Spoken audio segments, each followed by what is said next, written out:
slow and still, heart loud, warm water on my shoulders, thoughts floating to the rim, candle flicker on the tiles, time loosens at the brim, close eyes, count the exhales, let every shallow fear thin. One breath, then another. I sigh, staring all on my skin. Breathe in, let it all go. Sink down, let the heat flow. Steam on my skin. I'm opening every little worry, loosening. Breathe out, let the heart slow. Nothing you have to control. Steam on my skin. I'm opening this quiet ceremony. I begin.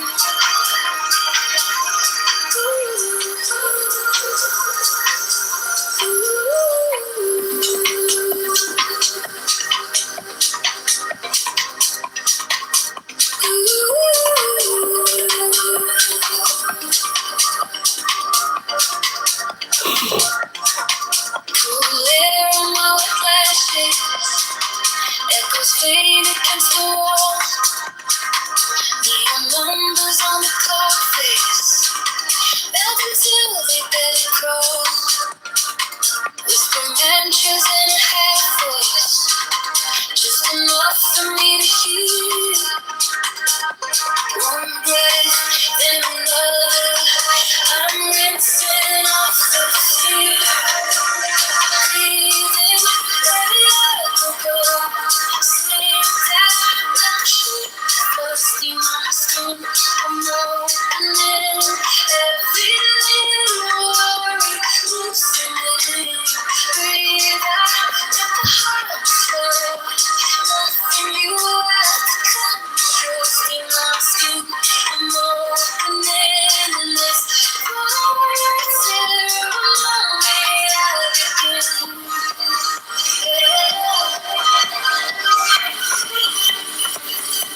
In, 2, 3, out, 2, 3. Nothing left to prove. Just a gentle move. Oh, I'm in 2, 3, out, set free. I become the water. Water becomes me. Breathe in, let it all go. Sink down, let the heat flow. Steam on my skin. I'm opening every little worry, loosening. Breathe out, let the heart flow. Nothing you have to control. Steam on my skin. I'm opening this quiet ceremony. I begin. Breathe.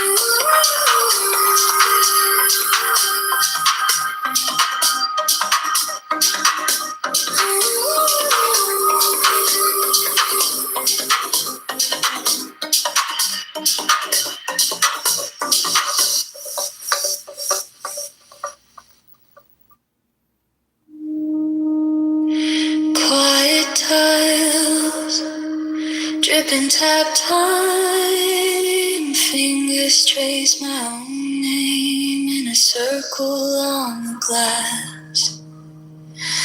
Water climbs up my shins, my spine. All the sharp little thoughts start to soften in the heat. I breathe in,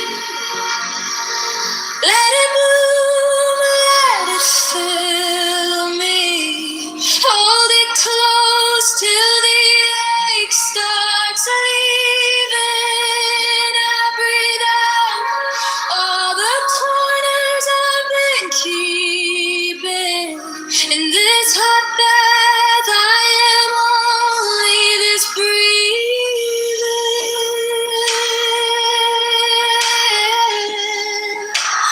Only this breathing.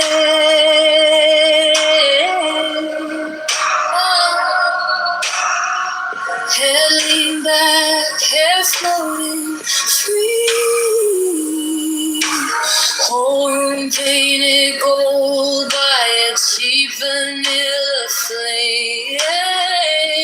Shoulders sink deeper than the day. Every failure, every fight runs off my skin and fades. I breathe in, let it bloom, let it fill me. Hold it close till the ache starts leaving. I breathe out all the corners I've been keeping. In this hot bath, I am only this breathing.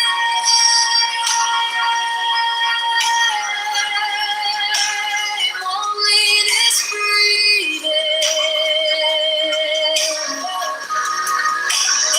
One breath for the fear, one breath for the shame.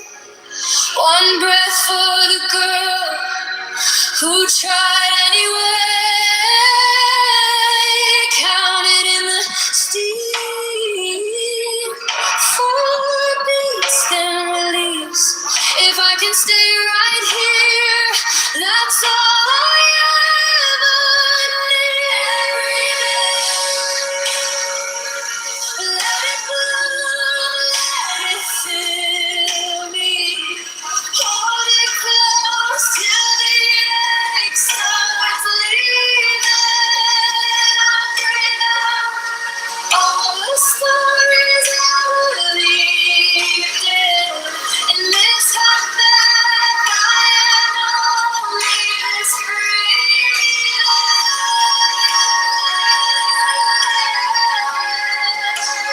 Only this breathing.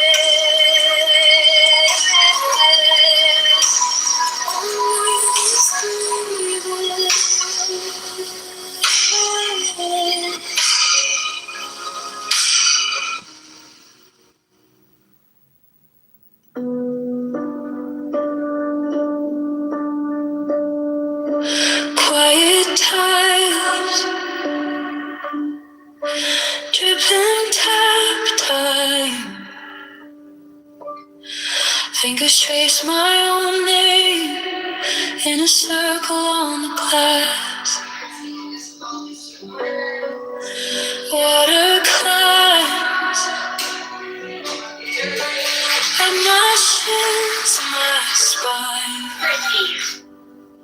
All the sharp little thoughts start to soften in the heat.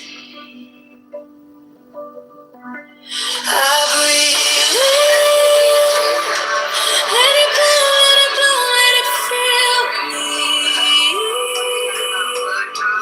Hold it close till the ache starts leaving. I breathe out all the corners I've been keeping in this hot bath. I am only this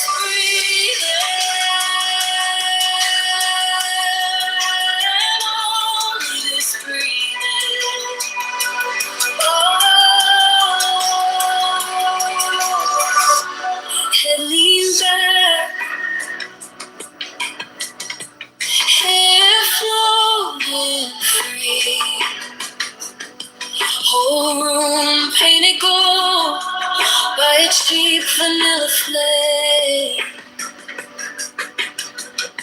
Shoulders sink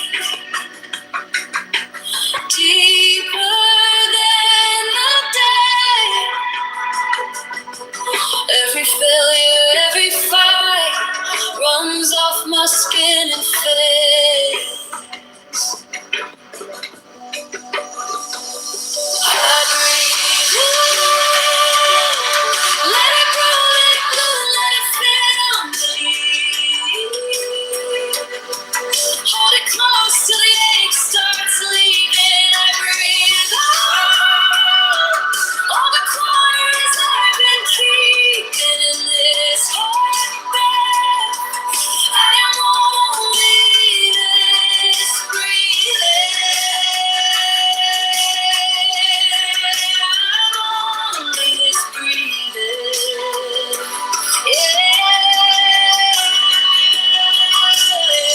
One breath for the fear, one breath for the shame, one breath for the girls who tried anyway. Counting in the steep for the beats that release. If I could stay right here, that's all I ever need. Ever need. I breathe in, let it go, let it fill me. Hold it close till the ache starts leaving. Breathe out all the stories I believed in this heartbeat. I am only this breathing. Only this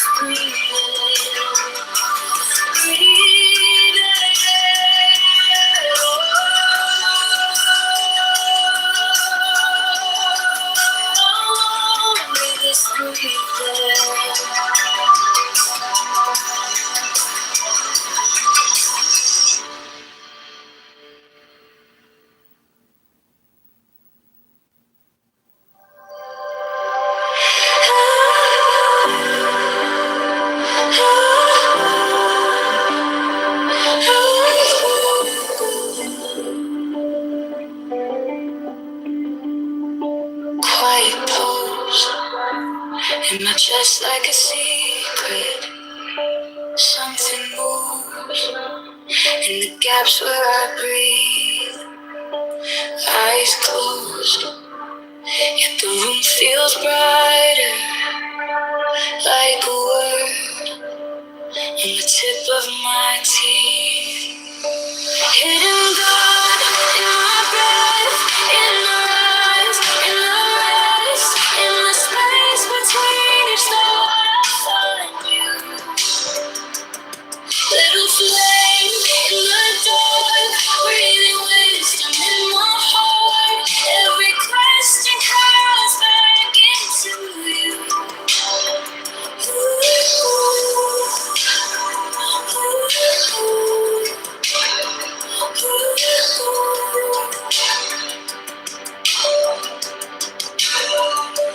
Soft wind on a page I've folded.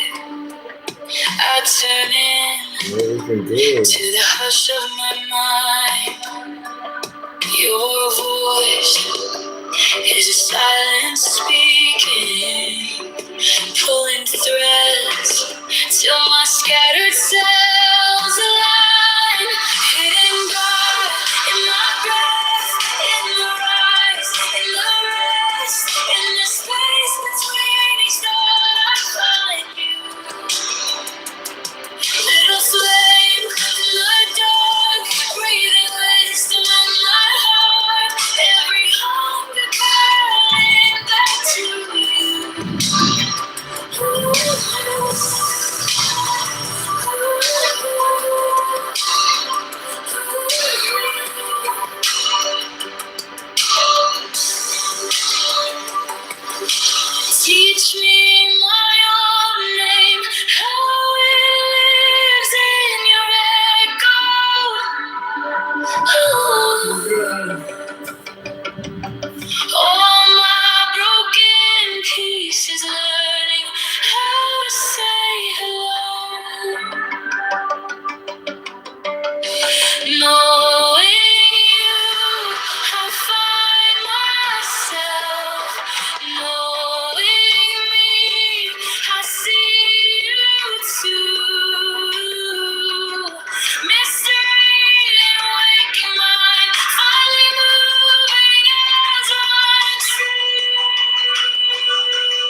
quiet pulse in my chest like a secret. Something moves in the gaps where I breathe. Eyes closed, yet the room feels brighter, like a word on the tip of my teeth. Hidden God in my breath, in the rise, in the rest, in the space between each thought I find you. Little flame in the dark, breathing wisdom in my heart. Every question comes back into you. Soft wind on a page I folded, I turn it to the hush of my mind. Your voice is a silence speaking, pulling threads to my scattered selves alive. Hidden God in my breath, in the rise, in the rest, in the space between each thought I find you. Let us flame in the dark, breathing wisdom in my heart. Every hunger calling back to you. Teach me my own name, how it lives in your echo. All my broken pieces, learning how to say hello.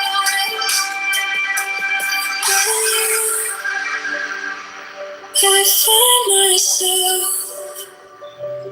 knowing me.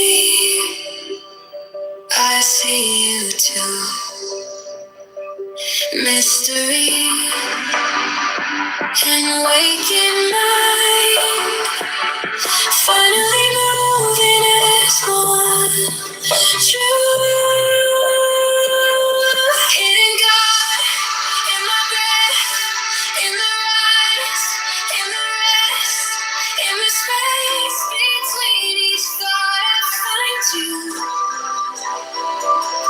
Little flame in the dark, breathing wisdom in my heart. Every heart can see me and I am yours.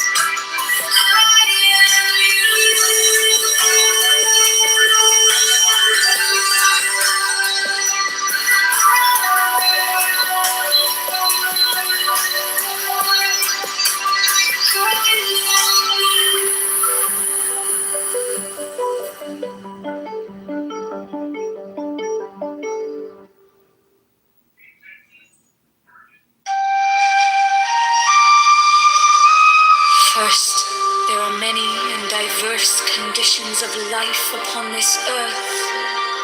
In all of these is some seed of sorrow. Who can escape from sickness and from old age and from death? We are come to save our fellows from these things. For there is a life intense with knowledge and extreme bliss, which is untouched by any of them. To this life we attain even here and now. The adepts, the servants of thee, have attained the Runto. It is impossible to tell you of the splendors of that to which they have attained. Little by little, as your eyes grow stronger, will we unveil to you the ineffable glory of the path of the adepts and its nameless goal. Even as a man ascending a steep mountain is lost to sight of his friends in the valley, so must the adepts seem. They shall say, he is lost in the clouds, but he shall rejoice in the sunlight above them and come to the eternal snows.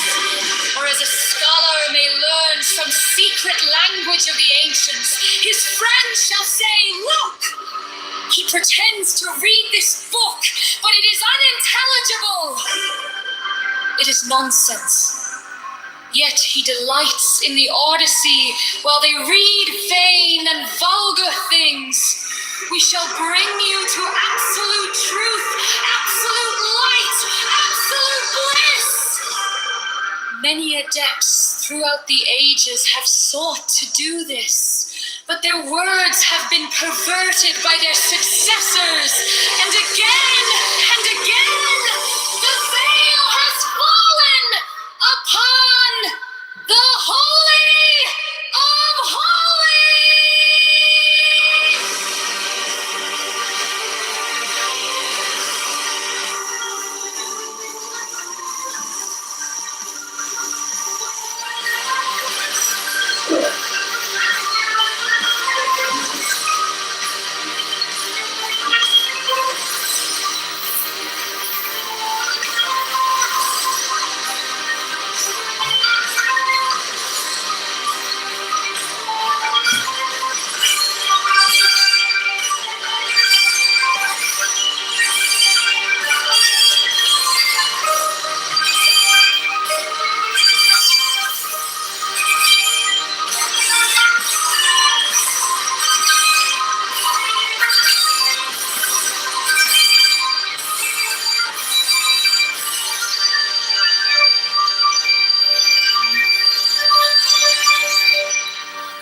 First, there are many and diverse conditions of life upon this earth.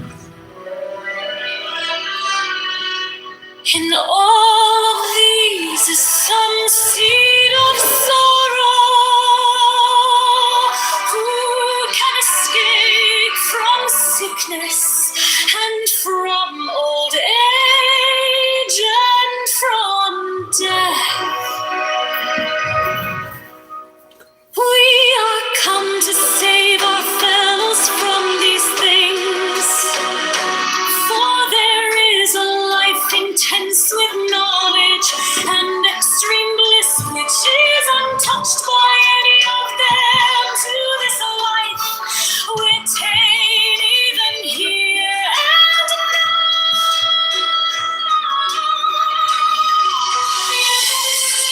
The servants of Vivi have attained their untold.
Motherfucker. This motherfucker mood is a motherfucker. Son of a bitch coming into my room to listen to the art of worldly wisdom, you motherfucker.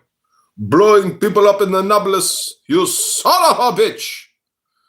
Cocksucker, motherfucker, bateja. Son of a bitch. Okay, everybody, this is the art of worldly wisdom. We are reading from a pocket oracle.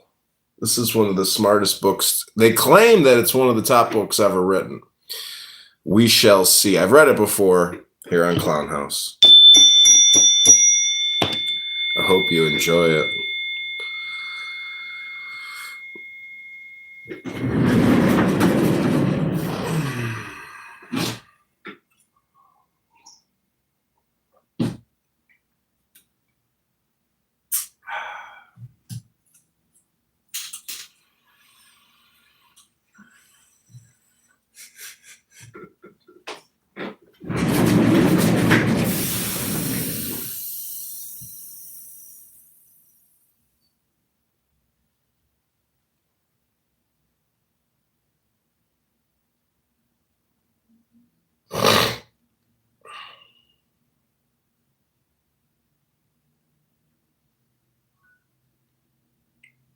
Sela. Delambarat.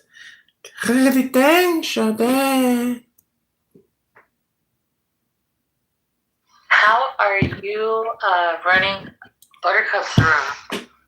I was appointed the new master of the Church of Buttercup. That's right. They demanded strong leadership, so they put me in charge. That's wild. Well, where's Buttercup? She melted into a cup of butter, and I used her in a Belgian waffle with walnuts and bananas and plenty of maple syrup. Sure, that makes a lot of sense. Have you ever heard of this book called The Art of Worldly Wisdom? It sounds familiar. It's by Baltasar Gracian. It's called A Pocket Oracle. This is not the real Church of Buttercup. You know how I know? Oh. Because I already joined her house. Mm-hmm. So you made another one. Yeah, I cloned it. This is my Church of Buttercup. You're awful. You're awful. Why am I awful? Who cares? This is a waste of time. This is like for, people who didn't make it in the real world. This is a garbage dump. Why did you do that? I'm a garbage collector. I go around Clown House and I collect garbage. You're nuts. It's true. That's what I do. I'm a garbage man. Most people don't know that about me, but I'm just a humble garbage man. You know what I think is amazing about you? You don't need anyone else to have a party. You'll have a party all by yourself. You'll enjoy yourself, amuse yourself. You don't need others. It's true. I wouldn't go sit in a movie theater by myself because that's really boring, but I will come here and read a book by myself because, I'm telling you, I like to listen to myself reading the books because do you know what the 1530 rule is? You say 1,500 words a day and you listen to 3,000 words a day. And it's my theory that people who actually make it in this world and who are very smart throughout their life, they've controlled the 1,500 words and they've controlled the 3,000 words. Thus, they become intelligent and, hyper-focused on a certain thing, whether it's the law or medicine. So anyways, that's how you become successful, because life is all communication, and people on this app just want to have frivolous, meaningless, conversations with no real intelligence, just a lot of drama, as if it actually is a theatrical stage. Because you could come on here and cry and complain about 100 different topics, but what did you actually do? You didn't do anything. It just goes off into an unrecorded room. Maybe some trash collector collected it and put it in the dump, but you'd have to go into the dump to find what I collected and then bring it back to Clubhouse to repolish the garbage. It's all garbage in, garbage out. Hold on, ping. There, yes.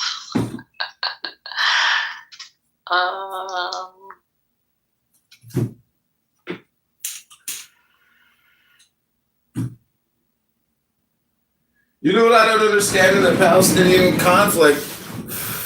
Why haven't we heard one Palestinian speaking Arabic that he needed a translator? And was like, I don't speak English.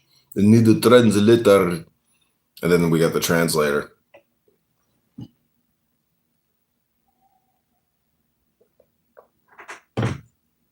Okay, this is the art of worldly wisdom. This is the dust jacket. It says, use human means as though divine ones did not exist, and use divine means as though there were no human ones. This is the dust jacket. Throughout the centuries, mankind has produced three great timeless wisdom books: Machiavelli's The Prince, Sun Tzu's The Art of War, and Balthasar Gracian's The Art of Worldly Wisdom, a pocket oracle. And yet until now, Gracian's astonishing classic has been largely unavailable to modern readers. The Art of Worldly Wisdom was written 300 years ago by one of Spain's greatest writers, a worldly Jesuit scholar and keen observer of many in positions of power.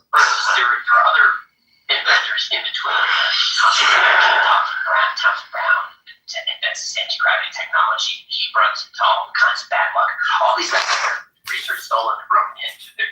They're carrying guns, they're threatened, they're disappearing.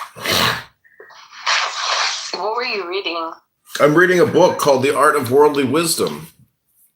Oh, that's what you're reading from. That was the dust jacket. This is the introduction. The Art of Worldly Wisdom, a pocket oracle, is a book of strategies for knowing, judging, and acting, for making one's way in the world and achieving distinction and perfection. It is a collection of 300 aphorisms, too delicious not to share with friends and colleagues, too penetrating not to hide from enemies and rivals.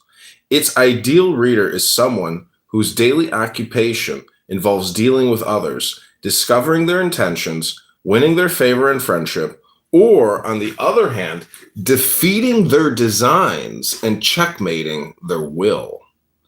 Like all aphorisms, these are meant to be read slowly, a few at a time. The pocket oracle revolves around a duality. I've read this. You read this book? Mm-hmm.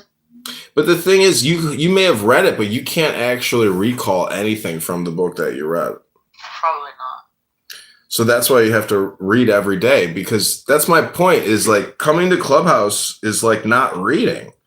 And it's better to just read than it is to do this app. This app is like a brain drain. It's like a hypnosis app with, low frequency, low vibration people who will never solve anything. They're just complainers in a complainium or a garbage dump. That's it. There's like, how many times are you going to keep going back to the garbage dump? It's crazy.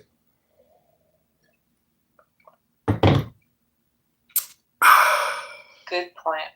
It's better to I don't even want to drive to the garbage dump. That's the worst thing about having to take a dump is you got to drive really far to the dump. And then sometimes you got to pay just to get into the dump. But there are people on this app that want to go to the dump every day and then go to the dump after the dump closes to bring back more garbage. But see, the thing about bringing a gem like this to the garbage dump is some people might enjoy it. The pocket oracle revolves around a duality dear to the 17th century and to our own. It sees life as warfare, involving both being and seeming, both appearance and reality. It provides advice not only for modern image makers and spin doctors, this is a good book, but also for the candid, for those who insist that substance, not image, is what really matters. Do, but also seem, is Gracian's pithy advice, aphorism 130. It assumes that good people are those most easily duped, sheep in the midst of wolves, and it teaches us to temper the innocence of the dove with the wisdom of the serpent, governing ourselves according to the way people are rather than the way they would like to be or to appear. I mean, Sally, you spend a lot of time influencing, talking about this topic, talking about that topic. But what if you're not really that effective and there was a book that could amplify your effectiveness, tenfold, 100-fold? But the question is, do you think that, books like this can make you maybe, more wicked and effective? Like, what if part of effectiveness is wickedness? Meaning that, you present as being this sweet, lovable, affable, beautiful woman, but what if you could be more effective, but you are more wicked in the process? What if wisdom can make you, more effective, but nastier? To some people, not to all people, but it depends on what you're trying to achieve. But anyways, this is a reading room because we do the opposite of what Buttercup does in her church. We actually read books. We don't just spout propaganda, lies, misinformation, disinformation, and scream genocide and occupation and white structural racism and neocolonialism and security and illegal security checkpoints and checkpoints.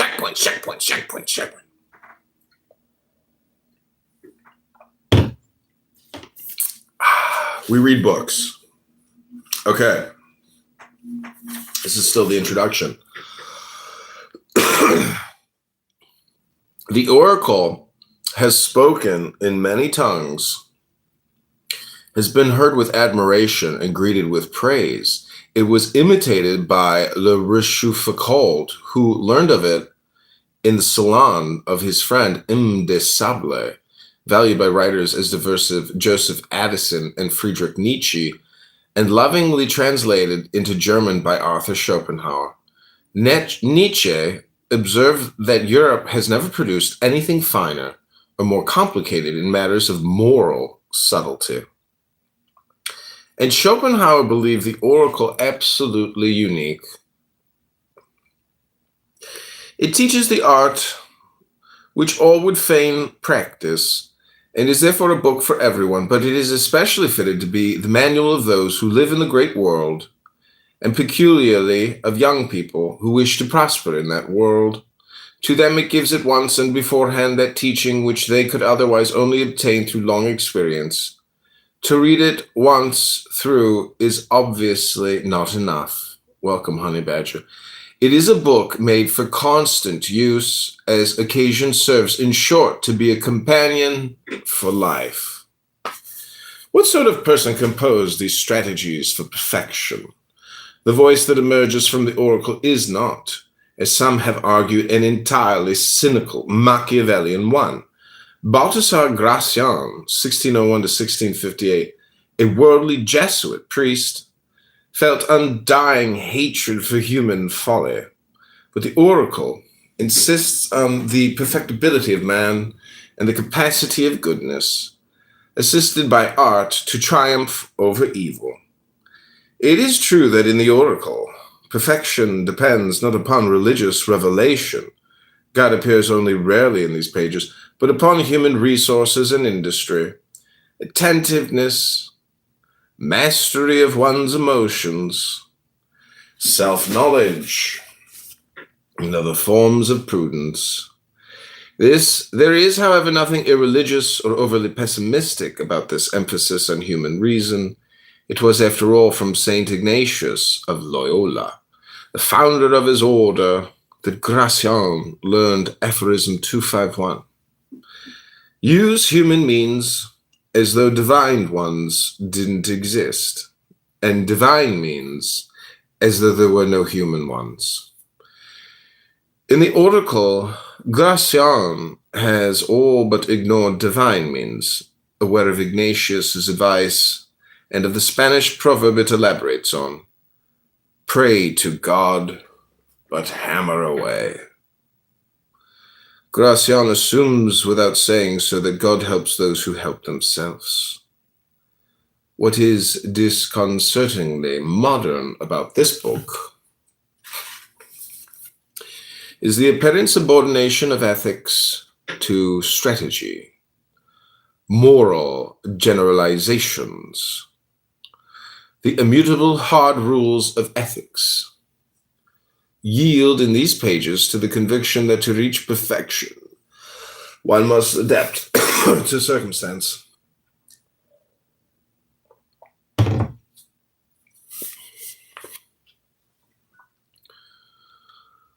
To achieve Gracian's prudencia, wisdom or prudence, one avoids generalities, among them generalizations about morals. The oracle bids us to speak the truth, but to administer it skillfully, with a touch of artifice.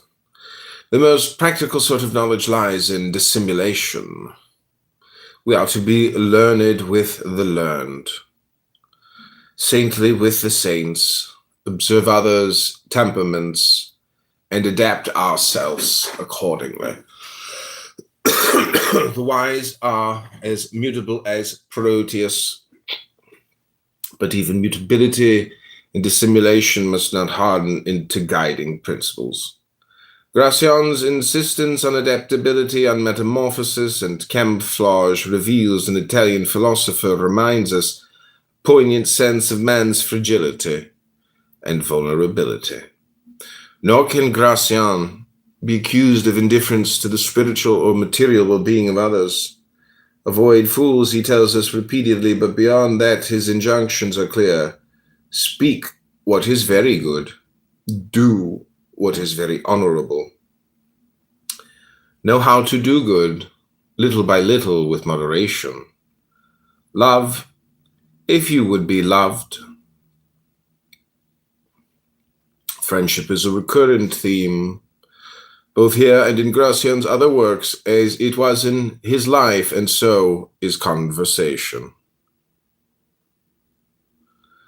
As for the pessimism of which he is often accused, the concept is anachronistic.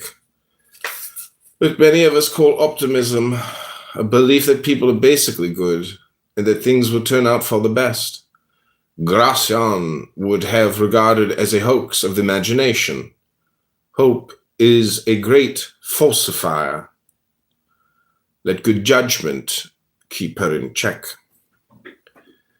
Like other moralists of his age, from Francis Bacon and Jeremy Taylor to Francisco de Quevedo, Gracian labored painfully toward desengaño, the state of total disenchantment or disillusionment, in which one gains control of one's hopes and fears, overcomes deceitful appearances and vain expectations, and weans oneself from false worldly values. Much of the oracle, with its insistence on curbing the imagination, concerns strategies for reaching that bittersweet beatitude. To entertain no illusions about things or people was a large part of wisdom. The modern notions of pessimism and optimism seem shallow in comparison.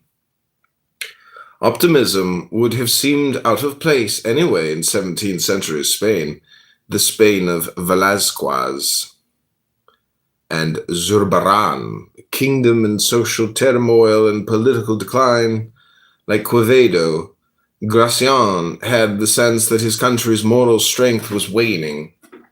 From time to time we hear a melancholy, unmistakably elegiac sigh. Good conduct has departed.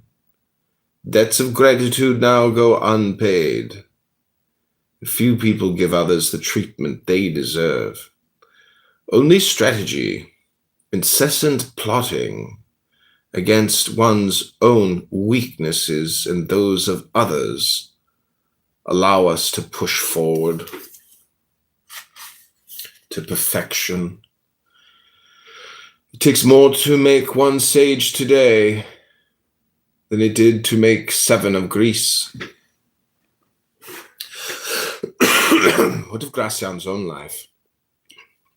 His own struggle toward worldly wisdom. It was not, as so many have written, an entirely uneventful one. He was born in 1601 in Belmont, a village in Aragon, not far from the birthplace of the great Latin satirist Martial, a coincidence which must have delighted him. Gracian's allegorical novel El Criticon, or The Master Critic, is one of the most forceful satires ever written by a Spaniard. As an adolescent, he studied philosophy and letters in Toledo and Zaragoza, and in 1619, at the age of 18, entered the novitiate of the Jesuit order. For the remaining 50 years of his life, Gracian labored as chaplain and confessor, preacher, professor, and administrator. He was rector and vice-rector of several Jesuit colleges. Though he never held an important position in public life, he kept company with those who did, and his aphorisms draw on long and careful observation of human behavior, both in peace and in warfare. As a young man, he served as confessor of the Viceroy of Aragon, the Neapolitan aristocrat Francesco Maria Carafa, accompanying him on several occasions to the court. And in 1646, in the bleakest days of the revolt of Catalonia, Gracian served as chaplain of the royal armies that freed the Aragonese city of Lerida from the French. The only chaplain who neither fell ill nor was captured, Gracian went bravely to the front lines, and, he says proudly in a letter, exhorted the troops as they went into battle. The soldiers hailed him, he says, as El Padre de la Victoria. When he extols friendship as a pleasant way to acquire learning, he is thinking, no doubt, of blissful hours spent in the salon and library of his friend and protector, Vincenzo Juan de la Stanosa, 6 years younger than he, one of the wealthiest and most learned of the 17th century's Spanish humanists. La Stanosa was patron of an important literary and cultural athenaeum, a true microcosm of all human learning, and it would be difficult to exaggerate his importance to Gracian. Gracian's first assignment after he took his vows was to the Jesuit college at Huesca, an ancient town to the northeast of Zaragoza. From the college, it was only a few tempting steps to the La Stanosa mansion, an astoundingly rich Baroque museum of books and manuscripts, paintings, Titian, Dora, Tintoretto, Ribera, sculpture, and objects of classical antiquity. There were, La Stanosa once wrote, more than 8,000 coins and medals of Greek and Roman emperors, and 2,000 cameos and stones from ancient rings.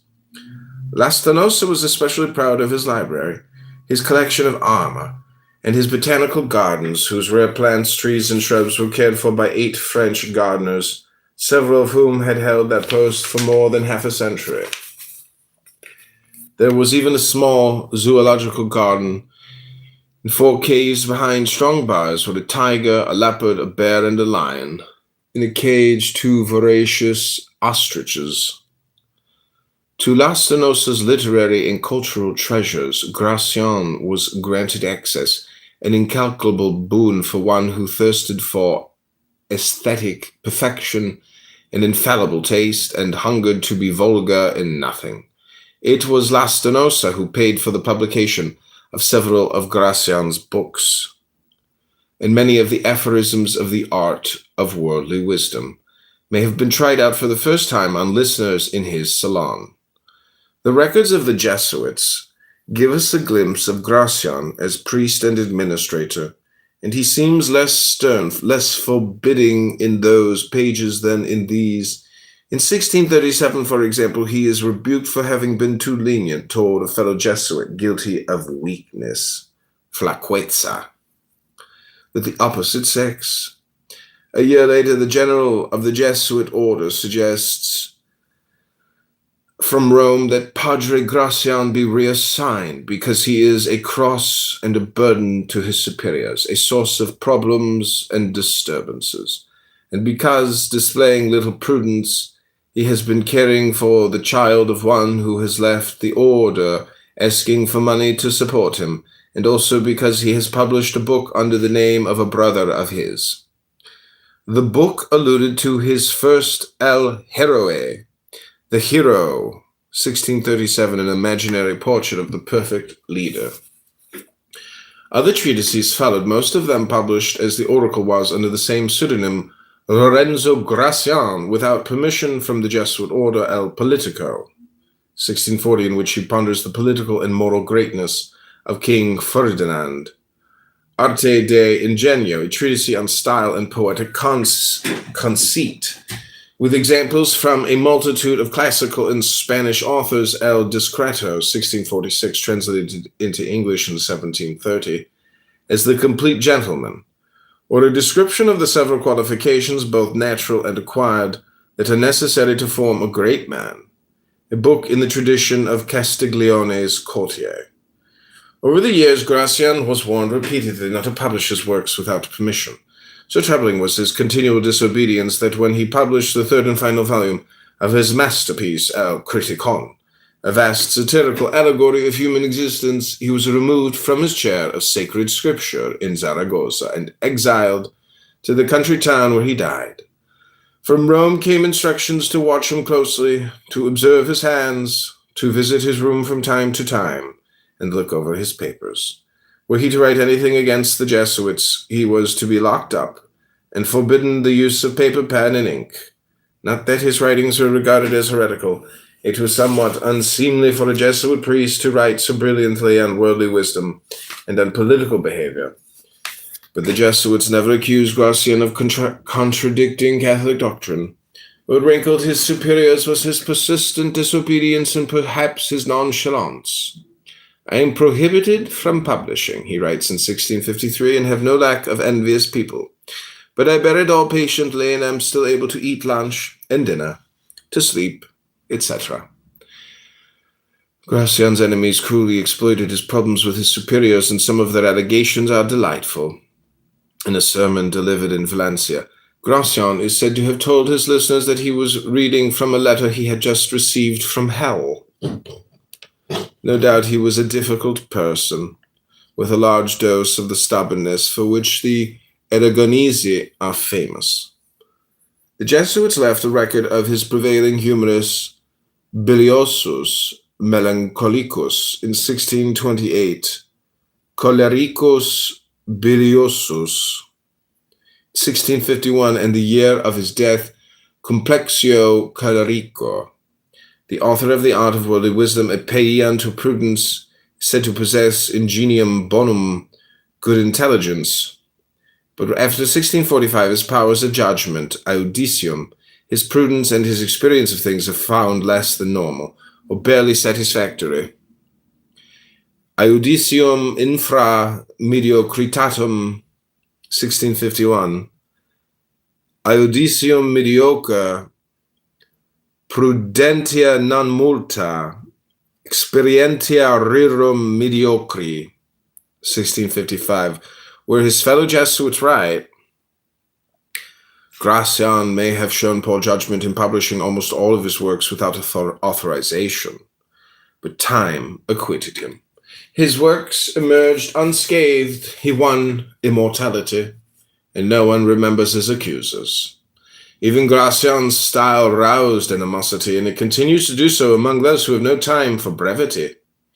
He is one of the most laconic writers of the 17th century, a period when European humanists, heeding justice, Lipsius, call for brevity, delighted in Seneca and Tacitus, and lost the taste for copious Cicero. Many of Gracian's stylistic habits are easy to recognize even in translation: antithesis and paradox, the constant use of ellipses, the concentration of meaning brought about by punning and other sorts of wordplay, the lack of connective tissue between one sentence, one point, and another. Notice that there is often an abrupt transition between aphorism and commentary, and that the commentaries themselves are often seem disjointed and fragmentary. His traits are more than idiosyncrasies. They arise from a vision of human nature. The stylistic values reflected in these pages, wit, intensity,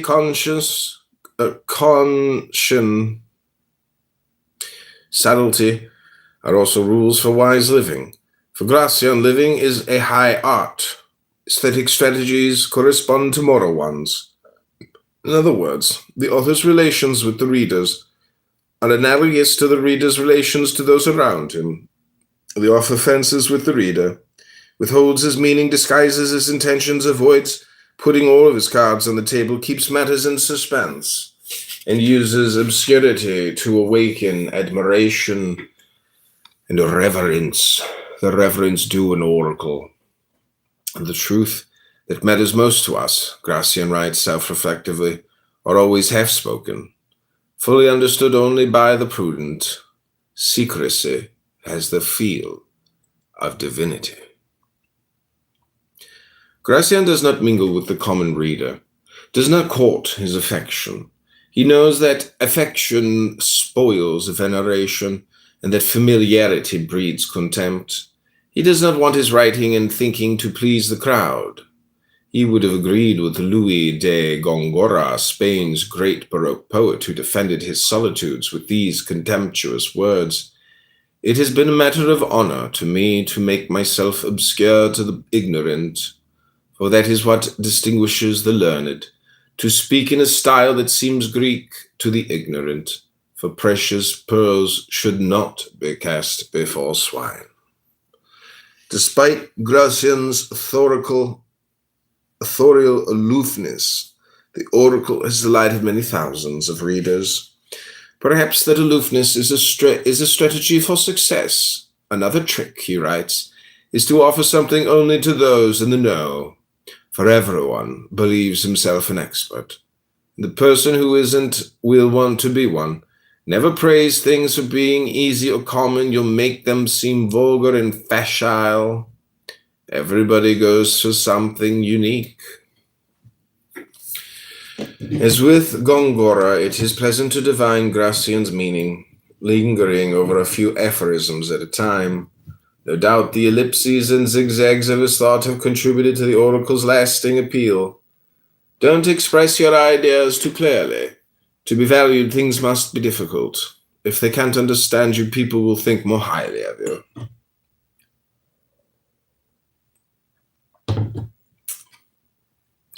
The aphorisms are not arranged as a system. The Spanish critic Gonzalo Subejano once observed that they come upon us with the chaos of life itself, reproducing the chaotic randomness of pure experience.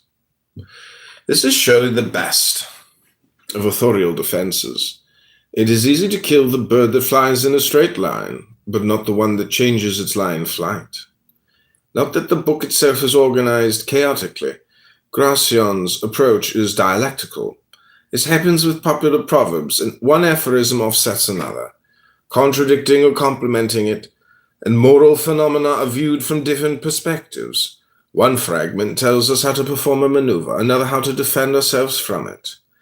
As for brevity, it too is both an aesthetic ideal and a strategy for survival. Say less, and you, as author or reader, will be less likely to be discovered, contradicted, proven wrong. Speak as though you were writing your testament. The fewer words, the fewer lawsuits. And good things, if brief, are twice good. True, certainly, of translators' prefaces. This translation follows upon 7 previous English versions, only 2 of which I've been able to consult. The Oracle's translators, one for each day of the week, are as follows. Anonymous, 1685. John J. Savage, 1702. Joseph Jacobs, 1892. Martin Fisher, 1934. Otto Eisenschimmel, 1947. L.B. Walton, 1953, and Lawrence C. Lockley, 1967. To the Jacobs translation, I have occasionally gone for help, not with questions about the meaning, but looking for solutions to Fogracian's puns. You may think you'll share pairs, but you'll share only the pairings, was the clever way Jacobs rendered an untranslatable sentence about peras, pears, and piedras, stones, and I've gladly picked up those peelings. Unlike that of Jacobs, this translation draws on the splendid critical edition of Miguel Romero Navarro, based on the only extant copy of the first edition, Huesca, 1647. Romero Navarro sensed that his annotations would guide future translators, and that Providence is cause for deep gratitude. I am grateful also to Harriet Rubin of Doubleday Currency, an editor of uncommon taste, who believed that Gracian's delightful oracle belongs in the pockets and hearts of contemporary readers. Christopher Morer Vanderbilt University, May of 1991.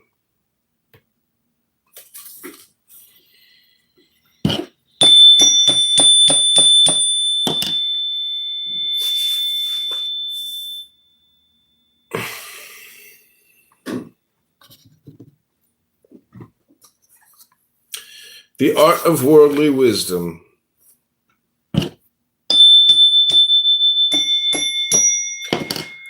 All has reached perfection. Becoming a true person is the greatest perfection of all. It takes more to make one sage today than it did to make the 7 of Greece. You need more resources to deal with a single person these days than with an entire nation in times past. Subnote: for Gracian, not everyone is a true person, persona. One becomes a person, and not merely a man or woman, by striving for moral perfection. Number 2, character and intelligence. The poles your talent spins on, displaying your gifts. One without the other brings only half of success.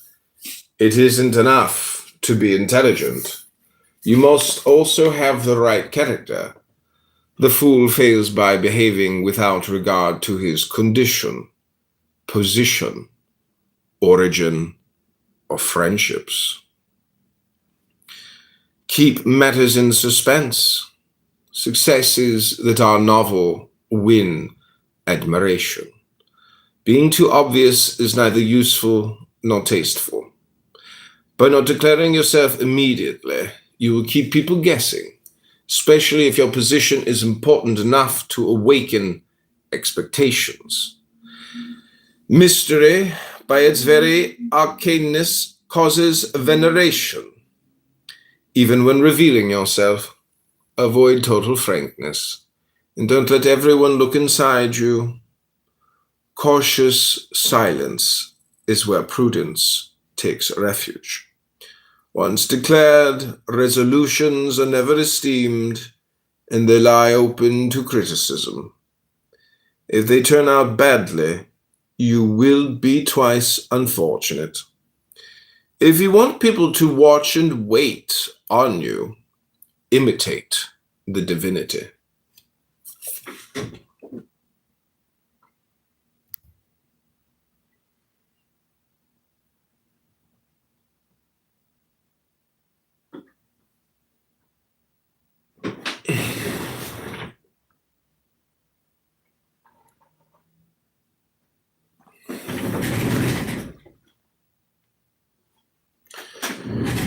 Knowledge and courage take turns at greatness. Because they are immortal, they can make you so. You are as much as you know.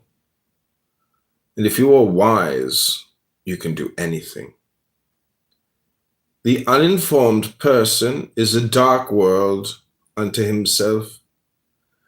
Judgment and strength, eyes and hands. Without courage, wisdom bears no fruit. Make people depend on you. God is made not by adorning the statue, but by adoring it. He who is truly shrewd would rather have people need him than thank him. Vulgar gratitude is worth less than polite hope. For hope remembers and gratitude forgets. You will get more from dependence than from courtesy. He who has already drunk turns his back on the well, and the orange already squeezed turns from gold into mud. When there is no longer dependence, good manners disappear, and so does esteem. The most important lesson experience teaches is to maintain dependence and entertain it without satisfying it.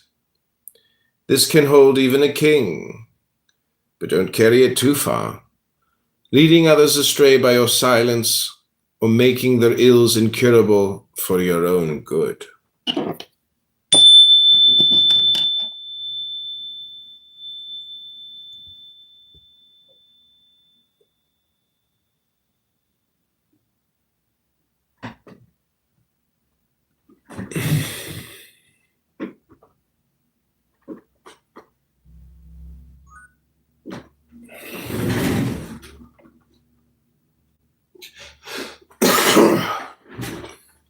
Reach perfection.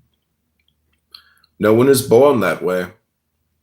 Perfect yourself daily, both personally and professionally, until you become a consummate being, rounding off your gifts and reaching eminence. Signs of the perfect person: elevated taste, a pure intelligence, a clear will, rightness of judgment.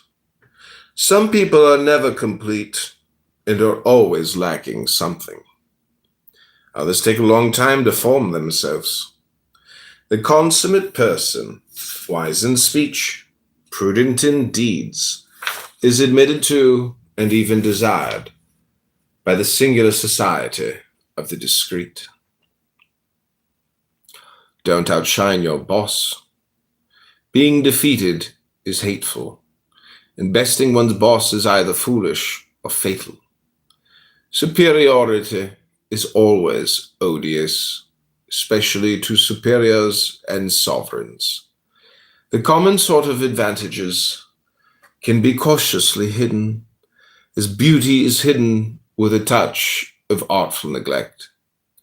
Most people do not mind being surpassed in good fortune, character, or temperament, but no one, especially not a sovereign, likes to be surpassed in intelligence. For this is the king of attributes, and any crime against it is lèse-majesté. Sovereigns want to be so in what is most important. Princes like to be helped, but not surpassed. When you counsel someone, you should appear to be reminding him of something he had forgotten, not of the light he was unable to see. It is the stars who teach us this subtlety. They are brilliant suns, but they never dare to outshine the sun.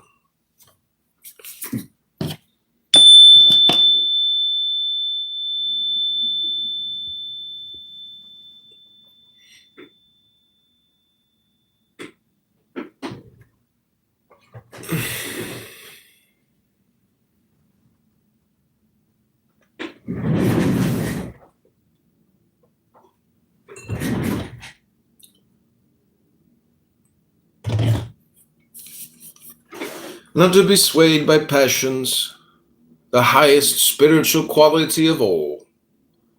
Let your superiority keep you from succumbing to vulgar, passing impressions. No mastery is greater than mastering yourself and your own passions.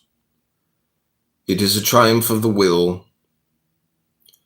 Even when passion affects your person, don't let it affect your position. Least of all when the position is an important one. This is a wise way to avoid trouble and a shortcut to the esteem of others. Avoid the defects of your country. Water shares the good and bad qualities of the beds through which it runs. People share those of the region where they are born. Some owe more than others to the mother country or city, for they were born under favorable skies. No country, not even the most refined, has ever escaped some innate defect or other, and these weaknesses are seized on by neighboring countries as defense or consolation. It is a triumph to correct, or at least dissimulate, such national faults. By doing so, you will be revered as unique among your people, for what is least expected is most valued. Other defects are caused by one's lineage, condition, occupation, and by the times. If all these defects come together in one person, and no care is taken to foresee and correct them, they produce an intolerable monster.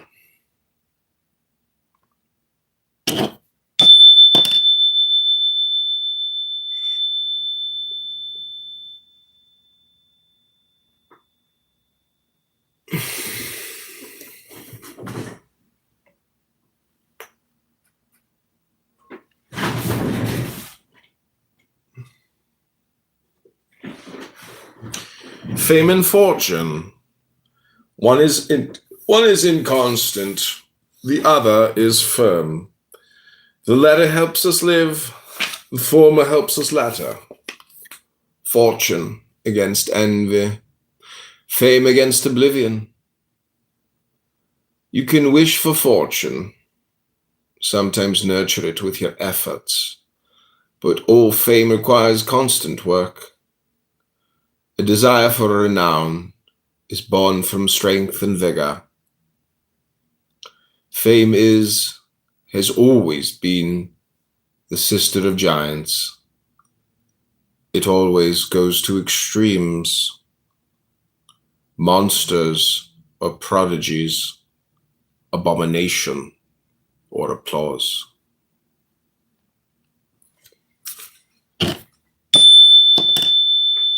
Associate with those you can learn from. Let friendly relations be a school of erudition, and conversation refine teaching. Make your friends your teachers, and blend the usefulness of learning with the pleasure of conversation. Enjoy the company of people of understanding. What you say will be rewarded with applause. What you hear with learning. What draws us to others ordinarily is our own interest, and here that interest is ennobled. The prudent frequent the homes of courtly heroes, theaters of heroism, not palaces of vanity. Some are renowned for their learning and good judgment, oracles of all greatness through example and friendship. Those who accompany them form courtly academy of gallant discretion and wisdom. Nature and art, material and labor, all beauty requires help. Perfection turns into barbarism unless ennobled by artifice. Artifice rescues the bad and perfects the good. Nature often lets us down when we most need her. Let us turn to art. The best disposition is unrefined without her. And perfection is only half itself without culture. People seem rough and rude without artifice. Perfection requires polish. Act on the intentions of others, their ulterior and superior motives. Man's life on earth is a militia against malicia, or malice. Cunning arms itself with strategies of intention. It never does what it indicates. It takes aim deceptively, feints nonchalantly in the air and delivers its blow, acting upon unforeseen reality with attentive dissimulation. To win the attention and confidence of others, it hints at its intention. But immediately it turns against that intention and conquers through surprise. The penetrating intelligence heads off cunning with close observation, ambushes it with caution, understands the opposite of what cunning wanted it to understand, and immediately identifies false intentions. Intelligence allows the first intention to pass by and awaits the second one, and even the third. Simulation grows even greater, seeing that its guile has been penetrated, and tries to deceive by telling the truth. Changing strategies. It beguiles us with its apparent lack of guile. It bases its cunning on the greatest candor. But observation comes forward, sees through all this, discovers the shadows that are cloaked in light. It deciphers intention, which is most hidden when most simple. Thus does the cunning of Python struggle against the candor of the penetrating rays of Apollo. Subnote: the huge serpent killed by Apollo at the foot of Parnassus. Number 14, both reality and manner.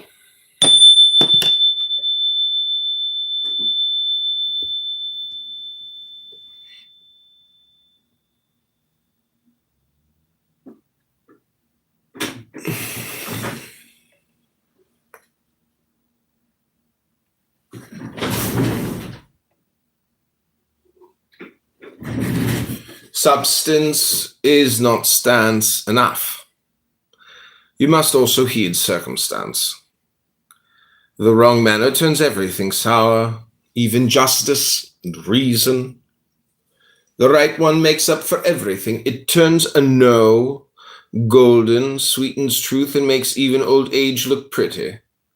The how of things is very important, and a pleasant manner captures the affection of others. A bel portarse is precious in life. Speak and act well, and you will get out of any difficult situation.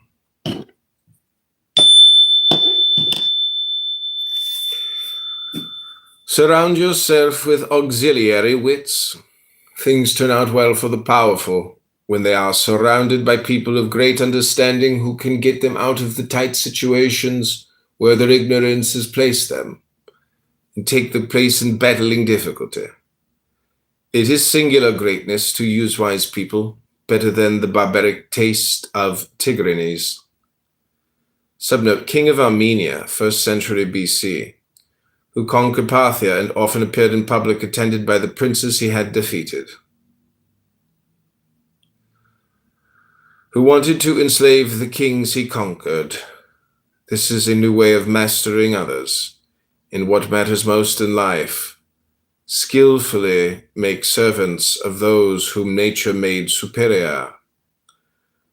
We have little to live and much to know, and you cannot live if you do not know. It takes uncommon skill to study and learn without effort, to study much through many, and know more than all of them together. Do this, and you will go to a gathering and speak for many. You will speak for as many sages as counseled you, and will win fame as an oracle, thanks to the sweat of others. Choose a subject and let those around you serve up quintessential knowledge. If you can make knowledge your servant, make it your friend.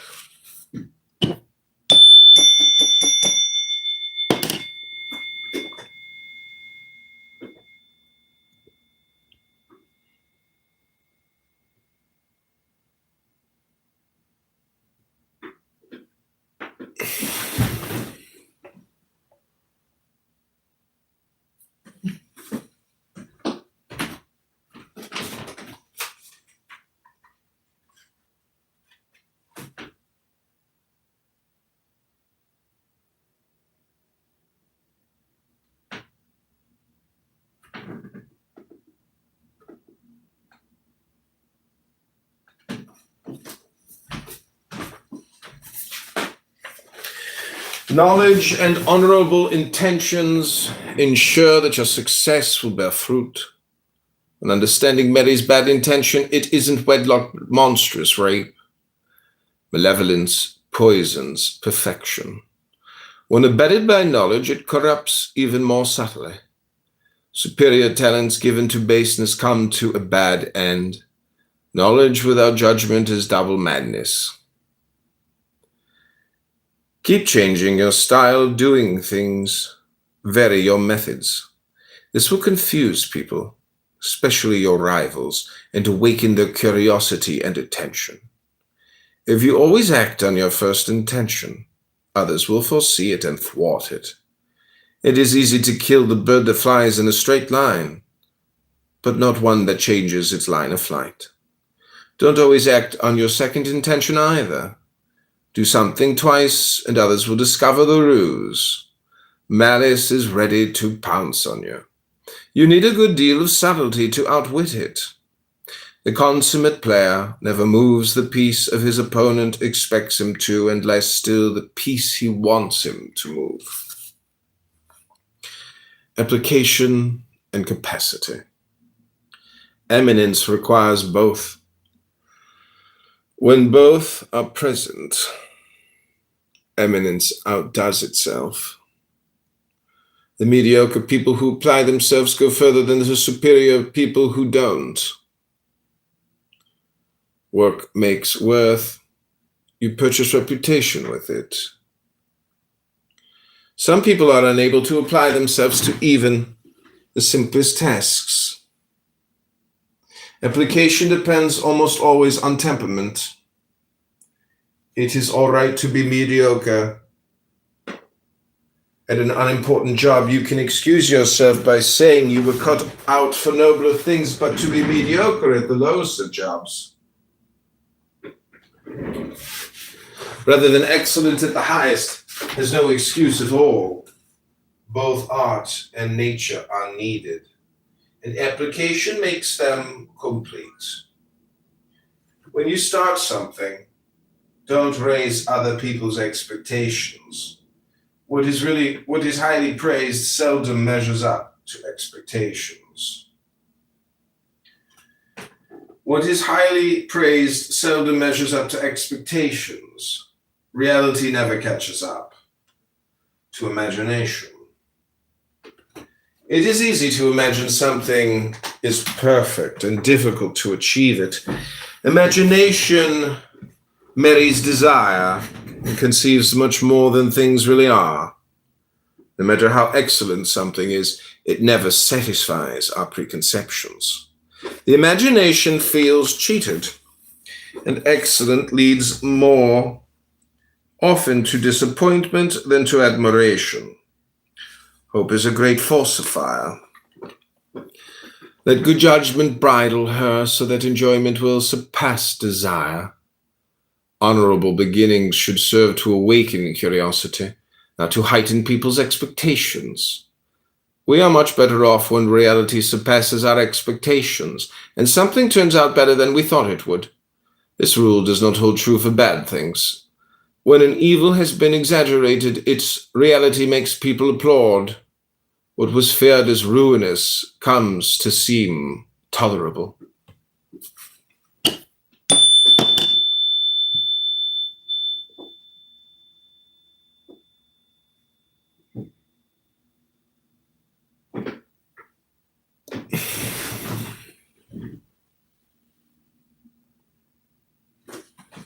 A person born in the right age, people of truly rare eminence, depend on the times.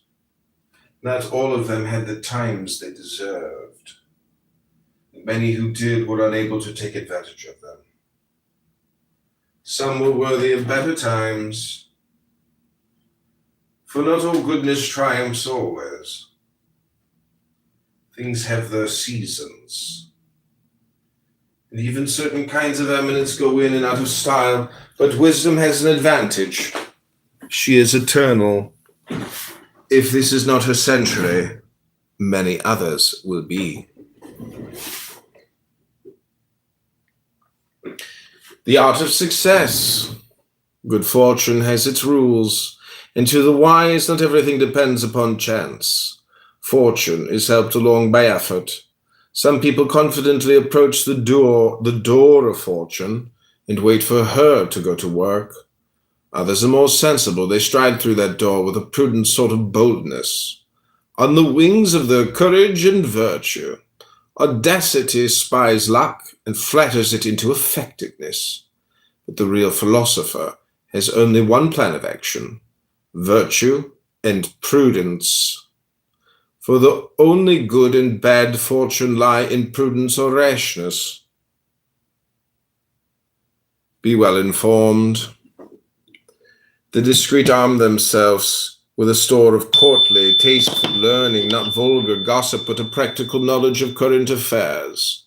They salt their speech with witticisms and their actions with gallantry, and know how to do so at the right moment. Advice is sometimes transmitted more successfully through a joke than through grave teachings. The wisdom passed along in conversation has meant more to some than the 7 arts, no matter how liberal. Don't have a single imperfection. Few people live without some moral flaw or character defect, and they give in to it when it would be easy to cure. The prudence of others is grieved to see a universal, sublime talent threatened by a small defect. A single cloud eclipses the sun. Defects are moles on the face of reputation, and malevolence is good at noticing them. It takes supreme skill to turn them into beauty marks. Caesar covered his defects with laurels. Subnote, he hid his baldness under a crown of laurels.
little questions cut through the chaos like it's paper in your hands.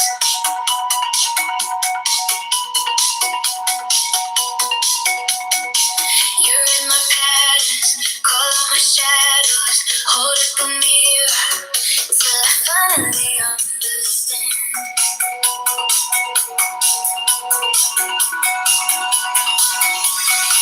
Teach me where to start, not to stand tight, hold my shaking heart like it's made of light.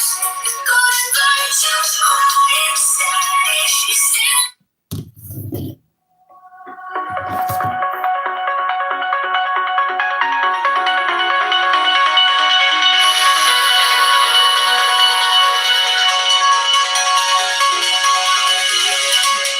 You're speaking names, asking questions, cut through the chaos like it's paper in your hands. You read my patterns, call out my shadows, hold up a mirror till I finally understand. Teach me wisdom, not just answers. Hold my shaking heart like it's made of light. Golden virtue, quiet, steady. Stay when I'm wrong, you stay when I'm right. This is more than just falling. It's a fire deep in the blood. You and me, one sickness, one story. Intelligence and eternal love.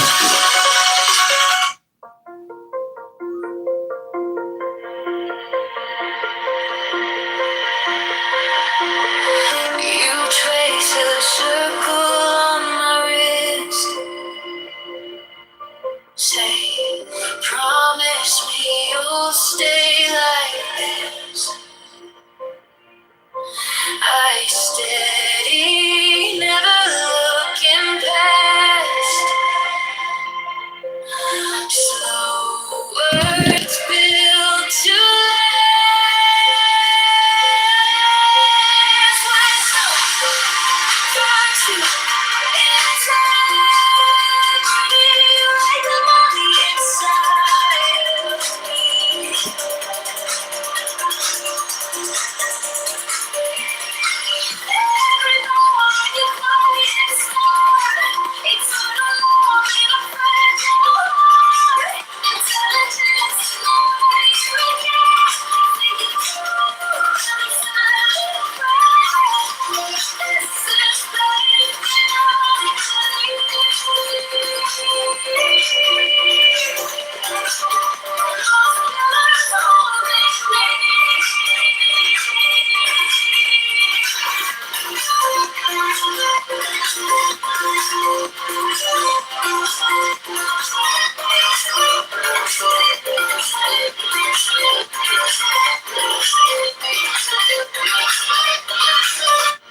You don't rush to prove you're right.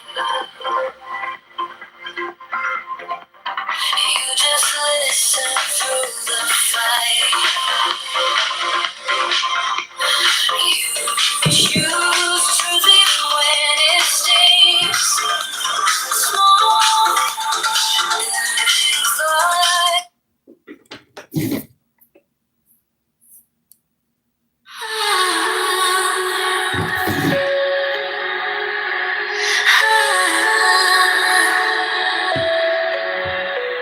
slow breath in, count it, feel it rise.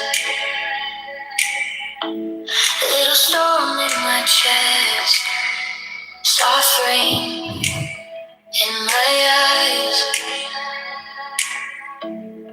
Let it out like you're laying down stones. Every fear fall, leaving your bones.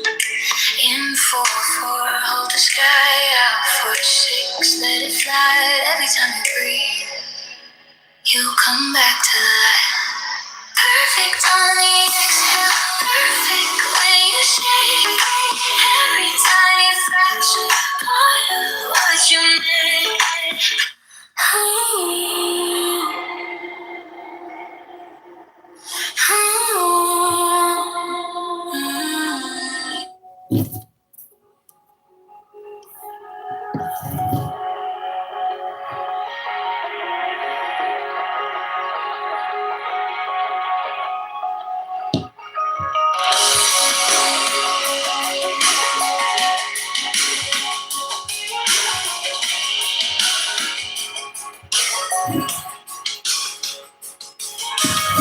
White page, coffee ring halo, highlighters in a perfect room.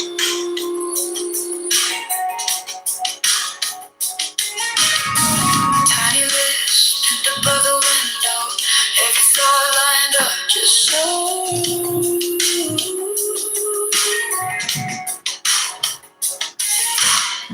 I taste the glory you in my heart, measuring the distance.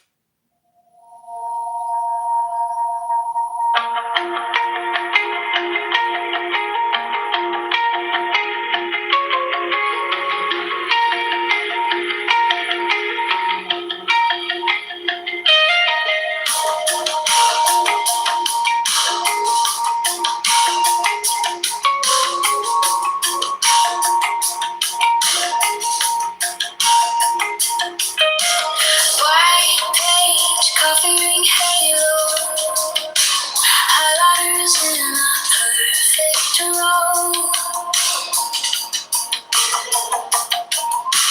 Tiny lists pinned above the window, every thought lined up just so. I chase the golden ratio in my heart, measuring the distance between falling and not straight.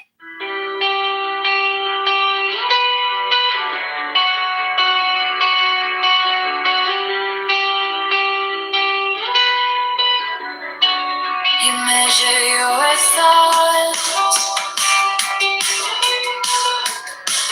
like lines on a page. Straight edges, sharp corners, every doubt in a cage. Polished replies tucked under your tongue. You practice compassion until your heart deruns.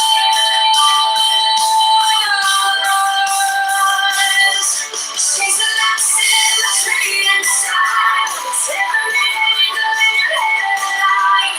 You want the beauty and justice to stay in the open light. Your joy hands on your own reflection. Look across in the human kind. Aesthetic perfection of mind.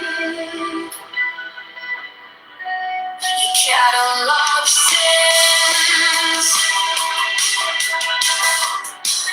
like stones in a jar.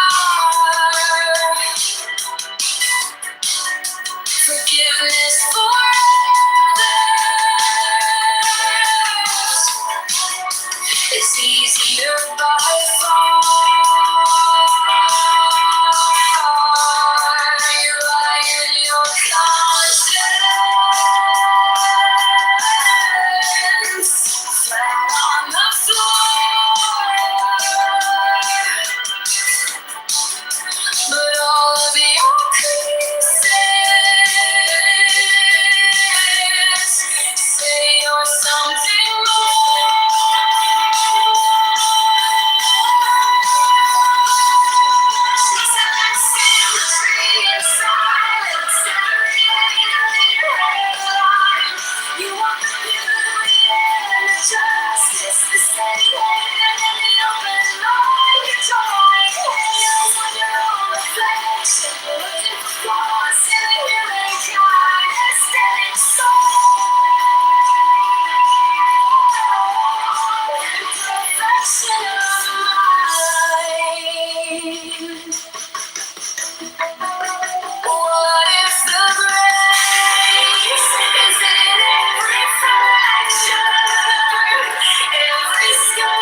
jar. Forgiveness for others is easier by far. You iron your conscience flat on the floor, but all of your creases say you're something more. Chasing that symmetry inside. Every angle in your head alone. You want the beauty and the justice, the steady hand and the open mind. Your joy hangs on your reflection, looking for flaws in the humankind. Aesthetic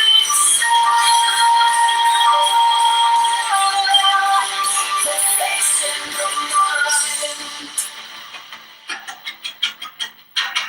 What if the grace is in every fracture, every scar, a secret design? What if the truth is kinder than standards you carved in glass across your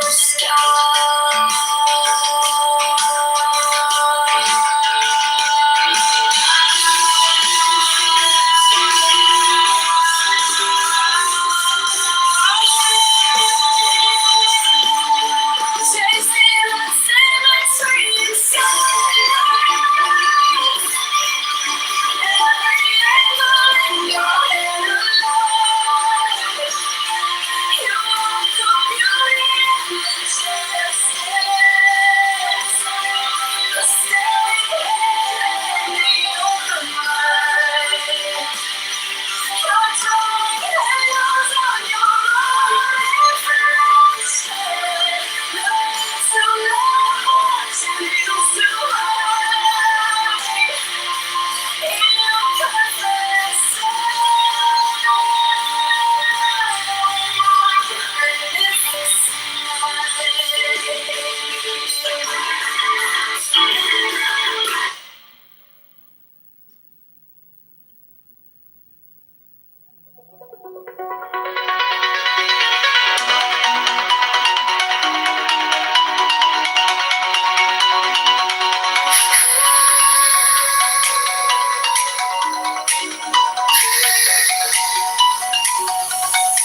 You speak in angles, sharp little questions, cut through the chaos like it's paper in your hands.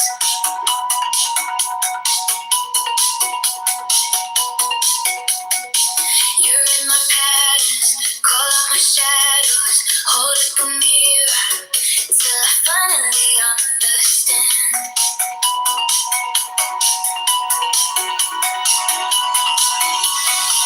Teach me where to stop, not just stand tight, hold my shaking heart like it's made of light. Golden light, you quiet, steady, you stay on.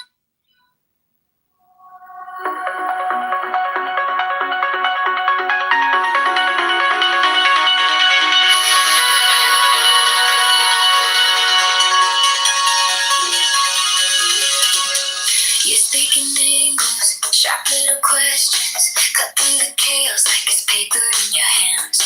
You read my patterns, call out my shadows, hold up a mirror till I finally understand. Teach me wisdom, not just answers, hold my shaking heart like it's made of light. Golden Danny! quiet, steady, you stay when I'm wrong and you stay when I'm right. This is more than just falling, it's a fire and deep in blood. You and me, one sickness, one story, yeah. Intelligence and eternal love.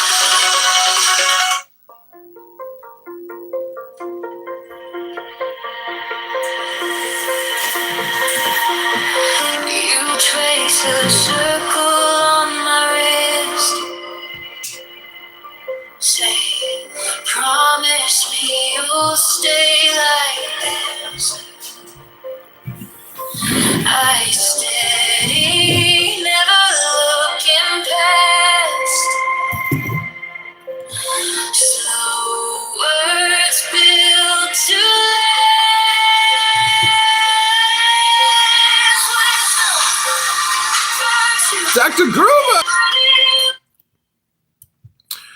Okay, we're going to continue reading Balthasar Gracian. Temper your imagination. You must sometimes rein it in and sometimes encourage it. On imagination, all happiness depends. It should be governed by good sense. Sometimes it behaves like a tyrant. It isn't content to speculate, but swings into action, takes over your life, making it pleasant or unpleasant, making us unhappy or too satisfied with ourselves. To some, it shows only grief, for imagination is a homespun henchman of fools. To others, it promises happiness and adventure, gaiety and giddiness.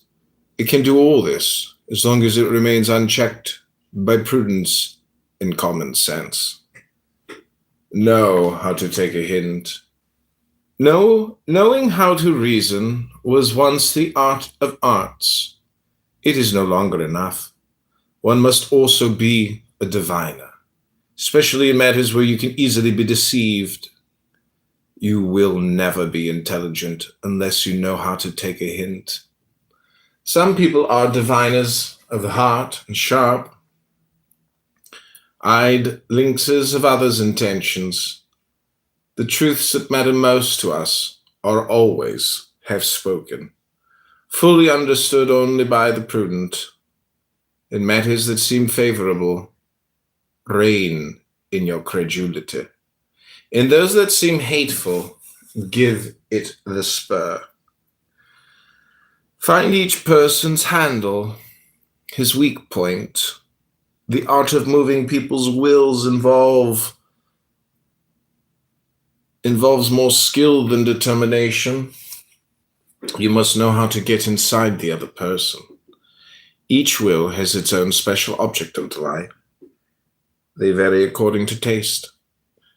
Everyone idolizes something. Some want to be well thought of. Others idolize profit. And most people idolize pleasure. The trick is to identify the idols that can set people in motion. It is like having the key to someone else's desires. Go for the prime mover, which isn't always something lofty and important. Usually it is something low, for the unruly outnumber the well-ruled. First size up someone's character, and then touch on his weak point. Tempt him with his particular pleasure, and you'll checkmate his will.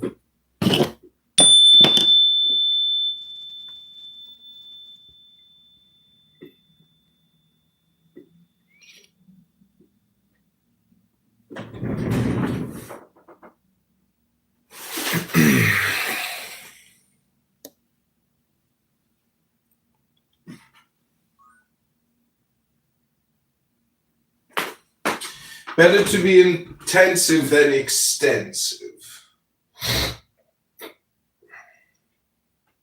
Perfection isn't quantity, but quality. Very good things have always been small and rare. Muchness brings discredit. Even among men, the giants are usually the dwarfs. Some praise books for their girth, as though they were written to exercise our arms, not our wits. Extension alone can never be more than mediocre, and the universal men who want to be in on everything are often in on nothing. Intensity leads to eminence, and even in matters of great importance, fame. Be vulgar in nothing, certainly not in your taste. What a wise person it was who did not want his things to please the many. The discreet never gorge themselves on vulgar applause. Some people are such puffed up chameleons of popularity. Subnote, a symbol of vanity, the chameleon was thought to live on air. That they enjoy the breath of the crowd more than the gentle breezes of Apollo. and not in understanding. Take no pleasure in the miracles of the many. They are nothing but quackery. The crowd admires common foolishness and places no stock in excellent counsel.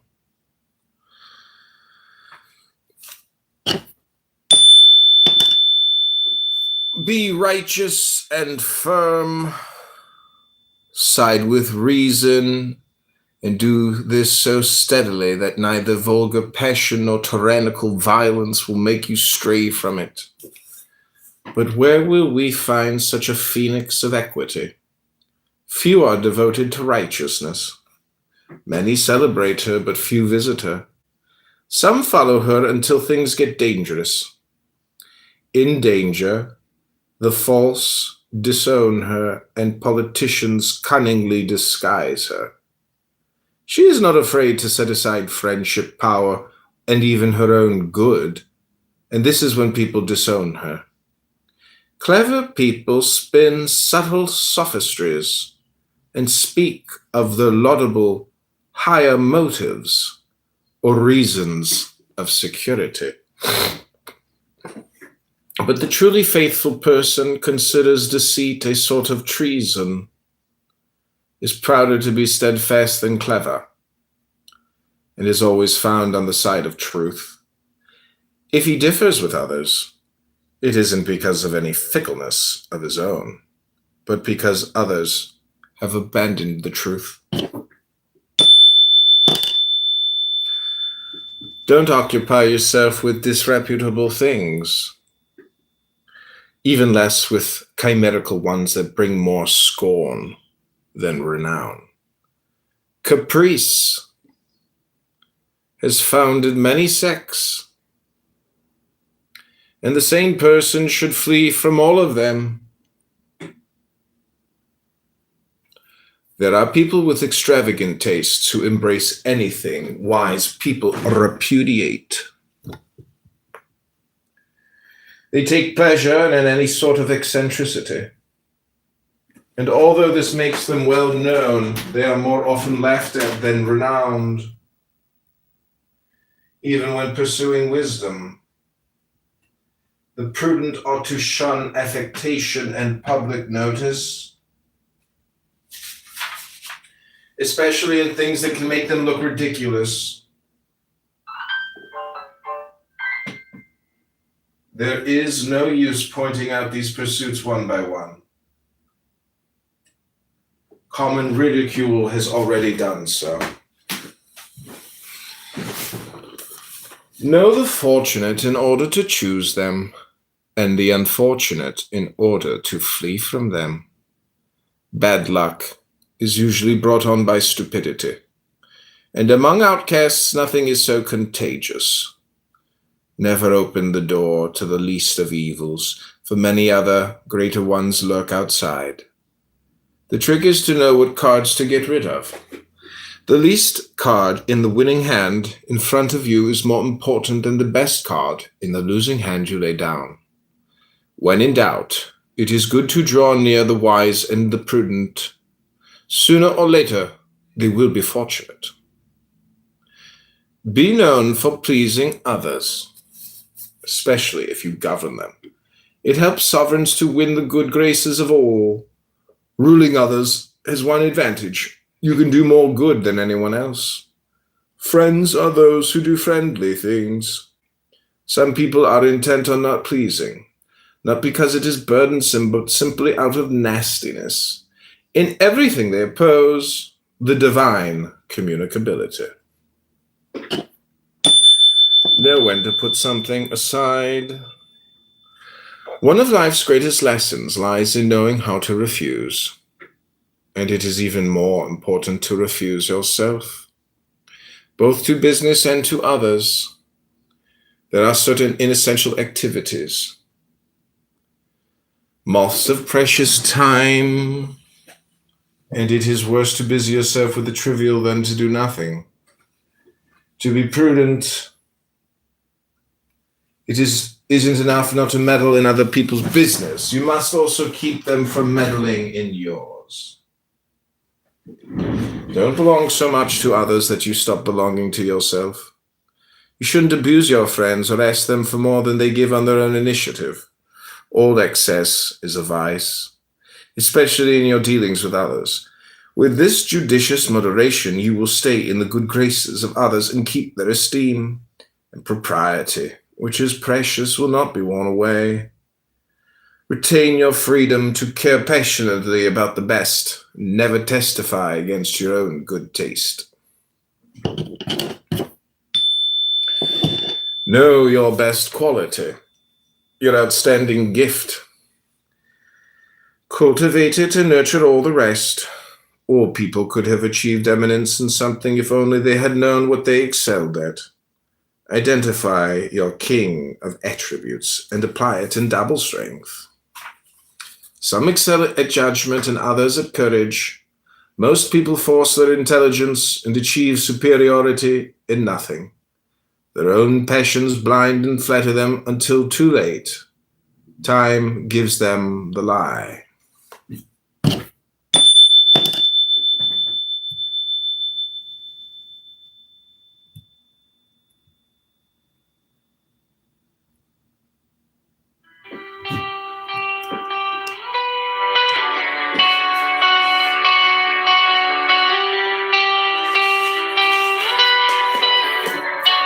You measure your thoughts like lines on a page. Straight edges, sharp corner, is every doubt in a cage. Polished replies tucked under your tongue.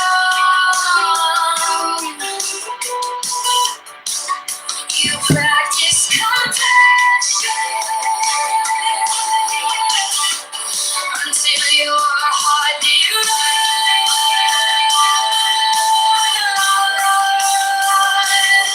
She's a lost in the train and silence. Every line. You want the beauty and the justice, the steady hand and the open line. You're totally hands on your own reflection, looking for promise in the human kind. Aesthetic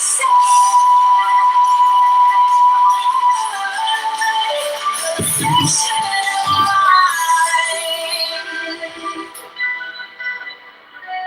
You catalog sins like stones in a jar. Forgiveness for others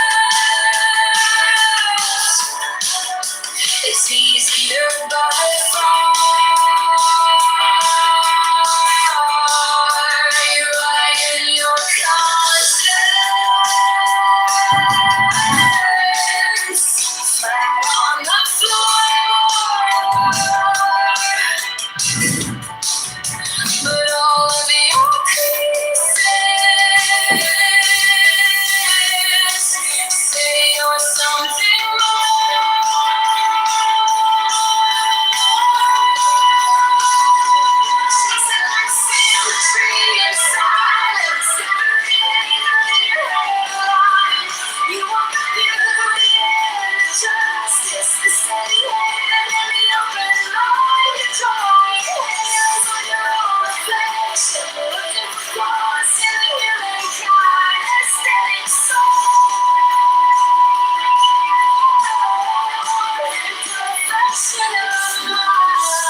Chasing that symmetry inside.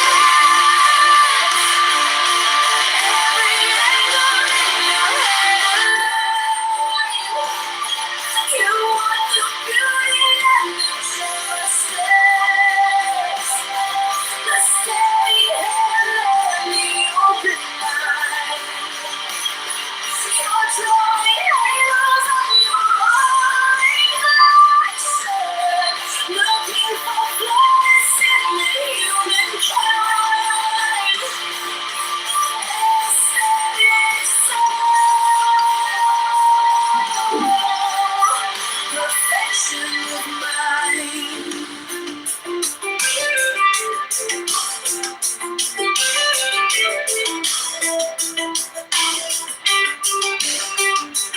Catalog sins like stones in a jar.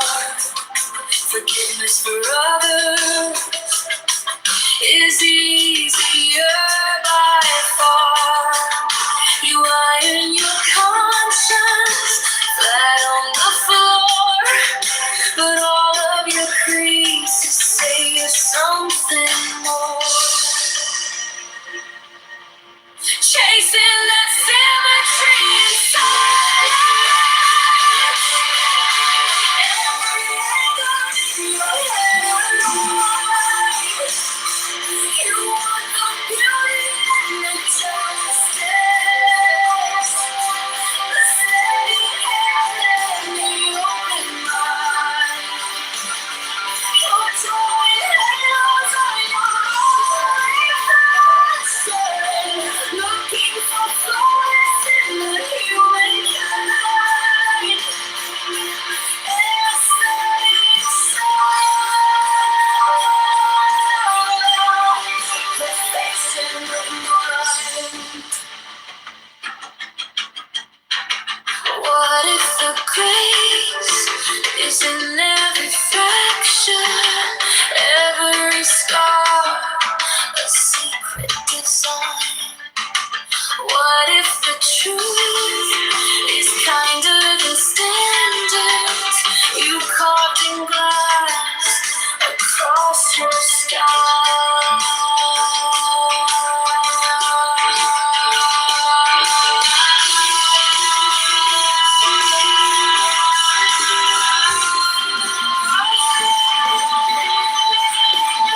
Chasing that symmetry inside. Every angle in your head alive. You want the beauty and the justice. The steady hand and the open mind. You're drawing halos on your own. Okay, everybody, welcome back to the Art of Worldly Wisdom, hosted by candidate John Kitover, the 26th District. Hope you enjoy this reading of Balthasar Gracian's Eternal Wisdom.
Weigh matters carefully and think hardest about those that matter most. Fools are lost by not thinking.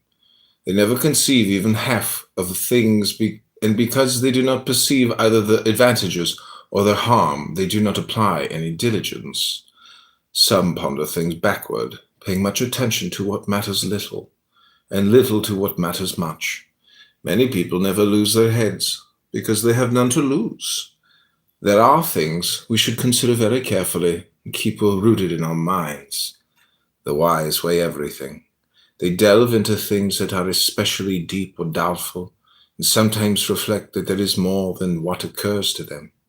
They make reflection reach further than apprehension.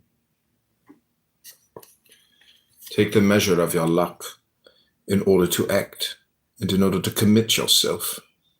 This matters more than identifying your predominant humor and understanding your physical makeup. It is foolish for a 40-year-old to ask Hippocrates for health, and even more foolish to ask Seneca for wisdom. It is a great art to govern fortune, either awaiting her, for she sometimes takes her time, or taking advantage of her, for she sometimes turns good, although you will never completely understand her inconsistent behavior. If she has favored you, proceed with boldness, for she often loves the daring, and like a dazzling woman, the young. If you are unlucky, act not. Withdraw and save yourself from failing twice. If you master her, you have taken a great step forward. Know what insinuation is, how to use it. It is the subtlest point in your dealings with others. It can be used to test the wits and cunningly probe the heart. Some insinuation is malicious, careless, tinged with the herbs of envy, smeared with the poison of passion, an invisible lightning bolt that can knock you from grace and esteem. Some people owe their downfall to a single wounding, insinuating word. Those who expelled them from power showed not the slightest fear before an entire conspiracy of common murmuring and singular malevolence. Other insinuations, favorable ones, do the opposite, shoring up our reputation. But we should catch these darts as skillfully as they were hurled at us by evil intention. Catch them carefully, await them prudently. A good defense requires knowledge. When we expect a blow, we can ward it off. Quit while you're ahead. All the best gamblers do. A fine retreat matters as much as a stylish attack. As soon as they are enough, even when they are many, cash in your deeds. A long run of good fortune is always suspicious. You're safer when good luck alternates with bad, and besides, that makes for bittersweet enjoyment.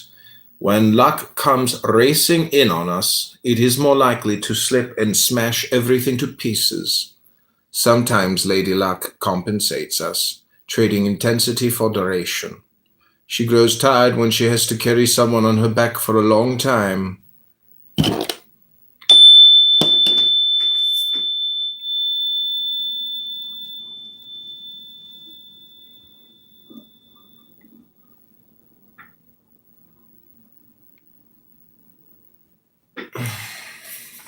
Know when things are at their acme, when they are ripe,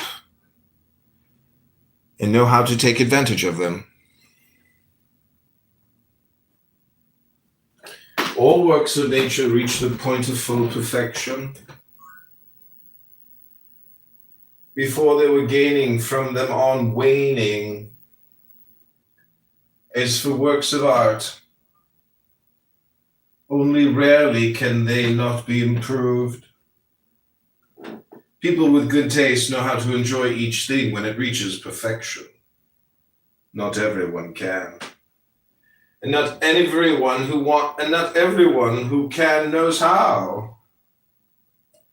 Even the fruits of the understanding attain this ripeness, but you must know it in order to value and use it. grace in dealing with others. Oh, yeah. It is a great thing to win universal admiration, but even greater to win benevolence. Part of it is having a lucky star, but diligence is more important. One begins with the former and carries through with the latter. It isn't enough to be eminently gifted, though people often suppose it is easy to win affection when one has a reputation. Benevolence depends on beneficence. Do all sorts of good words and better deeds. Love if you would be loved. Courtesy is the way great people bewitch others. Reach for deeds and then for the pen. From the sword to the pen, for there is also grace among writers, and it is eternal. Never exaggerate. It isn't wise to use superlatives. They offend the truth and cast doubt on your judgment. By exaggerating, you squander your praise and reveal a lack of knowledge and taste. Praise awakens curiosity, which begets desire, and latter, when the goods seem overpriced, as often happens, expectations. Feels cheated and avenges itself by running down the praised and the praiser. The prudent show restraint, and would rather fall short than long. True eminences are rare, so temper your esteem. To overvalue something is a form of lying. It can ruin your reputation for good taste, and even worse, for wisdom.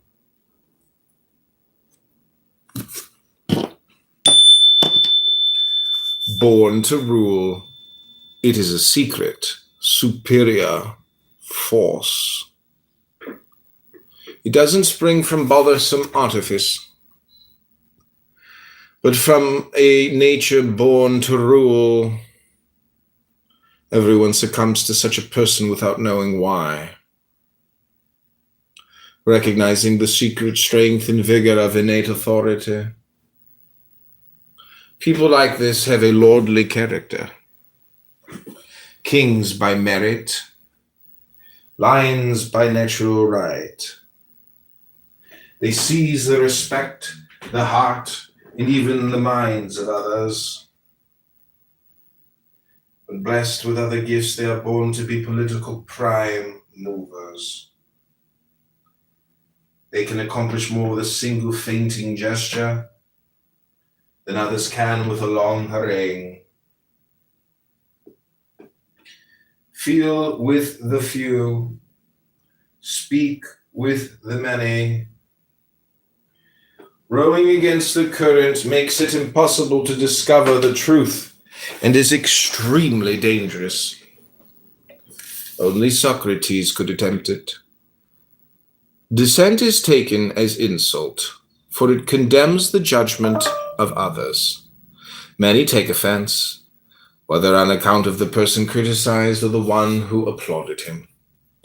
The truth belongs to the few. Deceit is as common as it is vulgar.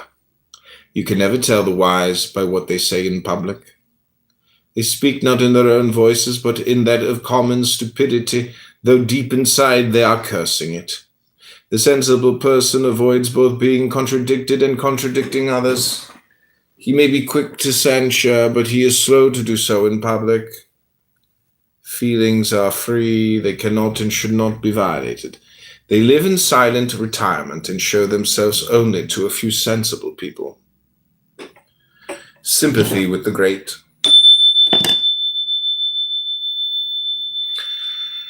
One of the gifts of the hero is the ability to dwell with heroes.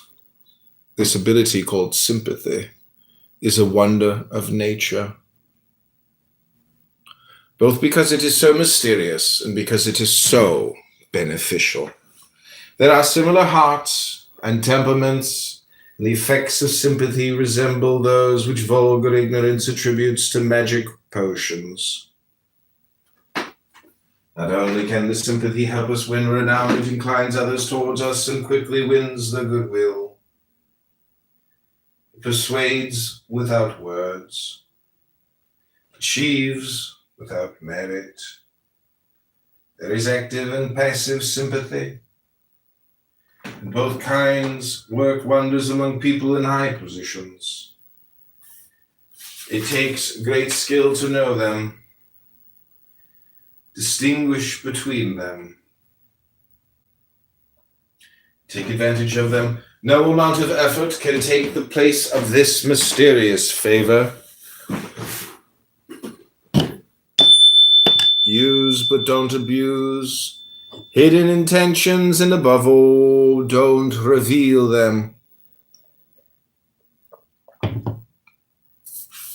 All art must be concealed, for it rouses suspicion, especially hidden intentions which are hateful. Deceit is common, so be on your guard. But hide your caution from others so as not to lose their confidence. When it becomes known, caution offends others and provokes vengeance, awakening unimagined evils. A reflective way of doing things will give you a great advantage. Nothing provides more food for thought. The greatest perfection of an action depends upon the mastery with which it is carried out. Temper your antipathy.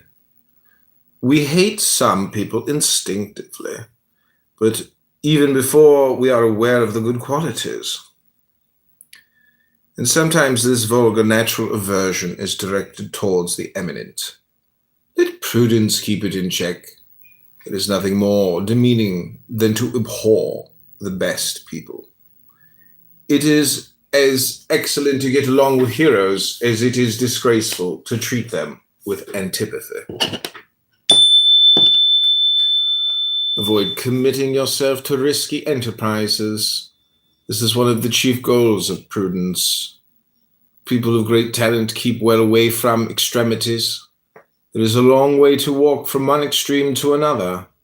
The prudent stick to the middle ground. Only after long deliberation do they decide to act, for it is easier to hide oneself from danger than to overcome it. Dangerous situations place our judgment in jeopardy, and it is safer to flee from them entirely. One danger leads to another, greater one, brings us to the edge of disaster. Some people are rash because of their temperament and their national origin, and they are quick to commit themselves and place others in danger. But the person who walks in the light of reason sizes up the situation and sees that there is more courage in avoiding danger than in conquering it. He sees that there is already one rash fool and avoids adding another.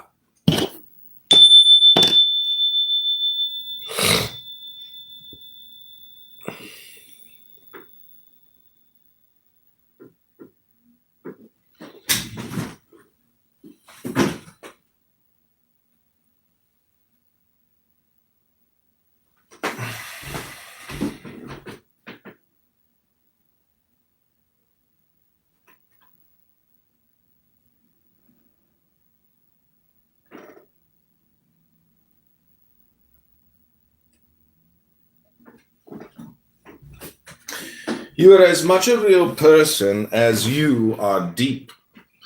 As with the depths of a diamond, the interior is twice as important as the surface. There are people who are all facade, like a house left unfinished when the funds run out. They have the entrance of a palace, but the inner rooms of a cottage. These people have no place you can rest, though they are always at rest. For once they get through the first salutations, the conversation is over. They prance through the initial courtesies like Sicilian stallions, but immediately lapse into monkish silence. Words dry up when not refreshed by perennial springs of wit. Such people easily fool those who see things superficially, but not the sharp-sighted, who look inside them and find only emptiness. A person of sharp observation and sound judgment rules over objects and keeps objects from ruling him. He plumbs the greatest depths and studies the anatomies of other people's talent. No sooner does he see someone than he has understood him and judged his essence. With rare powers of observation, he deciphers even what is most hidden. He observes sternly, conceives subtly, reasons judiciously. There is nothing he cannot discover, notice, grasp, understand.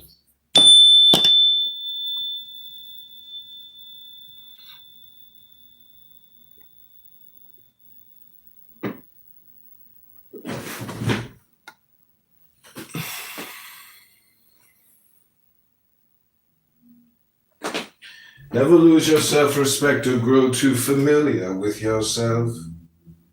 Let your own integrity keep you righteous. You should owe more to the severity of your own judgment than to all external precepts. Avoid what is indecorous, not because others will judge you harshly, but because you fear your own prudence. Grow to fear yourself, and you will have no need of Seneca's imaginary witness. Subnote, your own conscience. Gracian is alluding to one of Seneca's moral epistles. Know how to choose. Most things in life depend on it. You need good taste and an upright judgment. Intelligence and application are not enough. There is no perfection without discernment and selection. Two talents are involved, choosing and choosing the best. There are many people with a fertile, subtle intelligence, rigorous judgment, both diligent and well-informed, who are lost when they have to choose. They always choose the worst, as though they wanted to show the skill at doing so. Knowing how to choose is one of heaven's greatest gifts. Never lose your composure. Prudence tries never to lose control. This shows a real person with a true heart. For magnanimity is slow to give into emotion. The passions are the humors of the mind, and the least excess sickens our judgment. If the disease spreads to your mouth, your reputation will be in danger. Master yourself thoroughly, and no one will criticize you for being perturbed. Either when things are at their best or at their worst, all will admire your superiority. Be diligent and intelligent. Diligence is quick to carry out what intelligence has lingered over. Fools are fond of hurry. They take no heed of obstacles and act incautiously. The wise usually fail through hesitation. Fools stop at nothing. The wise at everything. Sometimes things are judged correctly but go wrong out of inefficiency and neglect. Readiness is the mother of luck. It is a great deed to leave nothing for the morrow. A lofty motto, make haste slowly. Act boldly but prudently. Even hairs tweak the beard of a dead lion. Like love, courage is no joking matter. If it yields once, it will have to yield again and again. The same difficulty will have to be conquered later on, and it would have been better to get it over with. The mind is bolder than the body. So with the sword, let it be sheathed in prudence, ready for the occasion. It is your defense. A weak spirit does more harm than a weak body. Many people with eminent qualities lacked this brio, appeared to be dead, and were buried in their lassitude. Provident nature resourcefully joined the sweetness of honey with the sting of the bee. You have both nerves and bones in your body. Don't let your spirit be all softness. Know how to wait. It shows a great heart with deep reserves of patience. Never hurry and never give way to your emotions. Master yourself, and you will master others. Stroll through the open spaces of time to the center of opportunity. Wise hesitation ripens success and brings secrets to maturity. The crutch of time can do more than the steely club of Hercules. God himself punishes not with iron hands, but with leaden feet. A wonderful saying. Time and I can take on any two. Fortune gives larger rewards to those who wait. Think on your feet. Good impulses spring from a happy readiness of spirit. For such a spirit there are no tight spots, no troubling chance occurrences, only vivacity and brio. Some think much and then do everything wrong, and others get everything right without any forethought at all. Some people have reserves of antiperistasis, subnote, antiperistasis, opposition, by which the quality opposed acquires strength. Difficulties bring out the best in them. They are monsters who succeed spontaneously and err whenever they have thought about something. What doesn't occur to them immediately will never occur to them, and there is no use thinking about latter. Quickness wins applause, for it reveals prodigious talent, subtlety in thought, prudence in deeds.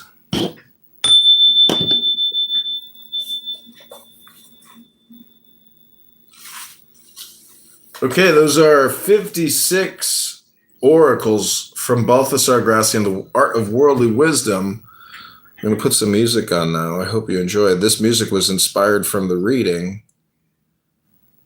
Let me play a different one. Here we go. This is called Breath of Better Days.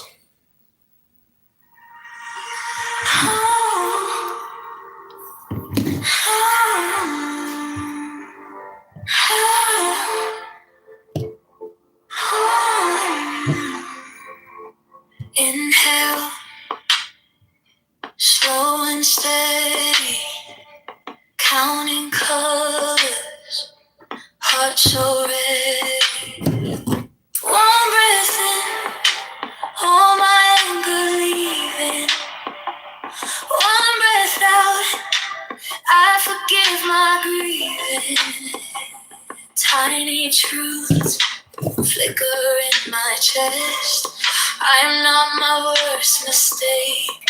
I am every honest step.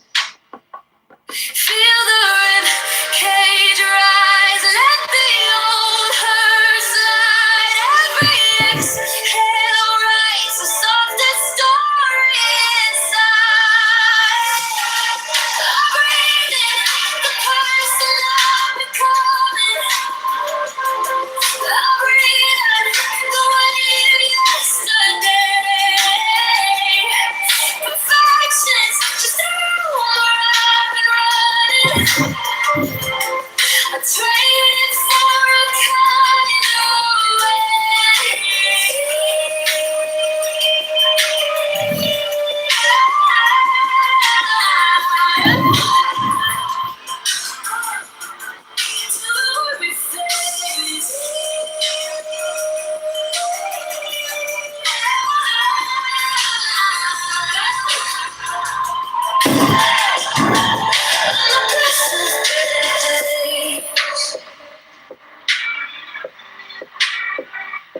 Eyes closed, but the future's clearer. quiet voice speaking in the mirror. I'm enough, learning how that feels. Every flaw, missing piece in a heart that heals. Feel the rib cage rise, let the harsh words slide. Every exhale rise to tell the truth on my mind. I'm breathing the person I'm becoming. I breathe out the weight of yesterday. Perfection's just running. I traded for a kind of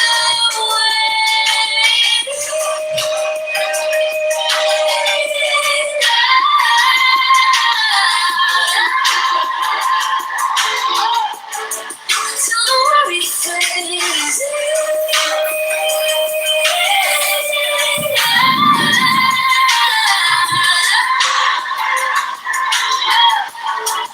On the breath of better days. For keep the kindness at the core. Hold once more, I'm not counting sins. I'm counting love. Breathing the person I'm becoming. I breathe the weight of yesterday. Perfection's still alive and running. I'm brighter in my honest grave.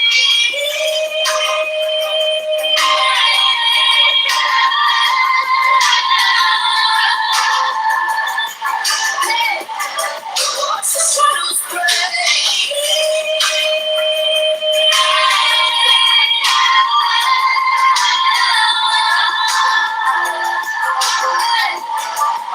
the breath of better days.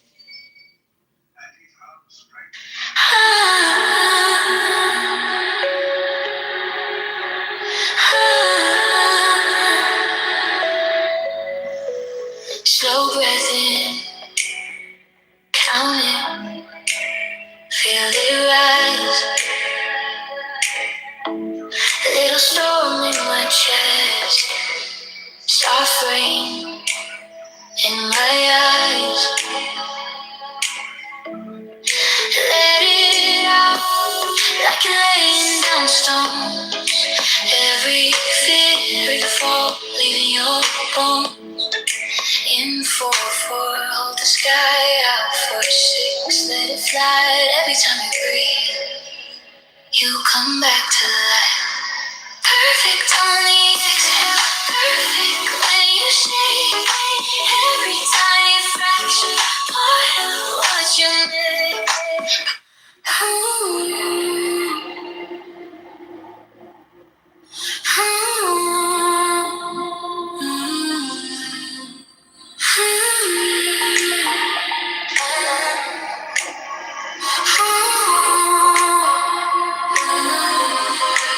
Slow breathing, counting, feel it rise. Little storm in my chest, soft rain in my eyes. Let it out like you're laying down stones. Every fear, every fall, leaving your bones. In 4-4, hold the sky out. 4-6, let it fly. Every time you come back to life. Perfect on the exhale, perfect when you shake. Every tiny fracture, part of what you made. Perfect in the trembling.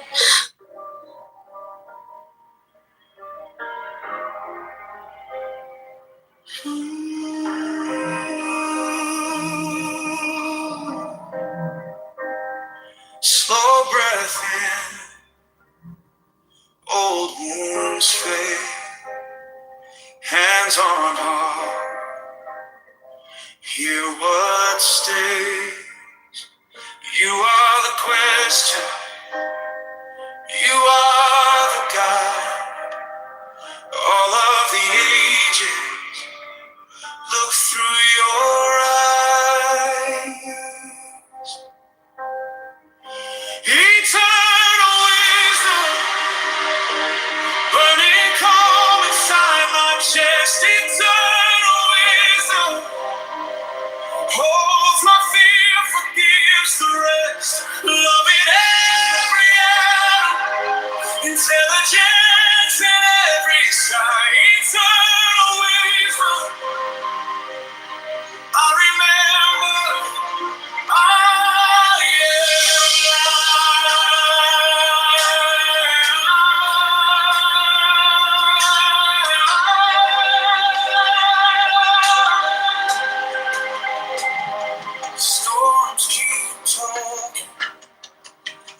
easily.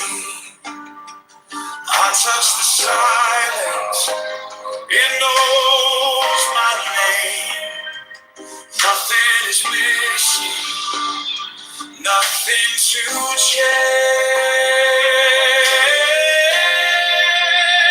Eternal wisdom, burning cold inside my chest. Eternal wisdom, holds the fear, forgives the rest. Love in every atom, intelligence in every sign. Eternal wisdom, I remember I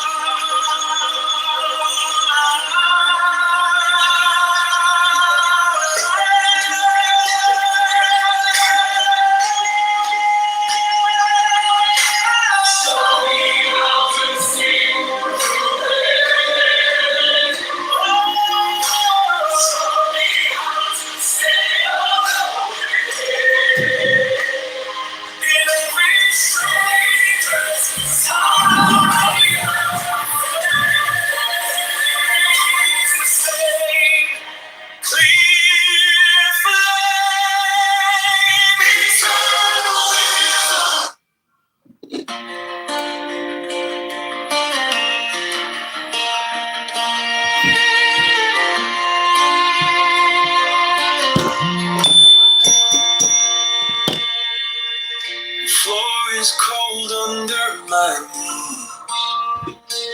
Breath comes slow, like turning pages. All the noise falls off the edge, and I can hear you in the spaces. In the quiet, you're the answer. In the stillness, you're the song. Every question grows much smaller when I remember you were here all along. In the quiet room, under open sky inside, I sit and listen.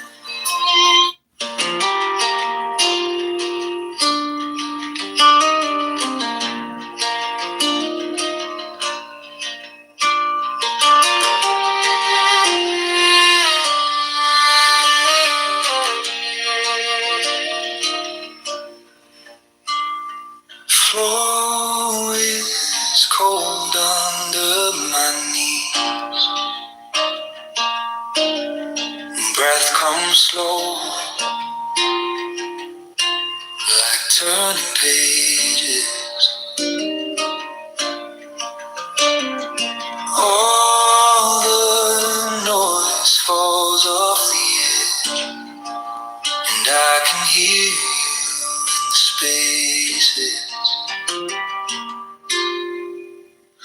In the quiet, you're the answer. In the stillness,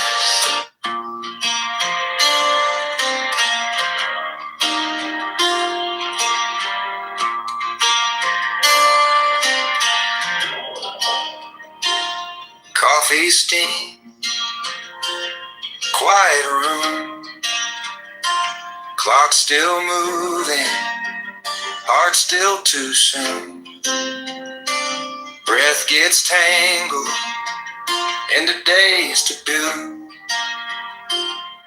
So I close my eyes, make some room for you. In the still mind, I find you. In the slow breathing, you speak the truth.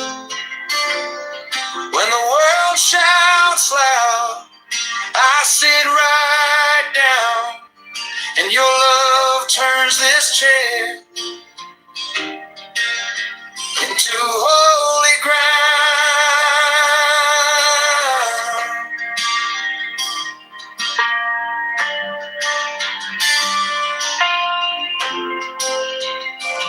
Thoughts like thunder, rolling fast. Old regrets, future plans,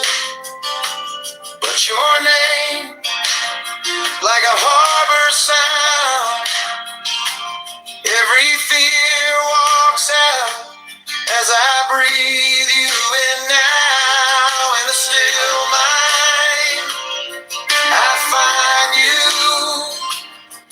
In the slow breath in, you speak the truth. When the world shouts loud, I sit right down, and your love turns this chair into holy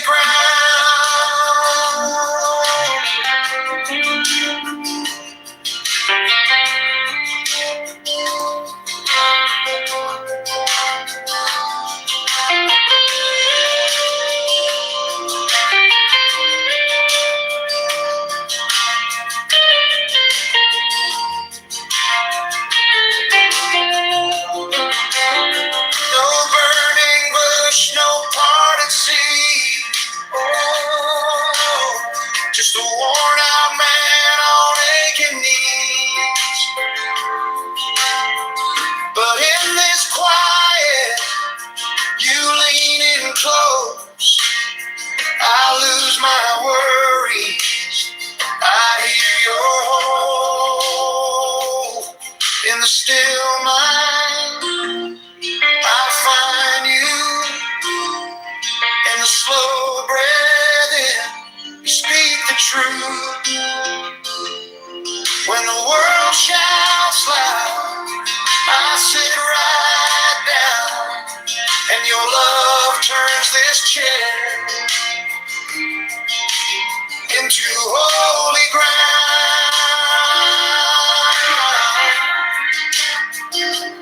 Holy ground.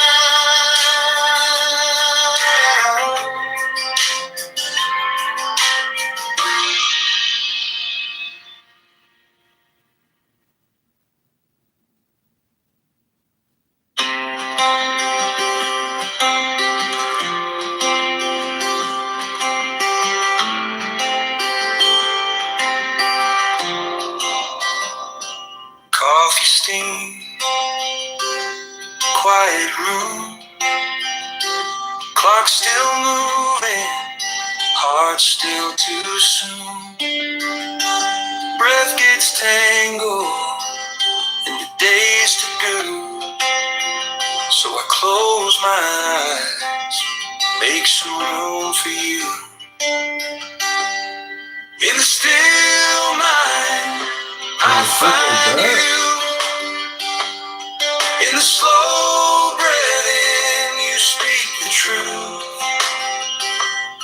When the world shouts aloud, I sit right down, and your love turns this chair into holy ground.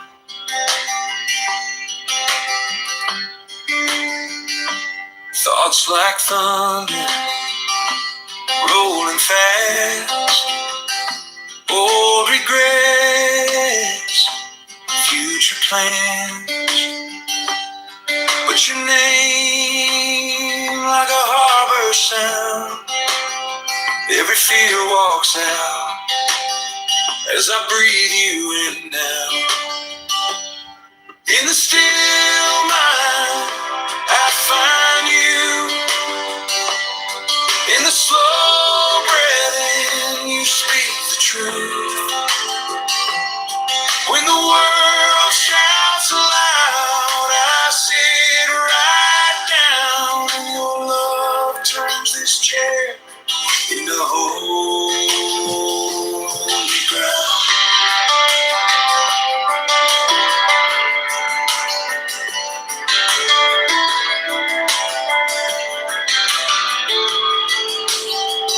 No burning bush, no parted sea. Just a worn out man on aching knees. But in this quiet, you lean in close. I lose my worry. I hear your hope. In the still mind, I find you.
Highlighters in a perfect room.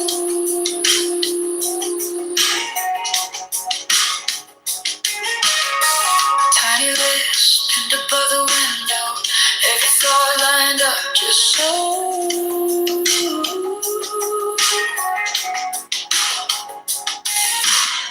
I taste the good you in my heart, misery in the distance.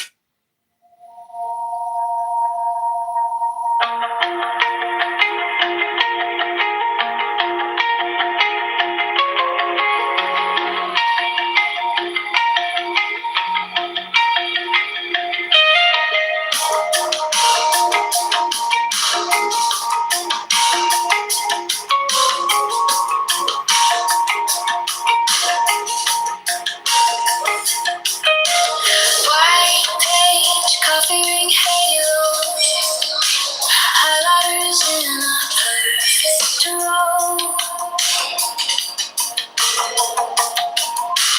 Tiny lists pinned above the window. Every thought lined up just so. I chase the golden right beyond my heart, measuring the distance between falling stars. Straight.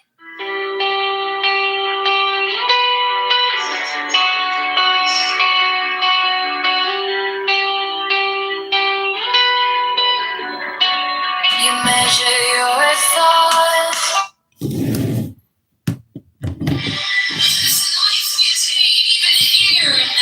By not declaring yourself immediately, you will keep people guessing, especially if your position is important enough to awaken expectations. Mystery, by its very arcaneness, causes veneration. Even when revealing yourself, avoid total frankness, and don't let everyone look inside you. Cautious silence is where prudence takes refuge.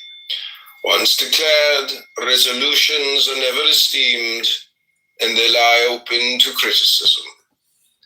If they turn out badly, you will be twice unfortunate. If you want people to watch and wait on you, imitate. For hope remembers and gratitude forgets.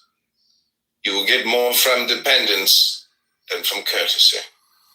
He who has already drunk turns his back on the well, and the orange already squeezed turns from gold into mud.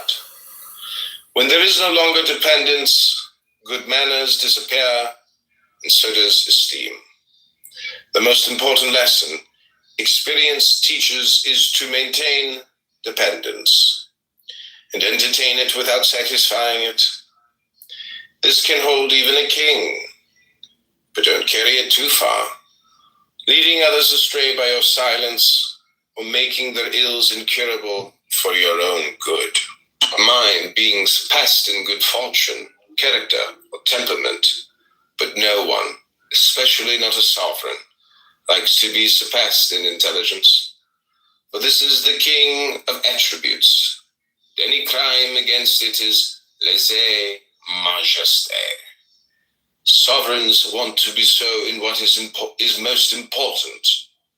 Princes like to be helped, but not surpassed. When you counsel someone, you should appear to be reminding him of something he had forgotten, not of the light he was unable to see. It is the stars who teach us this subtlety. They are brilliant suns, but they never dare to outshine the sun. Yes. No country, not even the most refined, has ever escaped some innate defect or other, and these weaknesses are seized on by neighboring countries as defense or consolation.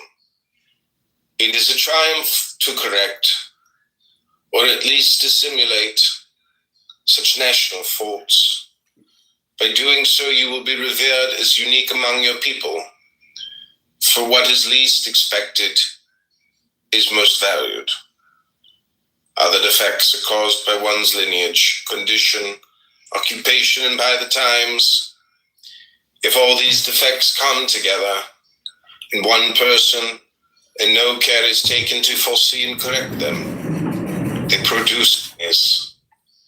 No country, not even the most refined, has ever escaped some innate defect or other, and these weaknesses are seized on by neighboring countries as defense or consolation. Enjoy the company of people of understanding. What you say will be rewarded with applause. What you hear with learning. What draws us to others ordinarily is our own interest, and here that interest is ennobled. The prudent frequent the homes of courtly heroes, theaters of heroism, not palaces of vanity. Some are renowned for their learning and good judgment, oracles of all greatness through example and friendship. Those who accompany them form courtly academy of gallant discretion and wisdom. Nature in. Enjoy the company of people of understanding. What you say will be rewarded with applause. What you hear with learning. What draws us to others ordinarily is our own interest, and here that interest is ennobled.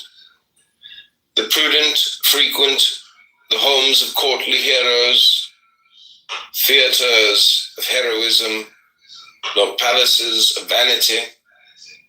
Some are renowned for their learning and good judgment, oracles of all greatness through example and friendship. Those who accompany them form courtly academy of gallant discretion and wisdom. Nature in. Enjoy the company of people of understanding. What you say will be rewarded with applause. What you hear with learning. What draws us to others ordinarily is our own interest, and here that interest is ennobled. The prudent frequent the homes of courtly heroes, theaters of heroism, not palaces of vanity.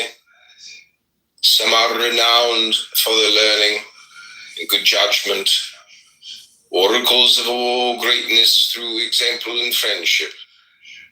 Those who accompany them form courtly academy of gallant discretion and wisdom. Nature in. Enjoy the company of people of understanding. What you say will be rewarded with applause. What you hear with learning. What draws us to others ordinarily is our own interest, and here that interest is ennobled. The prudent frequent the homes of courtly heroes, theaters of heroism, not palaces of vanity. Some are renowned for their learning and good judgment, oracles of all greatness through example and friendship. Those who accompany them form courtly academy of gallant discretion and wisdom. Nature in. Enjoy the company of people of understanding. What you say will be rewarded with applause. What you hear with learning. What draws us to others ordinarily is our own interest, and here that interest is ennobled. The prudent frequent the homes of courtly heroes, theaters of heroism, not palaces of vanity. Some are renowned for their learning and good judgment, oracles of all greatness through example and friendship. Those who accompany them form courtly academy of gallant discretion and wisdom. Nature in. Enjoy the company of people of understanding. What you say will be rewarded with applause. What you hear with learning. What draws us to others ordinarily is our own interest, and here that interest is ennobled. The prudent frequent the homes of courtly heroes, theaters of heroism, nor palaces of vanity. Some are renowned for their learning and good judgment, oracles of all greatness through example and friendship. Those who accompany them form the courtly academy of gallant discretion and wisdom. Nature and enjoy the company of people of understanding.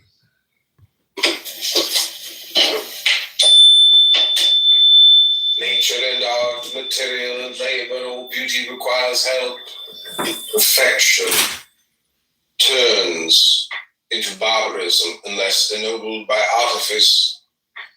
Artifice rescues the bad and perfects the good. Nature often lets us down when we most need her. Let us turn to art. The best disposition is unrefined without her. Imperfection is only half itself without culture.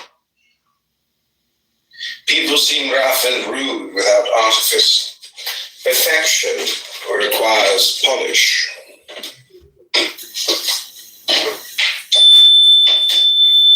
Nature and art, material and labor, all beauty requires help.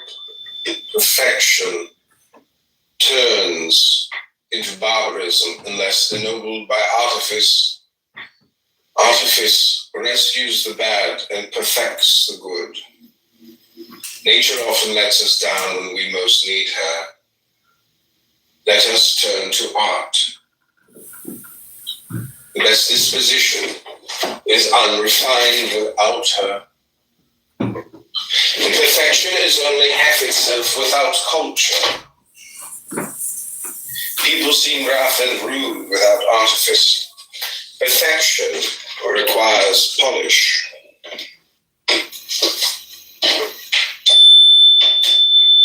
Nature and art, material and labor, all beauty requires help. Perfection turns into barbarism unless ennobled by artifice. Artifice rescues the bad and perfects the good. Nature often lets us down when we most need her. Let us turn to art.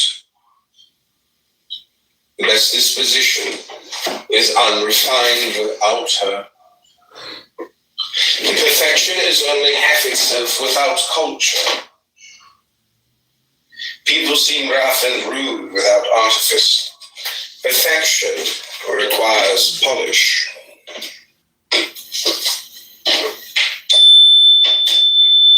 Nature and art, material and labor, all beauty requires help. Perfection turns into barbarism unless ennobled by artifice. Artifice rescues the bad and perfects the good. Nature often lets us down when we most need her. Let us turn to art. The best disposition that its guile has been penetrated and tries to deceive by telling the truth. Changing strategies, it beguiles us with its apparent lack of guile.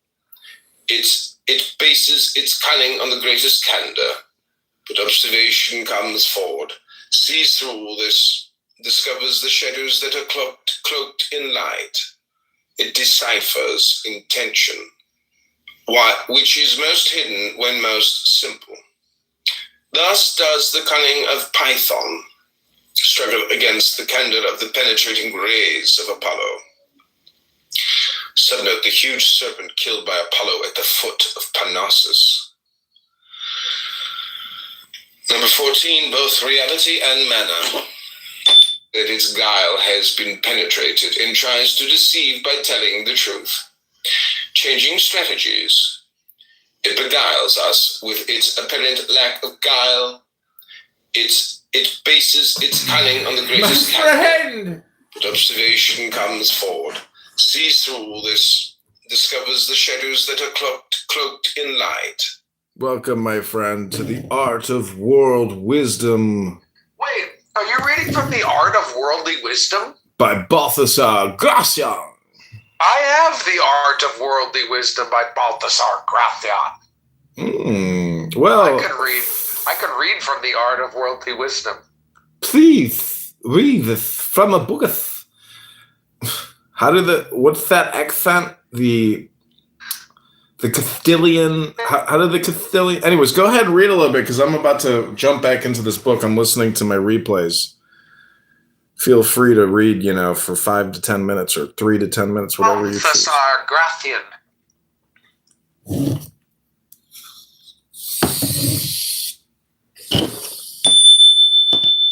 Do not live in a hurry. To know how to separate things is to know how to enjoy them. Many people finish their fortune sooner than their life. They run through pleasures without enjoying them and would like to go back when they find they have overrun the mark.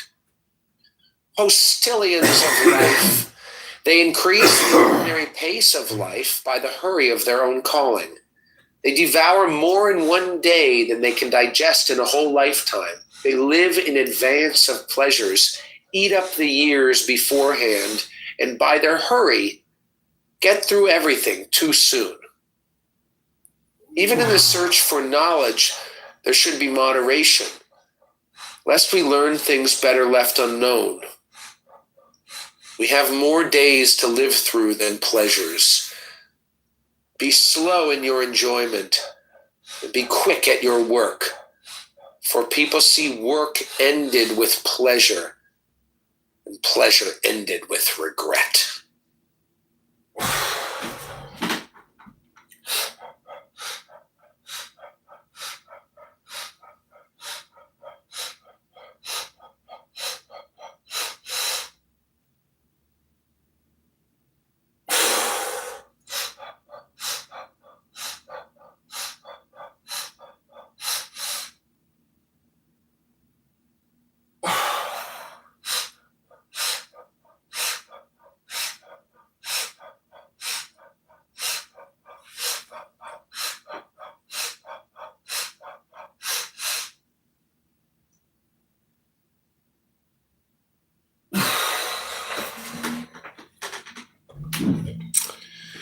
All right.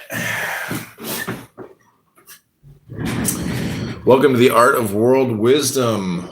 We are reading a pocket oracle. And I just want to point out that when I do rooms like this, I thank God that I can, basically disconnect from Clubhouse, because Clubhouse is really just fools passing by, and they can pull you into their force vector of retardation. And it's hard to get back out of that tractor beam sometimes. It's like a powerful Star Trek episode where they have you in that, how they capture the other spaceships in their tractor beams. Vector of retardation. You are entering the vector of retardation. There's only one way to prove to me you're not retarded, and that's to read an intelligent book to me. And, everything that everybody says on here is just so stupid. It's like they're making observations like, I think that's really interesting, actually. It's kind of really interesting if you think about it. It's very strange and unique, and, what is it behind that that's, responsible for that? It's a very interesting observation. Oh, I smell something. You think existence came from nothing? What do you mean existence had to come from something? You think existence doesn't exist and existence came from Excuse something? me, my friend, did you... Something. Can you check your shoes? I think you may have stepped in something. I smell feces. Can you make sure you didn't step in any dog shit? Excuse me, I'm sorry. That's resistance. That's that New York piece of shit. My bad, my friend. I thought I smelled something.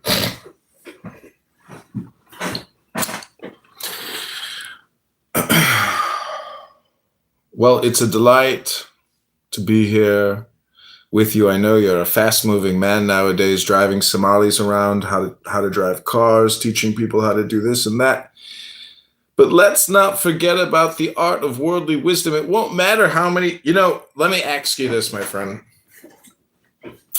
Let's say you have no morals, virtue, character, personality, and you're a human piece of shit. Like, let's say you're a real scummy guy, or scummy, slutty whore.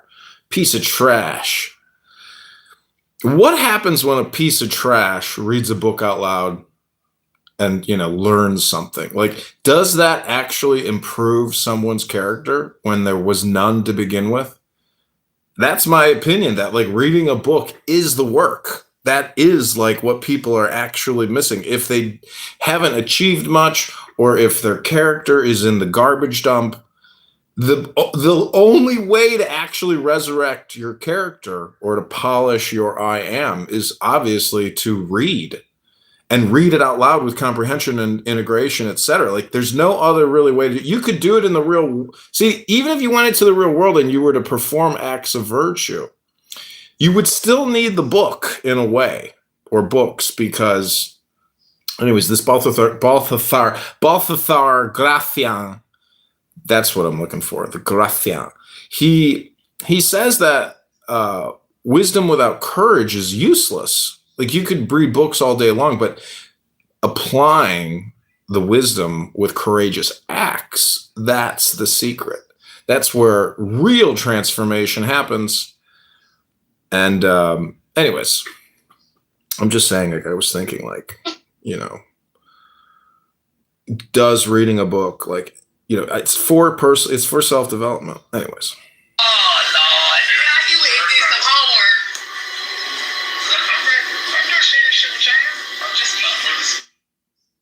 Jesse Jackson Jr. See, I was thinking today, like, what's more worthwhile of my time, to read a book or to listen to Schwartz?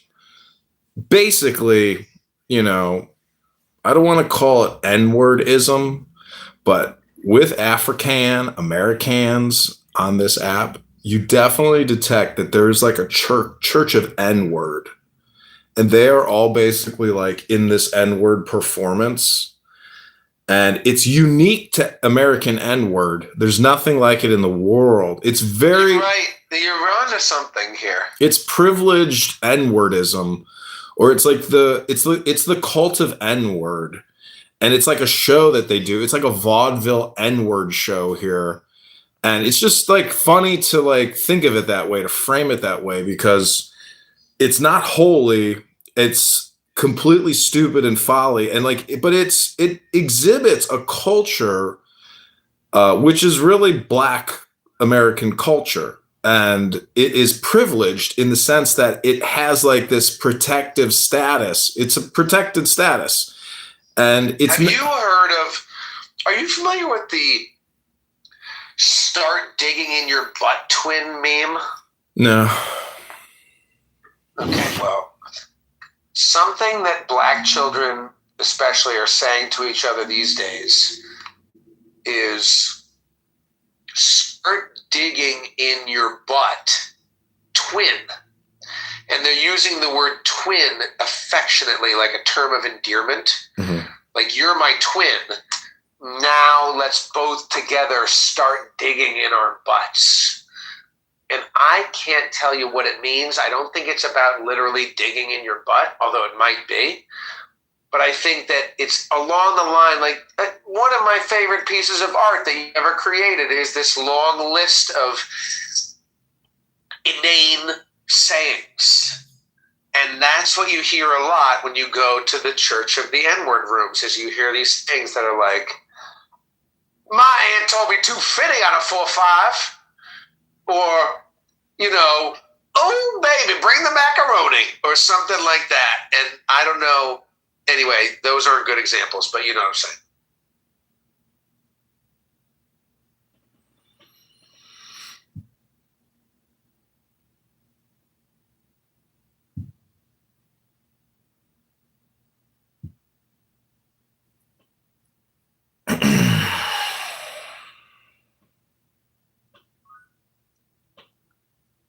Who is Balthasar Gracian? Do you know who he is? Yeah, he was a Jesuit priest in the 1600s. But he was very unique and special, and the Vatican and the Church kept him under lock and key because he was so disruptive, and his information was so intelligent that he was considered a problem. And but he was happy because he outlived all his critics. His wisdom is still being read today, right now. But his critics have been lost to the history books of nothingness. So truly the publisher, the creator of intelligence, organization of intelligence. Oh, we got Shadi here. We got my hot Kurdish girlfriend. Hey, Shadi. She's from Kurdistan. She's fine. She's a beauty. Who is it? My girl, Shadi. She's one of those warrior Kurdistani chicks in uniform, like marching around saying, "We will kill the Hamas. We will kill the ISIS. We will fight the ISIS. We will destroy the ISIS. Because we are warrior women of beauty and power." What up, Shadi? This is my friend. My friend, this is Shadi. We've been dating for like 6 hours. Shadi looks like an attractive version. Shadi is a hottie. Hey guys, how are you? Shadi, do you know Nora Bandora?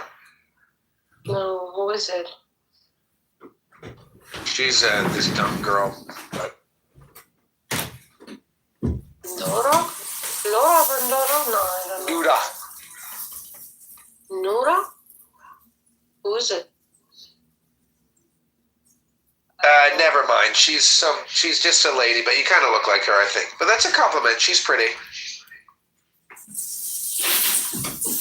Okay, thank Was you. pretty. Who is she? I don't know her. I want to see. Nora Pandora? What are you doing, Scrunch? Are you okay?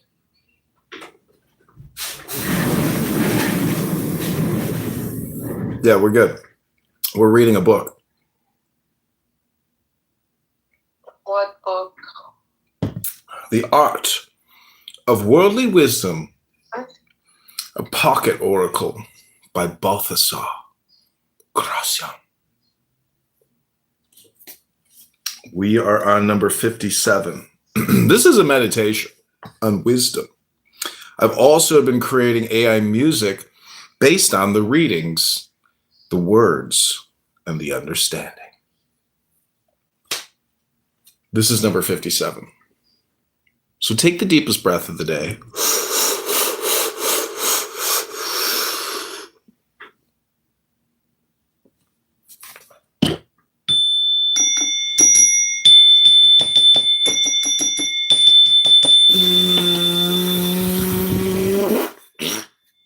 Thoughtful people are safer. Do something well, and that is quick enough. What is done immediately is undone just as fast.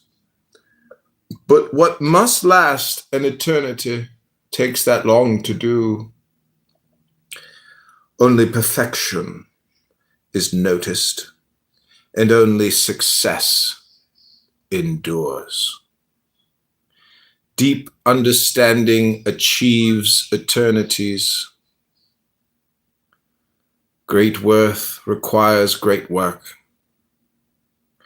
So with metals, the most precious of them takes longest to be refined and weighs most.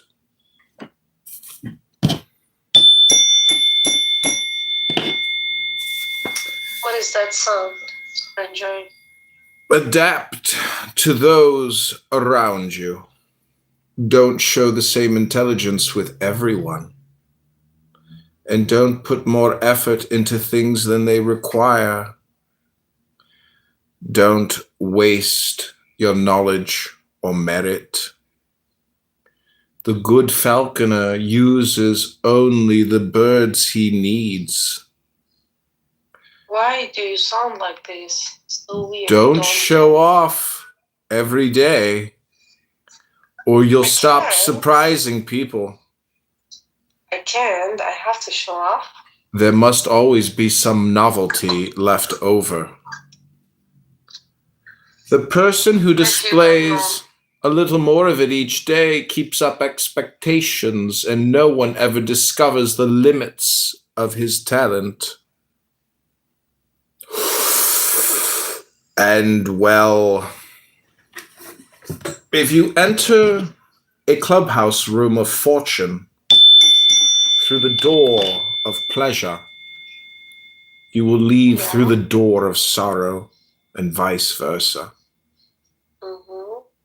So be careful of the way you end things here on Clown House, and devote more attention to a successful exit than to a highly applauded entrance.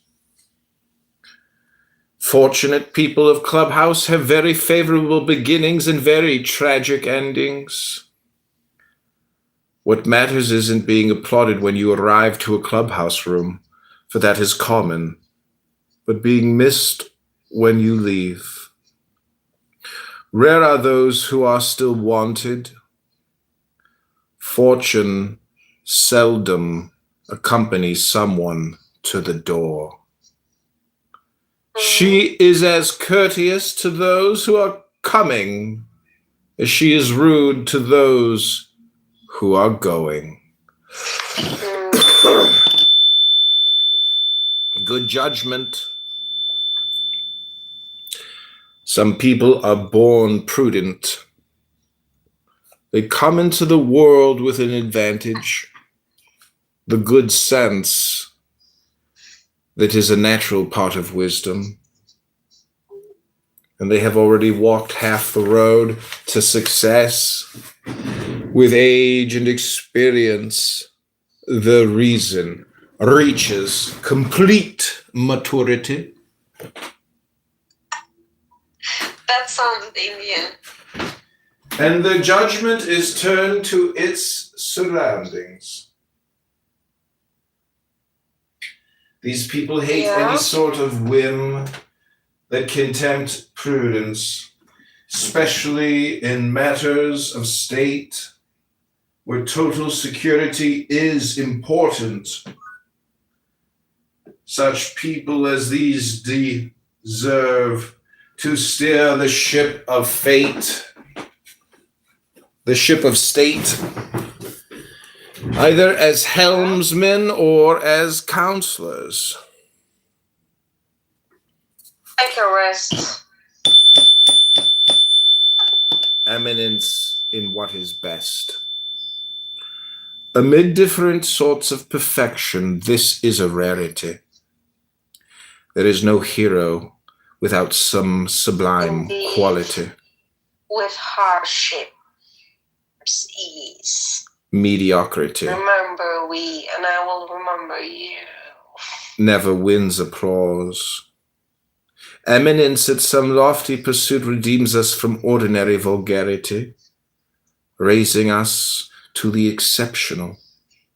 To be eminent in a lowly occupation is to be something at very little. The more comfort, the less glory. To be exceptional at superior things gives you a sovereign character. It wins admiration and gains the goodwill of others. Indeed, the promise of Allah. Use the best instruments. Some people want to be thought subtle because they use poor instruments. Do not lose hope. Do not be This sad. is a dangerous sort of satisfaction, and it deserves a fatal punishment. The worth of a prime minister never detracted from the greatness of his master. To the contrary, all the credit for success falls upon its principal cause, as does criticism in the case of failure. It is superiors who win the renown.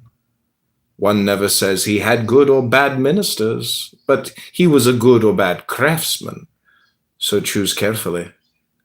Examine your ministers. To them you are entrusting your immortal fate.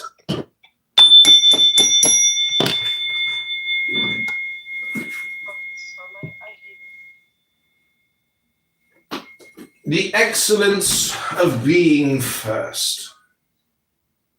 It is doubled when you are truly eminent. Other things being equal, the person who makes the first move has the advantage.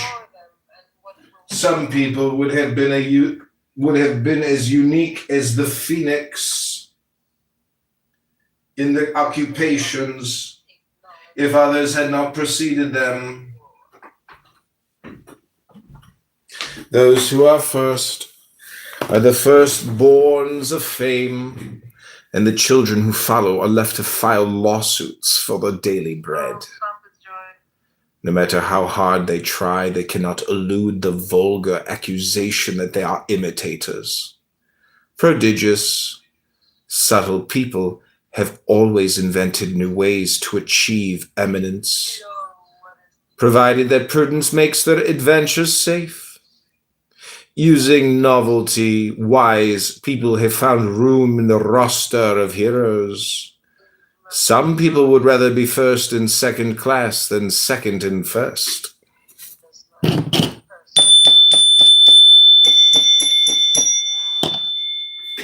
Avoid grief. It is both beneficial and wise to steer clear of troubles. Prudence will save you from many.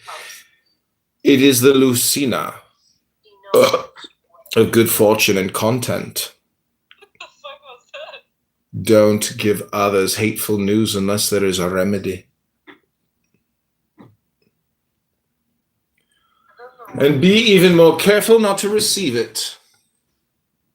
Some people's hearing is spoiled by the sweetness of flattery. Others by hearing bitter gossip. And there are people who cannot live without a daily dose of unpleasantness.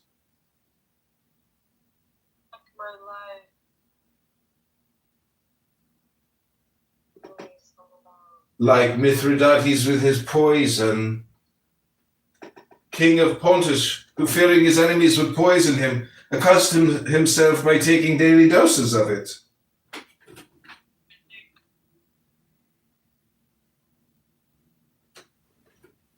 Nor can you keep well by inflicting lifelong grief on yourself in order to please someone else, even if he is close to you. Never sin against your own happiness in order to please the person who counsels you and has nothing at stake in the matter. When giving pleasure to another involves giving grief to yourself, remember this lesson.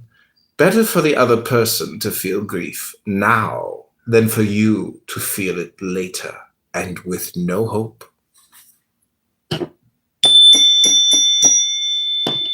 Elevated taste. You can cultivate it as you can the intellect.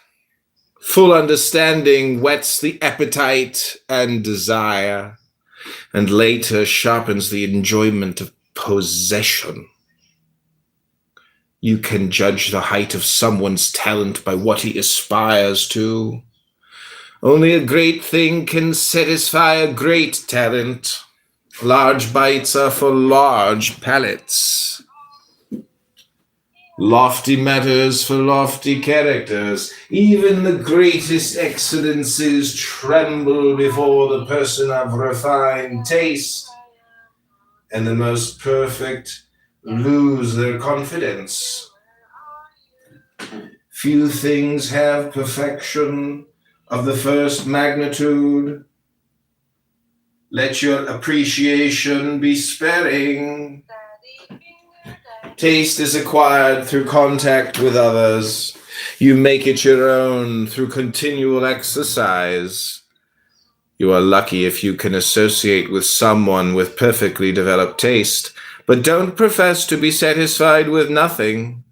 It is a foolish extreme, more odious if from affectation than if from character. Some wish God had created another world and other perfections just to satisfy their own extravagant imagination.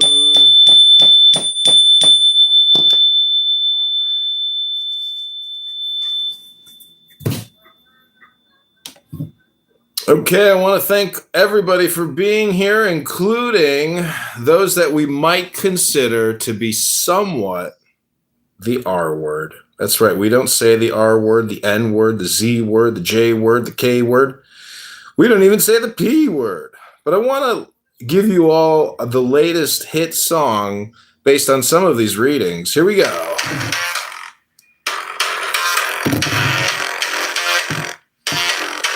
I drew maps on the backs of receipts,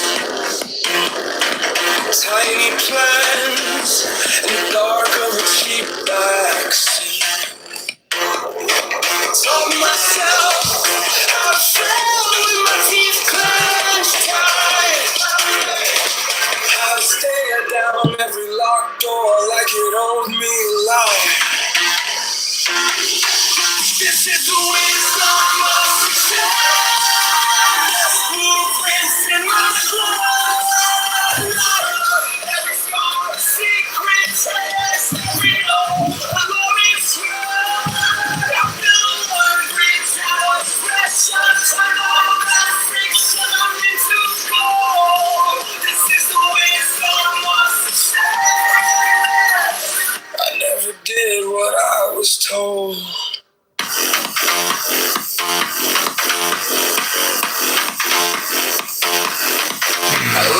So what do you think, my friend? This really is just like an ESL platform for non-native English speakers that want to come here and improve their English. And I think I'm like really trying to help them. But as you can see, my friend, even if somebody wants to learn English, their ADHD kicks in and they can only last for like 30 seconds before they want attention and want to start practicing English. Danny, welcome to the Art of Worldly Wisdom. My friend and I have been reading what's called a book. You should try it sometime instead of just, got kicked out of the PSYOP. Oh, okay. Well, welcome back to the new PSYOP.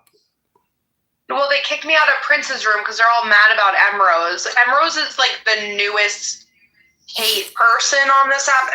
No, everyone can't stop talking about that Emrose. Yeah, I know. You're talking about her. Yeah, you're talking about her. Okay, so they kicked me out because they're like the Palestinian and the Jews and they're hooking up, and I'm like, maybe they should all have sex with each other. There's nothing better than a Palestinian and a Jew fucking.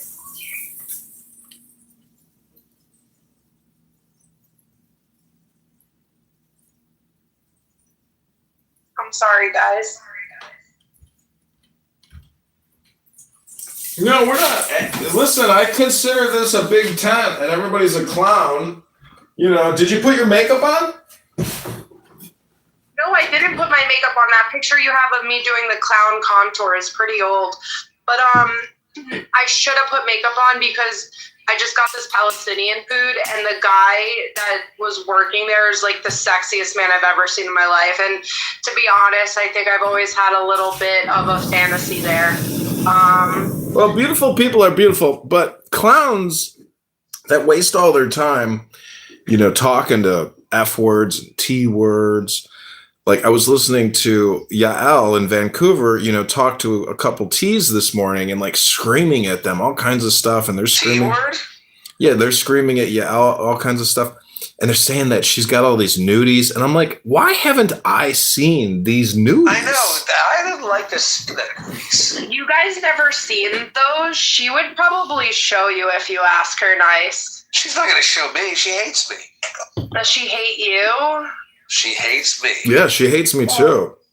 I never heard her say she hates you, John. Well, Danny, can you just be like, our cool clown and like share? I know, and then she blocked me. Can you like share some of these photos?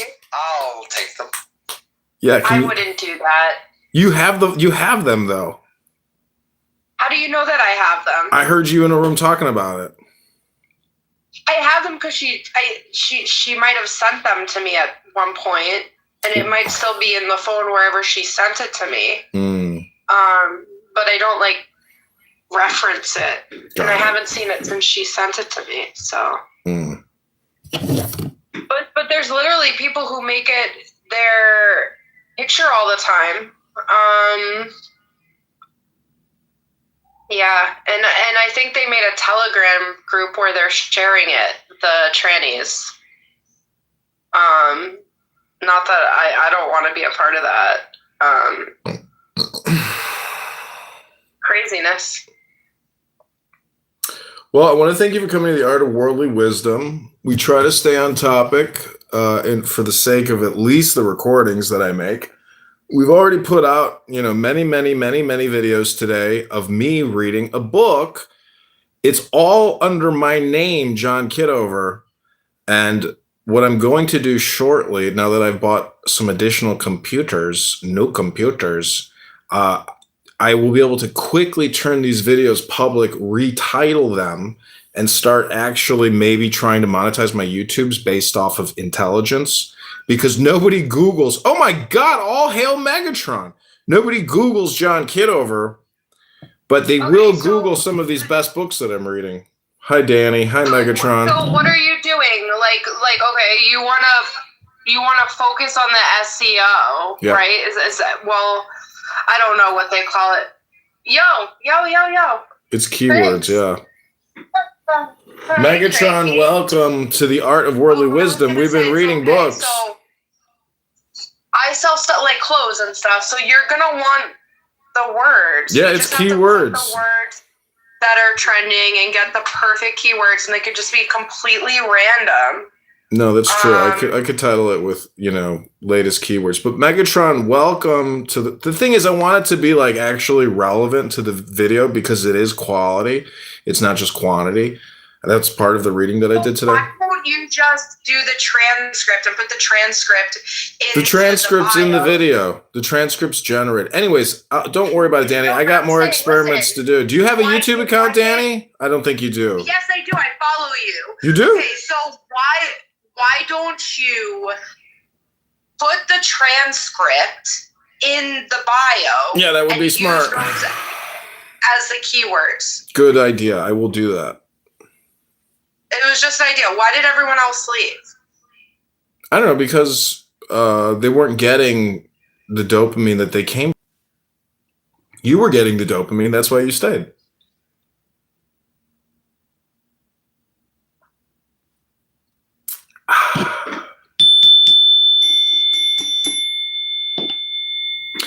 Okay, this is the Art of Worldly Wisdom. We have put out many videos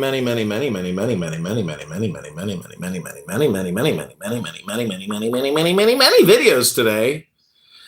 And I've avoided listening to Clubhouse, which is like an amazing feeling because I'm like, because I've spent many days, many days listening to Clubhouse. But today I was just like, you know what? I'm so glad. And you know how I did it, Danny? There's a little trick that I did yesterday. See my PTR? Yeah,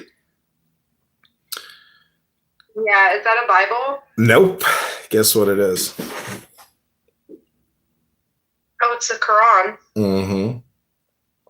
My son found the Quran on YouTube and was watching it. So what I did is I listened to an audiobook version of it last night in English for many hours.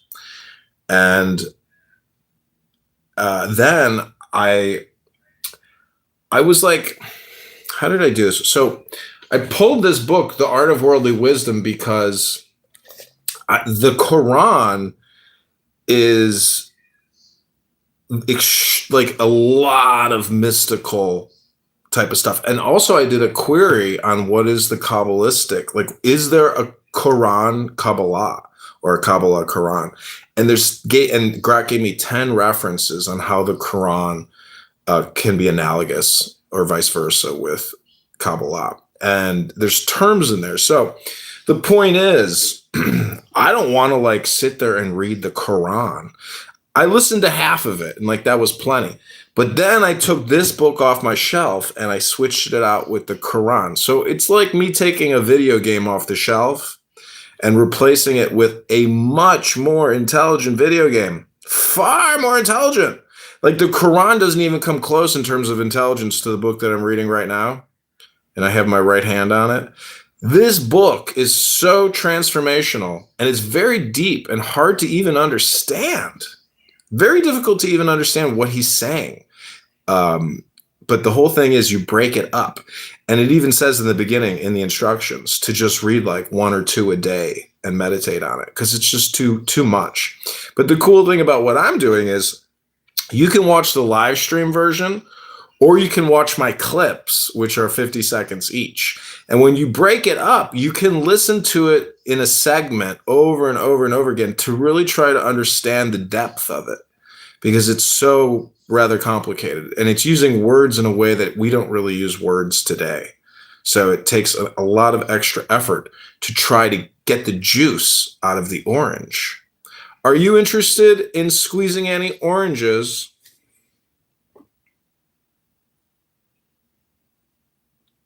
I don't know. You never made a fresh squeezed orange juice? I made fresh squeezed lemon tech. Well, the whole thing here is wisdom. This book is indisputable. Like, it's a masterpiece. And even in the beginning, it claims that it is one of the most important books ever written.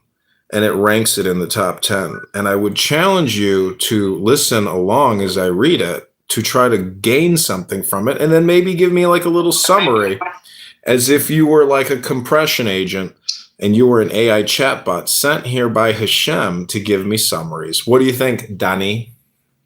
Okay. So you'll be my sorcerer's apprentice. Okay, take the deepest breath of the day. I'm sitting down now, standing up in front of an EMP. Yeah, I think that's what he's doing now. To care to make things turn out well. Take care to make things turn out well. Some people scruple more over pointing things in the right direction than over successfully reaching their goals. The disgrace of failure outweighs the diligence they showed. A winner is never asked for explanations. Most people pay more attention to success or failure than to circumstances, and your reputation will never suffer if you achieve what you wanted to. A good ending turns everything golden. However unsatisfactory the means, it is an art to set aside art when you must do so to bring things to a happy conclusion.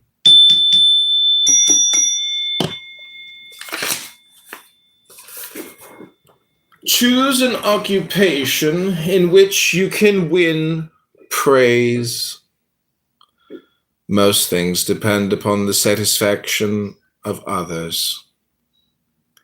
Esteem is to perfection what the zephyr is to flowers, breath and life. There are occupations that enjoy universal acclaim, and others that are more important but barely visible. The former are seen by all and win common benevolence. The latter are rarer and require more skill, but are secret and barely perceived, venerated but not applauded. Among princes, the most celebrated are the victorious ones. And that is why the kings of Aragon were so acclaimed.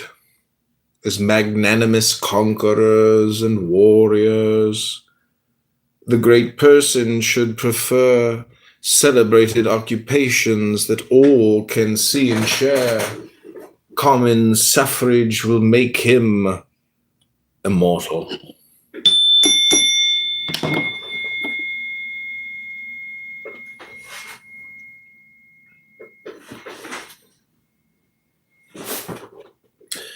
Make others understand. It is more excellent than making them remember. For intelligence is much greater than memory. Sometimes you should remind other people, and other times counsel them about the future. Some people failed to do things that were ripe for doing simply because it never occurred to them. Let friendly advice point out the advantages. One of the greatest of gifts is to size up quickly what matters. When this is lacking, many successes go undone. Let the person who has light give it to others, and let those who lack it ask for it, the former with prudence, and the latter with discretion, merely dropping a hint. This delicacy is especially necessary when the person giving advice has something at stake. It is best to show good taste and to be more explicit only when insinuation is not enough. A no has already been given, and you can now search skillfully for a yes. Most of the time, things are not obtained because they were not attempted.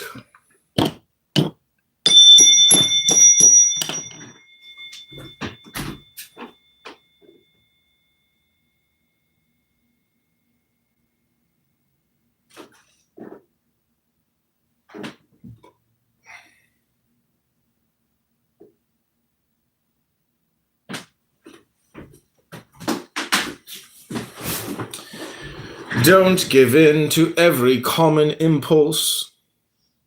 The great do not yield to every sort of passing thought. Part of prudence lies in reflecting about yourself, knowing or foreseeing your disposition, and moving towards the other extreme in order to balance art and nature. Self-correction begins with self-knowledge. There are monsters of impertinence who are always ruled by a certain humor, and their emotions vary accordingly. Tossed about by this vile imbalance, they go about their business in a self-contradictory way. Not only does the success ruin their will, it also attacks their judgment, troubling their desire and understanding.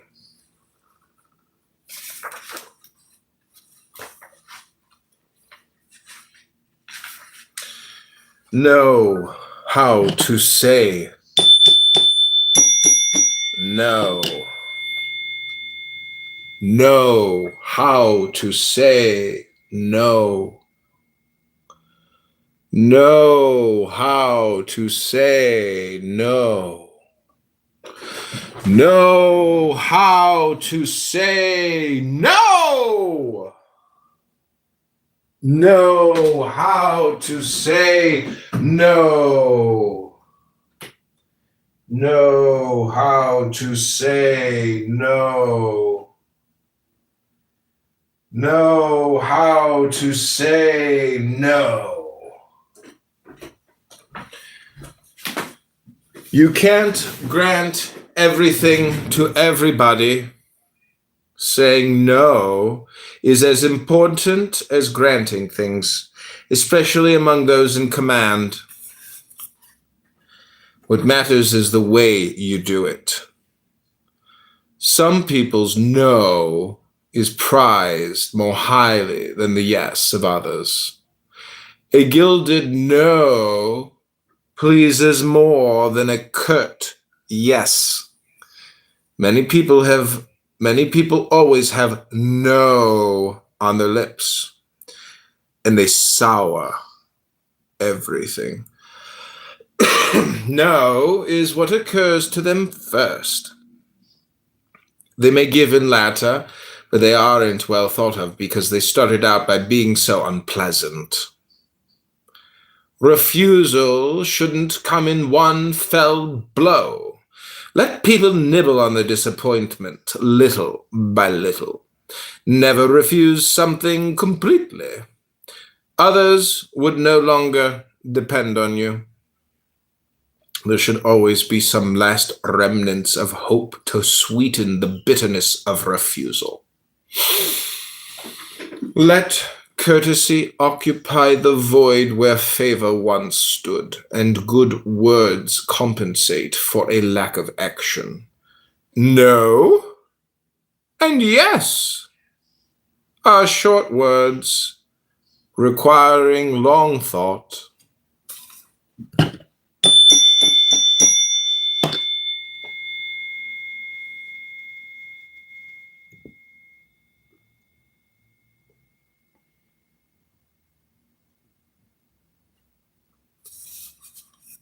Don't be inconsistent, either because of temperament or out of affectation.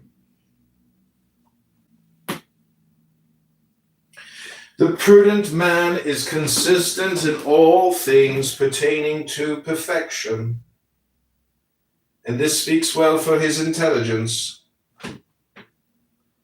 Only the causes and relative merits of things can change his behavior. When it comes to prudence, variety is ugly. There are some people who are different each day.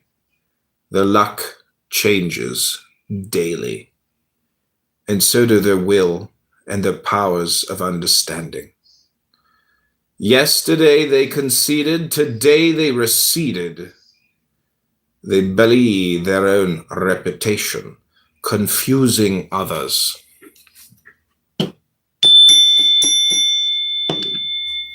Be resolute. Faulty execution does less harm than a lack of resolution. Materials turn bad more often in repose than in motion. There are people who can't make up their minds and need a push from others. At times this is caused not by perplexity, for they see clearly enough, but by inactivity. It may be ingenious to identify difficulties, but it is more so to find a way of eluding them. Other people are bogged down by nothing and have great powers of judgment and resolution. They were born for lofty pursuits, and their clear understanding lets them succeed with ease. No sooner done than said, and there is still time left over. Sure of their luck, they venture forth with even greater confidence.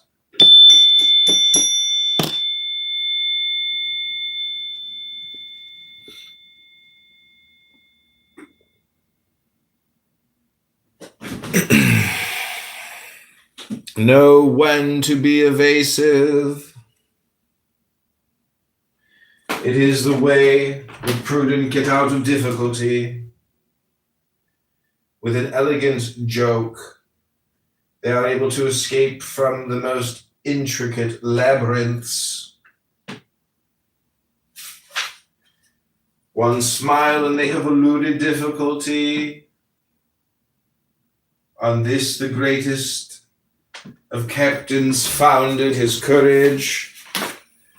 A friendly way of saying no is to change the subject, and no ploy is more clever than to pretend it wasn't you, but someone else who is being alluded to.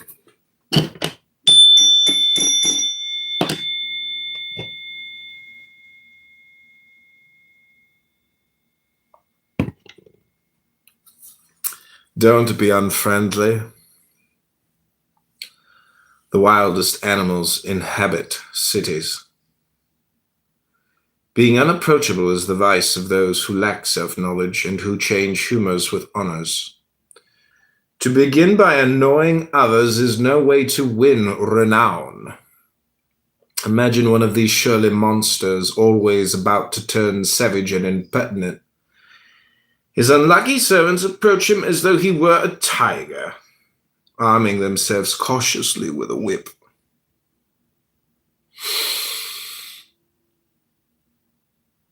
In order to reach their high position, they pleased everyone. And now that they are there, they want to get even by angering everyone. Because of their position, such people ought to belong to everyone, but their harshness and vanity makes them belong to no one. Courtly punishment for them. Avoid them entirely. Bestow your wisdom on others. Subnote: Gonzalo de Cordova, El Gran Capitan, the great captain. Military man known for his exploits in the war against the Moors and in southern Italy.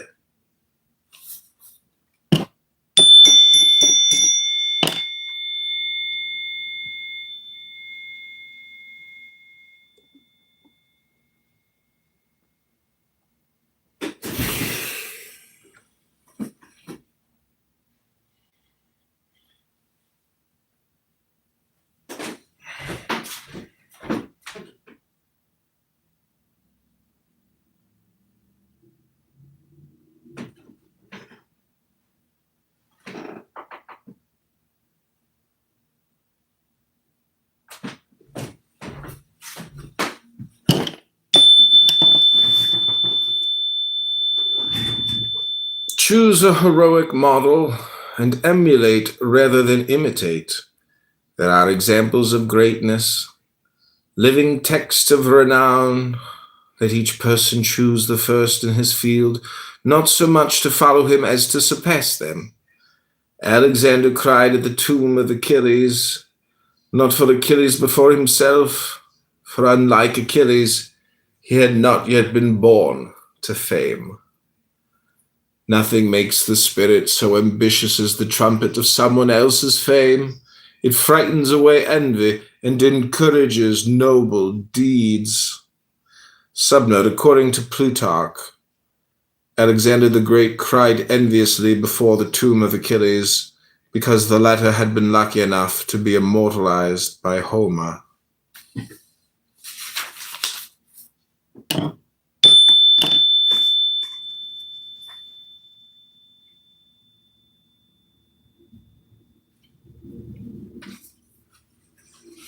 Don't always be joking. Prudence is known for its seriousness, which wins more respect than wit. The person who is always joking falls laughably short of perfection. We treat him like a liar, never believing him. From one we fear deceit, from the other jest. One never knows when jokers are exercising their judgment, which is the same as not having any. No humor is worse than continual humor. Some win a reputation for wit and lose their wits. There are moments for joviality, but the rest of the time belongs to seriousness.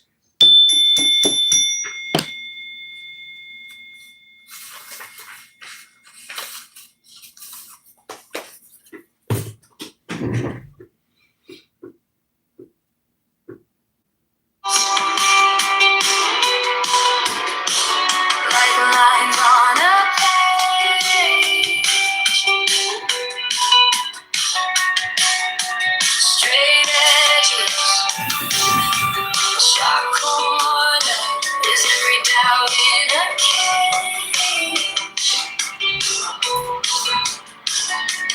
Polished replies tucked under your tongue. You practice compassion until your heart demands.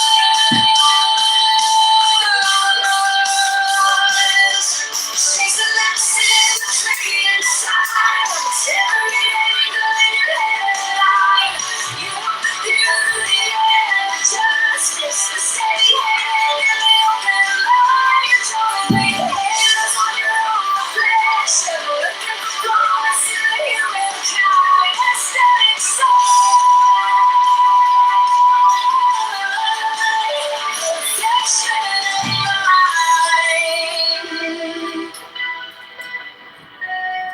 Catalog sins like stones in a jar. Forgiveness for others is easier by far. You're lying in your conscience, flat on the floor. But all of your creases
page. Straight edges, sharp corners, every doubt in a cage. Polished lines tucked under your tongue. You practice compassion till your heartbeat runs. Chasing that symmetry inside. Every angle in your head. You want the beauty and the justice. The steady hand, let me open mine. You're drawing angles on your holy lights. Looking for flaws in the human kind.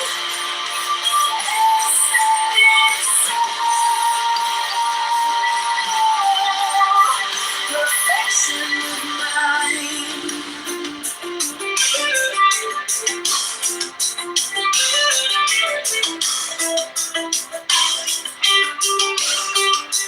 Catalog sins like stones in a jar. Forgiveness for others is easier by far. You iron your conscience flat on the floor, but all of your creases say you're something more. Chasing that symmetry inside. Every angle in your head.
You read my patterns, caught out my shadows. Hold up the mirror till I finally understand.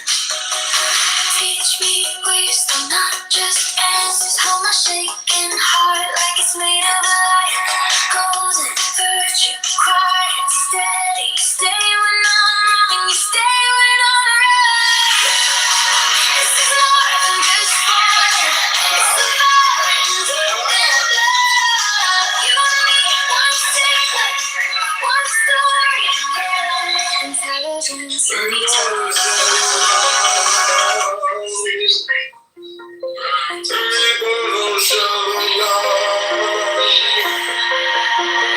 You trace a circle on my wrist.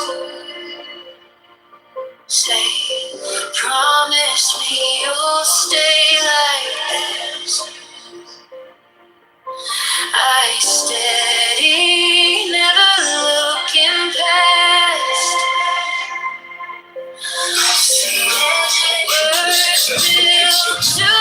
To a highly applauded entrance. Fortunate people of Clubhouse have very favorable beginnings and very tragic endings. What matters isn't being applauded when you arrive to a clubhouse room, for that is common, but being missed when you leave. Rare are those who are still wanted. Fortune seldom accompanies someone to the door. She is as courteous to those who are coming as she is rude to those who are going. Into a successful exit, then to a highly applauded entrance. Fortunate people of Clubhouse have very favorable beginnings and very tragic endings. What matters isn't being applauded when you arrive to a clubhouse room, for that is common, but being missed when you leave. Rare are those who are still wanted. Fortune seldom accompanies someone to the door. She is as courteous to those who are coming as she is rude to those who are going.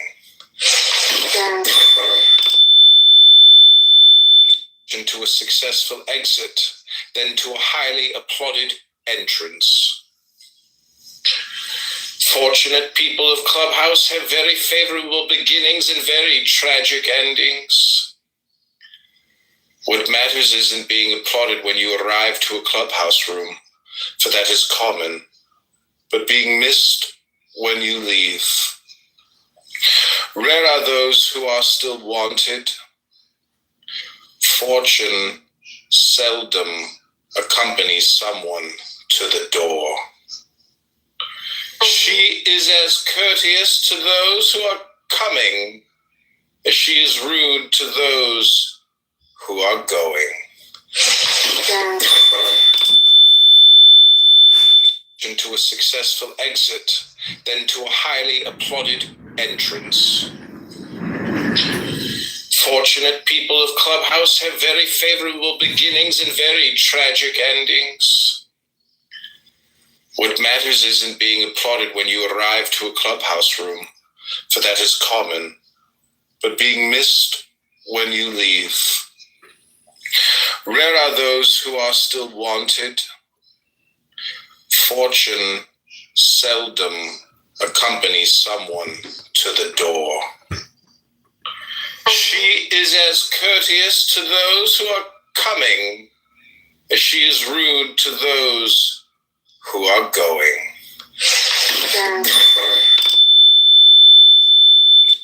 Coming as she is rude to those who are going.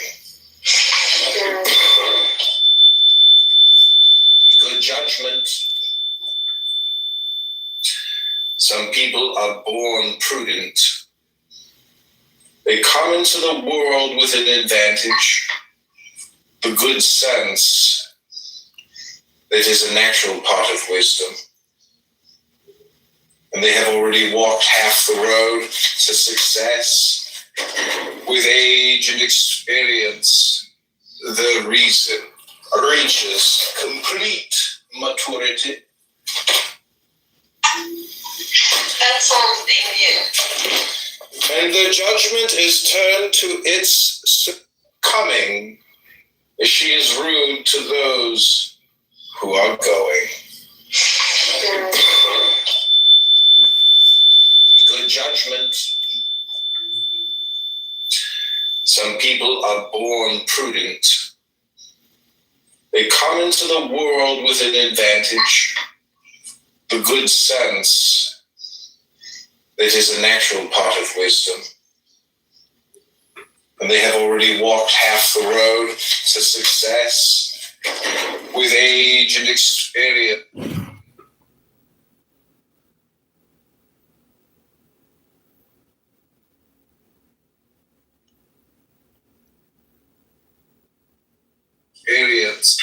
Amid different sorts of perfection, this is a rarity. There is no hero without some sublime quality. With hardship, ease. Mediocrity Remember we, and I will remember you. never wins applause. Eminence at some lofty pursuit redeems us from ordinary vulgarity, raising us to the exceptional. To be eminent in a lowly occupation is to be something at very little. The more comfort, the less glory. To be exceptional at superior things gives you a sovereign character. It wins admiration and gains the goodwill of others. Amid different sorts of perfection, this is a rarity. There is no hero without some sublime quality. With hardship, ease. Mediocrity Remember we, and I will remember you. never wins applause. Eminence at some lofty pursuit redeems us from ordinary vulgarity, raising us to the exceptional. To be eminent in a lowly occupation is to be something at very little. The more comfort, the less glory. To be exceptional at superior things gives you a sovereign character. It wins admiration and gains the goodwill of others.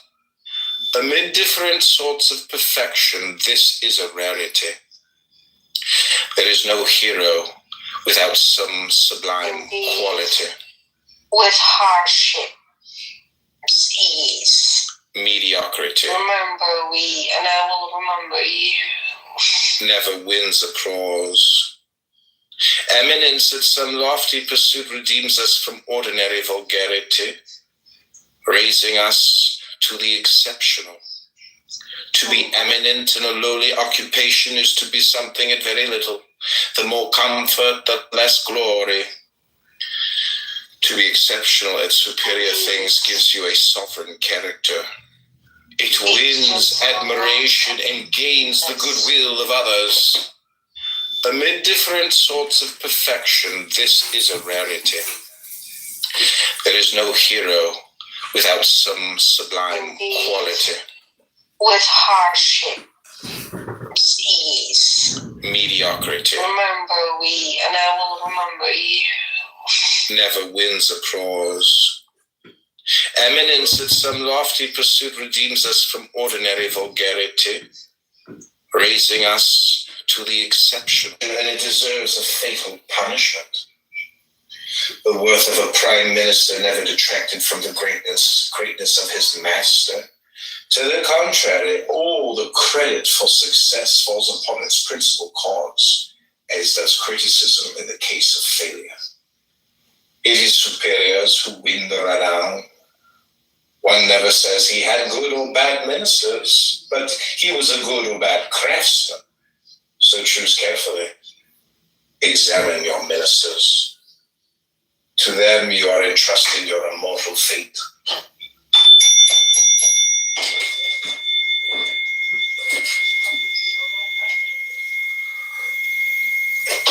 The excellence of being first.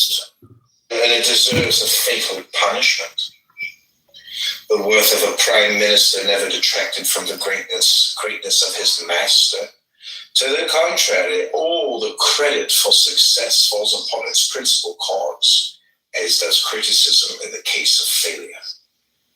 It is superiors who win the renown. One never says he had good or bad ministers, but he was a good or bad craftsman. So choose carefully.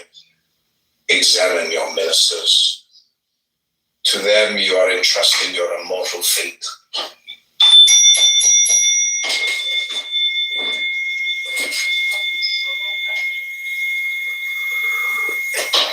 The excellence of being first are the firstborns of fame, and the children who follow are left to file lawsuits for the daily bread. No matter how hard they try, they cannot elude the vulgar accusation that they are imitators.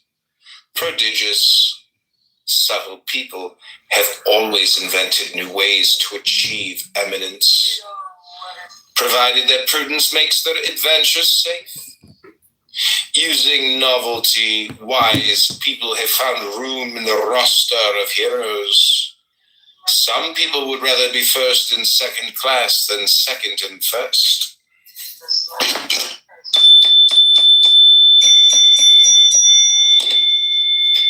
Avoid grief. It is both beneficial and wise to steer clear of troubles. Prudence will save you from many. It is the Lucina, a good fortune and content. Don't give others hateful news unless there is a remedy. And be even more careful not to receive it. Some people's hearing is spoiled by the sweetness of flattery. Others by hearing bitter gossip. And there are people who cannot live without a daily dose of unpleasantness. Him accustomed himself by taking daily doses of it.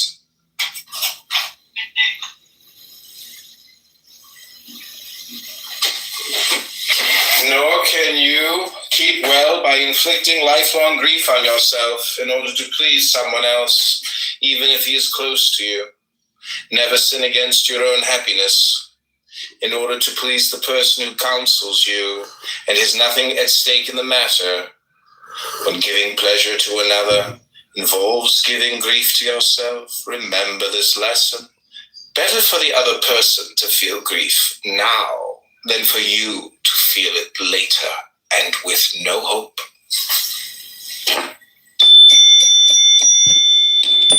Elevated taste. Accustomed himself by taking daily. Elevated taste. You can cultivate it as you can the intellect. Full understanding whets the appetite and desire, and later sharpens the enjoyment of possession. You can judge the height of someone's talent by what he aspires to. Only a great thing can satisfy a great talent. Large bites are for large palates. Lofty matters for lofty characters. Even the greatest excellences tremble before the person of refined taste. Are occupations that enjoy universal acclaim, and others that are more important but barely visible. The former are seen by all and win common benevolence. The latter are rarer and require more skill, but are secret and barely perceived, venerated but not applauded. Among princes, the most celebrated are the victorious ones. And that is why the kings of Aragon were so acclaimed. As magnanimous conquerors and warriors, the great person should prefer celebrated occupations that all can see and share. Occupations that enjoy universal acclaim, and others that are more important but barely visible. The former are seen by all and win common benevolence. The latter are rarer and require more skill, but are secret and barely perceived, venerated but not applauded. Among princes, the most celebrated are the victorious ones. And that is why the kings of Aragon were so acclaimed. As magnanimous conquerors and warriors, the great person should prefer celebrated occupations that all can see and share. Occupations that enjoy successes go undone. Let the person who has light give it to others, and let those who lack it ask for it. The former with prudence, and the latter with discretion, merely dropping a hint. This delicacy is especially necessary when the person giving advice has something at stake. It is best to show good taste and to be more explicit only when insinuation is not enough. A no has already been given, and you can now search skillfully for a yes. Most of the time, things are not obtained because they were not attempted.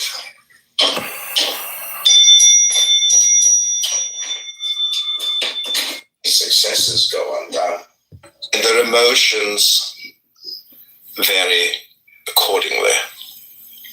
Tossed about by this vile imbalance, they go about their business in a self-contradictory way. Not only does the success ruin their will, it also attacks their judgment, troubling their desire and understanding.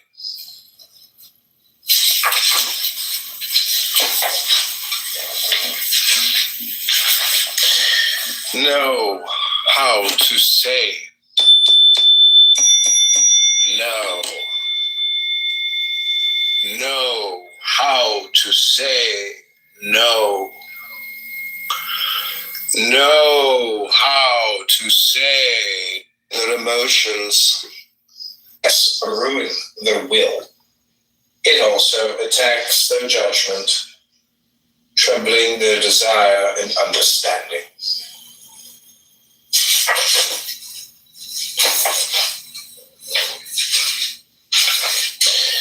Know how to say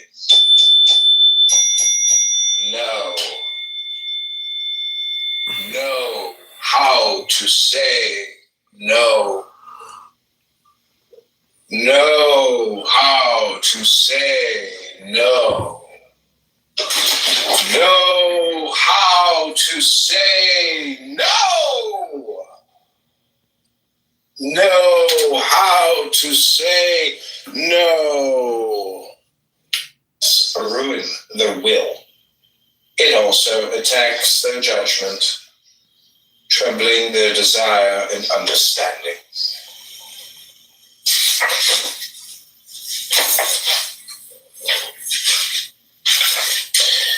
Know how to say no. Know how to say no. Know how to say no. Know how to say no. Know how to say no. Ruin their will. It also attacks their judgment, troubling their desire and understanding. This man walk away from their own children. As if turning around could have raised him on the phone. I can't understand that. My boy is more than my son. Know how to say no. Know how to say no. Know how to say no. Know how to say no. Refusal shouldn't come in one fell blow. Let people nibble on the disappointment little by little. Never refuse something completely. Others would no longer depend on you. There should always be some last remnants of hope to sweeten the bitterness of refusal. Let courtesy occupy the void where favor once stood, and good words compensate for a lack of action. No and yes are short words requiring long thought.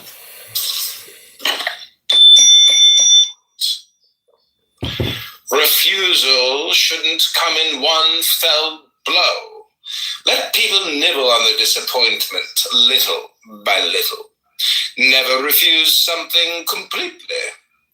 Others would no longer depend on you.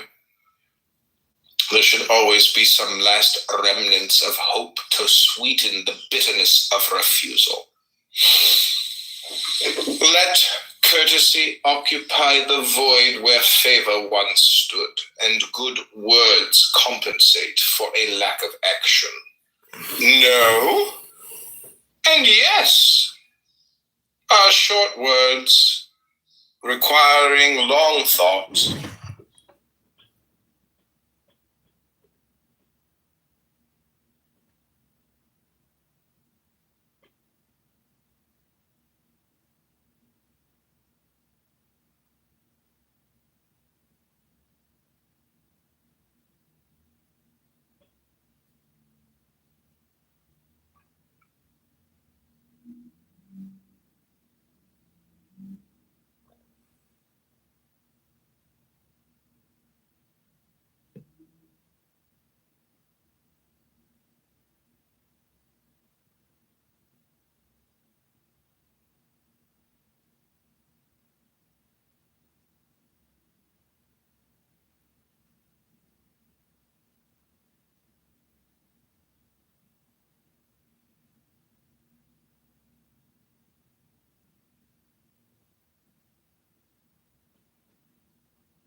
Requiring long thought.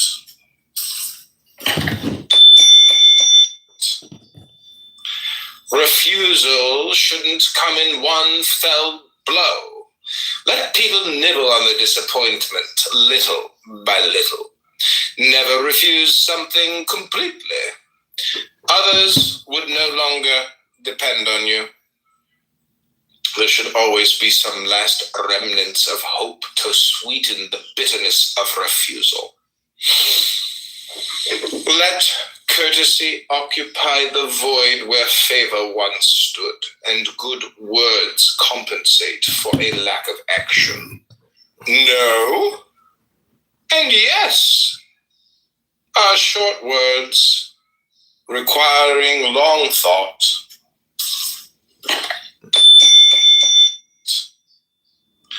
Refusal shouldn't come in one fell blow. Let people nibble and compensate for a lack of action. No and yes are short words requiring long thought.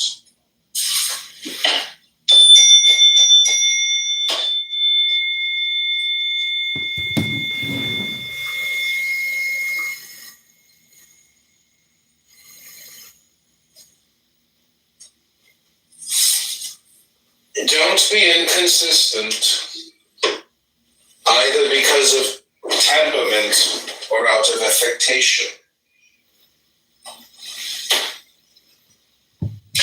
The prudent man is consistent in all things pertaining to perfection. Materials turn bad more often in repose than in motion. There are people who can't make up their minds and need a push from others. At times, this is caused not by perplexity, for they see clearly enough, but by inactivity it may be ingenious to identify difficulties, but it is more so to find a way of eluding them. Other people are bogged down by nothing and have great powers of judgment and resolution. They were born for lofty pursuits, and their clear understanding lets them succeed with ease. No sooner done than said. There is still time left over. Sure of their luck, they venture forth with even greater confidence. It is more so to find a way of eluding them. Other people are bogged down by nothing and have great powers of judgment and resolution. They were born for lofty pursuits, and their clear understanding lets them succeed with ease. No sooner done than said. There is still time left over. Sure of their luck, they venture forth with even greater confidence.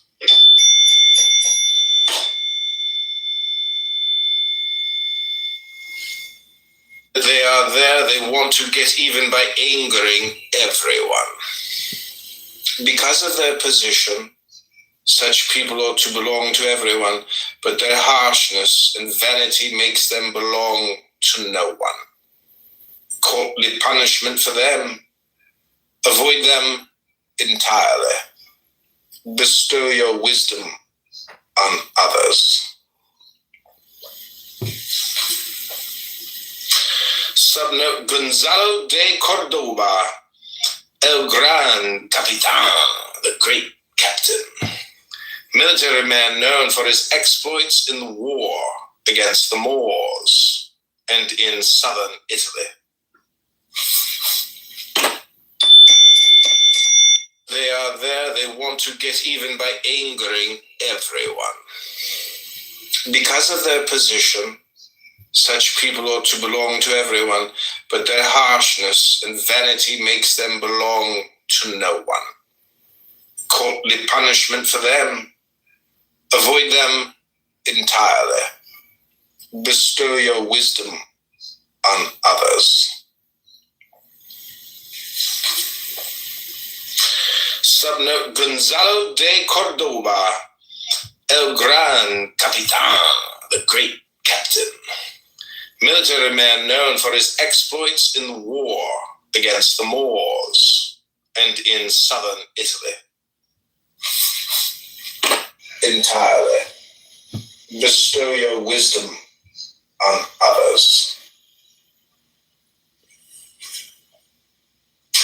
Subnote: Gonzalo de Cordoba, El Gran Capitan, the great captain. Military man known for his exploits in the war against the Moors and in southern Italy.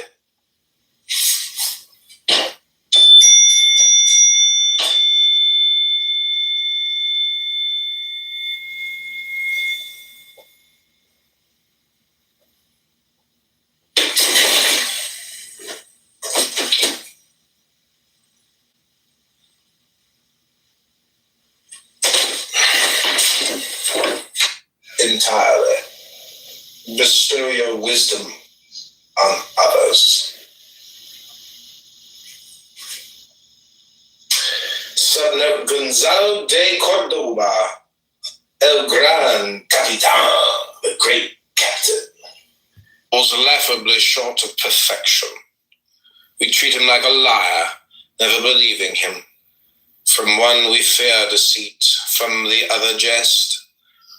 One never knows when jokers are exercising the judgment, which is the same as not having any. No humor is worse than continual humor.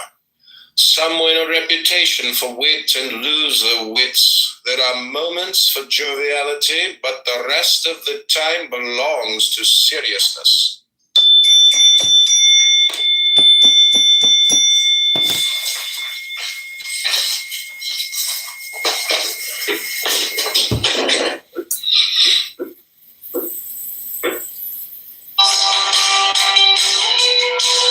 Continual humor. Some win a reputation for wit and lose their wits. There are moments for joviality, but the rest of the time belongs to seriousness. know how to say.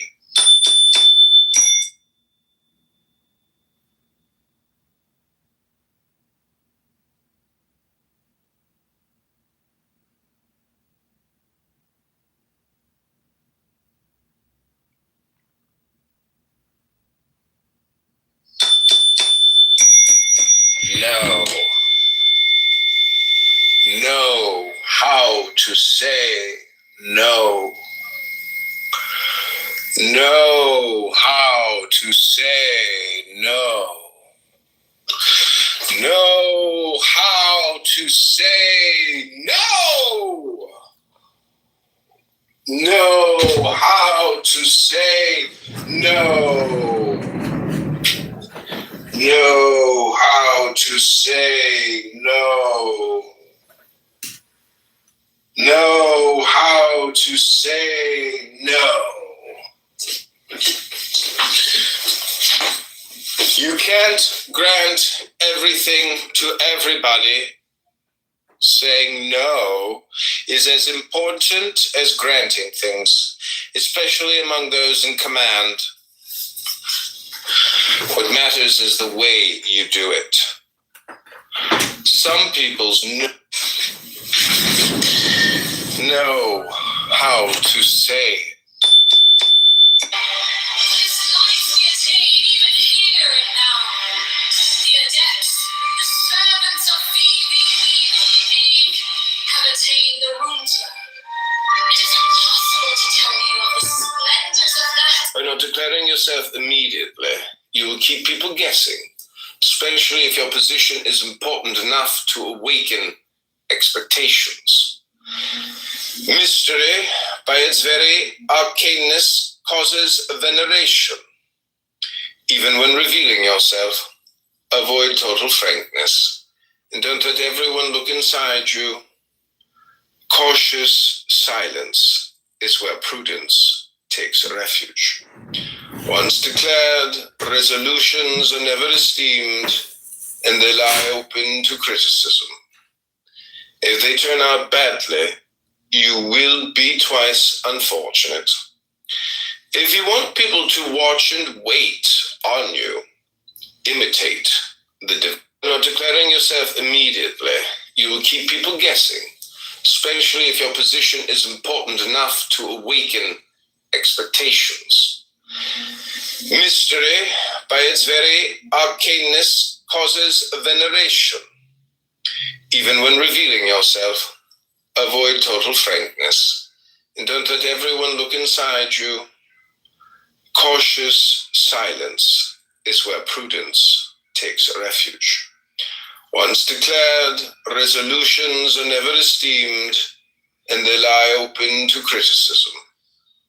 If they turn out badly, you will be twice unfortunate. If you want people to watch and wait on you, imitate the not declaring yourself immediately, you will keep people guessing, especially if your position is important enough to awaken expectations. Mystery, by its very arcaneness, causes veneration. Even when revealing yourself, avoid total frankness, and don't let everyone look inside you.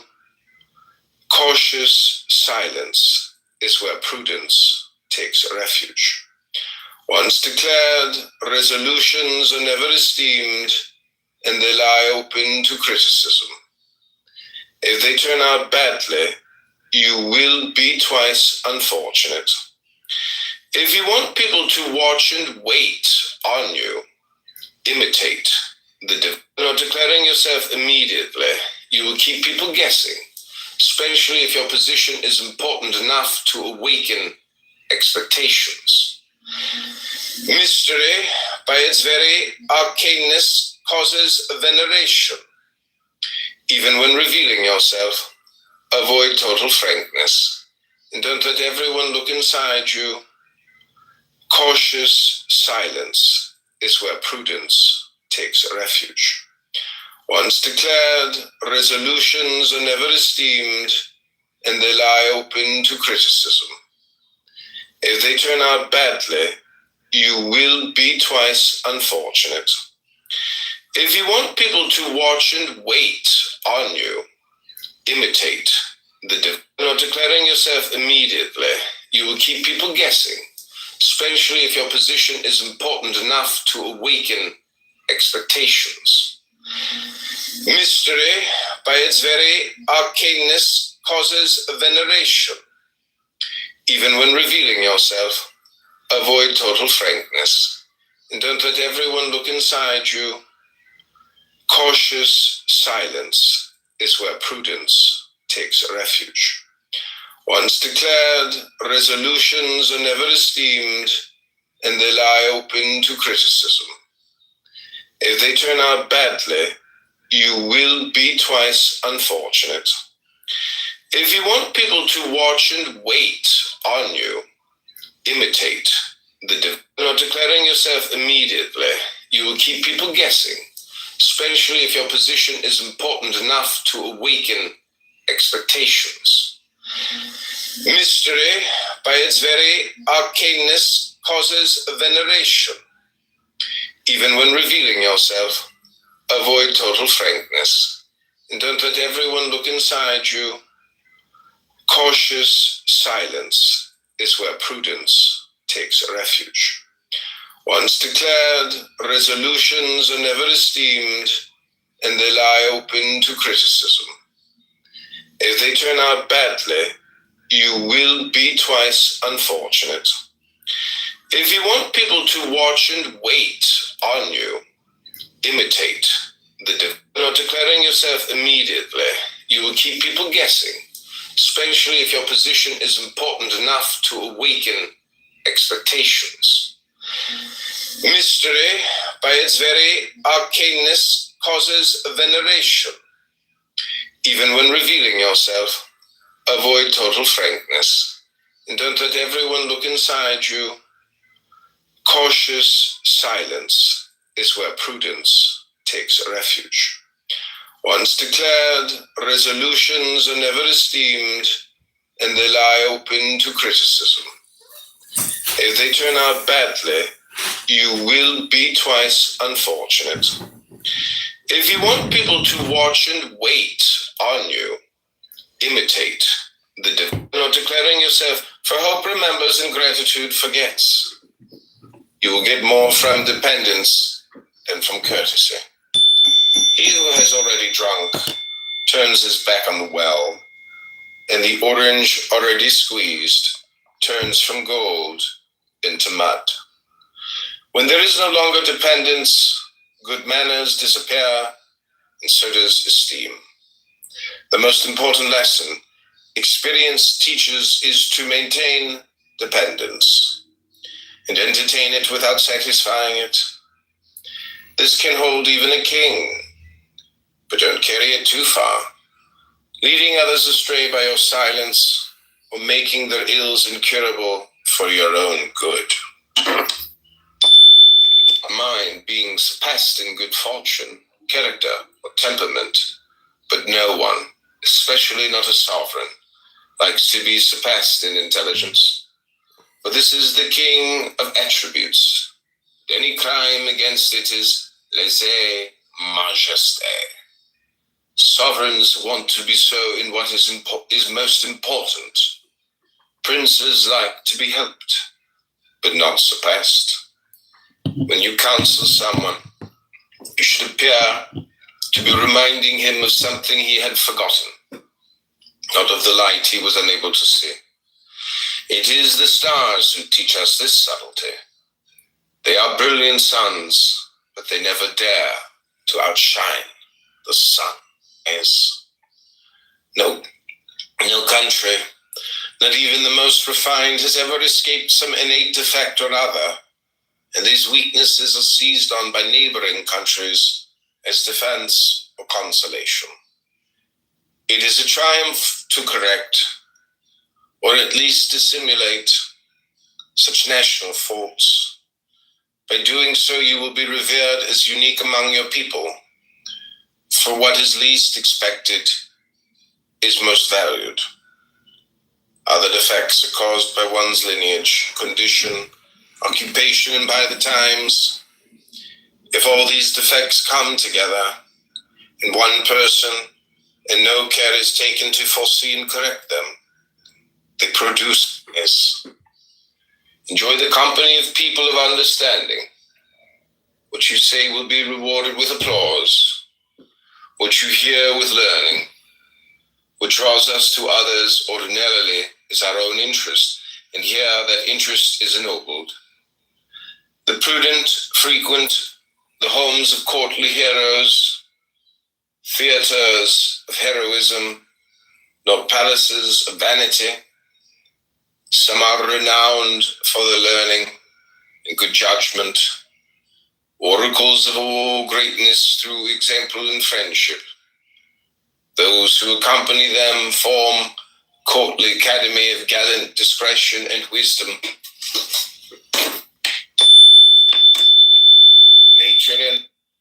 Enjoy the company of people of understanding. What you say will be rewarded with applause. What you hear with learning. What draws us to others ordinarily is our own interest, and here that interest is ennobled.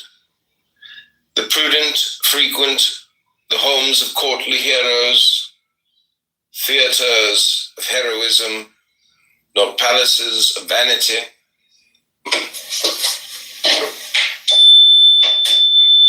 Nature and art, material and labor, all beauty requires help.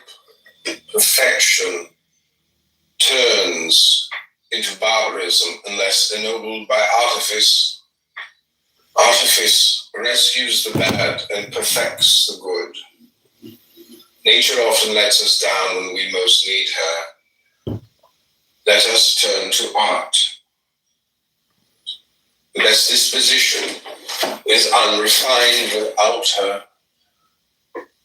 Perfection is only half itself without culture. People seem rough and rude without artifice.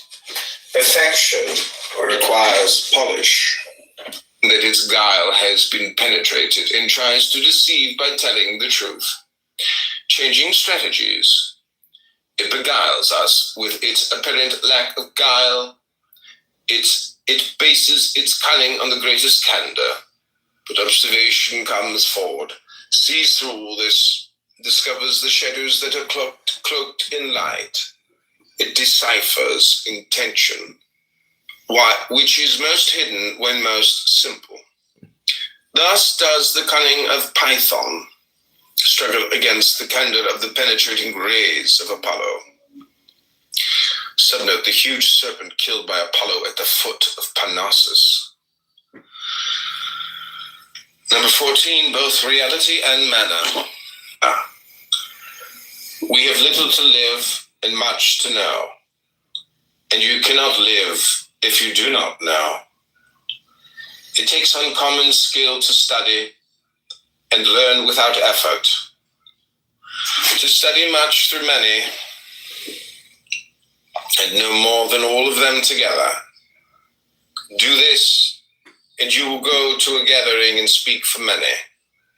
You will speak for as many sages as counseled you, and will win fame as an oracle, thanks to the sweat of others.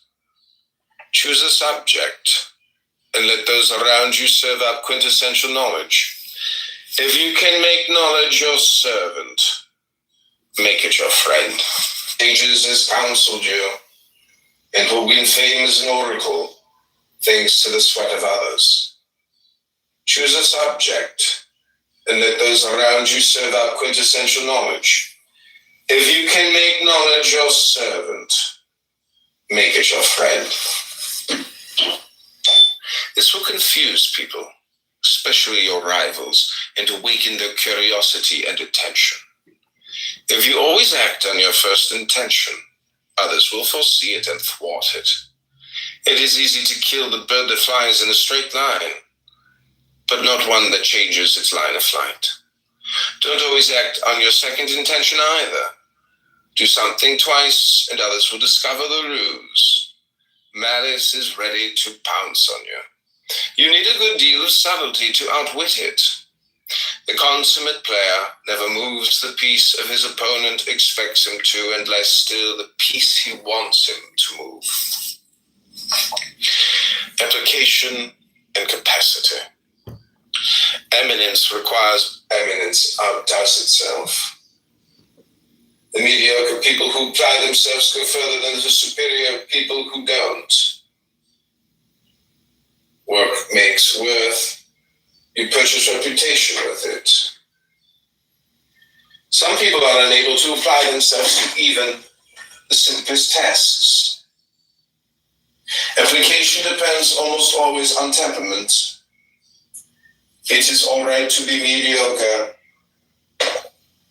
At an unimportant job, you can excuse yourself by saying you were cut out for nobler things, but to be mediocre at the lowest of jobs, rather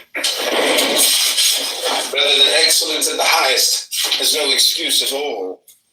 Both art and Nate never satisfies our preconceptions. The imagination feels cheated, and excellent leads more often to disappointment than to admiration. Hope is a great falsifier. Let good judgment bridle her so that enjoyment will surpass desire. Honorable beginnings should serve to awaken curiosity, not to heighten people's expectations. We are much better off when reality surpasses our expectations, and something turns out better than we thought it would. This rule does not hold true for bad things. When an evil has been exaggerated, its reality makes people applaud. What was feared as ruinous comes to seem tolerable. Never satisfies our preconceptions. The imagination feels cheated, and excellent leads more often to disappointment than to admiration. Hope is a great falsifier. Let good judgment bridle her so that enjoyment will surpass desire. Honorable beginnings should serve to awaken curiosity, not to heighten people's expectations. We are much better off when reality surpasses our expectations, and something turns out better than we thought it would. This rule does not hold true for bad things. When an evil has been exaggerated, its reality makes people applaud. What was feared as ruinous comes to seem tolerable. In curiosity, not to heighten people's expectations. We are much better off when reality surpasses our expectations, and something turns out better than we thought it would. This rule does not hold true for bad things. When an evil has been exaggerated, its reality makes people applaud. What was feared as ruinous comes to seem tolerable.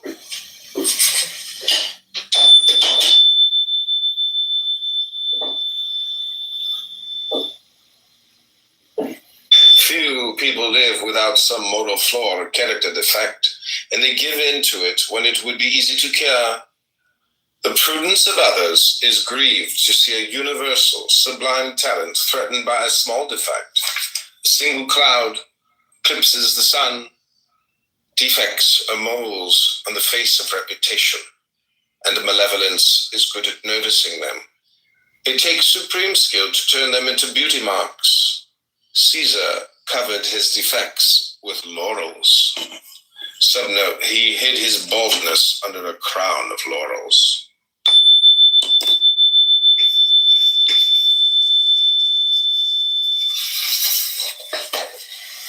On the face of reputation, and malevolence is good at noticing them.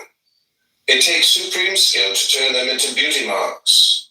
Caesar covered his defects with laurels. Tricked them to lie. They vary according to taste. Everyone idolizes something. Some want to be well thought of. Others idolize profit. And most people idolize pleasure. The trick is to identify the idols that can set people in motion. It is like having the key to someone else's desires. Go for the prime mover, which isn't always something lofty and important. Usually it is something low. For the unruly outnumber the well-ruled. First size up someone's character, and then touch on his weak point. Tempt him with his particular pleasure, and you'll checkmate his will. Victim to lie. They vary according.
Victim to lie. They vary always something lofty and important. Usually it is something low. For the unruly outnumber the well-ruled. First size of someone's character, and then touch on his weak point. Tempt him with his particular pleasure, and you'll checkmate his will.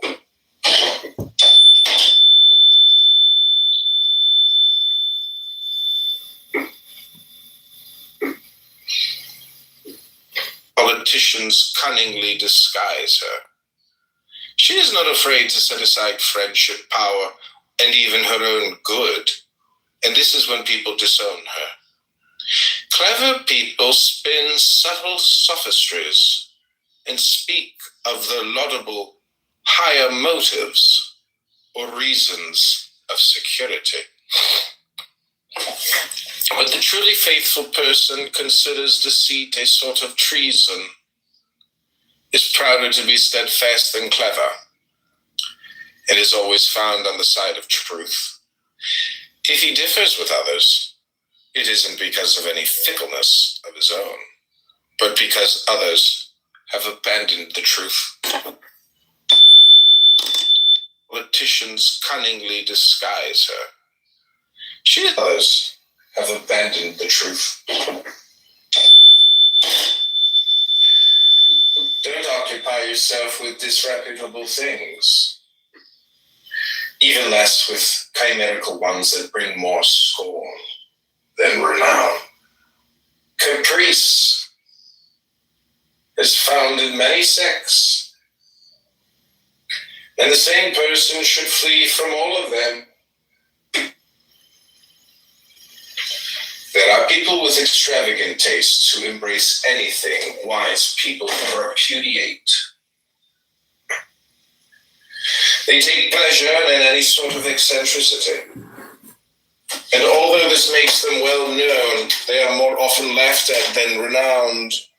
The trick is to know what cards to get rid of. The least card in the winning hand in front of you is more important than the best card in the losing hand you lay down. When in doubt, it is good to draw near the wise and the prudent. Sooner or later, they will be fortunate. Be known for pleasing others, especially if you govern them. It helps sovereigns to win the good graces of all.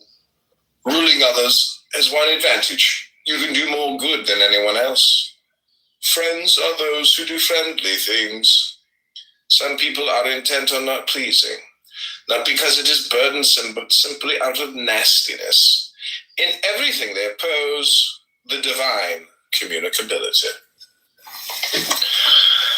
Quit while you're ahead. All the as gamblers do. A fine retreat matters as much as a stylish attack.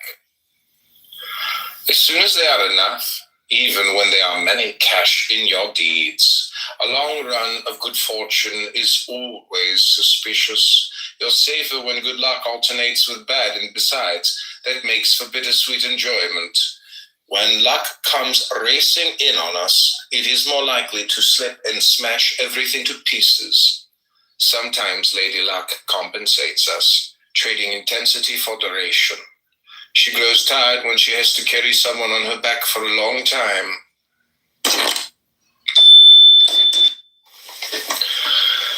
Quick.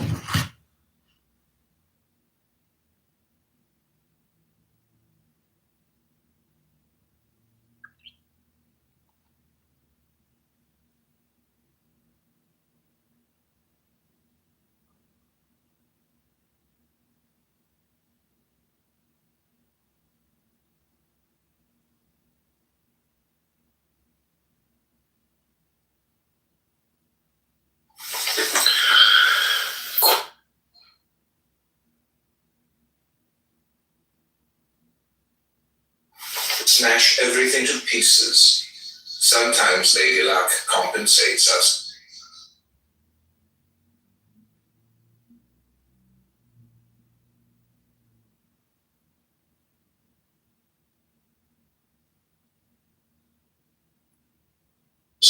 As though they wanted to show us skip. Know how to say no.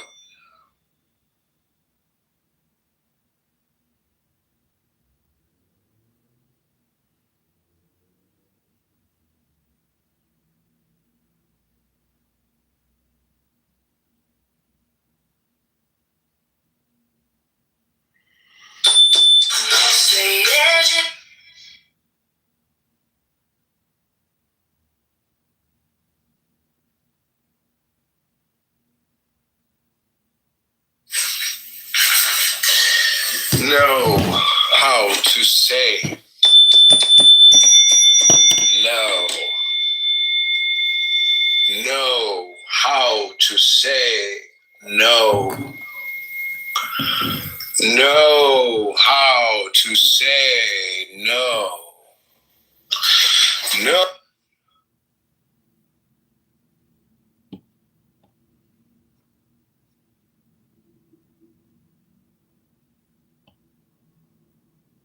No.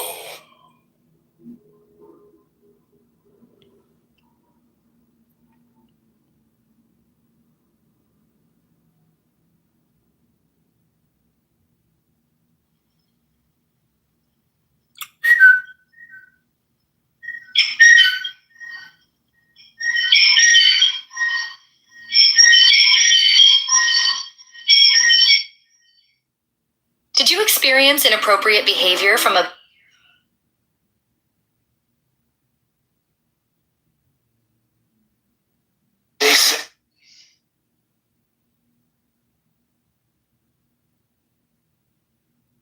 Oh boy, did your shirt just surrender?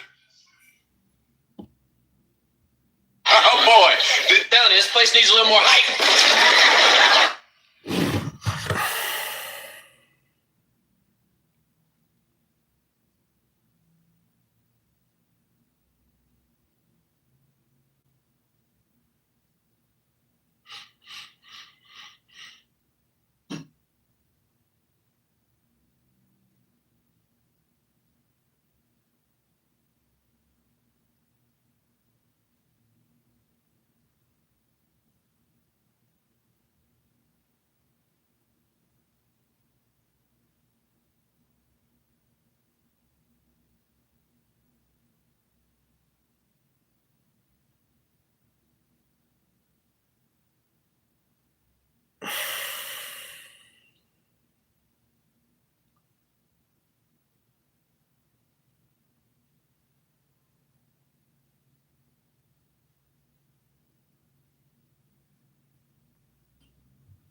You rush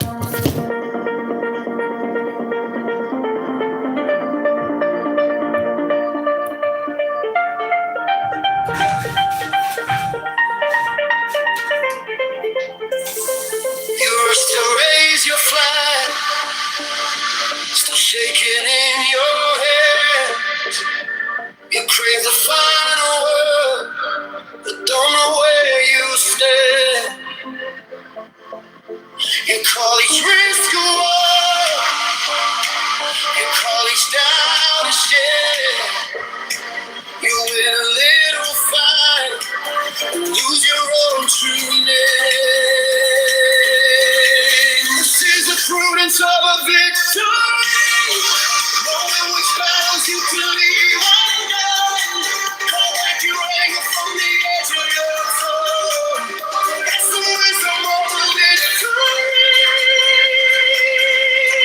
Quiet when it's done, you can shout and let your weapons down and still walk. Go, that's the wisdom of a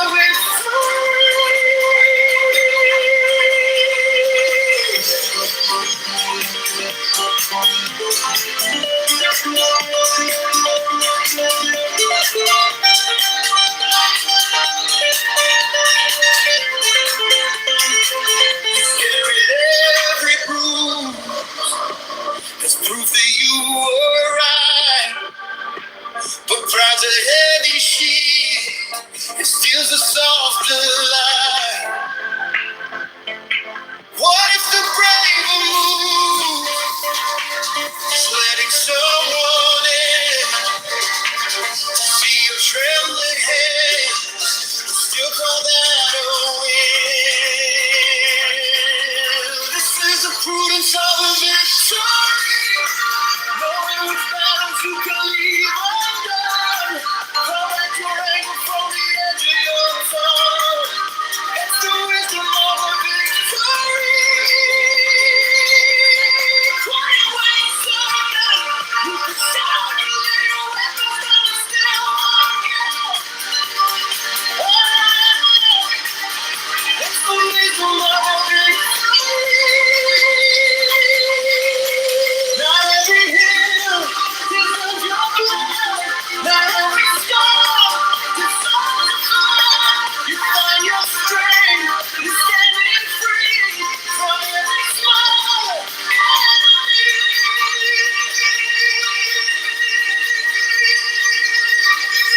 This is the prudence of a victory, knowing which battles you can leave undone. Call back your anger from the edge of your soul. That's the wisdom of a victory. Quiet when you're sad, you can shout your name over the man and still walk out. That's the wisdom of a victory.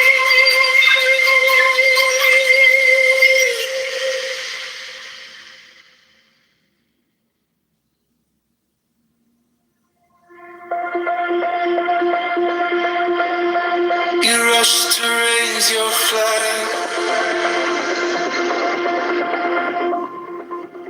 still shaking in your hands. You crave the final word,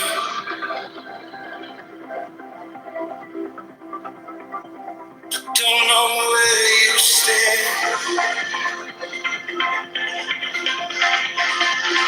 You call it to risk war,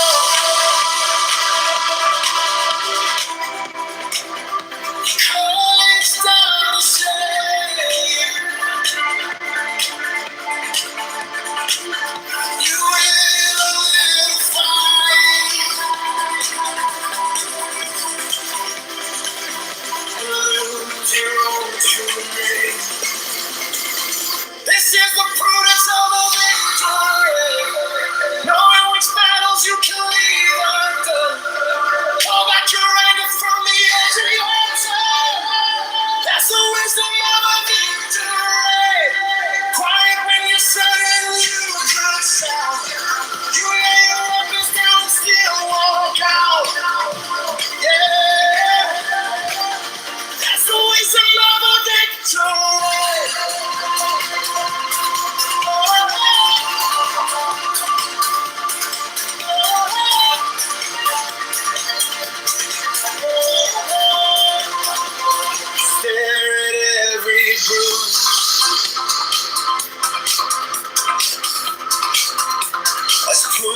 my chest. I follow every gentle wave and let it rest.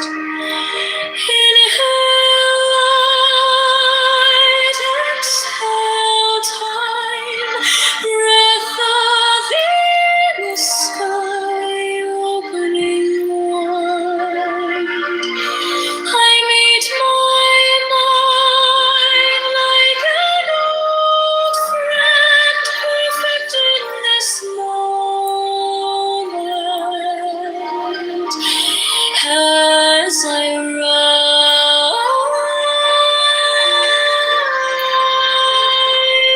as I bend, perfect in this moment. Gas. Rotated. Every It was that fella. thought softly sing.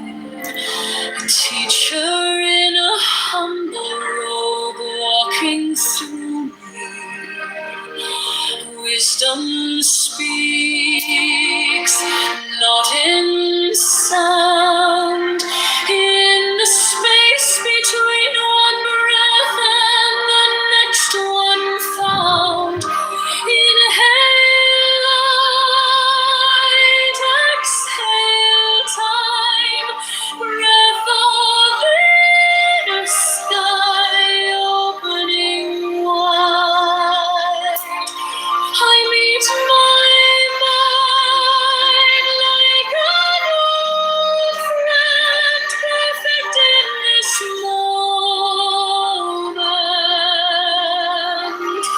As I rise,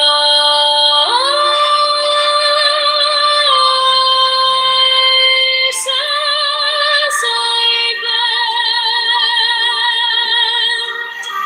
perfect in this moment.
slows, my fingers trace every question on your face.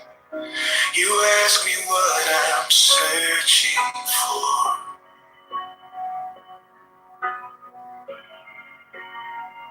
Your eyes go deep like midnight skies. I lose my words, I find His light shining where your shadows were before. There's a secret wisdom of God hidden in your heart. I hear it when you're quiet, I feel it in the dark. When we're lying here in silence, you're a temple in my arms. Every kiss, every sigh pulls me closer to His heart.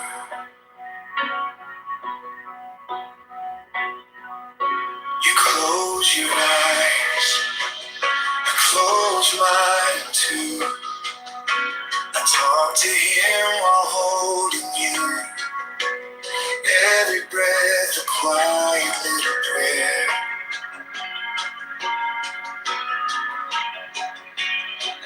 Your head on me, my hands in yours. I never knew a love like this before. He answers me by keeping you right there. There's a secret wisdom of God hidden in your heart. I hear it when you're quiet, I feel it in the dark.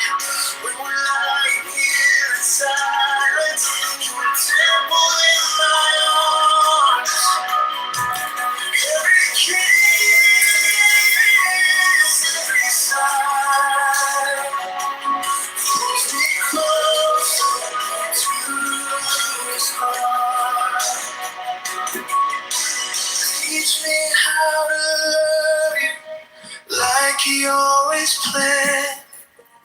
Let this soft devotion be our sacred land. When the world grows louder, we'll just stay right here, listening for heaven beating in your tears. Right here, secret wisdom of God hidden in your heart. I hear it when you're quiet, I feel it in the dark. When we're lying here in silence, you're a temple in my arms. Every kiss, every sigh pulls me closer to His heart. Every kiss, every sigh leads us deeper to His heart.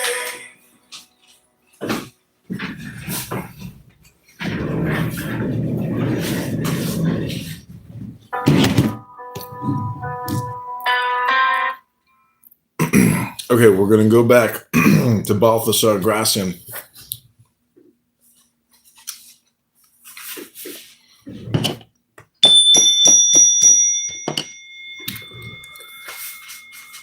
Adapt yourself to everyone else, a Proteus of discretion. Learned with the learned, saintly with saints.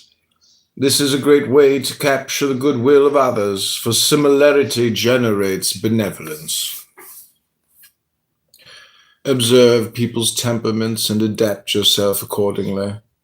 Whether you're with a serious person or with a jovial one, follow the current and politely transform yourself. This is especially true of those who depend on others. It is a great stratagem for living prudently, and it requires much capacity. It is less difficult for the person with a well-informed intellect and varied tastes.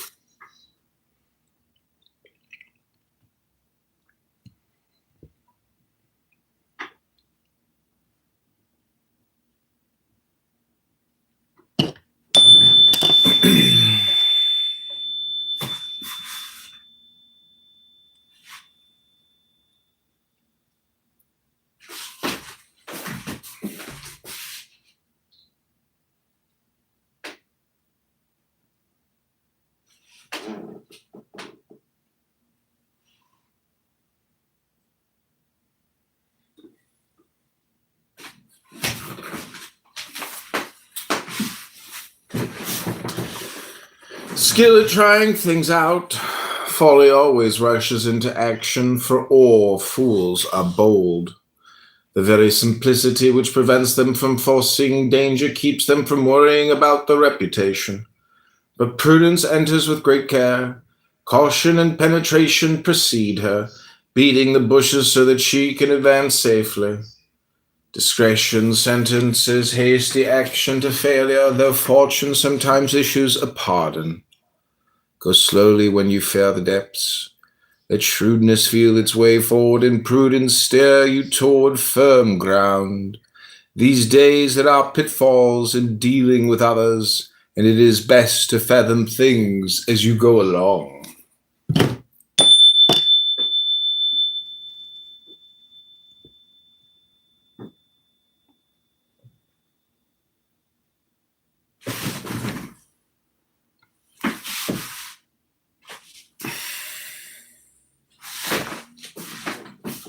Be careful when you inform yourself about things.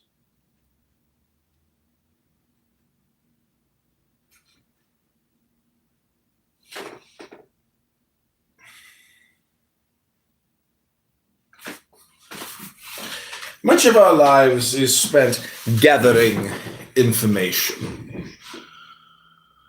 We see very few things for ourselves and live trusting others.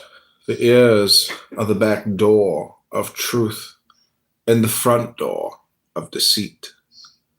Truth is more often seen than heard. Seldom does it reach us unalloyed, even less so when it comes from afar. It is always blended with the emotions it has passed through. Emotion taints everything it touches, making it odious or favorable. It tries always to impress us one way or another. Be more careful with someone who is praising than with someone who is criticizing. Discover what axe he is grinding, on what side he is limping, where he is heading. Beware of the false and the faulty.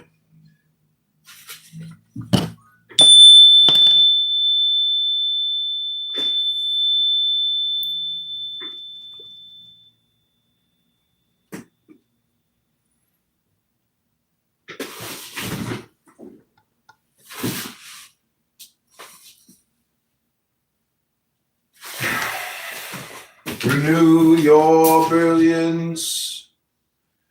Renew your brilliance. Renew your brilliance. It is the privilege of the phoenix. Excellence grows old, and so does fame. Custom wears down our admiration, and a mediocre novelty can conquer the greatest eminence in its old age. So be reborn in courage, in intellect, in happiness, and in all else. Dare to renew your brilliance, dawning many times like the sun, only changing your surroundings. Withhold it and make people miss it. Renew it and make them applaud.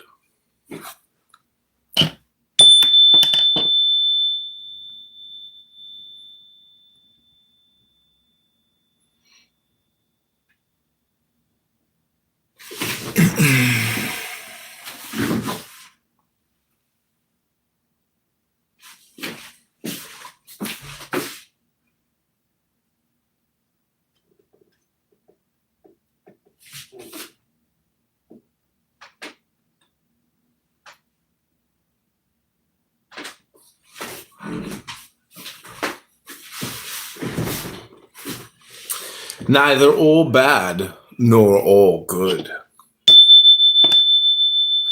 A certain sage reduced the whole of wisdom to the golden mean. Carry right too far and it becomes wrong. The orange squeezed completely dry gives only bitterness. Even in enjoyment, you shouldn't go to extremes. The intellect itself will go dry if pressed too hard. And if you milk a cow like a tyrant, you will draw only blood.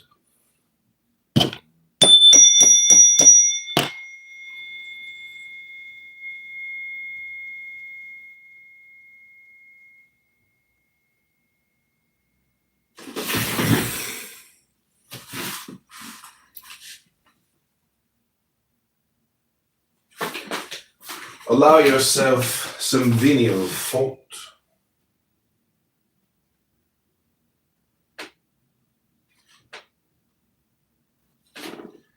An act of carelessness can sometimes be the best way to help others see your talents.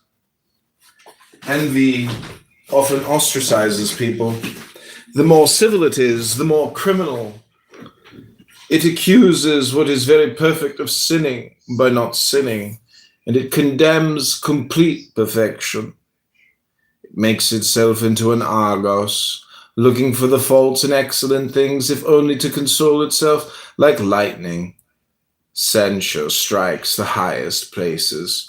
So let Homer nod at times, pretend that your intelligence or courage, though not your prudence, has committed some act of carelessness. That way malevolence will calm down and not burst its bubble of poison. This is like waving a red cape in front of the bull of envy in order to escape with immortality.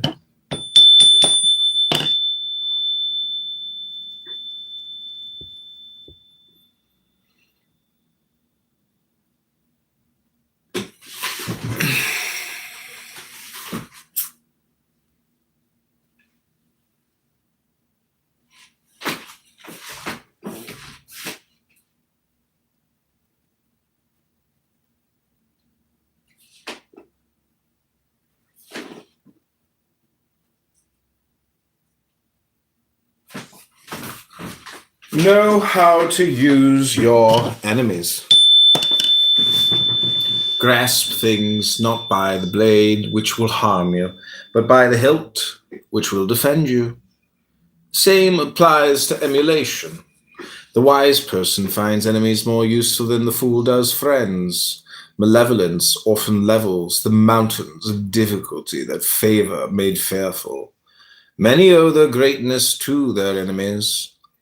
Flattery is fiercer than hatred, for hatred corrects the faults flattery had disguised. The prudent man makes a mirror out of the evil eye of others, and it is more truthful than that of affection, and helps him reduce his defects or amend them. One grows very cautious when living across the border from malevolent rivals.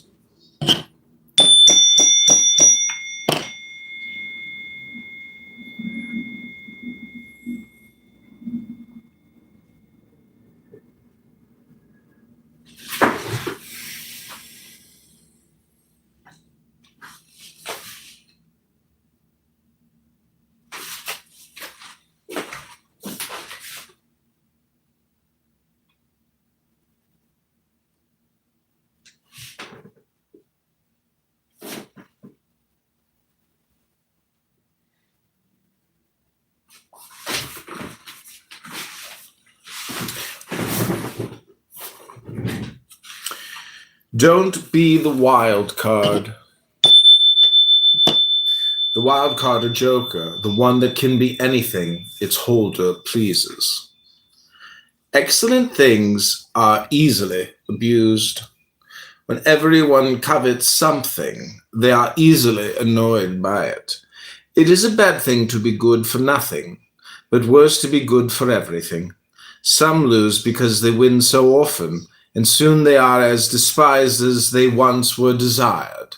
Such wild cards are found in every sort of perfection. They lose their initial reputation for uniqueness and are scorned as common. The remedy for extremes is not to exceed the golden mean in displaying your gifts. Be excessive in your perfection, but moderate about showing it. The brighter the torch, the more it consumes itself, and the less it lasts. To win true esteem, make yourself scarce.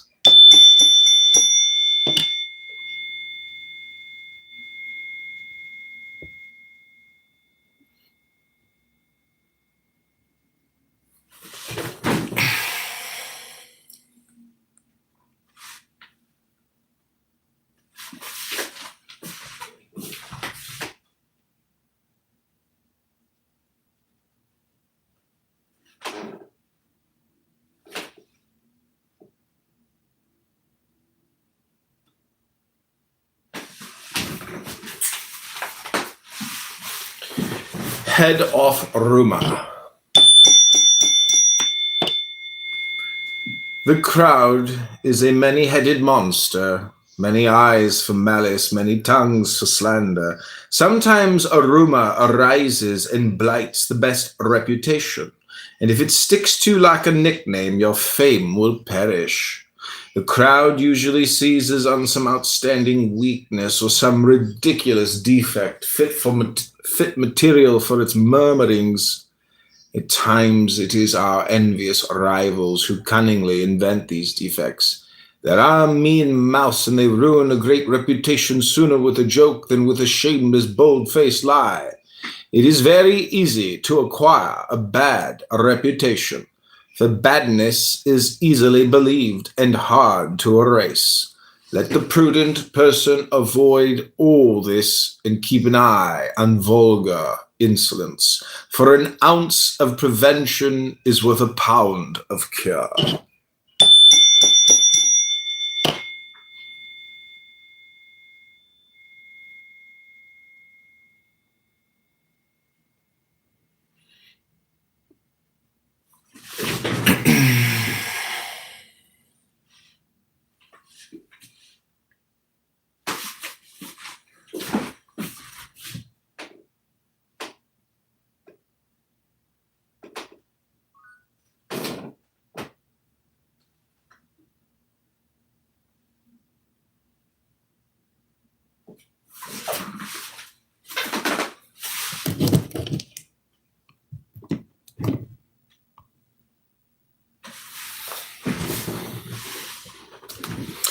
Culture and refinement.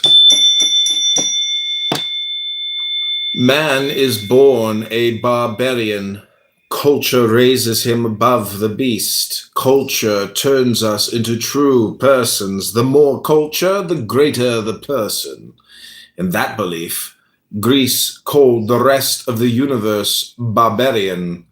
Ignorance is rough and rude. There is nothing more cultivating than knowledge. But wisdom herself is coarse when polish is lacking. Not only must understanding be refined, but also our desires and especially our conversation.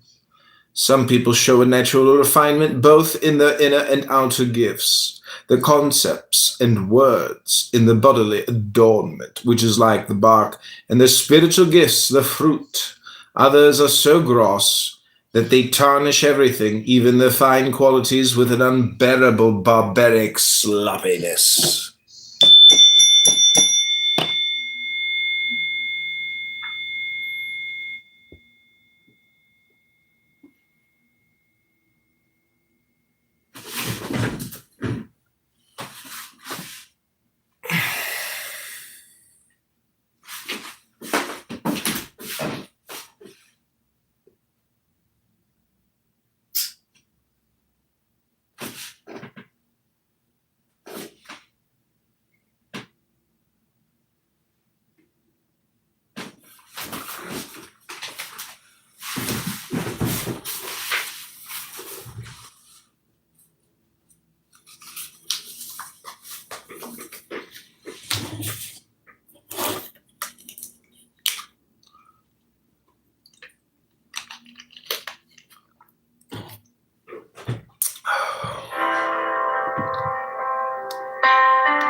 Your breathing slows, my fingers trace every question in your face. You ask me what I'm searching for.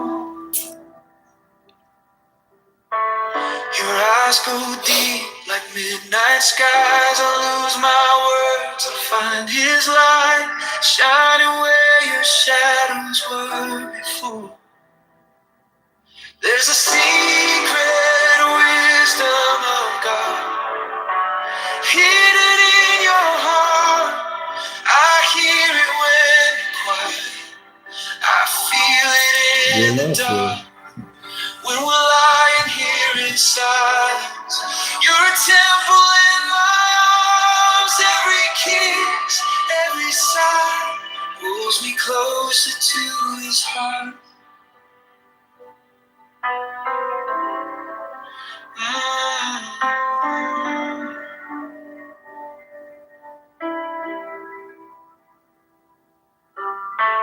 You close your eyes and close mine too. I talk to him while holding you. Every breath a quiet little prayer. Your head on me, my hands in yours. I never knew a love like this before. He answers me by keeping you right there. There's a secret wisdom of God hidden in your heart. I hear it when you cry. I feel it in the dark. When we're lying here in silence, you're a temple in my arms. Every kiss, every sigh, how you say to his heart. Teach me how to love like he always planned. Let this soft devotion be our sacred land. When the world grows louder, we'll just stay right here, listening for help, in your tears. Right here, there's a secret wisdom of God hidden in your heart. I hear it when you cry. I feel it in the dark. When we're lying here in silence, you're a temple in my arms. Every kiss, every sigh, pulls me closer to his heart. Every kiss, every sigh leads us deeper to his heart.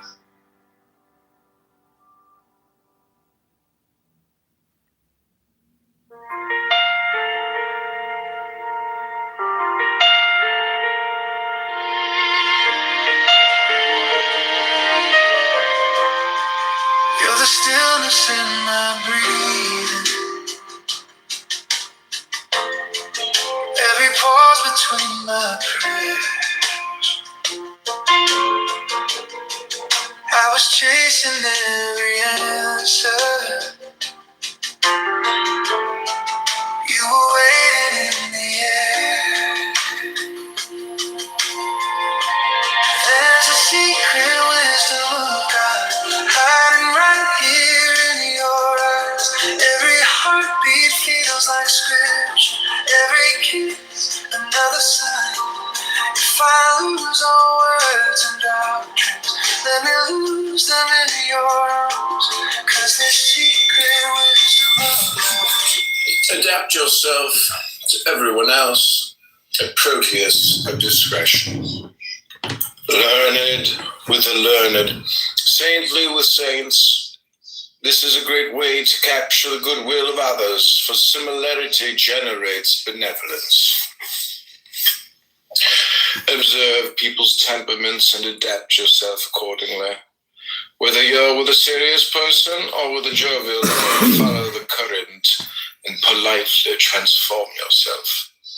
This is especially true of those who depend on others. It is a great stratagem for living prudently, and it requires much capacity. It is less difficult for the person with a well-informed intellect to adapt yourself accordingly. Whether you're with a serious person or with a jovial one, follow the current and politely transform yourself. This is especially true of those who depend on others. It is a great stratagem for living prudently, and it requires much capacity. It is less difficult for the person with a well-informed intellect and varied tastes.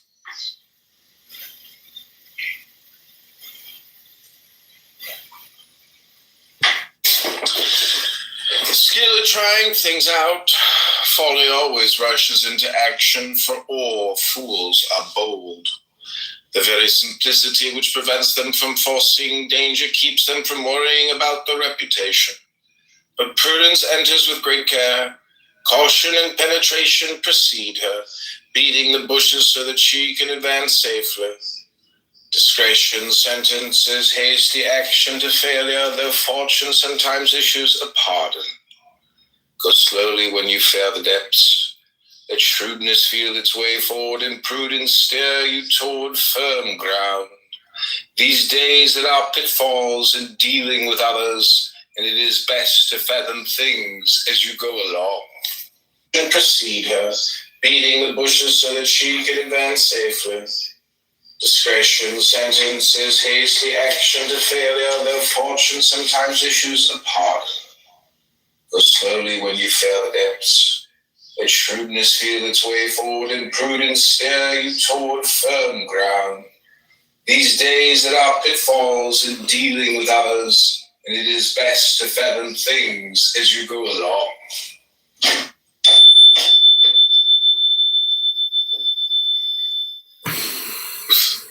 In the front door of deceit.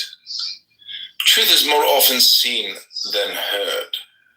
Seldom does it reach us unalloyed, even less so when it comes from afar. It is always blended with the emotions it has passed through. Emotion taints everything it touches, making it odious or favorable. It tries always to impress us one way or another. Be more careful with someone who is praising than with someone who is criticizing.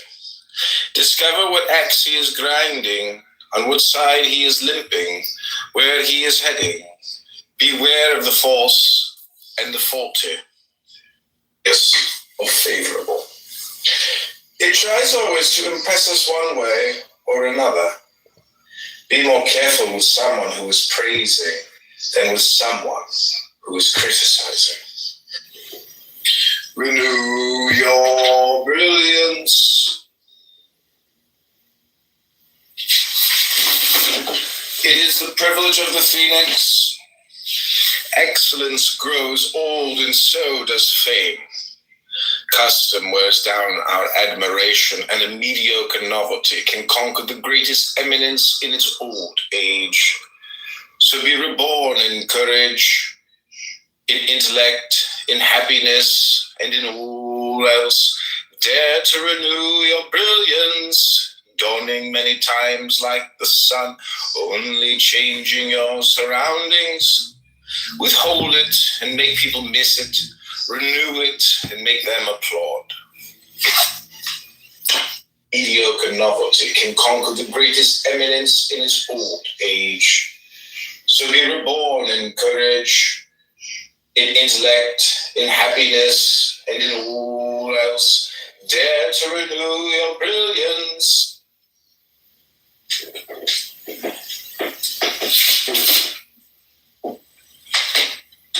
Listen to the golden mean.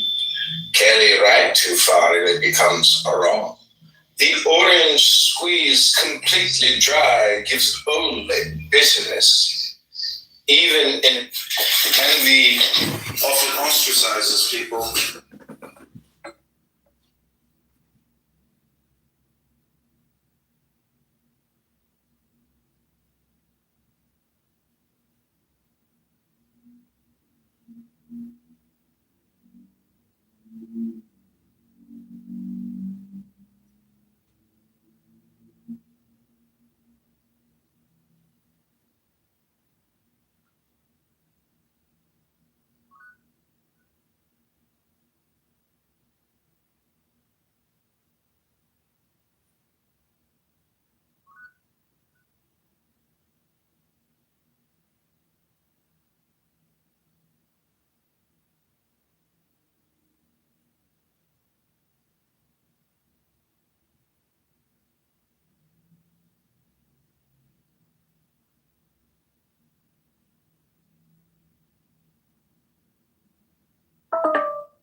thee is an excellent thing, if only to console itself like lightning. Censure strikes the highest places. So let Homer nod at times, pretend that your intelligence or courage, though not your prudence, has committed some act of carelessness. That way malevolence will calm down and not burst its bubble of poison. This is like waving a red cape in front of the bowl of envy in order to escape with immortality. Things not by the blade, which will harm you, but by the hilt, which will defend you. Same applies to emulation. The wise person finds enemies more useful than the fool does friends. Malevolence often levels the mountains of difficulty that favor made fearful. Many owe their greatness to their enemies. Flattery is fiercer than hatred, for hatred corrects the faults flattery had disguised. The prudent man makes a mirror out of the evil eye of others, and it is more truthful than that of affection, and helps him reduce his defects or amend them. One grows very cautious when living across the border from malevolent rivals. Things not by the blade, which will harm you, but by the hilt, which will defend you. Same applies to emulation. The wise person finds enemies more useful than the fool does friends. Malevolence often levels the mountains of difficulty that favor made fearful. Many owe their greatness to their enemies. Flattery is fiercer than hatred, for hatred corrects the faults flattery had disguised. The prudent man makes a mirror out of the evil eye of others, and it is more truthful than that of affection, and helps him reduce his defects or amend them. One grows very cautious when living across the border from malevolent rivals. Things not by the blade, which will harm you, but by the hilt, which will defend you. Same applies to emulation. The wise person finds enemies more useful than the fool does friends. Malevolence often levels the mountains of difficulty that favor made fearful. Many owe their greatness to their enemies. Flattery is fiercer than hatred, for hatred corrects the faults flattery had disguised. The prudent man makes a mirror out of the evil eye of others, and it is more truthful than that of affection, and helps him reduce his defects or amend them. One grows very cautious when living across the border from malevolent rivals. Things not by the blade, which will harm you, but by the hilt, which will defend you. Same applies to emulation. The wise person finds enemies more useful than the fool does friends. Malevolence often levels the mountains of difficulty that favor made fearful.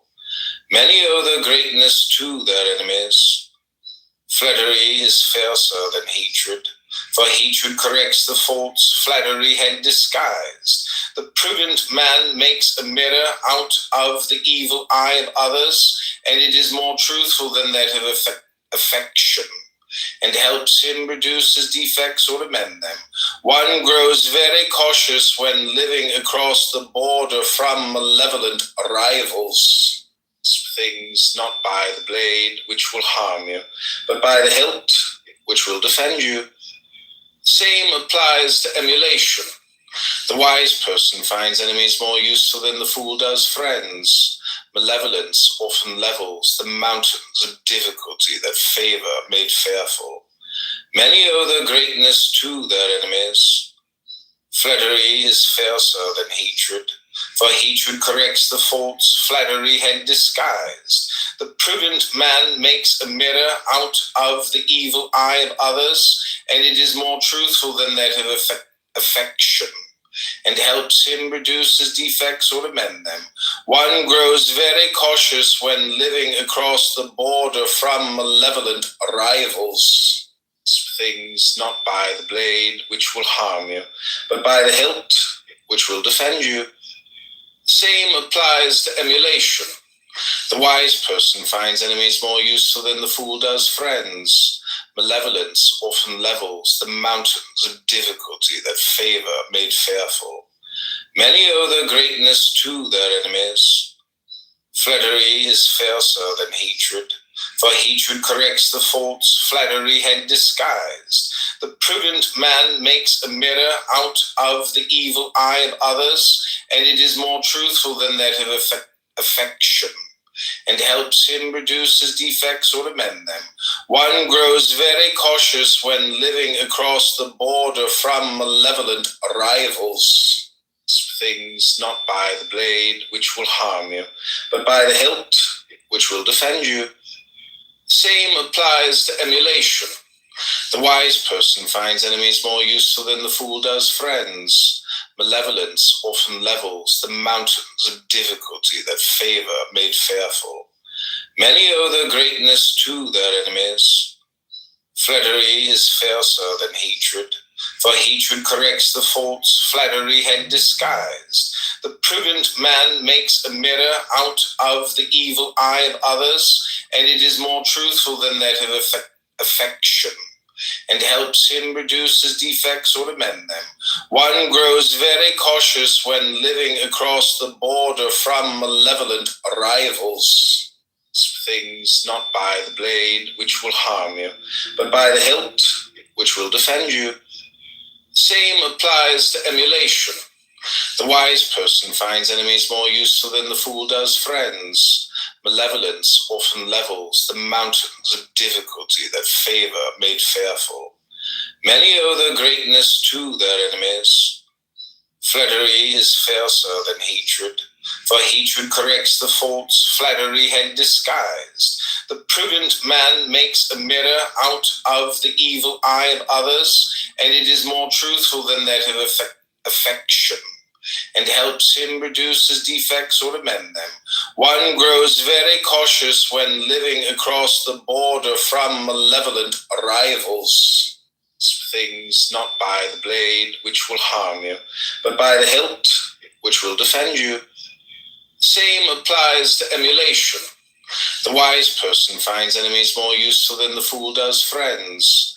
Malevolence often levels the mountains of difficulty that favor made fearful. Many owe their greatness to their enemies. Flattery is fiercer than hatred, for hatred corrects the faults flattery had disguised. The prudent man makes a mirror out of the evil eye of others, and it is more truthful than that of affection, fiercer than hatred. Excellent things are easily abused. When everyone covets something, they are easily annoyed by it. It is a bad thing to be good for nothing, but worse to be good for everything. Some lose because they win so often, and soon they are as despised as they once were desired. Such wild cards are found in every sort of perfection. They lose their initial reputation for uniqueness and are scorned as common. The remedy for extremes is not to exceed the golden mean in displaying your gifts. Be excessive in your perfection, but moderate about showing it.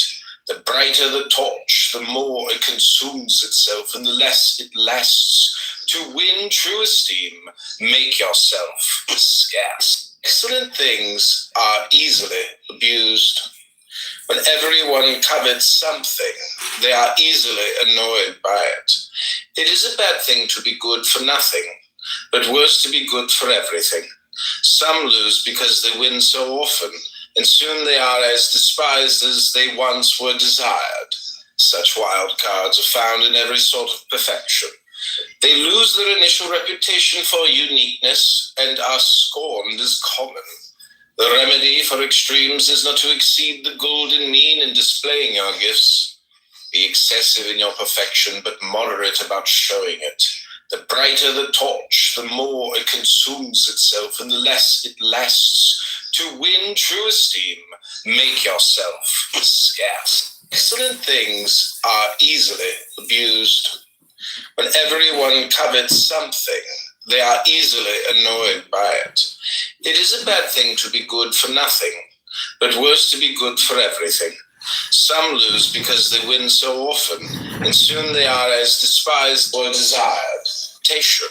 and if it sticks to you like a nickname, your fame will perish.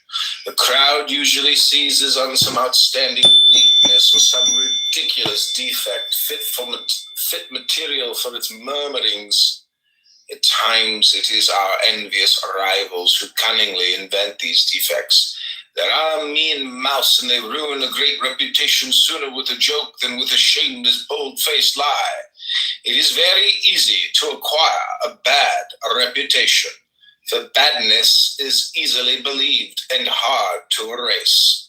Let the prudent person avoid all this and keep an eye on vulgar insolence, for an ounce of prevention is worth a pound of cure.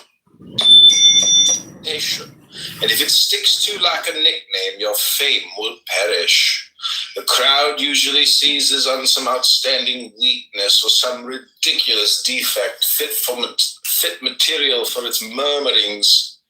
At times it is our envious rivals who cunningly invent these defects. There are a mean mouse, and they ruin a great reputation sooner with a joke than with a shameless, bold-faced lie.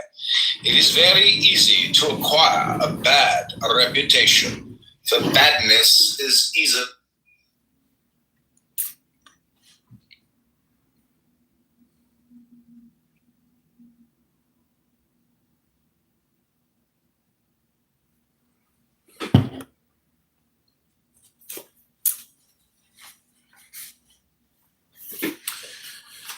Deal with others in a grand way.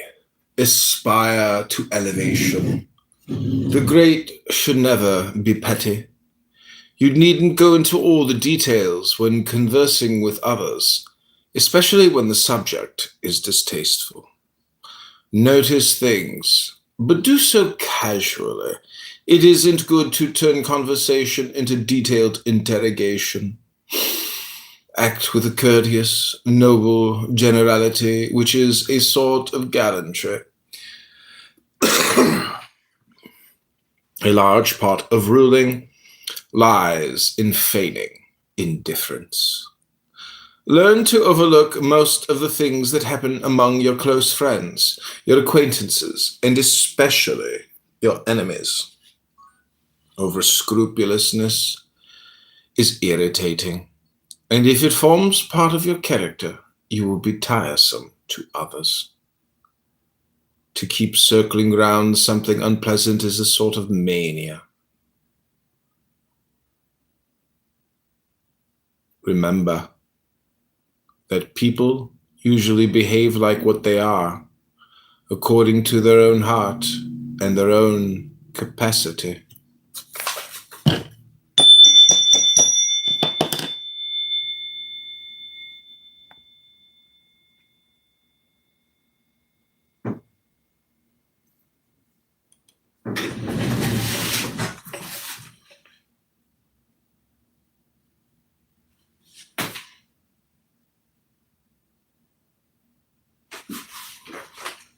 Know yourself, your character, intellect, judgment, and emotions. You cannot master yourself if you do not understand yourself. There are mirrors for the face, but the only mirror for the spirit is wise self-reflection. And when you stop caring about your outer image, try to amend and improve the inner one. In order to undertake matters wisely, gauge your prudence and perspicacity.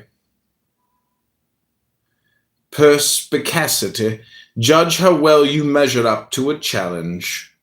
Plumb your depths. Weigh your resources.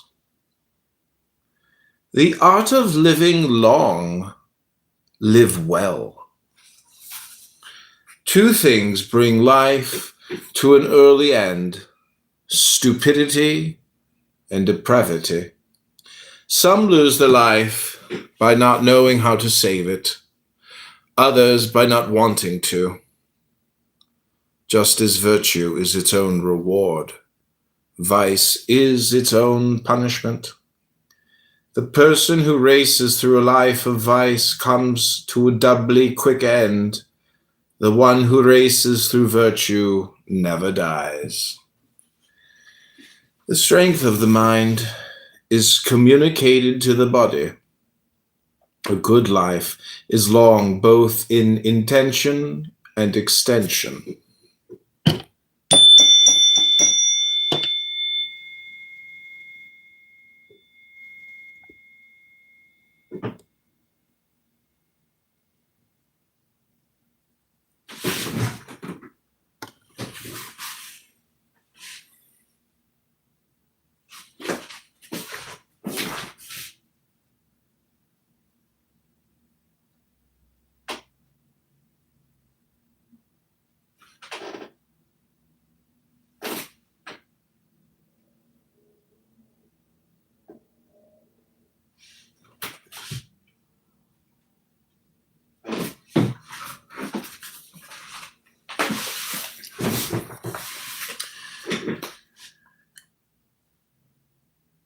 The art of living well, live well.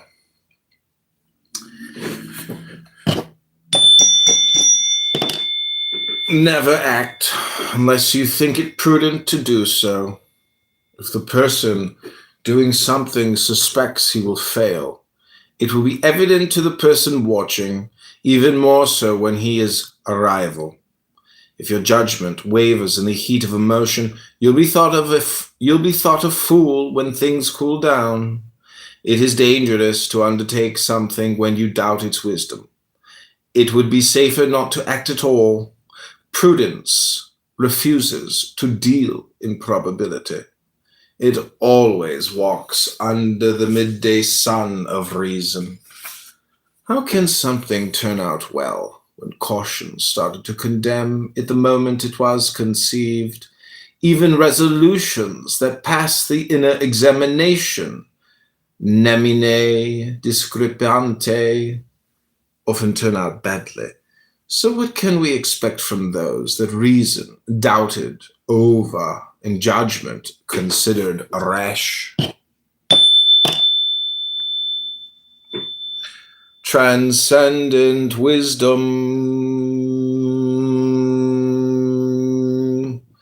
transcendent wisdom, transcendent wisdom, transcendent wisdom, transcendent wisdom.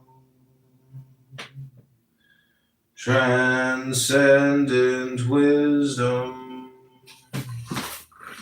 In every situation, this is the first and highest rule in acting and speaking. The more necessary, the greater and higher your occupation. An ounce of prudence is worth a pound of cleverness. It's more a matter of walking surely than of courting vulgar applause. A reputation for prudence is the ultimate triumph of fame. It is enough if you satisfy the prudent, whose approval is the touchstone of success. A universal man, a universal man, a universal man, a universal man.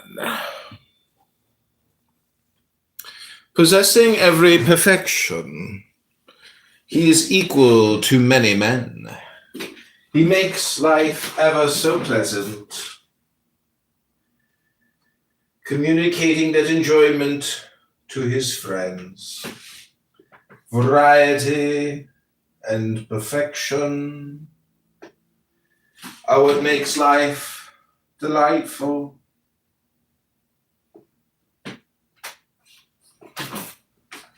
It is a great art to know how to enjoy all good things.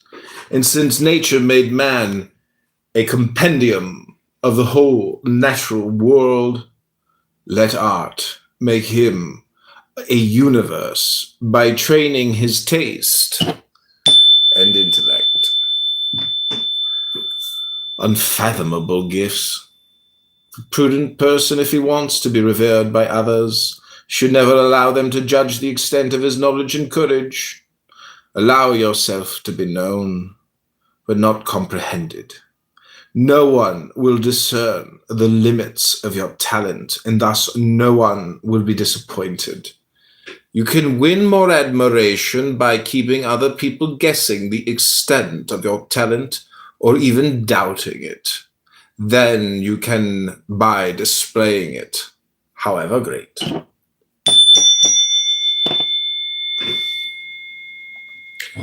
Keep expectations alive.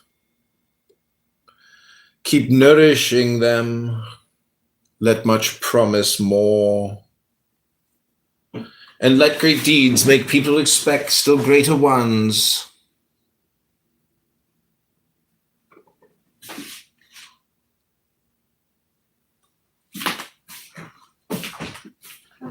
Don't show everything you have on the first roll of the dice. The trick is to moderate your strength and knowledge and advance little by little towards success. Good common sense, it is the throne of reason, foundation of prudence, and by its light, it is easy to succeed. It is a gift from heaven, highly prized, because it is first and best. Good sense in our armor, so necessary that the lack of the single piece will make people call us lacking. When least present, most missed. All actions in life depend on its influence, and all solicit its approval.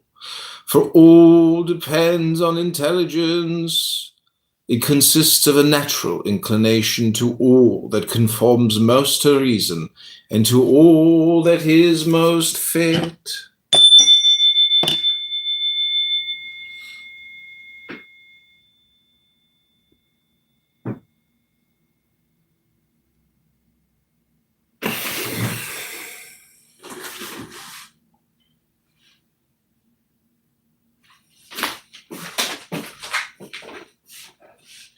Make your reputation and keep it. We enjoy it on loan from fame. It is expensive, for it is born from eminence, which is as rare as mediocrity is common. Once attained, it is easily kept. It confers many. An obligation performs many a deed. It is a sort of majesty when it turns into veneration through the sublimity of its origin and sphere of action. Reputations based on substance are the ones that have always endured. Write your intentions in a cipher. Passions are the gates of the spirit. The most practical sort of knowledge lies in dissimulation. The person who shows his cards risks losing. Let caution and reserve combat the attentiveness of others. When your opponent sees into your reasoning like a lynx, conceal your thoughts like an inky cuttlefish. Let no one discover your inclinations. No one foresee them, either to contradict or to flatter them. Reality and appearance. Things pass for what they seem, not for what they are. Only rarely do people look into them, and many are satisfied with appearances. It isn't enough to be right if your face looks malicious and wrong.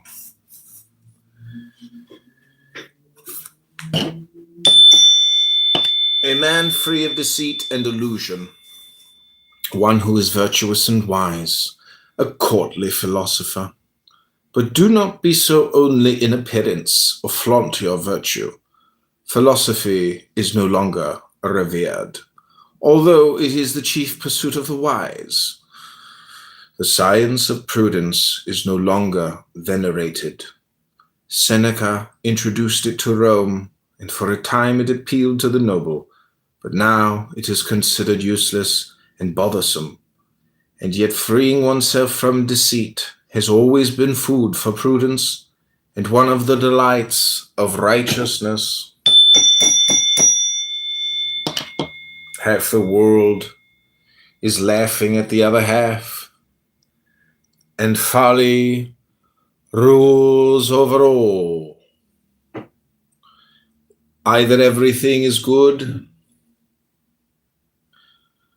or everything is bad, depending on how you look at.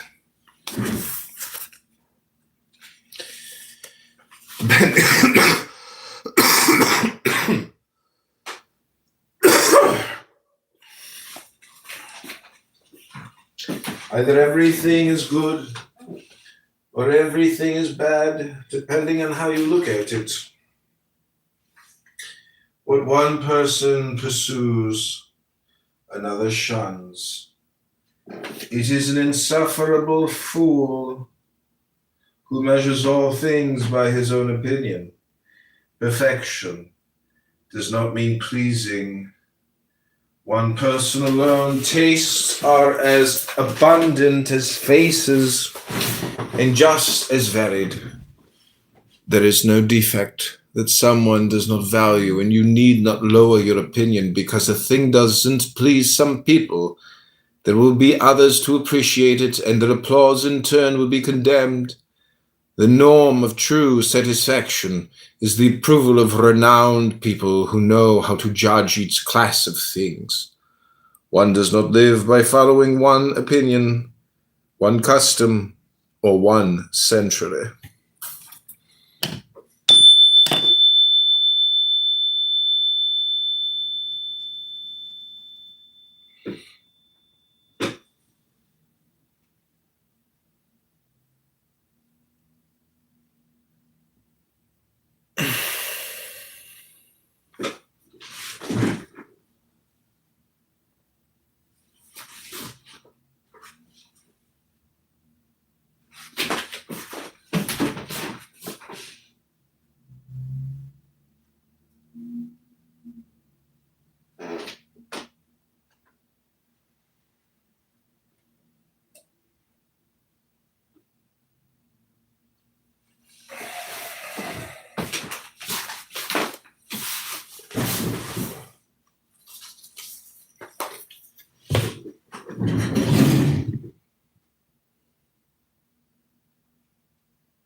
You trace the lines on a page that's worn and bent, marginalia from another time, little notes of what they meant, coffee stains on chapter 10. You say someone cried right here, all these quiet folded corners holding.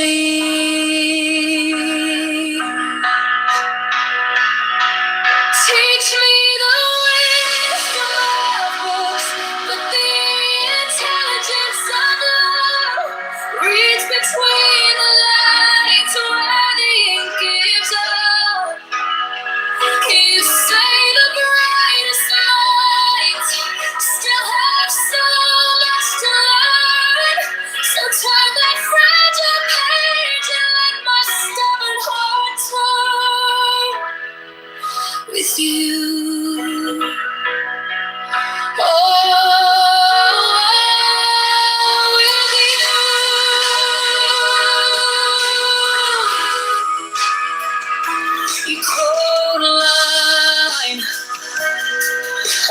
about patience, about grace. Then you stop and start to smile with that softness in your face. You can memorize the theories, still not know a wounded soul. Then you press your thumb to mine, and it feels like coming home.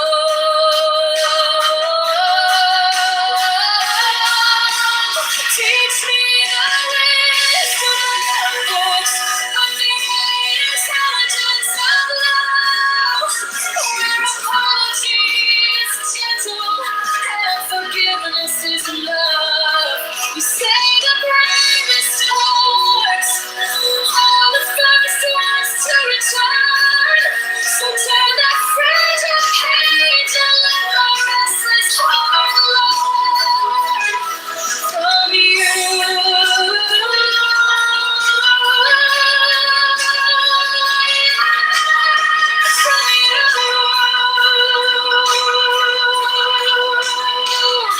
You close the cover,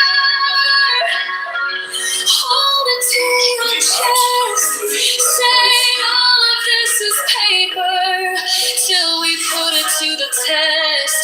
So I stumble through my sentences, you just take my hand instead. Understanding isn't spoken, it's how you hear what's unsaid.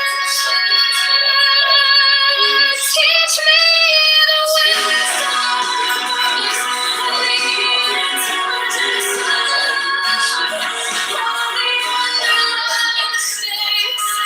We can rise above. I don't need every answer, just a place where I can grow. So turn another page and let me open your heart so that we're the story being wrote.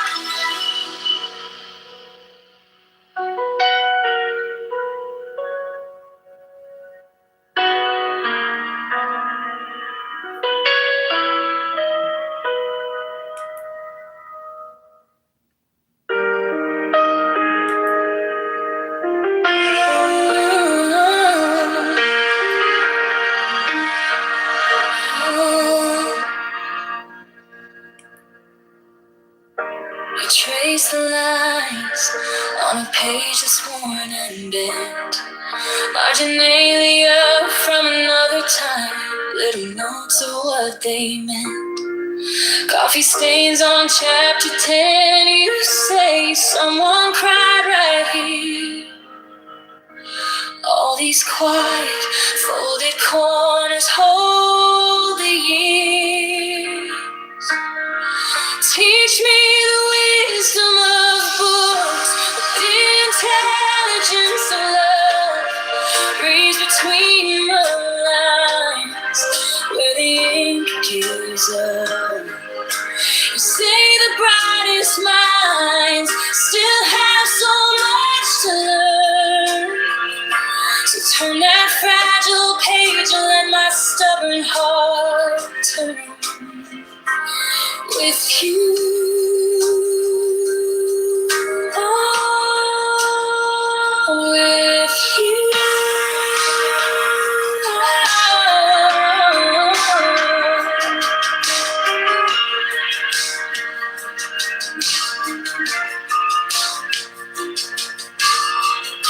You quote a line about patience, about grace. Then you stop and start to smile with that softness in your face. You can memorize the theory, still not know its soul. Then you press your thumb to mine, and it feels like coming home.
It's how you're hearing the sunset. Teach me the wisdom of books and the intelligence of love. All the underlying mistakes we can rise above. I need every answer, just a place where I can grow. So turn another page and let our open hearts show that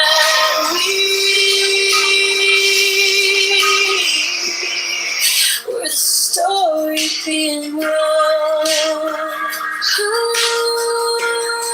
Oh, we're the story being wrong. The art of living where I live. The art.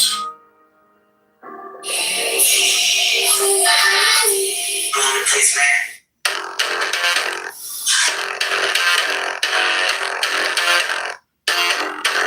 I drew maps on the backs of receipts, tiny plans in the dark of a cheap backseat. Taught myself how to fail with my teeth clenched tight, how to stare down every locked door like it owed me life. This is the wisdom of success.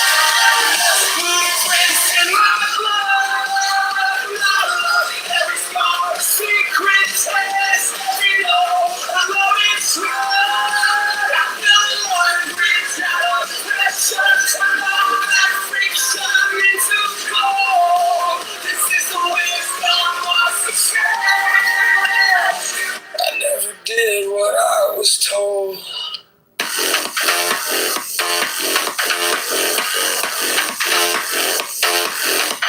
I learned fast from the cracks in my own design.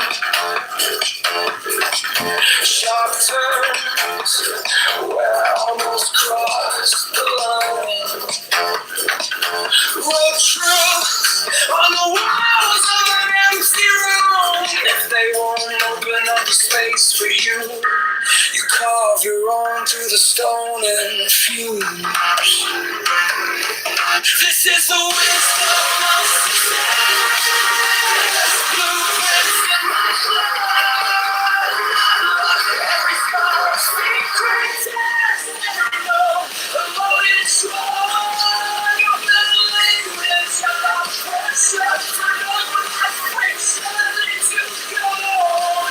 This is the wisdom of success. I never did what I was told. Genius. Just 1,000 tiny edits. Midnight questions. Wrestling with habits. I keep my doubts like tools on a metal rack. They cut deep, but they keep me sharp. Keep me coming back.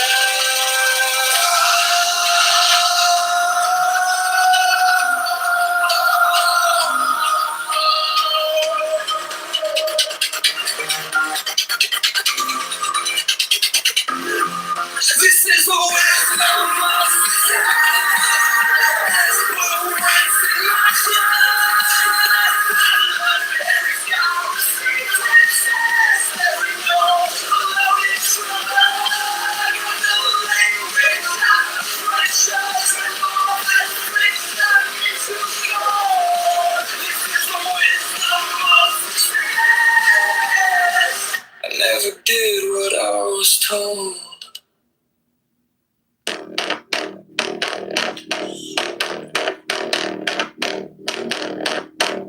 I drew maps on the backs of receipts, tiny plans in the dark of a cheap backseat. Taught myself how to fail with my teeth clenched tight, how Had to stare down every locked door like it owed me light. This is the wisdom of success. Blueprints in my blood. Not luck. Every scar, secret test. Every moment, loaded swell. I built a language out of pressure. Turn all the friction into gold. This is the wisdom of success. I never did what I was told. I learned fast from the cracks in my own design. Sharp turns where I almost crossed the line. Wrote truths on the walls of an empty room. If they won't open up a space for you, you carve your own through stone and fume. This is the wisdom of success. Blueprints in my blood. Not luck. Every scar, a secret test. Every number, loaded shrug. I built a language out of pressure. All the picture in the door. This is the wisdom of success. I never did what I was told. Just 1,000 tiny edits. Midnight questions. Wrestling with habits. I keep my doubts like tools on a metal ride. They cut deep, but they keep me sharp, keep me coming back. Oh,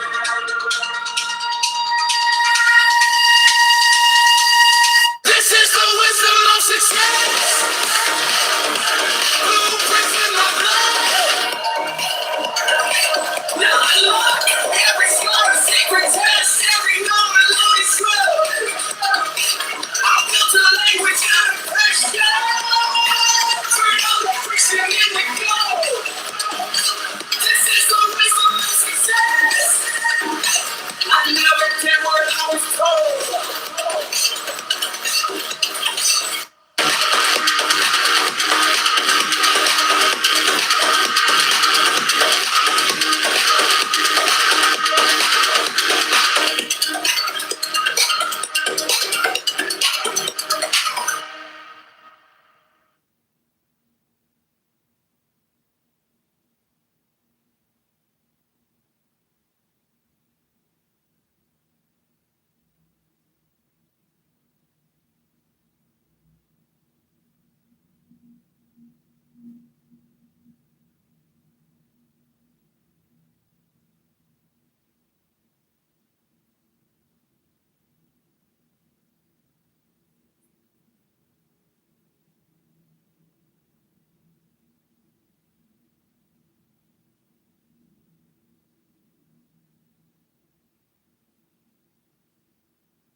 You said wisdom is an old man's hands. Joy is a child in the pouring rain. Beauty is your mother humming in the kitchen. Peace is breathing through the ache and the strain. Knowledge is the question you still keep asking. Courage is a tremble as you take the step. Morals are the lines that you draw in the shadows. Virtue's what you guard when you got nothing left. I see the image of the golden man, in the way you love, in the way you stand. Not some halo, not some distant sky, just a quiet grace in your tired eye. If I get lost, if I lose my plan, teach me the heart of God in a human hand. Characters the promise you make at midnight. Friction is the crack where the light gets in. All these broken pieces on the table between us turn to something holy when you call me friend. I see the image of the golden man in the way you love, in the way you stand. Not some halo, not some distant sky, just a quiet grace in your tired eyes. If I get lost, if I lose my plan, teach me the heart of God in a human hand.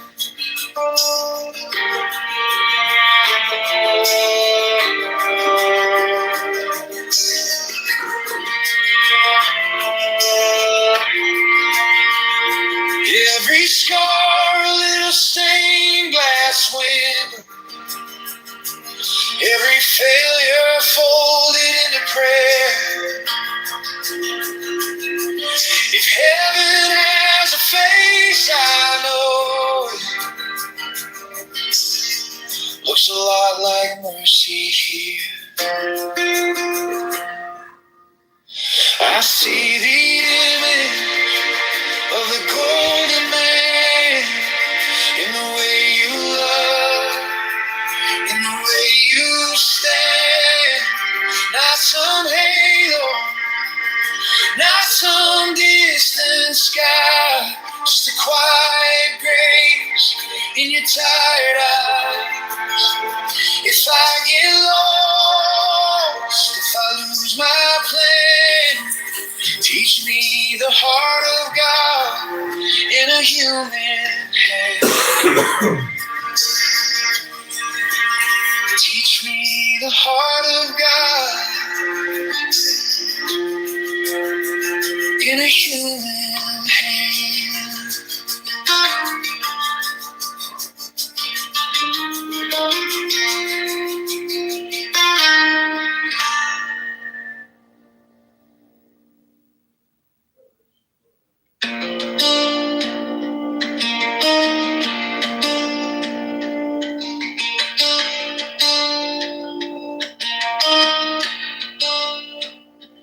You said wisdom is in no man's hands.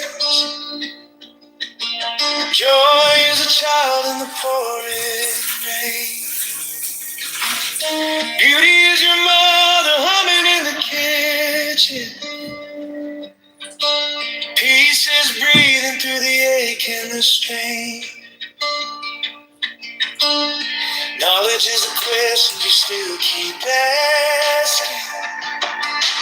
Courage is a tremble as you take the step. Morals are the lines that you draw in the shadow. Virtue is what you got when you got nothing left.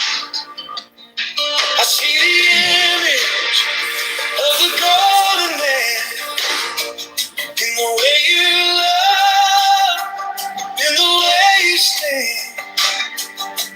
Not some halo, not some distant sky, just a quiet grace in your tired eyes.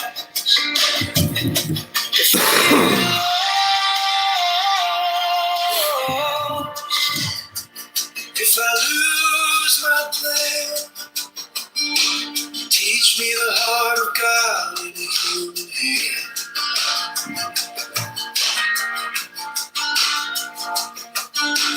Characters of promise you make at midnight. Perfection is a crack where the light gets in. All these broken pieces on the table between us turn to something holy when you call me friend. I see the image of the golden man in the way you love, in the way you stand. Not some halo, not some distant sky, just a quiet grace in your tired eyes. If I could love, Well, I haven't passed the bar. This isn't running for Congress. I'm a candidate, aka potential lawmaker, though I haven't passed the bar. every scar, a little stained glass window, every failure folded into prayer. If heaven has a face, I know Moment runs ads. looks a lot like mercy here. I see the image of the golden man in the way you love, in the way you stand. Not some halo, not some distant sky. Is it?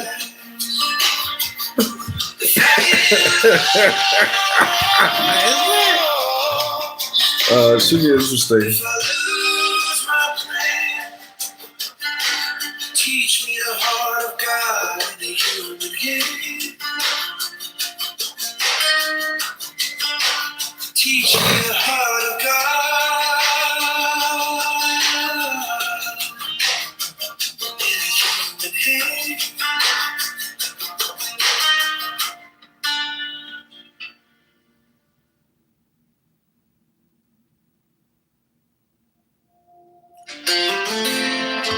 Open some hot.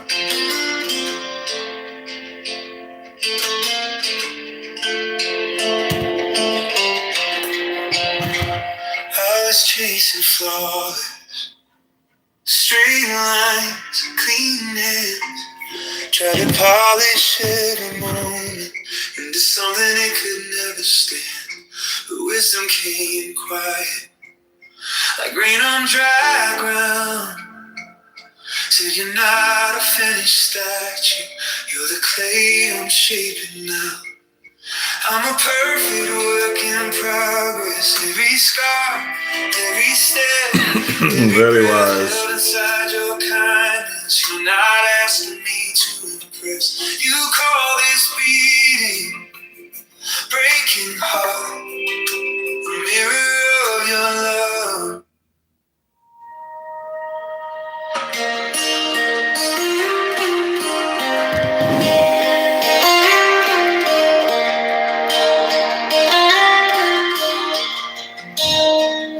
I was chasing flawless, straight lines, clean hands. Try to polish every moment into something it can never stand. But wisdom came quiet, like rain on dry ground. Said you're not a finished statue, you're the clay I'm shaping now. I'm a perfect work in progress. Every scar, every step, every breath held inside your kindness. You're not asking me to impress. You call this beating, breaking heart for me.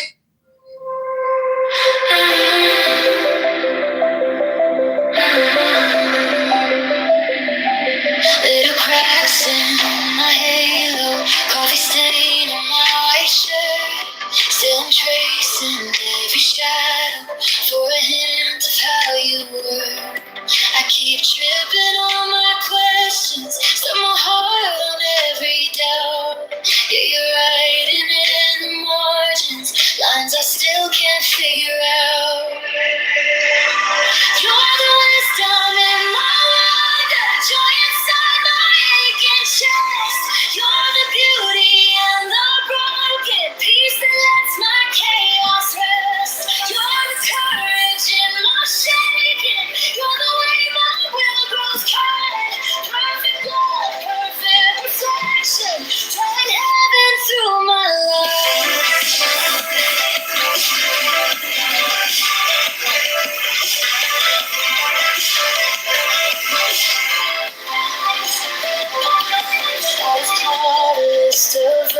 juice, all the ways I had to shine.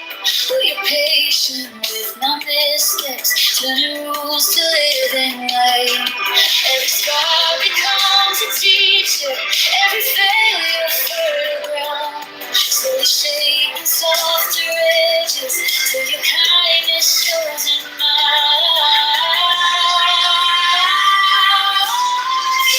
You're the wisdom in my wonder, joy inside my aching chest. You're the beauty in the broken, peace that lets my chaos rest. You're the courage in my shaking, you're the way my will grows kind. Perfect God, perfect reflection, drawing heaven through my life. Drawing heaven through my life.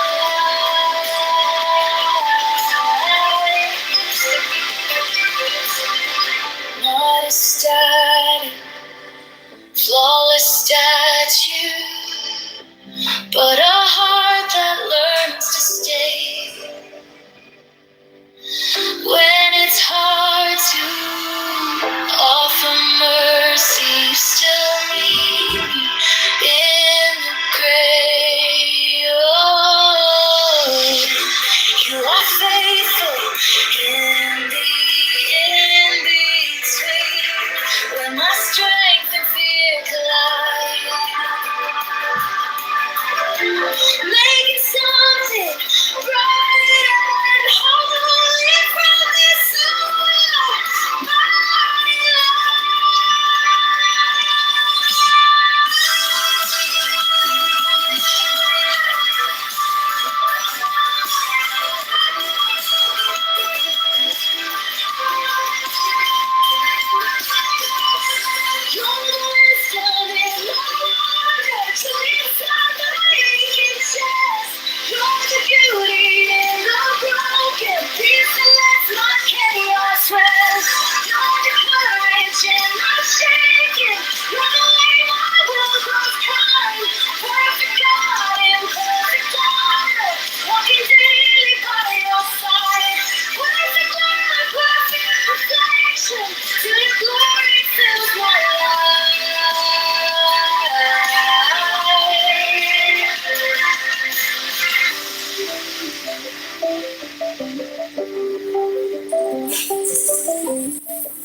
little cracks in my halo,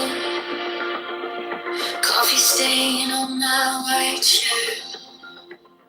Still I'm tracing every shadow for a hint of how you were. Is there?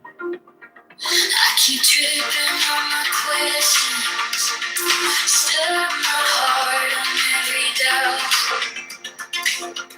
Yeah, you're writing in the margins, lines I still can't figure out. You're the wisdom in my wonder, joy inside my aching chest. You're the beauty in the broken, peace that lets my chaos rest. You're the courage in the shaking, you're the way my will grows kind. Perfect love, perfect reflection, drawing heaven through. Have you read the book? I was taught a list of virtues, all the ways I had to shine. But you're patient with my missteps, turning rules to living light. Every scar becomes a teacher, every failure fertile ground. Is that a woman? Slowly shaping softer edges, till Is your that a woman? kindness shows in mine. You're the wisdom in my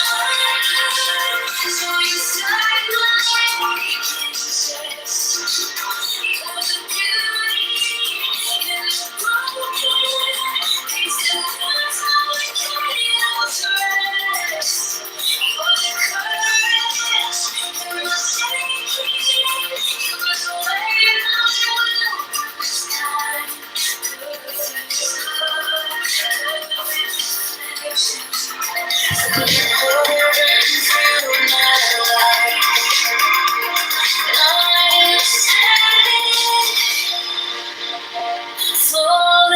as you, but a heart that learns to stay when it's hard to offer mercy.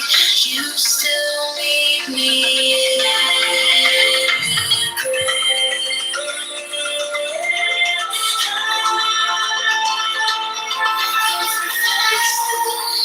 In the in-between, where my strength and fear collide, making something bright and holy from this ordinary life. You're the wisdom that no wonder, so inside my neck you exist.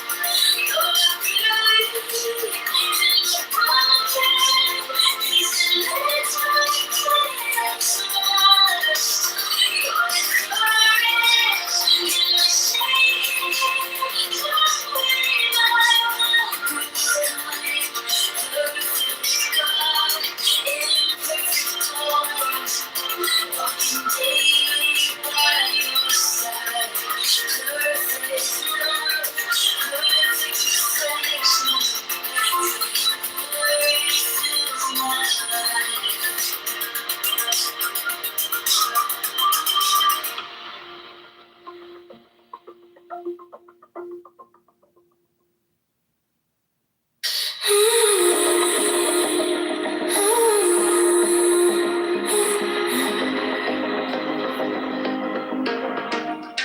You trace a circle on the window, breath on the glass turns to light. Ask me what I was made for. I say more than just getting by. Little flashes in the mirror, patience, laughter, quiet grace. Every scar you try to cover, there's a halo on your face. Heaven in our hands, right now, right now. Every step we stand is a sacred vow. Wisdom in your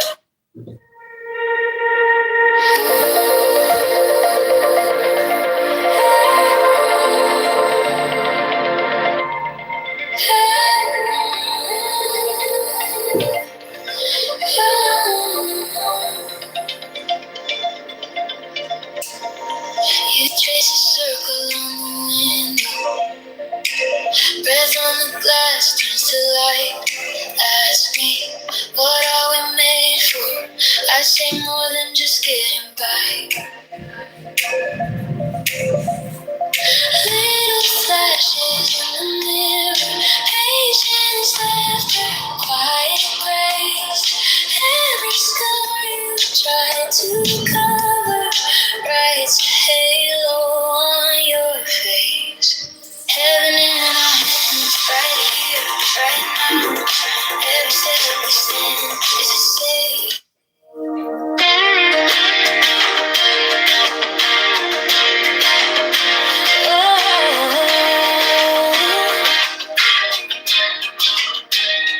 Doorstep sunshine, name on the flyer, a coffee in hand, talking truth to power. From our schools to the small town stores, John's been listening at our doors. Kitover, can win, we can win this time. March 17, let your voice alive. Every battle, a test, every hope we bring. John Kitover, let the people sing. Kitover, can win, yeah. We choose to live for a future. Let the change begin.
John Kitover, let the people sing. Kitover can win. Tide rolling for our future. Let the change begin.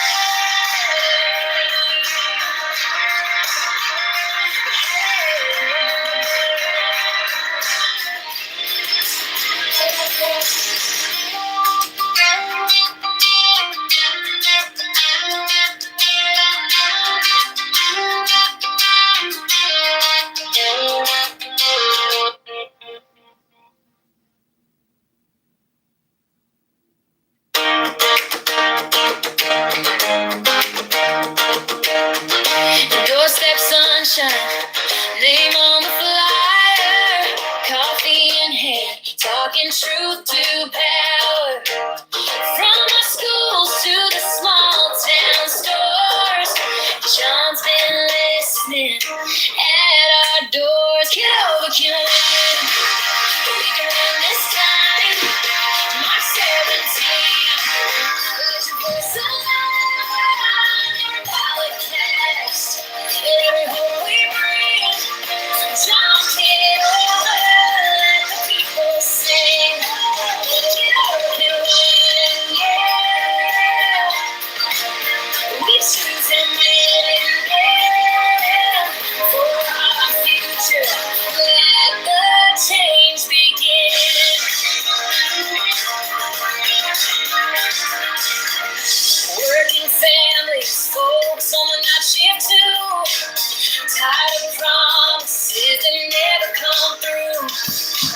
He's got plans, not just a polished line. Fair work, safe streets, and a vote that's mine. Kitover can win.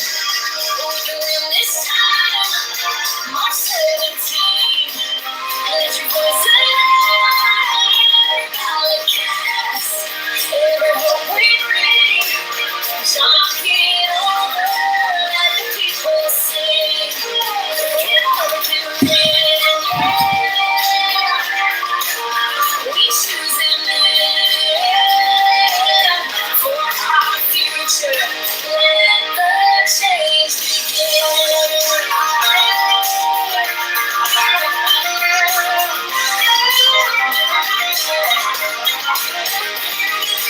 This is our moment. This is our say. We move the needle when we show up that day. Hand in hand, neighbor and friend. John's gonna fight for us to the end. We can win this time. March 17. Let your voice alive. Ballot cast. Every hope we bring. John Kitover, let the people sing. Watch the tide rolling for our future. Let the change begin.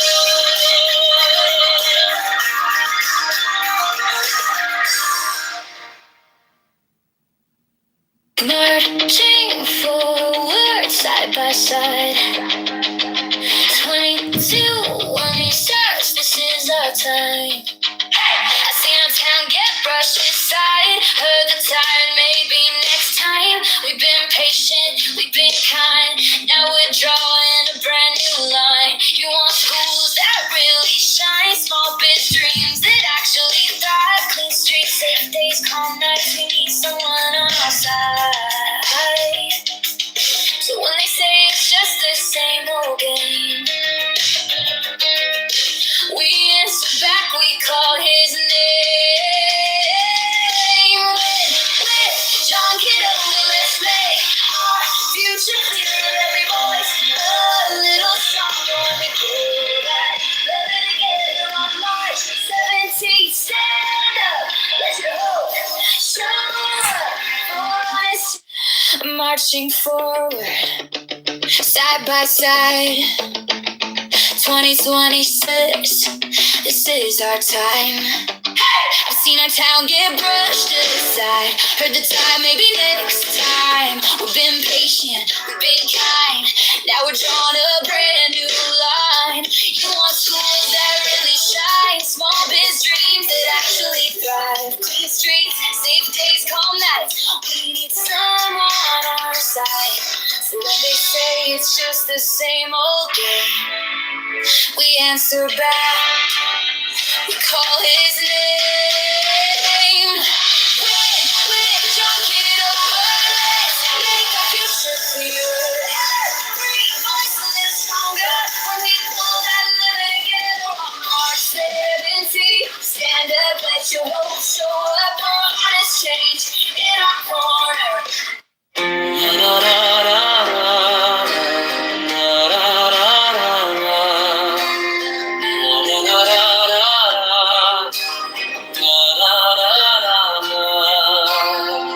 You wish I was prayer, song asking for help.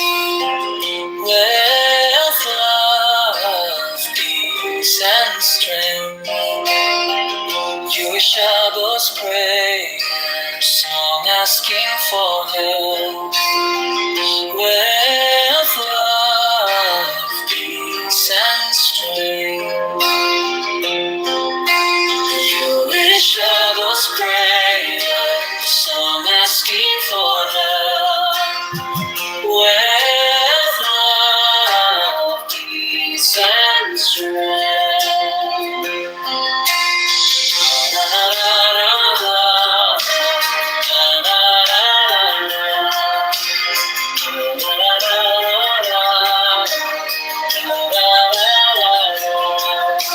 You wish I was prayer, song asking for help. With love, peace, and strength. You wish I was prayer, song asking for help. With love, peace, and strength. You wish I was prayer, song asking for help. With love, peace, and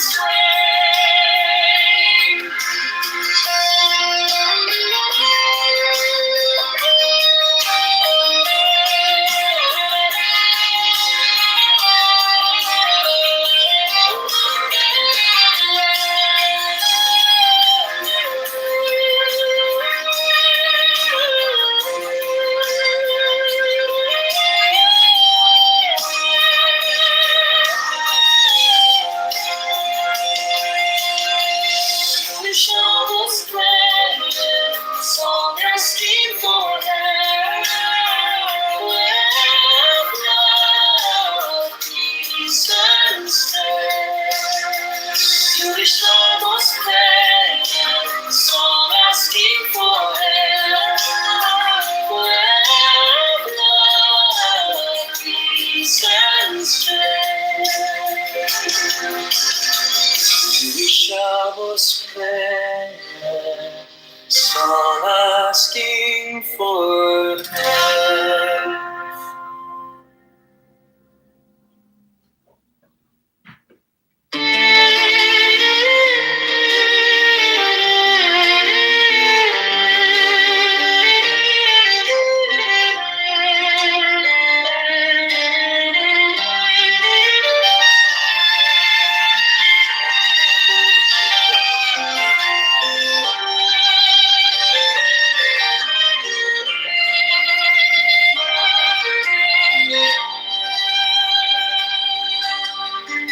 You wish I was prayer, song asking for help. Wealth, love, peace, and strength. You wish I was prayer, song asking for help. Wealth, love, peace, and strength.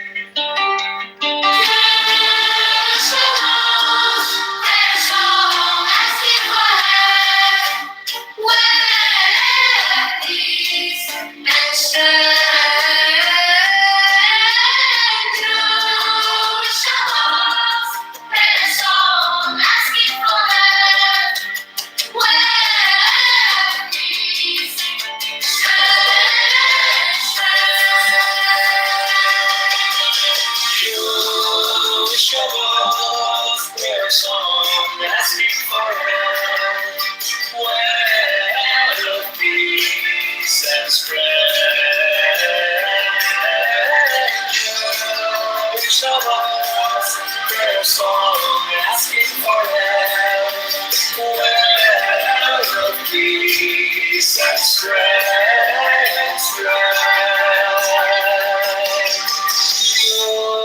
Your Shabbat's prayer song, asking for health, wealth, peace, and strength.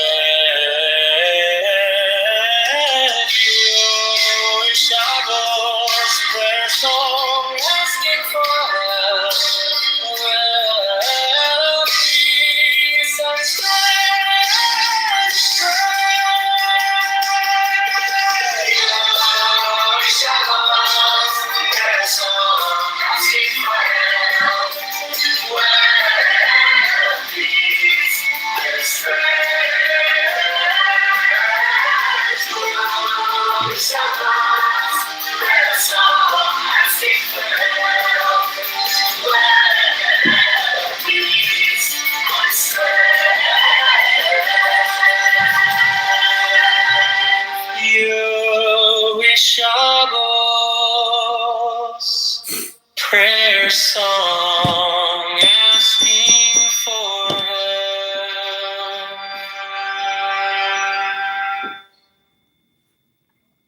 You Shabbat's prayer song, asking for health, wealth, love, peace, and strength.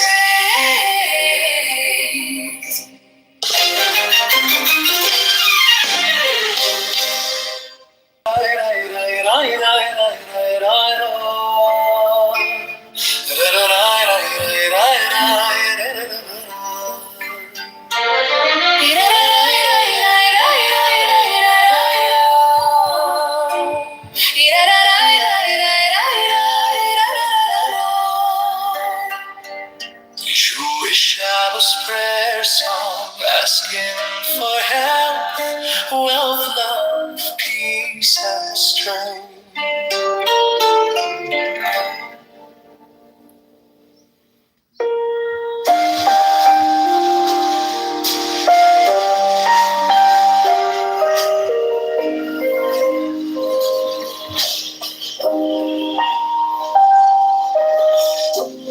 Learned first. O thou who aspirest unto our ancient order, that equilibrium is the basis of the work. If thou thyself hast not a sure foundation, whereon wilt thou stand to direct the forces of nature?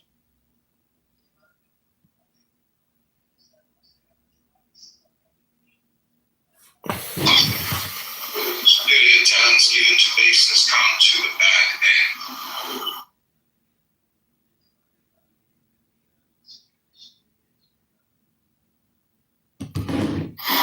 Knowledge without judgment is double madness. The art of living well. Live well.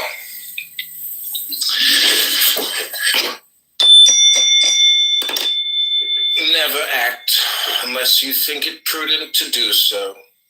If the person doing something suspects he will fail, it will be evident to the person watching, even more so when he is a rival. If your judgment wavers in the heat of emotion, you'll be thought a fool when things cool down.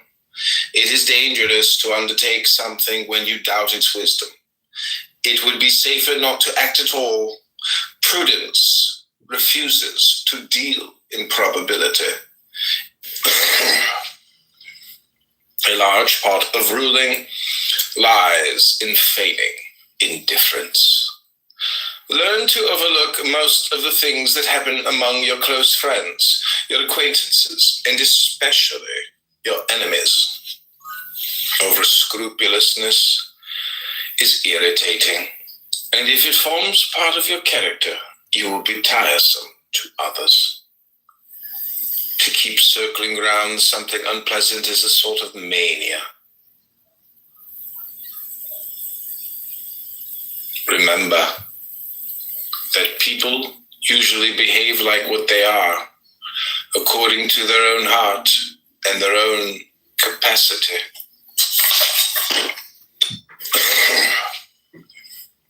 A large part of ruling lies in feigning indifference.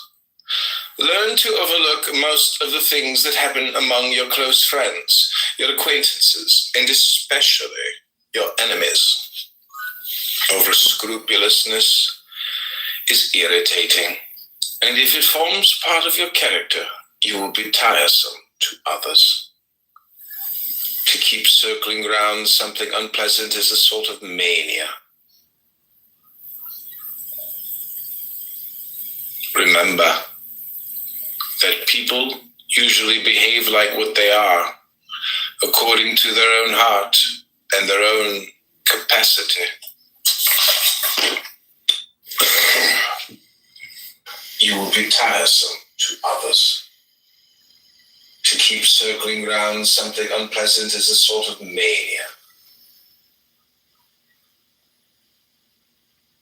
Remember that people usually behave like what they are, according to their own heart and their own capacity.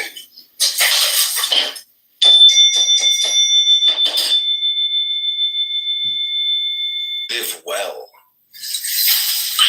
Two things bring life to an early end: stupidity and depravity. Some lose their life by not knowing how to save it, others by not wanting to. Just as virtue is its own reward, vice is its own punishment. The person who races through a life of vice comes to a doubly quick end. The one who races through virtue never dies. The strength of the mind is communicated to the body. A good life is long both in intention and extension. Live well. Two things bring life to an early end: stupidity and depravity. Some lose their life by not knowing how to save it, others by not wanting to. Just as virtue is its own reward, vice is its own punishment. The person who races through a life of vice comes to a doubly quick end. The one who races through virtue never dies. The strength of the mind is communicated to the body. A good life is long both in intention and extension. Live well. Two things bring life to an early end: stupidity and depravity. Some lose their life by not knowing how to save it, others by not wanting to. Just as virtue is its own reward, vice is its own punishment. The person who races through a life of vice comes to a doubly quick end. The one who races through virtue never dies. The strength of the mind is communicated to the body. A good life is long both in intention and extension. Live well. Two things bring life to an early end: stupidity and depravity. Some lose their life by not knowing how to save it, others by not wanting to. Just as virtue is its own reward, vice is its own punishment. The person who races through a life of vice comes to a doubly quick end. The one who races through virtue never dies. The strength of the mind is communicated to the body. A good life is long both in intention and extension. Live well. Two things bring life to an early end: stupidity and depravity. Some lose their life by not knowing how to save it, others by not wanting to. Just as virtue is its own reward, vice is its own punishment. The person who races through a life of vice comes to a doubly quick end. The one who races through virtue never dies. The strength of the mind is communicated to the body. A good life is long both in intention and extension, if well. Two things bring life to an early end: stupidity and depravity. Some lose their life by not knowing how to save it, others by not wanting to.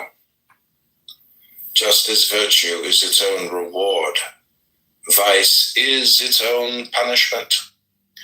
The person who races through a life of vice comes to a doubly quick end. The one who races through virtue never dies. The strength of the mind is communicated to the body. A good life is long both in intention and extension. Virtue is its own reward. Vice is its own punishment. The person who races through a life of vice comes to a doubly quick end. The one who races through virtue never dies. The strength of the mind is communicated to the body. A good life is long both in intention and extension. If your judgment wavers in the heat of emotion, you'll be thought a fool when things cool down. It is dangerous to undertake something when you doubt its wisdom. It would be safer not to act at all. Prudence refuses to deal in probability. It always walks under the midday sun of reason. How can something turn out well when caution started to condemn it the moment it was conceived? Even resolutions that pass the inner examination, nemine discrepante, often turn out badly. So what can we expect from those that reason, doubted, over, and judgment could? How can something turn out well when caution started to condemn it the moment it was conceived? Even resolutions that pass the inner examination wisdom. It's more a compendium of the whole natural world. Let art make him a universe by training his taste and intellect. Unfathomable gifts. Prudent person, if he wants to be revered by others, should never allow them to judge the extent of his knowledge and courage. Allow yourself to be known, but not comprehended. No one will discern the limits of your talent, and thus no one will be disappointed. You can win more admiration by keeping other people guessing the extent of your talent or even doubting it. Then you can by displaying it, by keeping other people guessing the good common sense. It is the throne of reason, foundation of prudence, and by its light, it is easy to succeed. It is a gift from heaven, highly prized, because it is first and best. Good sense in our armor, so necessary that the lack of the single piece will make people call us lacking. When least present, most missed. All actions in life depend on its influence, and all solicit its approval. For all depends on intelligence. It consists of a natural inclination to all that conforms most to reason, and to all the peace will make people call us lacking. When least it is expansive, for it is born from eminence, which is as rare as mediocrity is common. Once attained, it is easily kept. He confers many, an obligation performs many a deed. It is a sort of majesty when it turns into veneration through the sublimity of its origin and sphere of action. Reputations based on substance are the ones that have always endured.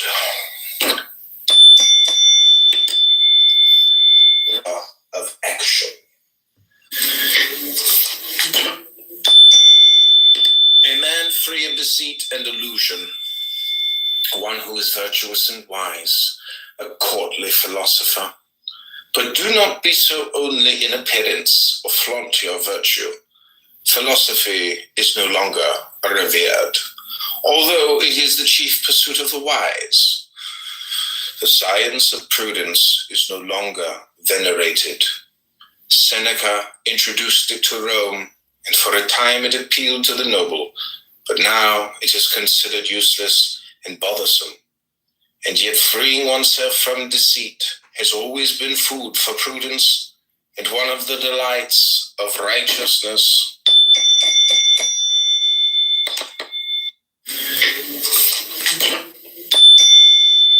A man free of deceit and illusion, one who is virtuous and wise, a courtly philosopher.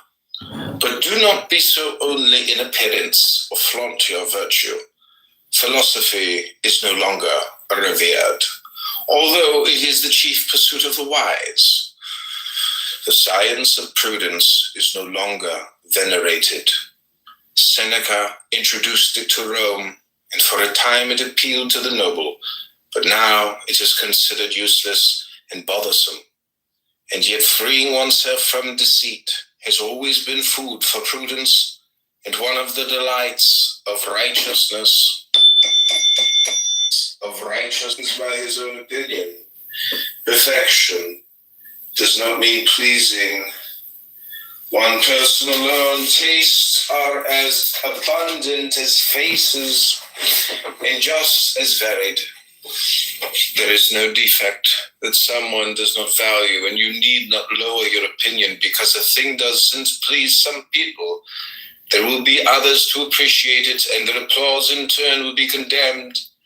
The norm of true satisfaction is the approval of renowned people who know how to judge each class of things. One does not live by following one opinion, one custom, or one century.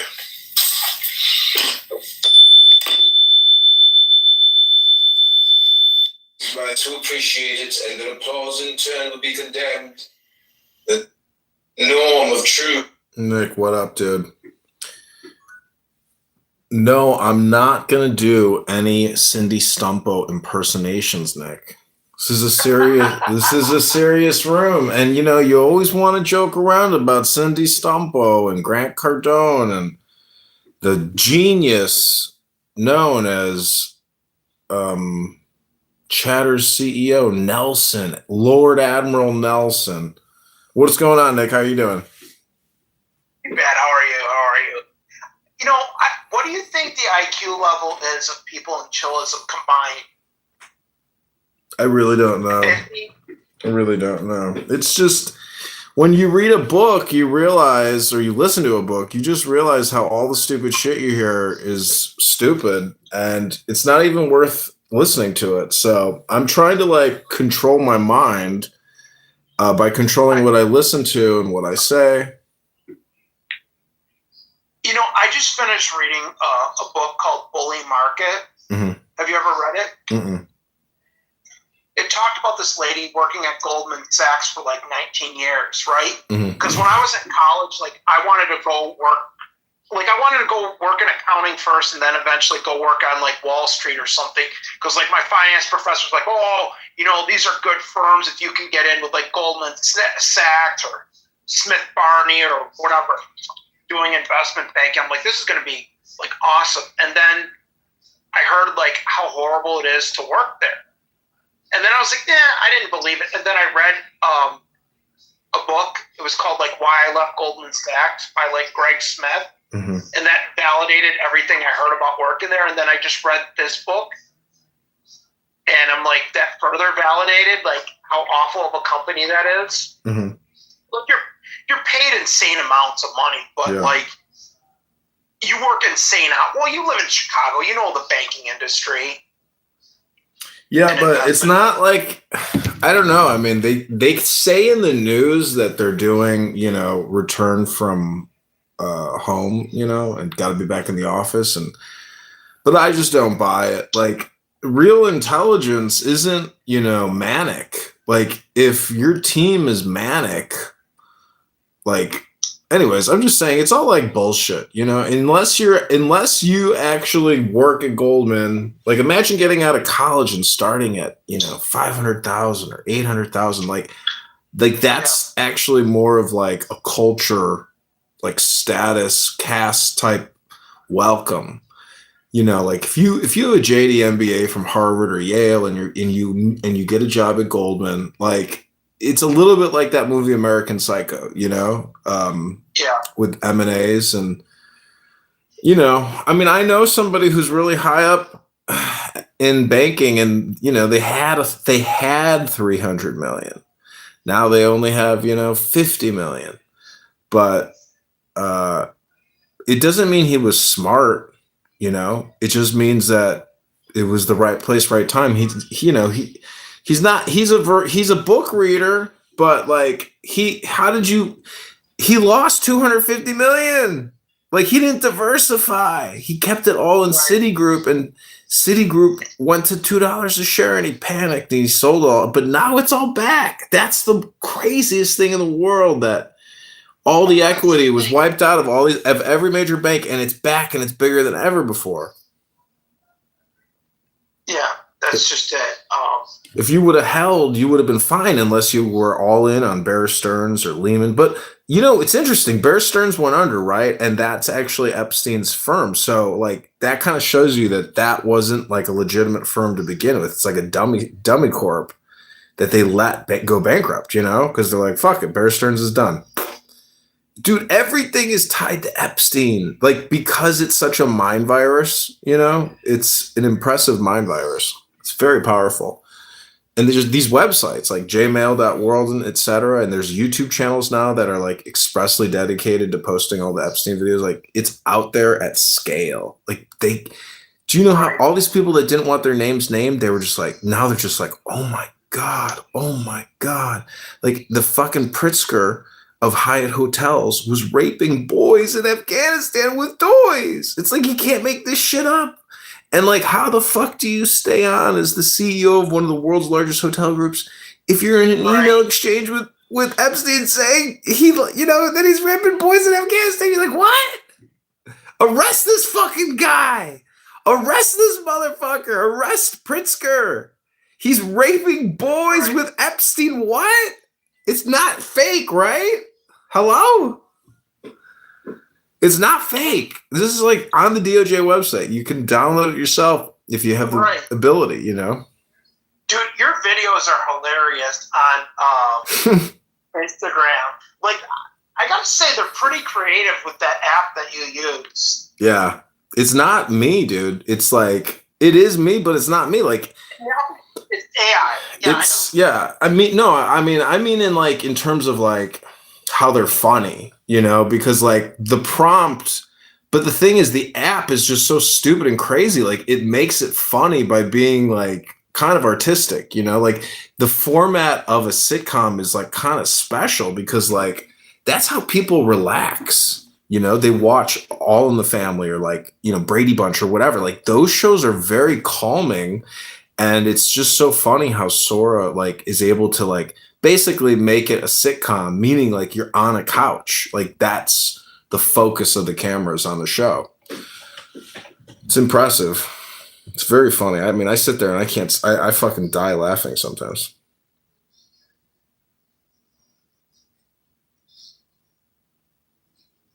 So it's pretty entertaining. Yeah, I mean, I'm never really gonna get distribution. The whole thing, like, if you want to try to succeed in web publishing, it's all keywords. You have to be able to, get placement for keywords. Otherwise, you have no audience. Right. But I'm going to the gym shortly. I've been reading a book all day by Balthasar Gracian called The Art of Wisdom. It's very smart. And I'm trying to control what I listen to on this app because this app is like a tractor beam, like Star Trek, you know? It can capture you. It's, like I said, just being a finance nerd. I like reading books about like finance and economics. And when I read the one like Bully Market with this lady's like 19-year experience at like Goldman Sachs, it was really, really enlightening. Another really good book. You ever read The End of Loyalty: The Rise and Fall of Good Jobs in America? Mm-mm. That's a really good one too. What's another one that's pretty good? Well, you've read End the Fed by Ron Paul and Ron Paul Revolution, I'm sure. The Revolution of Manifesto. I don't think I ever read them. Maybe parts of it online. I think I read like some of his publishings that he put out. But I haven't read a Ron Paul book in a long, since I gave him a bunch of money and I got a photo with him. Yeah, that is pretty amazing that he went to my college one night and then he showed up at like some restaurant to say hi. I was going to go, but I had to work late that night, so I didn't get a chance to go see him. But that was in 2012 when, I thought at one point, I didn't think he was going to win, but I thought he was at one point going to go against Mitt Romney, but that never ended up happening. He was in the top 4 at one point. But I don't know about his son. I think Rand Paul and Massey are done.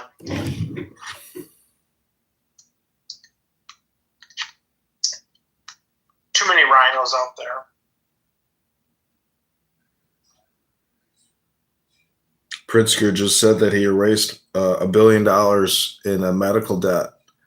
I'm like, you mean you just reassigned it to the taxpayers? Nice job on borrowing and spending that to pay off, creditors. Wonderful. Right. I just wonder how long it takes them to before they just say, fuck it, we're defaulting on this debt.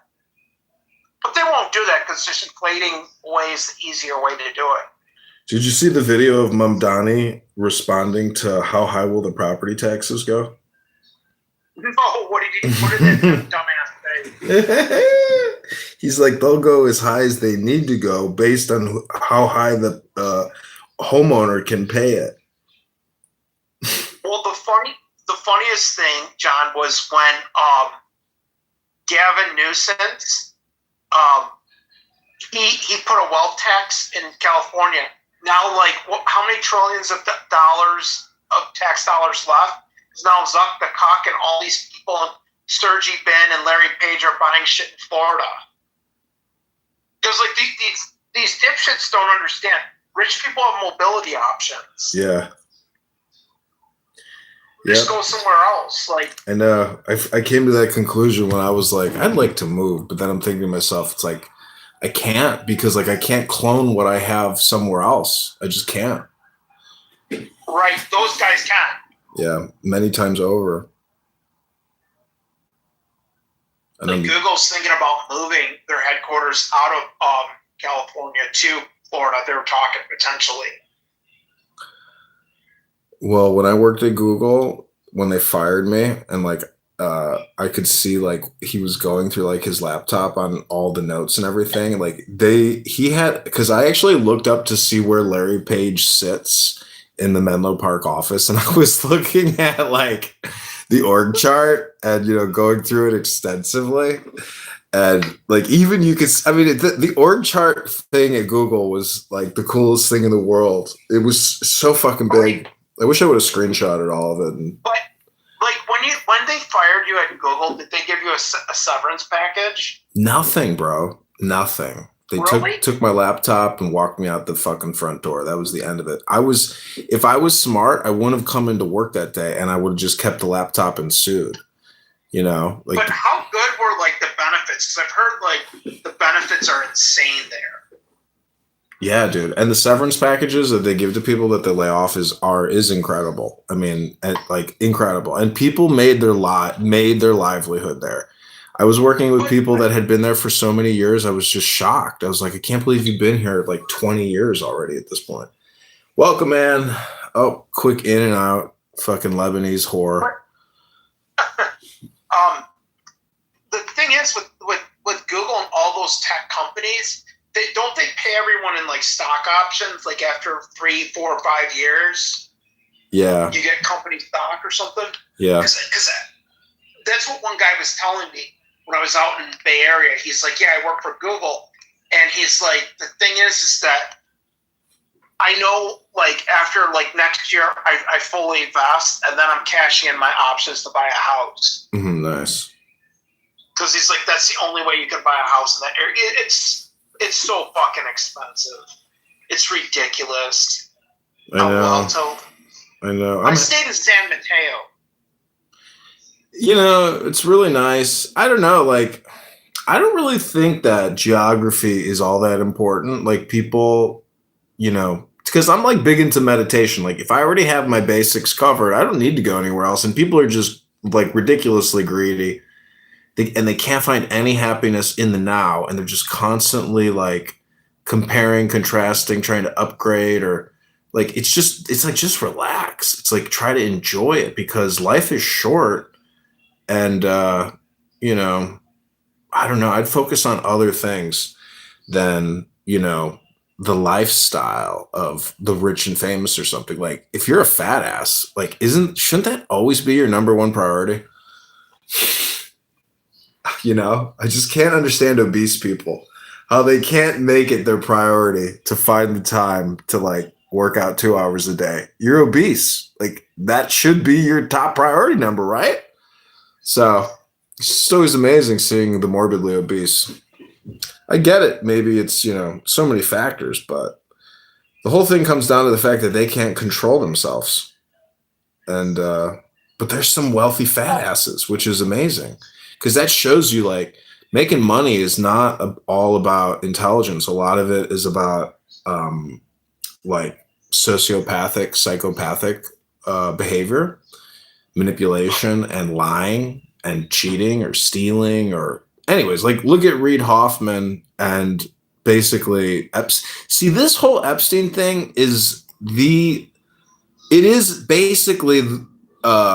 like a 9/11 volcano exploding nonstop, because it confirms the suspicious story of a higher level pedophile network secretly running ops and manipulating and controlling world affairs. And it's like, how the fuck did Pam Bondi, Trump, everybody at the DOJ, FBI, everybody just say, we're not releasing it. It's national security. Like, what? Just do that. Like, why did they release all this? Because now it's like, it has created a serious mind virus. And like, even Thomas Massey, he's like, I'm not suicidal. And he's pushing and everybody's pushing.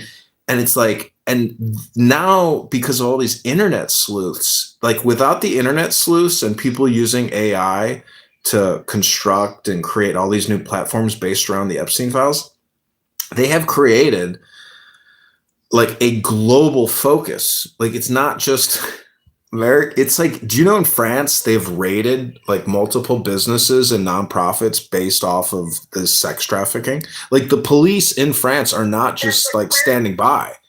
Like, they're taking action. It's a little different.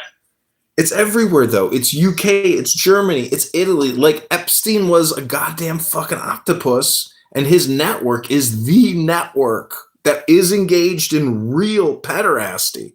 So, I mean, all these photos of him with children, he never had, well, I guess he had like children, I suppose, you know, designer babies that he was working on or something. That's the thing, is the people who are part of this are very rich and powerful.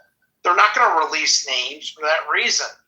Dude, it's all out there. There's like not like they have pieced together. It's so hard to follow. It's a little bit like COVID-19 because there's so much information that it's like COVID-19 was really easy to follow. If you had half a brain or any common sense, you could realize the whole thing was bullshit.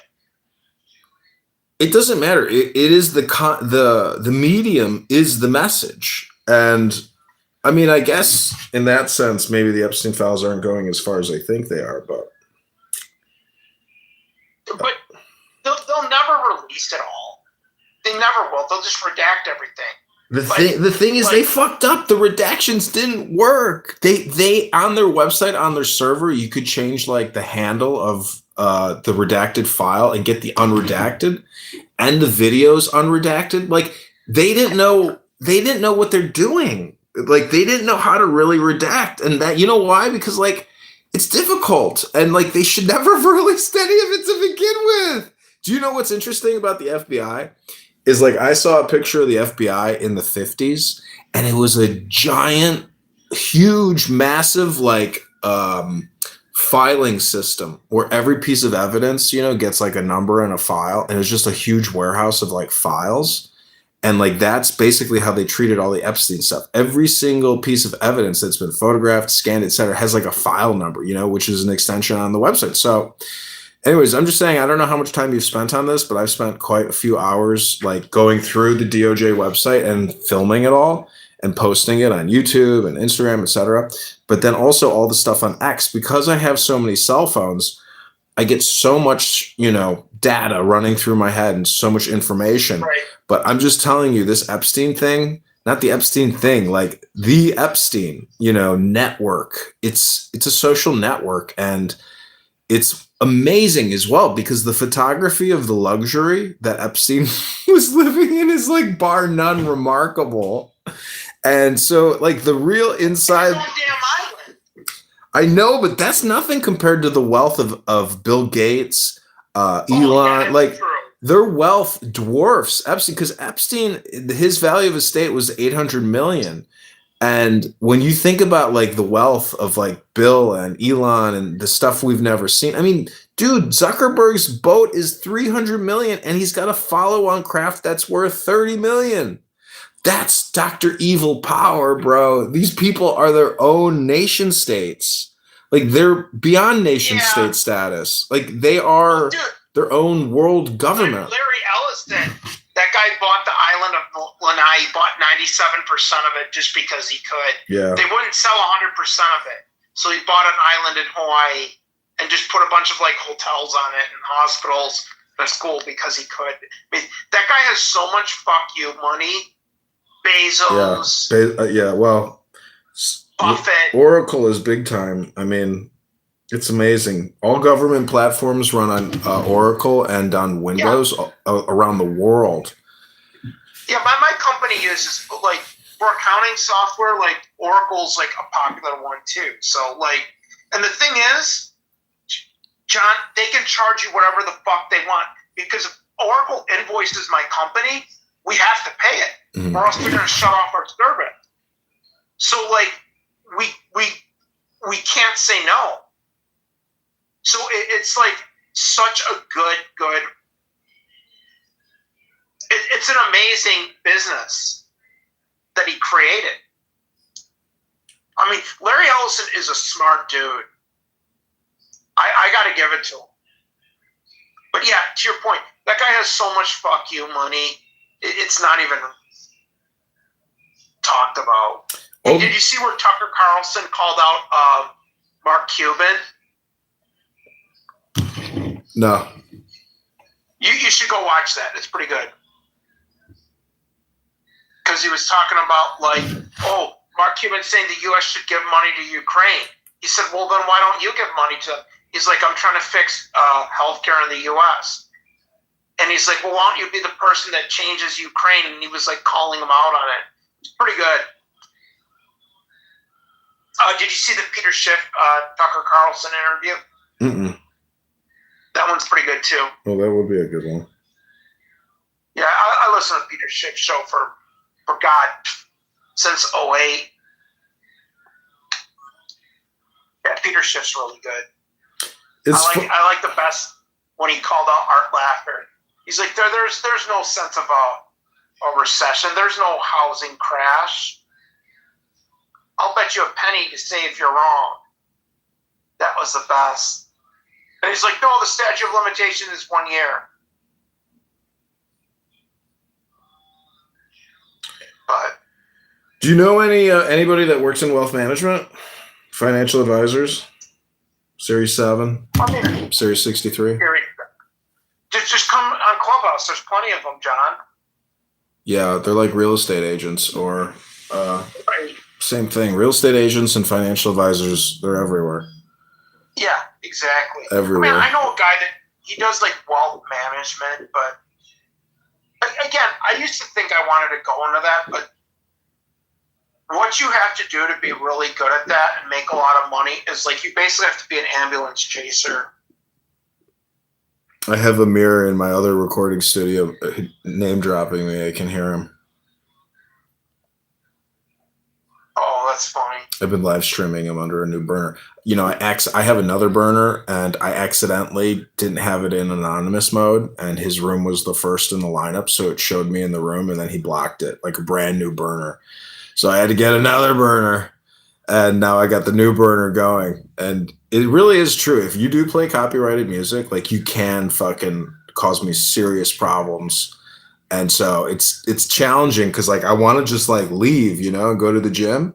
But at the same time, I'm worried like if they catch it, like they could cause me like it's very annoying to get a copyright strike on YouTube. Like it shuts me down, you know. So it's like I just come in, I record, and I used to record like all night, but I feel it's like give it a rest, dude. You know, it's like really because what I'm trying to do is create samples of people, you know, in rooms, but like I'm not trying to like run it forever. Like 1 to 3 hours of recording you talking endlessly about your hate speech is like enough, you know.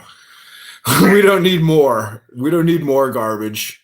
I still think your best troll name was Tiffany Sotheby. That is a good one. They're like, no, I really want to hear what Tiffany has to say about dating. I was like eating or something. I almost spit out my food because I was crying of laughter. And I know your troll name, and you were just trolling the fuck out of these people. And then that other one with like Jean-Jacques Ferrer or something, that was a hilarious troll name because you used to go and debate the news and troll Jonathan Bing. And he'd be like, damn it, moderators. Don't bring that motherfucker back up. Don't bring that guy back up. Stop bringing that guy up. Thank God, Daphne was there. Otherwise, I would have been arrested for fucking rape. Thank God Daphne was there to fucking provide a witness statement. Oh my God. Thank fucking God Daphne was there. And that was like the funniest shit I've ever heard. It's like, bro, what are you talking about? Why is this like your content about how you know, abused somebody and then you had somebody on Clown House to back you up against their accusations? I'm like, is this how you clear the slander, I guess? You know, he used to get so pissed at you when you would have that Jean-Jacques name. I used to laugh my ass off when he used to run rooms and debate the news, and you just go up there and troll them, and he would say the same, moderators, put him down to the audience. Moderate. People are crazy, dude. Like every day for like 2 weeks straight, I would just laugh my ass off on it.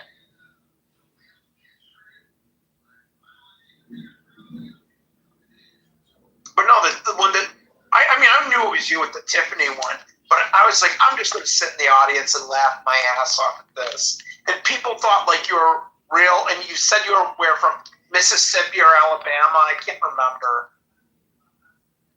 And you had the Southern accent.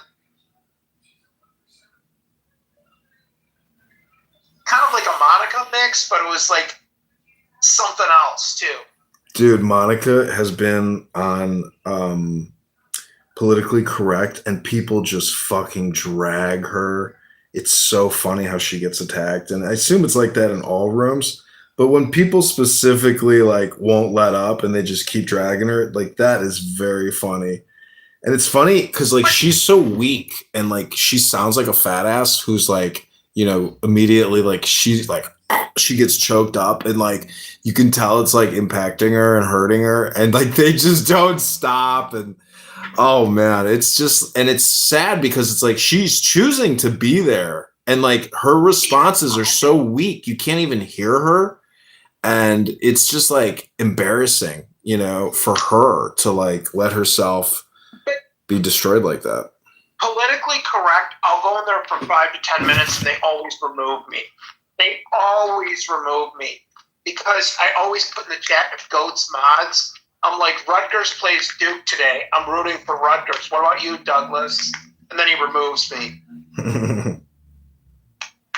So, and then if Mickey's there, I say, no, we don't want to buy fixed annuities or life insurance programs.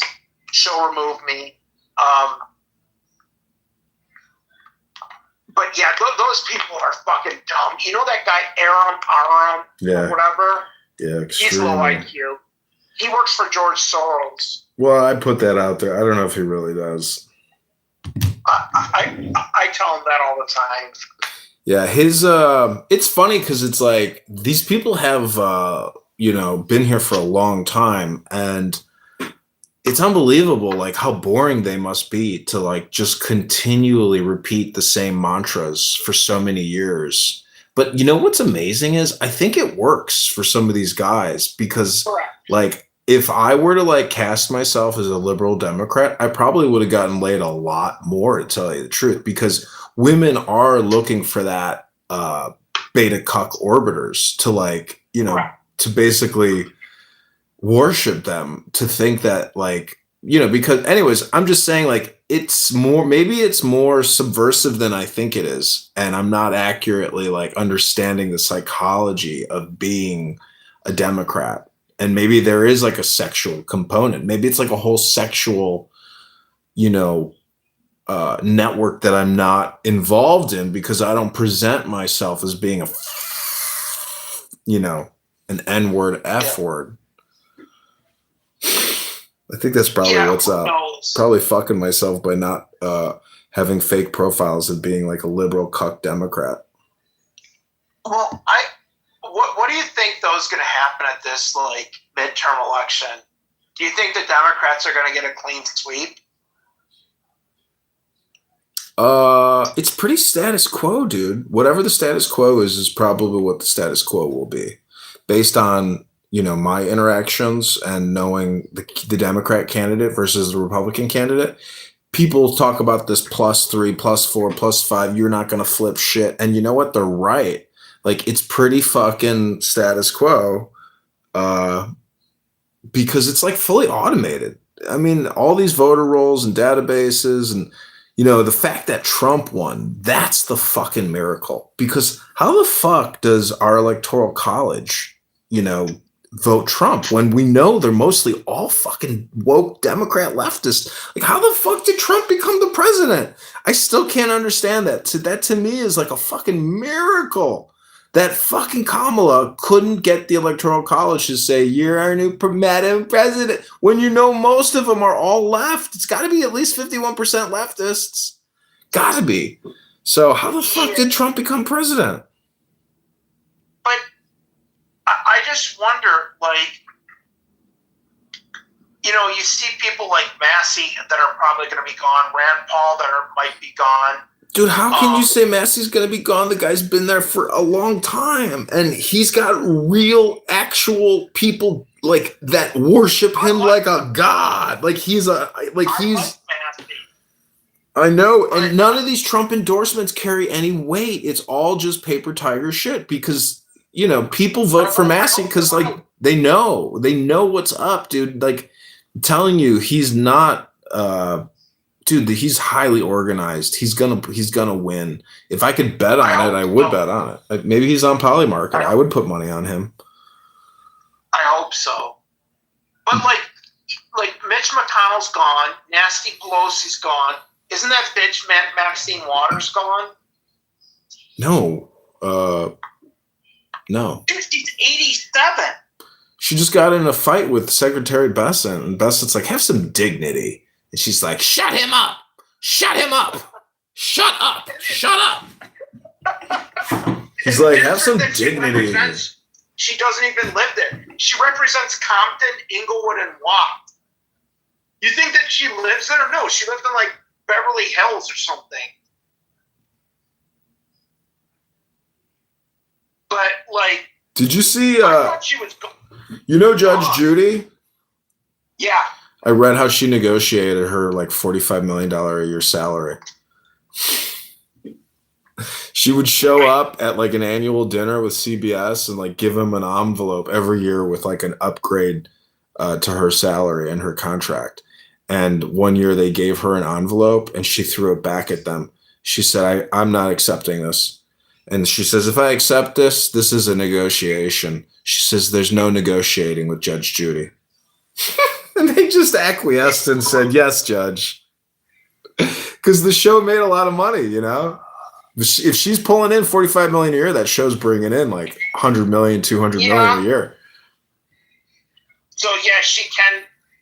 They have to almost pay her what she's asking. Yeah, they'd be stupid to walk away from $150 million net a year to say "fuck you." Like, no. But Seinfeld, they kind of pulled the same thing, and their royalties ended up being so huge that like that no one. How the fuck could Larry David and Jerry Seinfeld have ever guessed that they'd become a billionaire? Like, no way. Like, unless the thing called residuals, which is probably rapidly dying, but they were smart enough to get that, especially for Jerry and Larry, but nobody else got that sweetheart deal. But everybody's set, dude. More money than they can ever spend.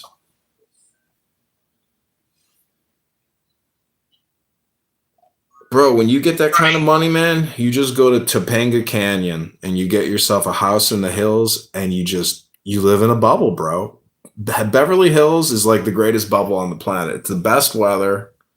Unless, of course, you were caught in the fucking fire and you lost it all and now you can't even rebuild. That's the Palisades, not in Beverly Hills, dude. I'm telling you, when I was out in Los Angeles doing LA in a day, or like doing like a bike tour there, the tour guy goes, watch what happens when you cross this street. I go, what's so big about it? It's 2 streets. He goes, no, you don't understand. He's like, when we cross this street, we're going into Beverly Hills. Yeah. Like, dude, you can eat off the fucking streets there, and it's still clean. Yeah. And he's like, yeah, and when they had the LA riots in 1991, you needed ID to cross the street here.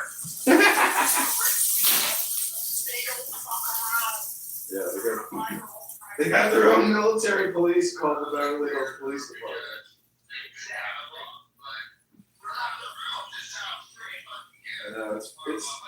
It's still dangerous though. Like people in Beverly Hills, because all these crazy people, they're attracted to it, and homeless are definitely attracted to Beverly Hills.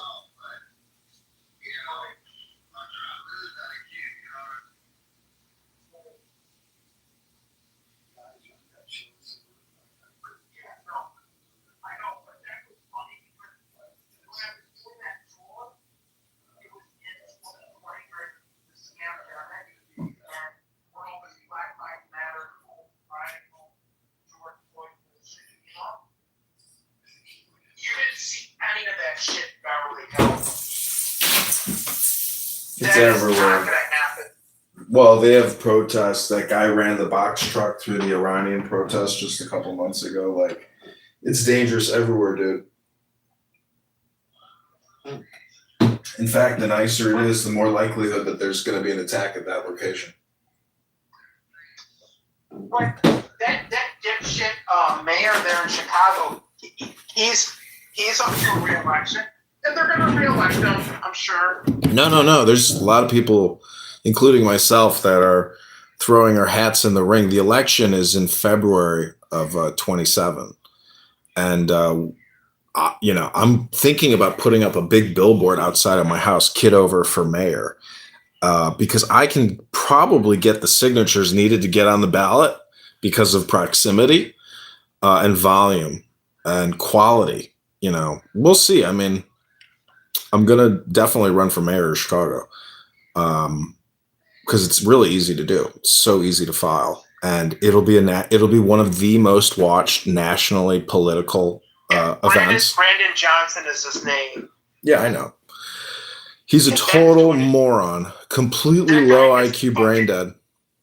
That guy is fucking dumb. Some girl called a black lady called him a dumb N-word to his face.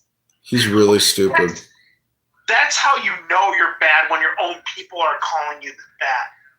And like they fucked up like 16, 17 years ago when they basically sold all their parking meters to the Saudis or Qatar or whoever.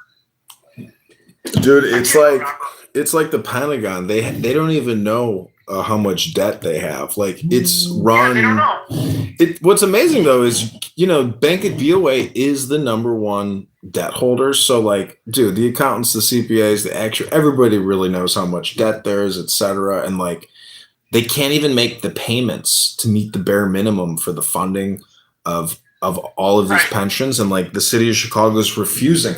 But listen, there is this woman here in Chicago named Stacey Gates, who's like the most hardcore communist, psychopath, liberal retard you've ever seen.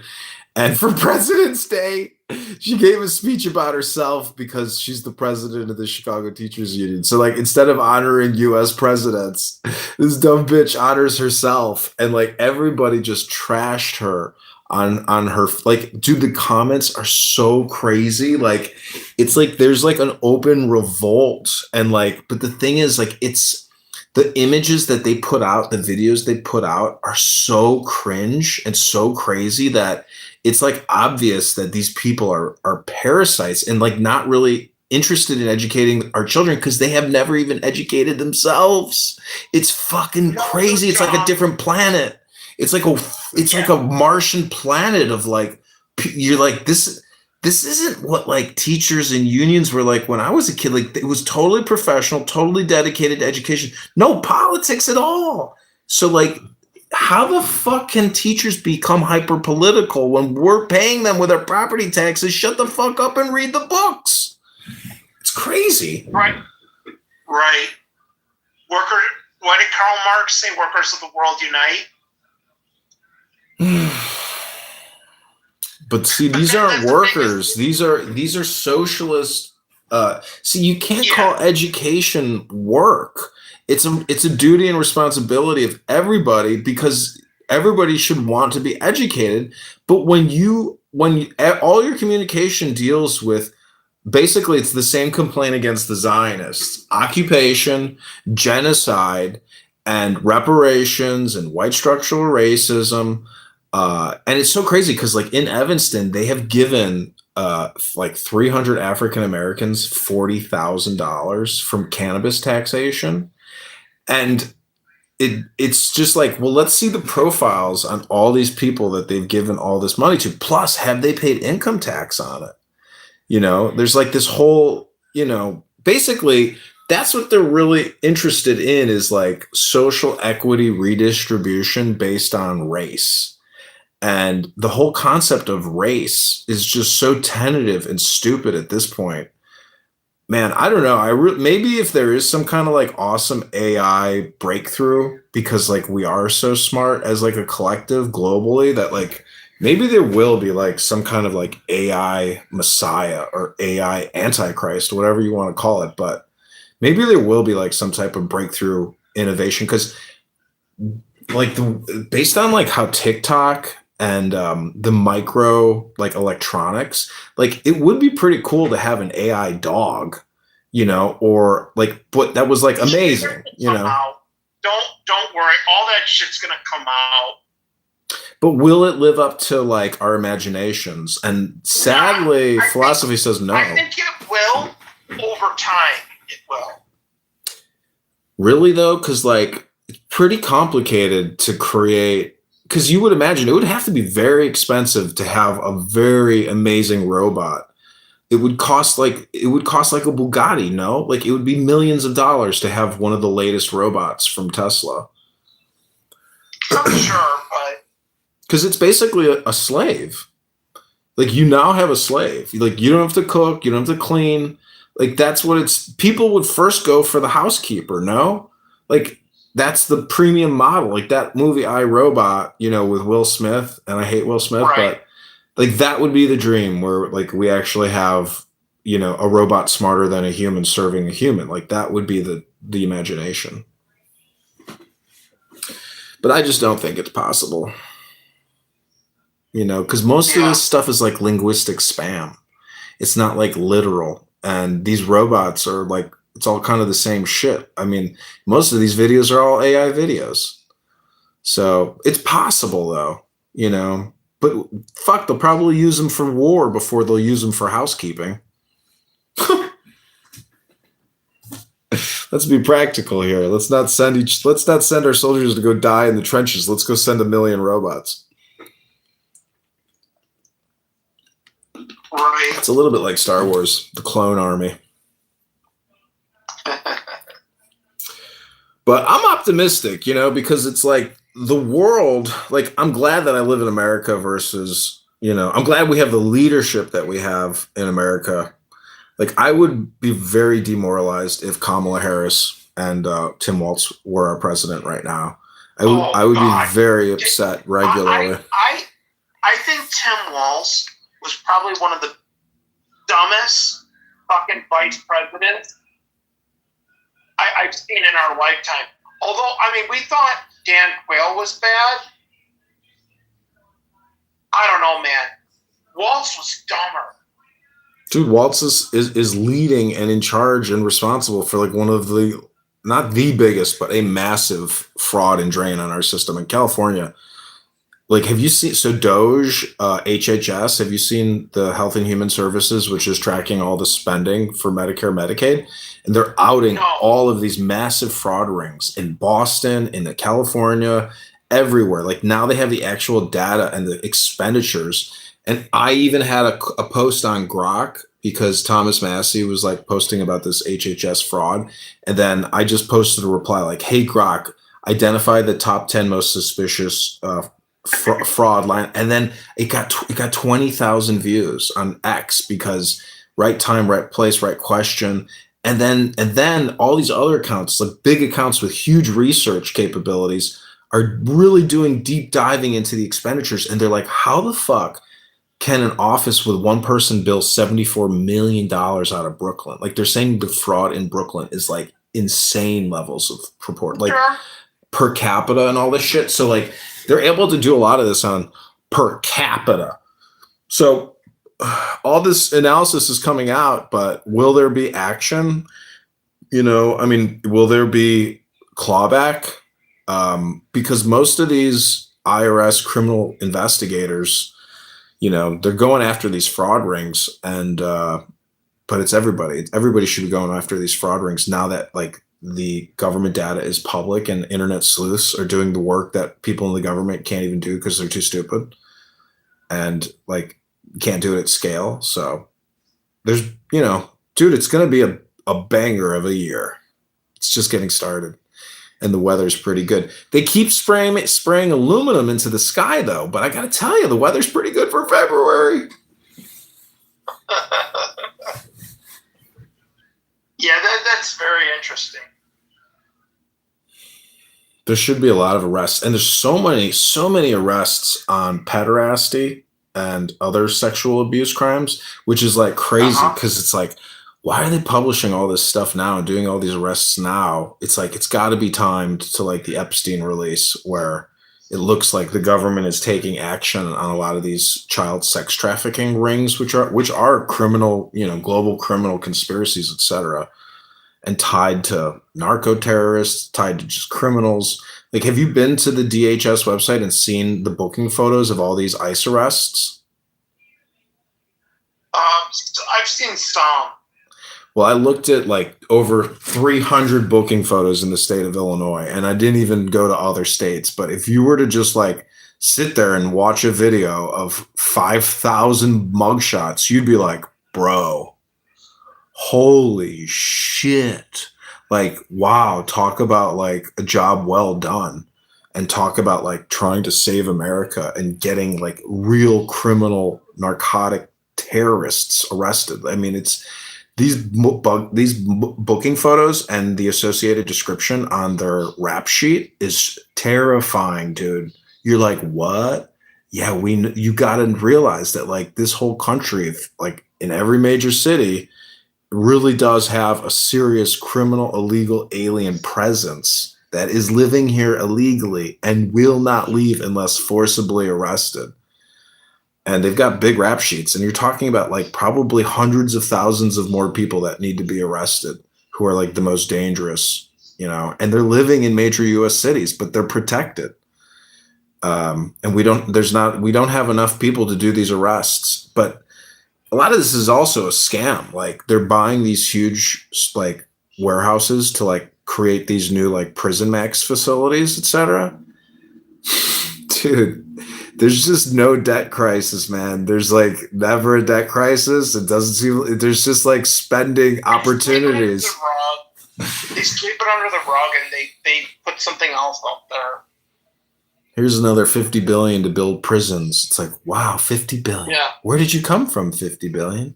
Oh, you mean Congress just said, here's 50 billion and the Federal Reserve put it into their systems, into their models. Here's your 50 billion. Thank you, Federal Reserve. No problem. Glad to help. So, Yep. dude, this Epstein thing has fucking caused lots of problems, even for replacing Chairman Powell. You know, because the guy that they wanted to put in is in the Epstein emails. Well, you know what's interesting about this guy replacing Powell? I think he's going to be. I think he's going to be a little different. He's not going to be what Trump expects. I don't think he's going to cut rates. Dude, never say never. Like, Trump is the miracle man. And a lot of this deals with his legacy and his appraisal of his ministers and his, you know, cabinet. So also the thing is, when people get outed, he's got to take action. And if somebody's dishonor requires that they be terminated, like, they're going to lose their job, you know? And like, this ain't no Watergate, you know? I saw a picture of the police officer who arrested the operatives that were doing Watergate. And like Watergate, you know, became like a huge, massive machine, you know, that brought down the presidency. He didn't have to, you know, retire, but he's like, I didn't want to damage the presidency anymore. Dude, the guy didn't have to step down. Like, what the fuck? You know, Nixon probably regretted that over time. He's like, fuck it, I never should have stepped. Fuck it, I was the president. What the fuck? Did you ever read his book, Watergate? No.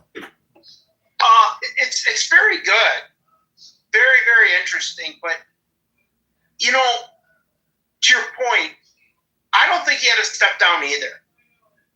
Dude, that's the mandate, man. The fucking guy is Caesar. You know, like maybe he stepped down because he got a deal. That's probably what happened. He probably got a deal. And they're like, we won't arrest you. We won't kill you. And you can have all this shit. Just step down. Yeah, that was this plea bargain is what you're saying. Yeah. I get it.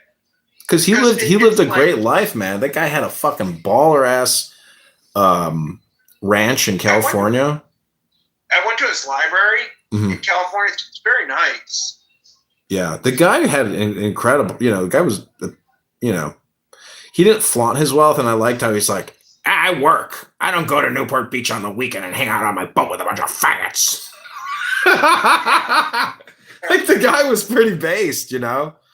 I mean, he didn't seem like he, you know, I mean, when you just compare like him to Obama and everything that Obama has done since leaving the presidency, it's like, dude, this guy is such a fucking F-word, N-word. And his Tower of Mordor in Chicago that he wants people to create misinformation out of, it's like the Tower of Babel. You know, it's just like never-ending American hate.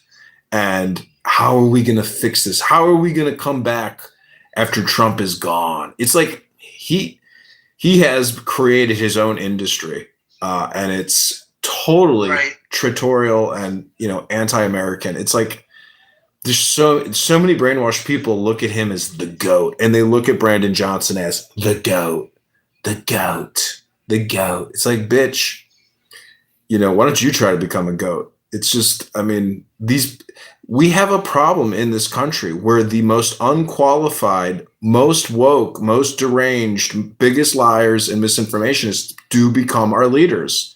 And it's all based off of like this lie of racism and, brown, black reparations by electing people who are unqualified. Like, the guy is not a learned man. We need to elect extremely wise and learned people with extreme experience of incredible, brilliancy. Like, we can't let these insane Marxists, socialists, liberal, Democrat, communist, liars, and traitors. Like, they have to keep the Constitution in their mind and their heart at all times with what they're thinking and saying, and they just don't. They're crazy. They're history revisionists that hate American culture and history. It's wild to watch. It's like, dude, this is like extreme clown world. Like, extreme clown world. It's unbelievable. And it's at scale. It's like everywhere. Every major liberal left woke city is a sanctuary city of wokeism and resistance and trans too. Like, Clinton just put out a photo with that trans congressperson. And it's like, dude, even using the word trans, it's like, no, man, I'm not going to do these word games with people that want to create words. They're the most sinister amongst us that demand that we even use words like trans or gay. No, homosexual faggots. Like, don't be afraid to use the word faggot, because, faggots is a bundle of sticks, and we're not associating faggots with a protected class. Just because you want to have homosexual orgasm doesn't give you a special protection of speech. It doesn't, despite the fact that Google says you can't talk about certain groups of people because they have protected speech benefits. That violates our Constitution. Everyone and everyone is worthy of being roasted. Doesn't matter if you suck cock or pussy. Like, we will roast you if your ideas are impractical and stupid, because we have a major crisis, which is the debt crisis, and none of these people can talk about it. They can't talk about it because it's not a crisis to them. It's just an opportunity. And so we've been sold out. Like, our founders and our fathers saved for us for the future, and we spent it all and borrowed 1,000 times against it. What? Dude, Nick, I'm telling you, man, it is a crisis, and it's real. Like, it's not impacting me, but there's other people out there that shouldn't have it so rough because they got sold out, 1,000 times over. Think about it. From 1776 to 2010, what was our national debt? Like 10 trillion when Rand Paul was first running or first got into Senate. He was talking about like being 10 trillion. Yeah. 10 or 12, something like that. Yeah, we've almost tripled that. Yeah. Or we have tripled that. Yep. In like 15 years. Quadrupled it. Yeah, we've quadrupled it pretty much. Or even more than that, because the unfunded liabilities, that's the real number. And we don't even know how much, 150 to 200 trillion. I brought that up in a room in here, and this guy's like, no, you're full of shit. And I showed him some things like, no, that's just an arbitrary Google website. I'm like, okay. I mean, it's see, the thing is, it's just not genuine. See, the thing is that $1 trillion we're paying in interest every single year, which is really like $100 billion a month. Bro, who are the recipients at $100 billion a month? It's probably BOA, Wells Fargo, JP Morgan Chase, State Street, Vanguard, etc. Those are the real recipients of that $100 billion interest VIG monthly. And that's what's bleeding us. And because that's pure profit, dude. These financial services companies don't have to manufacture a car to net that. Wow, what a life. Exactly. What a life. There's no labor that goes into netting that, dude. That's just fucking finance profit, which is beautiful. Like fucking margins out the wazoo. But if you look at the margin of BOA or JPM, it's like 25%. It's not like the craziest profit margin in the world. It's not like Right. a 4-to-1, but still, we're talking about $100 billion a month. Dude, want to talk about I'm not in the mafia, but Nick, when you're talking about $100 billion a month, now we start to talk about the integration of the banking industrial complex and the military industrial complex. Because guess what bankers like? They like former special, forces, soldiers. Like, you can go from the Rangers into banking. You can. I mean, they recognize, like, they want dangerous people or sociopaths, psychopaths working with them because they need the security. They want killers with them because it's that much money. Like, that's how dangerous it is, really. Because, that's life. But anyways, in the Epstein files, one of the scariest things that I read was, do you know what the Winter Hill Gang is?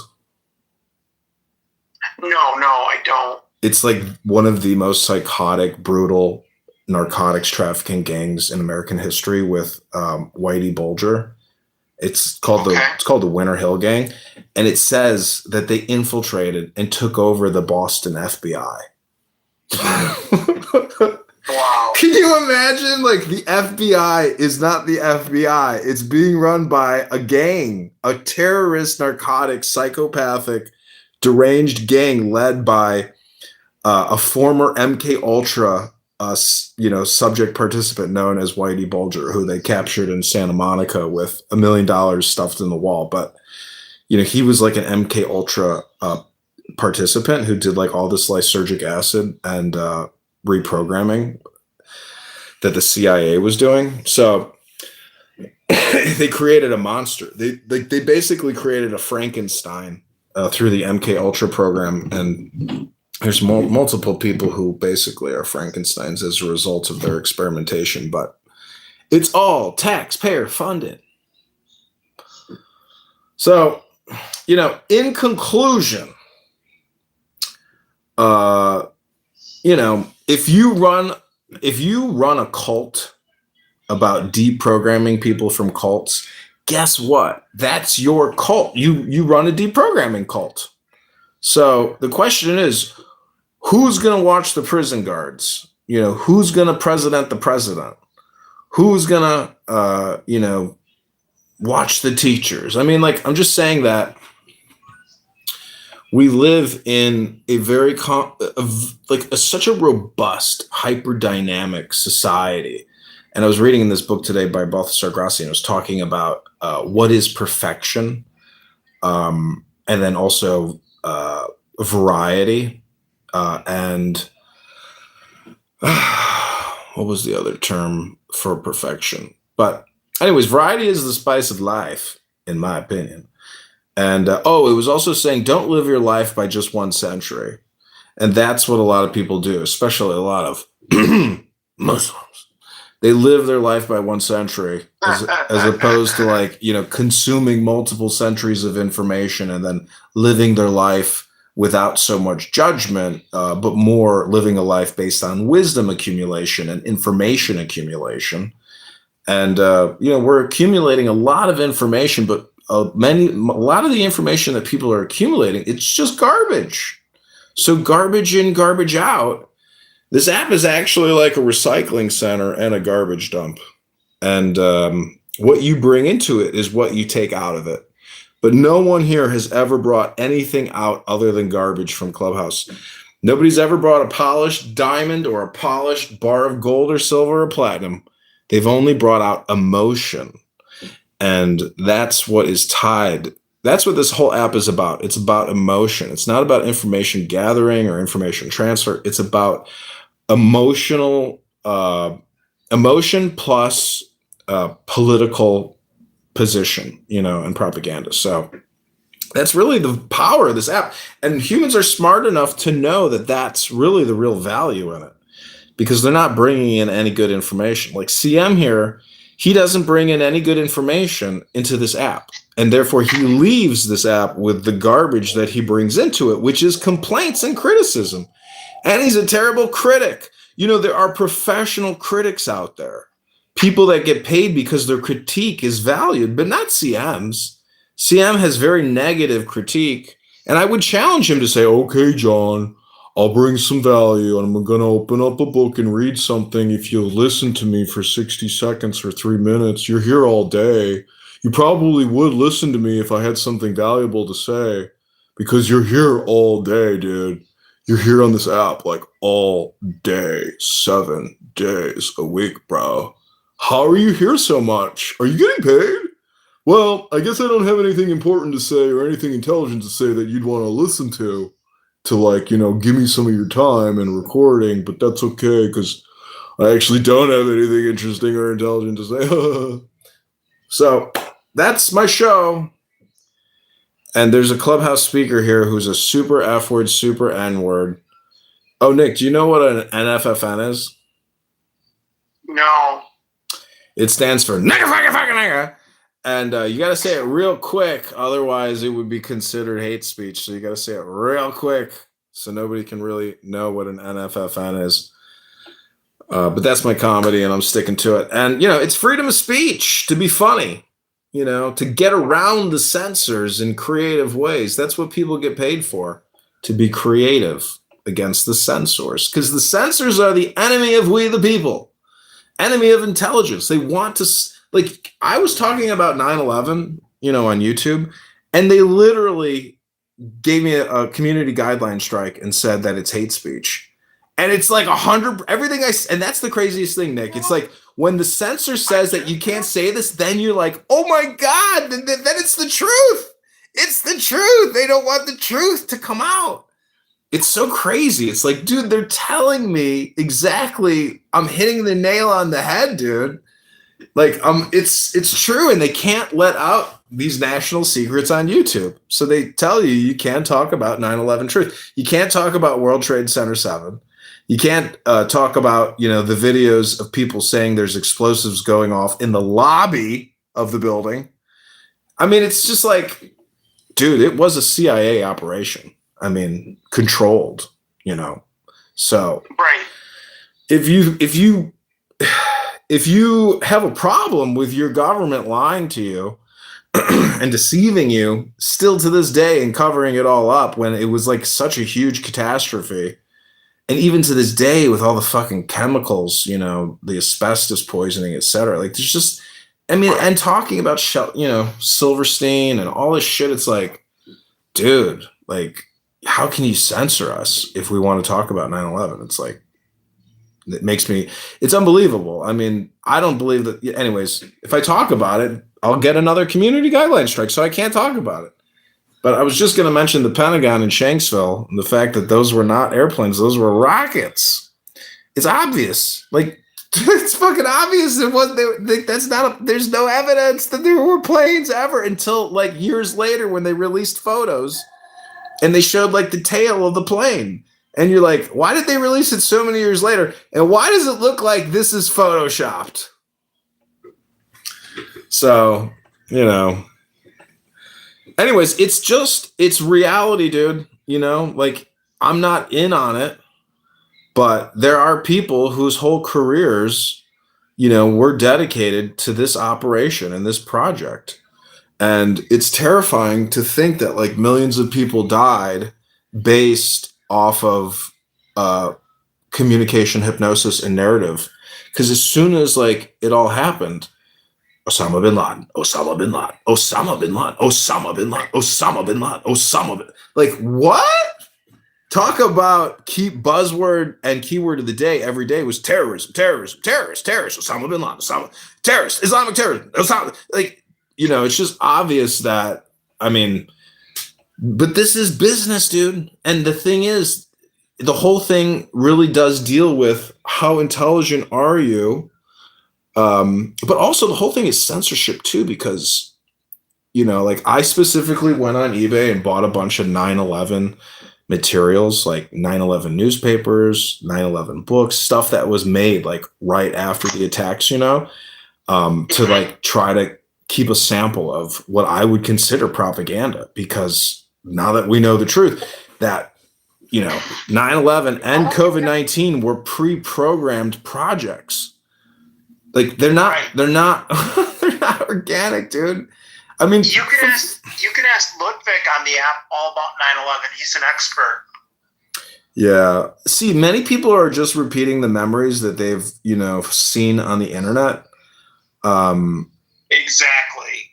So, I take everything with a grain of salt because, like, if we were to find out, anyways, I'm just saying, who are the family members of the people on the planes, and why haven't we ever seen any videos with them crying about their deceased, husband or uncle, and how that bastard Muhammad who was on that plane was the guy that did it? Like, there's just not enough. See, there's like fiction movies about this shit, but there's never any there's no video of somebody like piecing it all together and showing the victim statements and showing their profiles and their LinkedIn accounts. And, it's like, dude, so much of life is just what you're told. And that's when you've really got to realize that all communication is hypnosis and propaganda and projection and politics. And it's a huge manipulation and propaganda, because like your 8th grade education, right after that, like you might as well just, anyways, it's all just water under the bridge for young people, because all these people die. A lot of this is just generational, I think, where like the Bushes, from JFK to George Bush, like at George Bush's funeral, like that was the end of like our Emperor Palpatine, and George Bush Jr.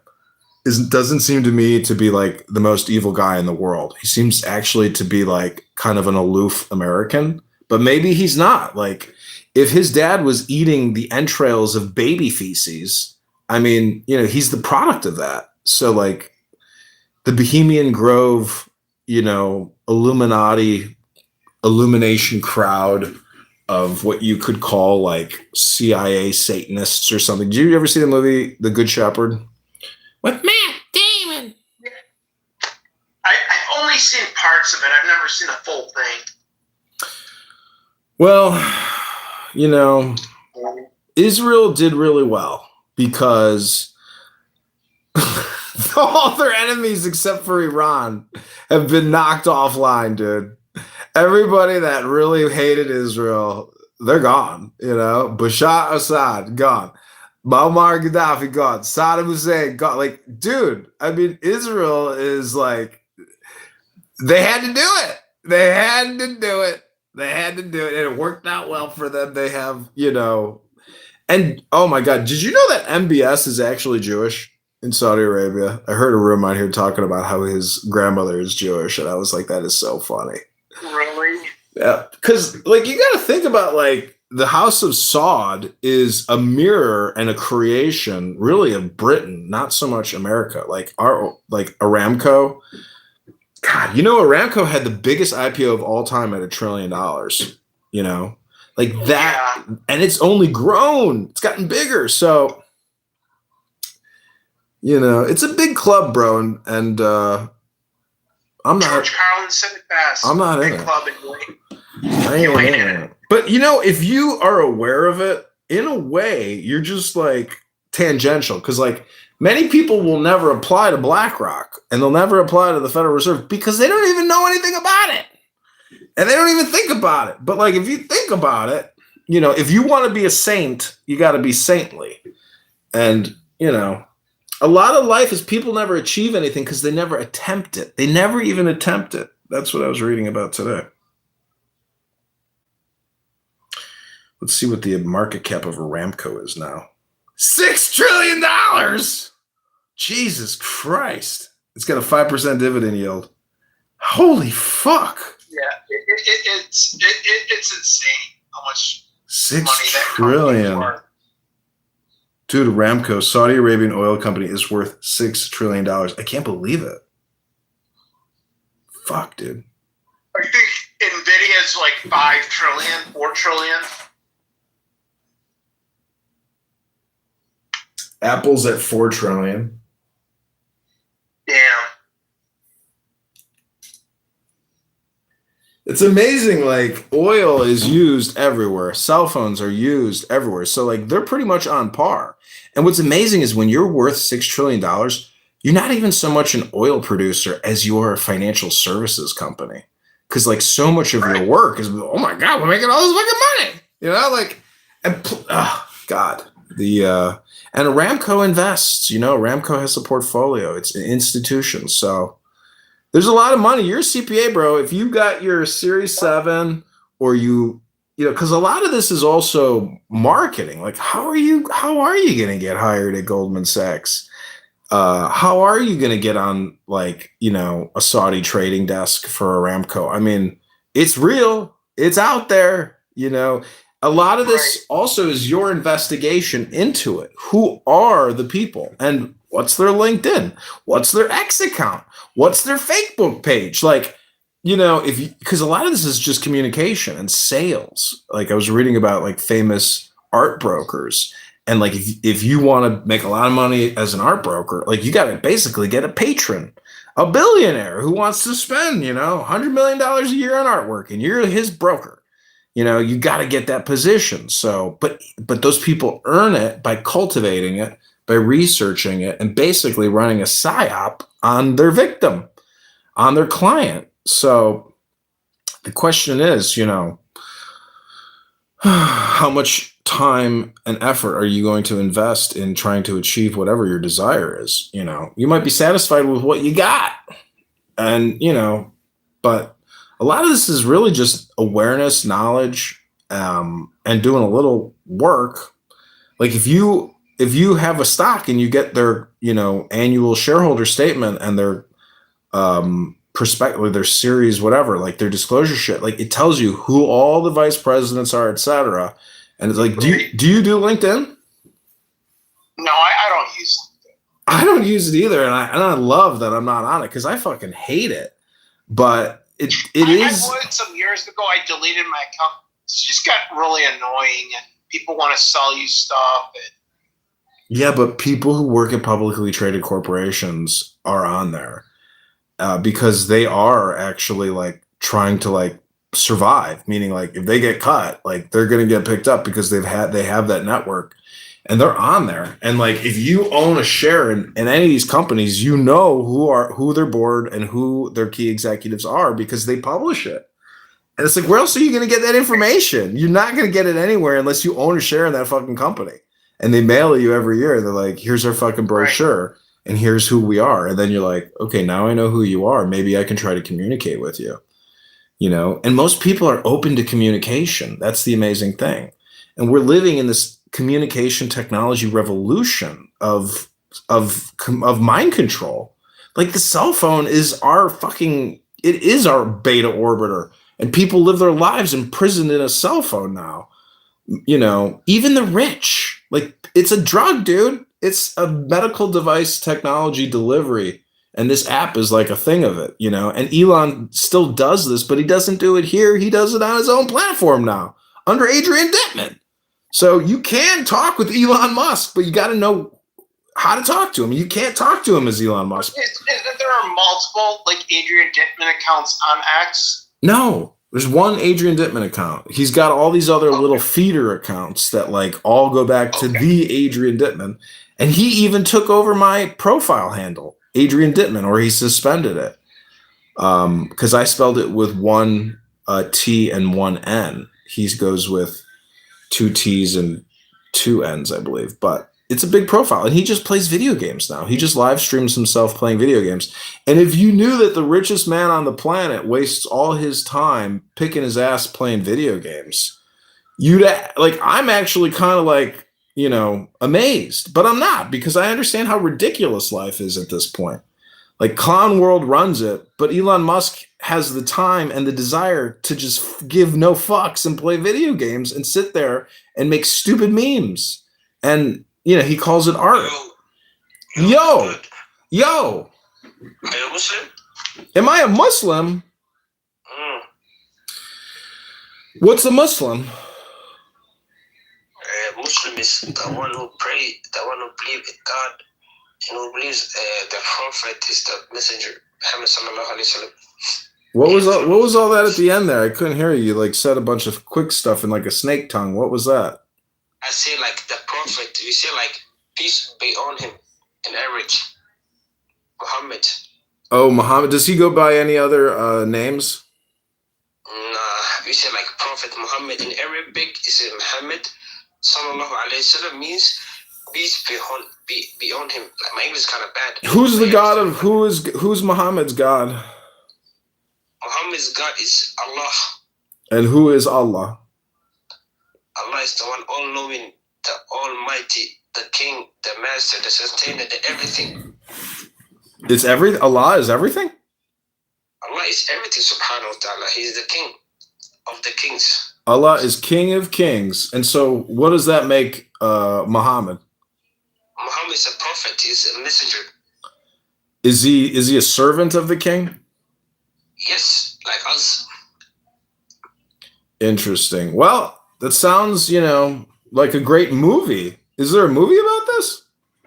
Nah, bro. It's like Pretty sure there's a movie about this. Maybe it's called The Prophet. Can I ask you one question, Mary? You want to ask me a question? Go ahead. Okay, what do you believe in religion? Do I believe in religion? Yeah. What's religion? Like, do you believe in God? What's God? God who created you.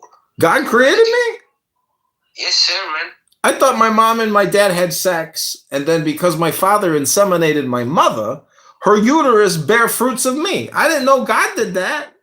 Nah, that doesn't make sense. Something has to begin for the first time, Oh, you mean like Adam and Eve? Yes, that's everything has a beginning. You know that. Oh, I see. Well, is Jesus a Muslim? Yes. I thought he was a Christian. No, it was not. Jesus is a Muslim? Yeah, he prayed to God. Oh my God! Listen. Let me clarify that the word Muslim is the who want to submit himself to God. Jesus prayed to God. That means he's Muslim. Oh my God! I didn't know that. That's amazing. Well, yeah, I hear you, bro. That's amazing. Well, what about the Pope? Who is the Pope? Pope. What's the Pope mean? Yeah, what does the Pope mean?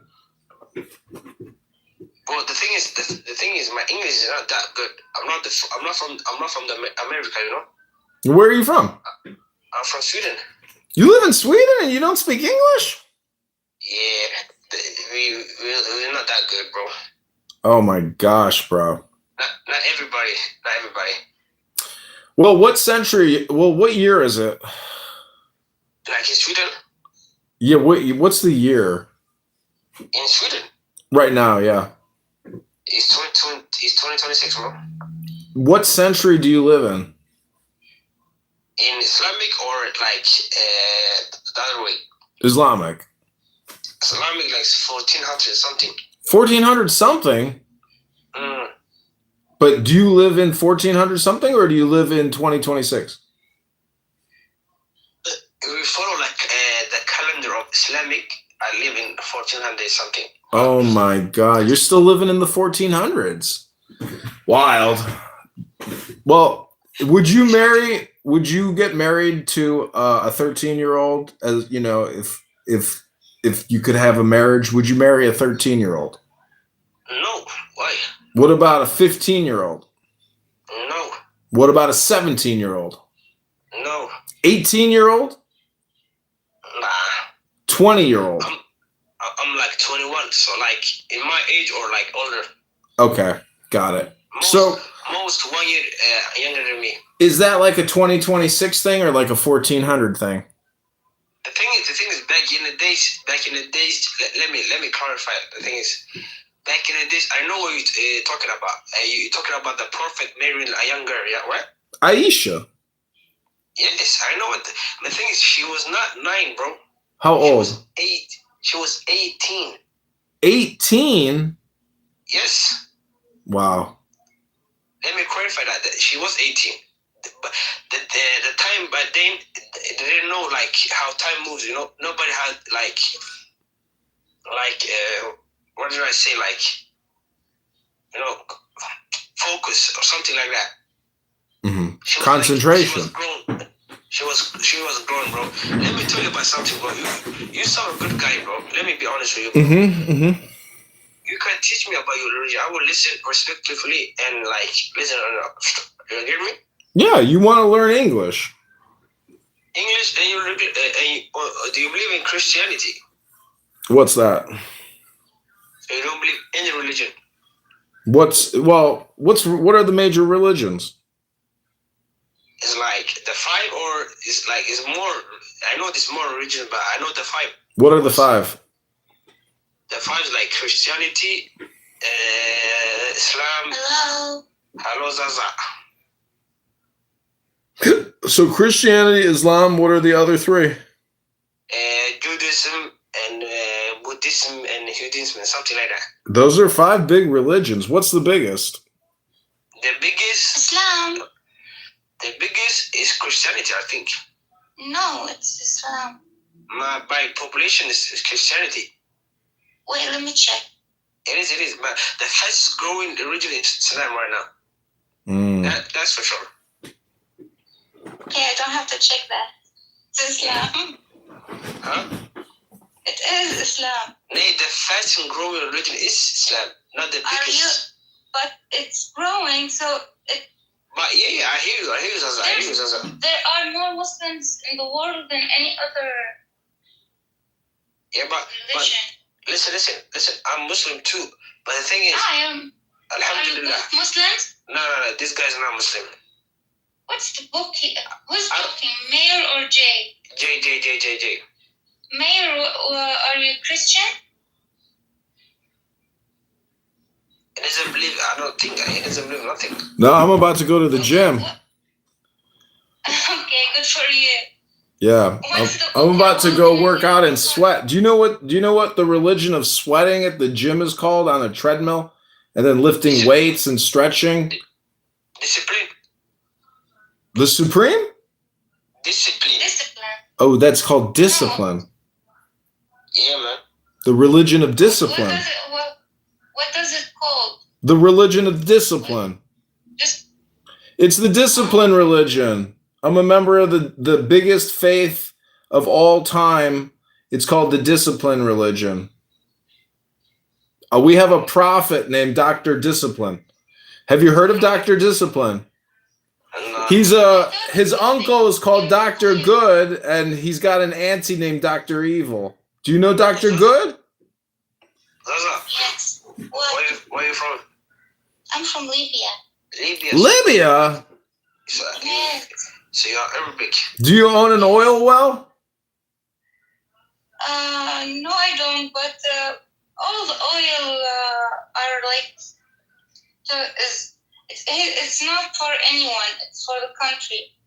Oh, I see. Yes. Well, what's going on in Libya? How's the capital? It's okay. Is Don't there? believe the media. What about Muammar Gaddafi? His son just got killed a couple weeks ago. It's doubtful. There's nobody. Doubtful? The guy got killed. But no, he didn't. I don't think he got killed. I think he disappeared. Oh, it's fake news. I see. Just like Jeffrey Epstein. He didn't die in the jail cell. They'd put him on another island. Yes. I Got think it. He just disappeared. Got Because it. there's nobody. Got it. I Like understand. when Muammar Gaddafi died, there were an autopsy and there were a body and like everything was normal. But his son, there's no body. I don't buy it. Interesting. And I'm a forensic doctor, so if there were a body, I would have known. Zaza, What? how old are you? I'm 31. Okay, you got like your baby voice. I get that a lot. Yeah, man. So you are married or like that? Is you married? Oh, no. Okay. Oh, God, no. Okay, why not? I'm too young for that. It's too much responsibility. You're 31. Like, it's not you old. no, but I'm not. I spent all my life like studying, and I'm still learning about the real world. And maybe another year, maybe next year I'm gonna get married. Inshallah, that sounds good. Just I'm trying to figure things out now. Do you live in Libya, or you gonna move like to France? No, I live in Libya. I don't. Do you know like? Why France? Because you said you studied in France. No, forensic. Forensic, okay. What does that mean? Like you're a special doctor? Yes, I'm specialized in forensic histopathology. Like when someone dies, a forensic doctor must determine the cause of death. Okay. He can't tell how the person died. They sent me like pieces of tissues. I examine it under the microscope, and I tell them what's going on. So it's a subspecialty. So you are smart woman. Yes, I guess so. That sounds good. And I thought the mayor was holding a mushaf. What's that in your profile picture? Zaza. But this guy mayor, he holding like Quran or something. Yes, I thought it's a mushaf Quran. Yeah, are you Sunni or Shia? There is no Shia in Libya. We're all like Sunni. MashaAllah, no matter. That sounds good, MashaAllah. Hey, Mayor, he's not talking, man. I'm here. Brother, you sound like a good guy, man. Why are you not giving Islam a chance and learn about Islam first? I did. I read half of the Quran. Okay, tell me what you know. It's political because the Muslims say we sent the prophet to you, and so they're claiming more than they can claim. It's ridiculous, but it's what they claim, but it's just a claim. So it's really very specific geographically, and Muhammad and his history. So it's a book club called the Quran, and it's just a book club. But if you only want to be a part of that book club, that's the only book club you want to be a part of, that's your choice. But I like more than one book in my life. I like multiple books, just like multiple movies.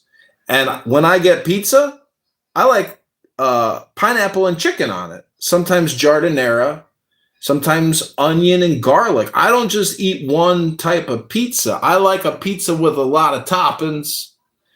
And so, if you only like the Quran on your pizza, but you don't like the 1,000 other books in the book club, well, that's your choice to just eat one book. That's totally your choice. But there's a lot of books out there. So what are you going to do? Hello? Okay. Hello? Quran, we Muslims believe in the Bible too. Mm-hmm. Well, then you got two books, but that's still pretty poor. What are you only going to do? What are you going to do with two books? That's not much. And there's a lot of other books out there from people that thought about this very deeply for a long time, their whole lives. And they've written better books that can compete with your favorite book. What are you going to do? Who did? Oh my gosh, there's like 100 books, the top books. I could show you my library. You'd be like, that's a lot of books. That's a lot of books. And some of those books are really good books. Very smart books. Really smart books. Really smart books. What are you going to do? You're going to say this book is better than this? No, you just read the book. You don't say this book is better than that book. You just read the books. And then you see what happens in your life. It's not just a book. It's a book. When you say it is not just a book, it is a book. It's not a book, but it's a miracle. It's your opinion that it's not a book, and it's your opinion that it's a miracle. Because I could show you other books that are also not just books and also miracle books. Because is it your opinion? Do you think the Bible is a miracle book? It got corrupted. No, Right? you're not. Oh, the Bible's corrupted, but the Quran is not corrupted, eh? All right. Wait. No, wait. Do you know, like, you're like, by innate, you're a Muslim? Your innate nature. Yeah, I know. I hear that. But that is you claiming that's your opinion, first of all. And second of all, you're making a final claim. You are superseding other people who claim the same thing. It's not about claiming. No. Like, the word Islam and Muslim is like, it's taken from like peace. Yeah. The word peaceful and like peace. Yeah, I get it. I understand, but it's not special enough because it's redundant. It's the same thing. You got to understand, it's not. It's a historical thing because of Muhammad. Without Muhammad, there could be no Quran and no Allah. It is specific and special to the life of Muhammad and all of the people associated to Muhammad. You can say this about Jesus too. Are you like? Yeah, I get it, but Jesus is God, and he is the king of the universe and the king of the earth. But Muhammad is not. Muhammad is a murderer and a pedophile. Jesus was not a murderer or a pedophile, and he's the son of God. Muhammad was a pirate, and you got to understand that it's a cult. And the chief cult leader, pirate's name is Muhammad Abdul. Do you know Abdul? You don't know Abdul. Abdul is Muhammad's Dr. Jekyll. It's the guy you never met in the Quran. It's the guy that killed a lot of people with a sword, and raped a lot of people. Hey, you don't like people that kill and rape, do you? No, of course not. But Stop being. No, this is offensive. Can you like being offensive? I'm talking. This is history. It's not offensive. It is facts. I'm not attacking your religion, so don't attack mine. I didn't ask you whether or not you were. I don't think you're attacking. And plus, you don't even know my religion, do you? But I'm not attacking any religion. But my religion is not about attacking the Muslims of Islam or the Quran. What's your religion? Oh, I'm a philosopher. That's not a religion. It's the religion of philosophy and the philosophy of religion. That's not a. You just never heard of it. What planet are you from? No. What planet are you from? It's not a religion. Well, can you at least answer me one question? What planet are you from?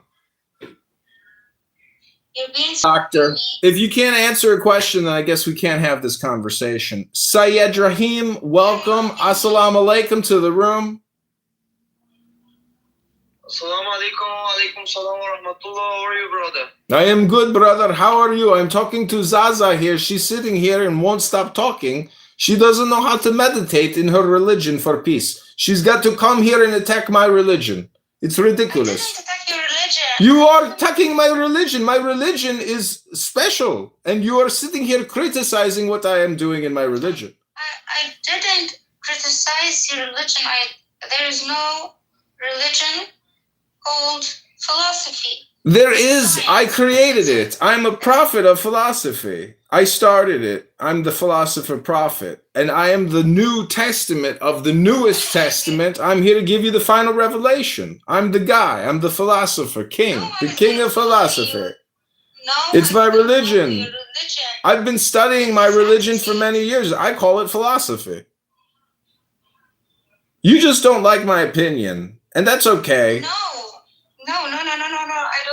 I don't care.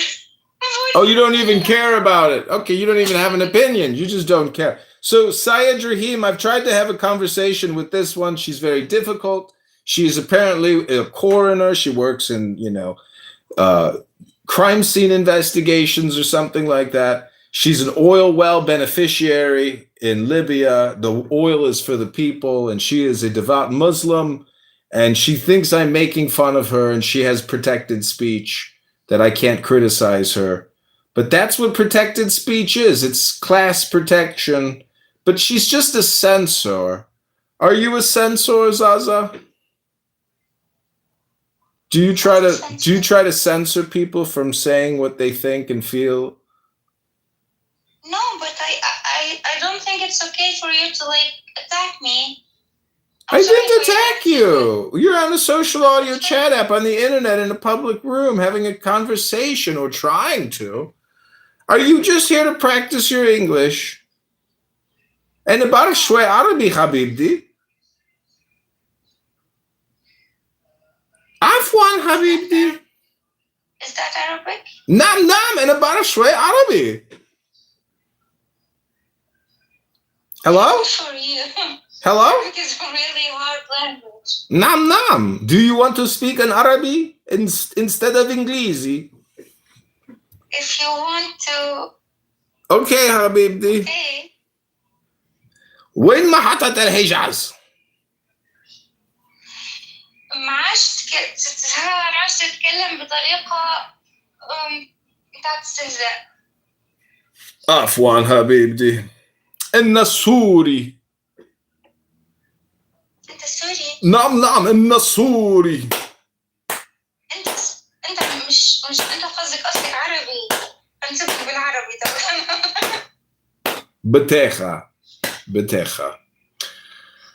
Mayor, can you know, what's your definition about Islam or, I slam. Mo.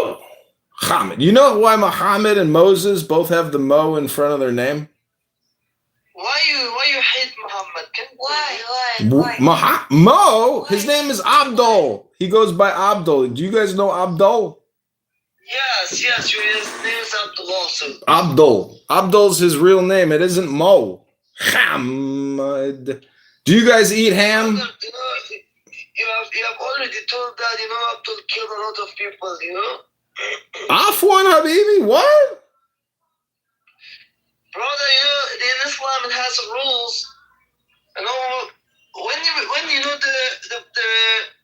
before the fight, Islam has some rules that they inform the non-Muslims that if you come to our religion, it doesn't have any problem.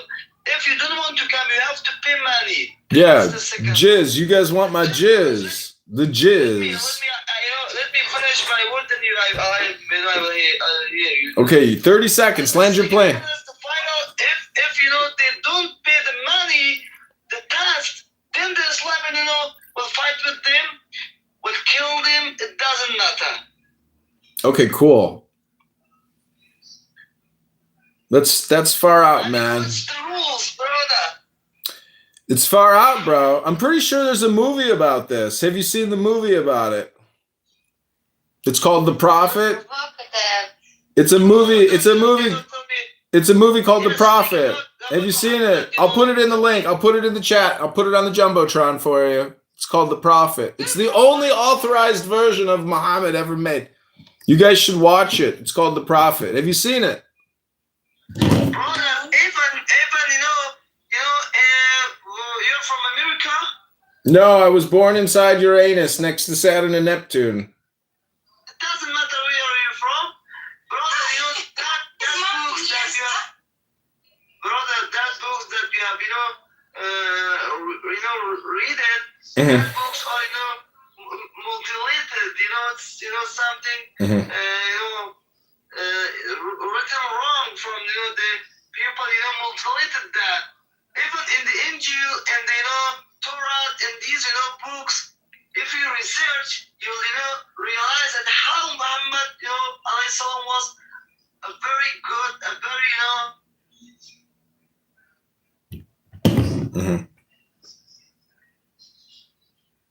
All right, well, link is up top. Click that link above and watch the movie about Muhammad the Prophet. And then you come back and let's talk again after you watch the movie. Watch the movie and tell me what you think about it. It's a great movie. You're going to love it.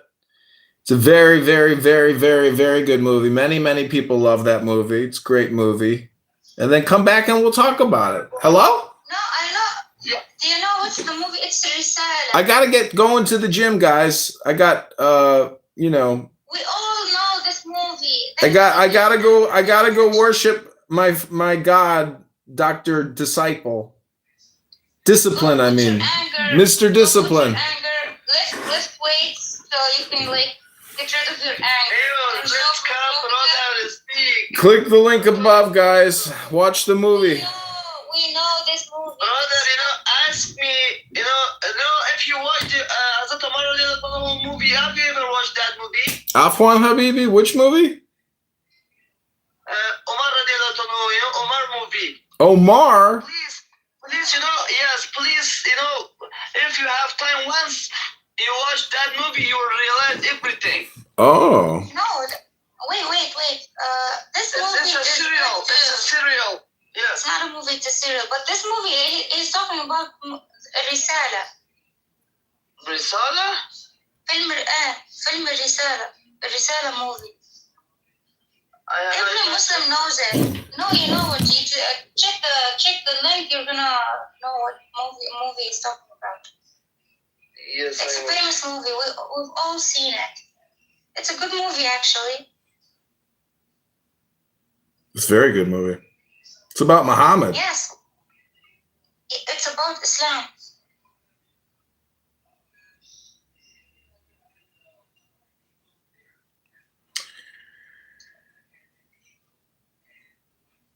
It's authorized because it's not offensive. Because Muslims won't tolerate any. Just shut up. Why are you being so provocative? Hello? You're so mean. Hello? Grow up around animals. I'm gonna get out. Oh my gosh. Yeah. Hello? Are you talking to me? And no, you're fine. Okay. I'm sorry. Is this a conference call? Like a social audio chat app? Like, because the whole thing is, people come here with their emotions and they take it so personally and they get all emotional. And, I'm just here for information gathering, not even for fun, like I'm not here to have fun, You don't sound like you're gathering information. No, I'm here to gather information. You just got here at the wrong time. You got here later in the information gathering where I stopped the information gathering a long time ago. Started fighting? No, you're the one getting angry, not me. I'm not angry. I'm annoyed. There's a big difference.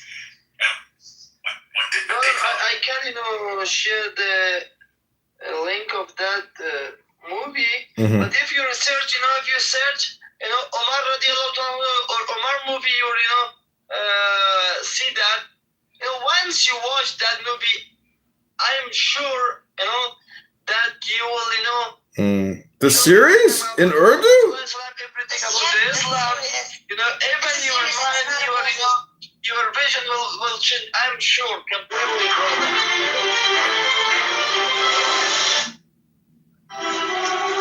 Wow.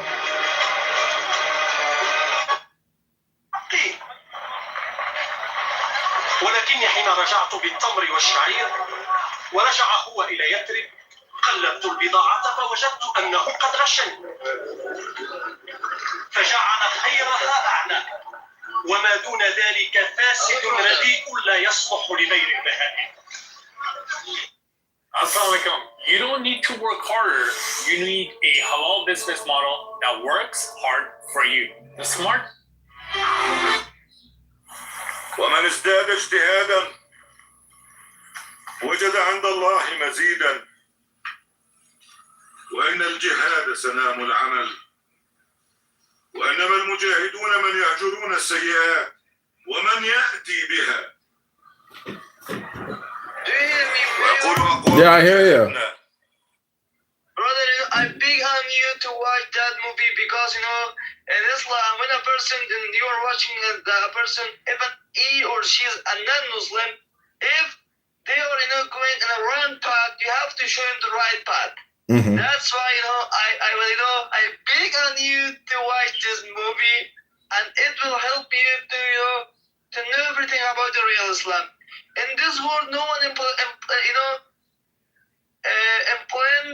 how can I say, no one, show or no one say about the real Islam. Everything that you're watching, they are, somehow in order to, to make bad the name of Islam. And they, and even in Afghanistan, we are an Islamic country, and in our government, MashaAllah, brother.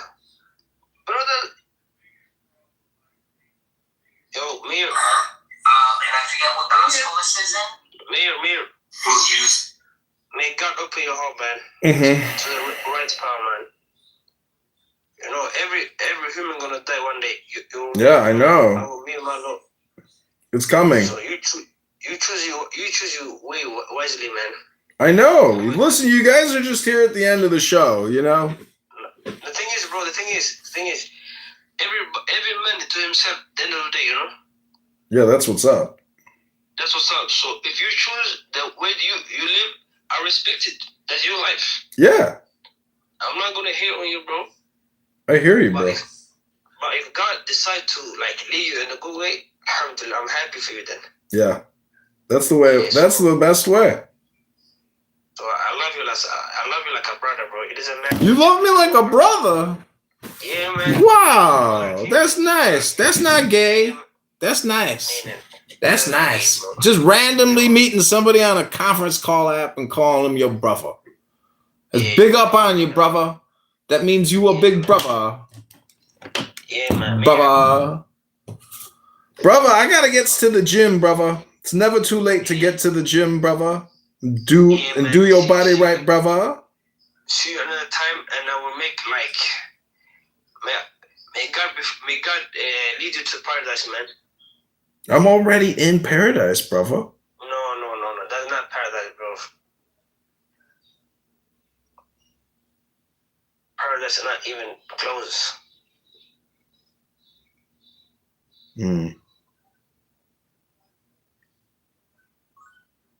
Hello?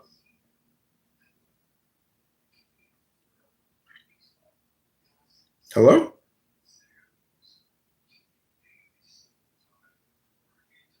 Hello?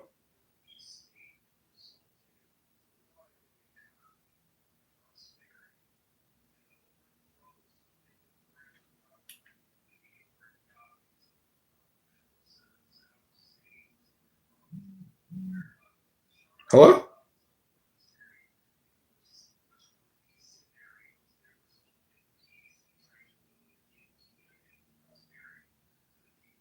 Hello?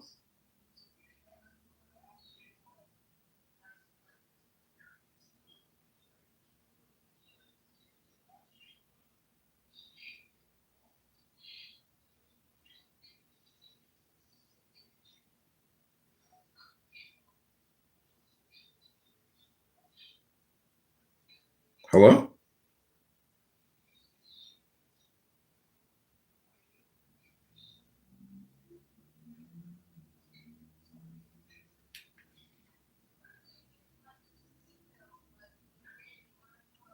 Hello?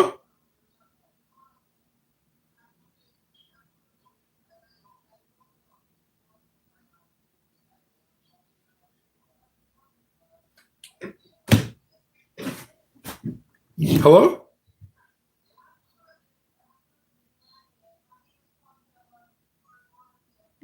Hello?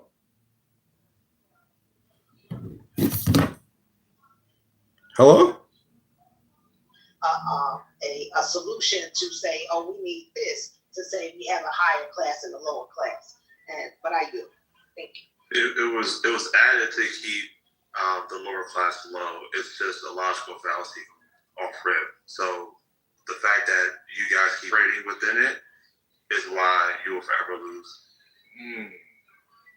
NPC, that was God, Chris. That was good. Hello? Hello? Hello?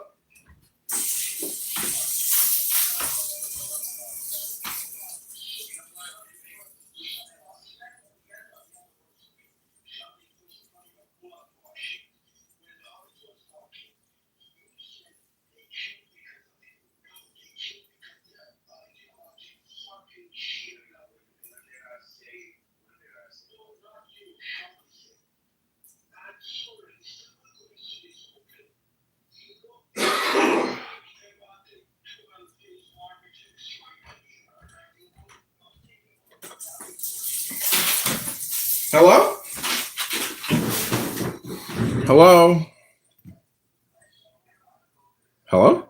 I know that any government that murders its own people in cold blood, when I've seen it time and time again in the Middle East, when it happened with Daesh, when it happened in Syria, when it happened in these other places, as righteous as it is, again, I'm not a fan of the IRGC whatsoever. I think the first scenario Hamed put forward is the best scenario, where the mullahs are overthrown, where the leadership in Iran is gone, and former IRGC, former core members of the Israeli military side with the Israeli people, and there is an automatic election where it goes straight into a democracy. I think that's the best scenario. Again, unlikely, but that's the best scenario. But because you're both Azerbaijan, please tell me, considering Azerbaijan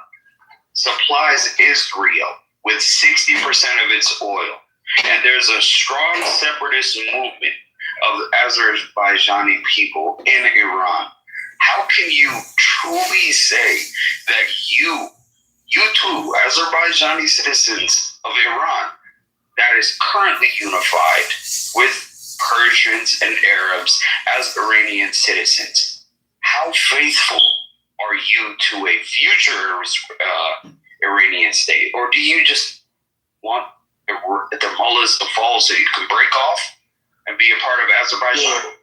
Yeah, first of all, I'm an Iranian person. We are looking for our laws, basic laws inside the Iranian territory. Like, for example, I speak Turkish. I can't write it down. I didn't study in Turkish. Knowing that maybe 15, 16, 20 million people in Iran speak Turkish, we are fighting for our rights, principles. At the beginning, if they give us, we will stay with them. I love all part of Iran. If you start to say, I'm from Kurdish side, my wife is Kurdish. We love Iran. But if they don't do that, we're going to still start and have lots of fight to our basic laws, basic, whatever you call it. So that the separation you are talking about in Azerbaijan is not that much strong, even if it's not, maybe 5-6%, maybe. But the people want to stay with Iran. It's much large and Hold on, sorry, give me a second real quick. Little Hamid, I'm just going to make this statement, okay? How can you ask another country to come in with military force when you yourselves are not willing to stand from other countries? Are you making, okay, but you're making the point. Flag of another country as your PTR, the flag that randomly gets applied 60% of its oil by your blood lineage, Azerbaijan. So I don't know, maybe you're bullshit. Yeah, and the reason why I say that is you guys to me are cowards, because you're asking another nation to come in. You are a coward. You're not willing to stand side by side with any other nation to come in. No. Step is right. I'm not asking. I'm just justifying their request. Yeah, what did you say? You're justifying a request for military action to your country, while you have countrymen and women who are not cowards, who are doing what they believe is right, while you're sitting on a platform and debating this. Where I don't know about you, but if a country, I answered my nations. I fought 23 years for my country. Whether it's good in one person's eyes or bad in the other, I answered my country's call. I have good friends of mine that are around the world, and they have answered it. I got Ukrainian buddies that left America. They left $200,000-$300,000 a year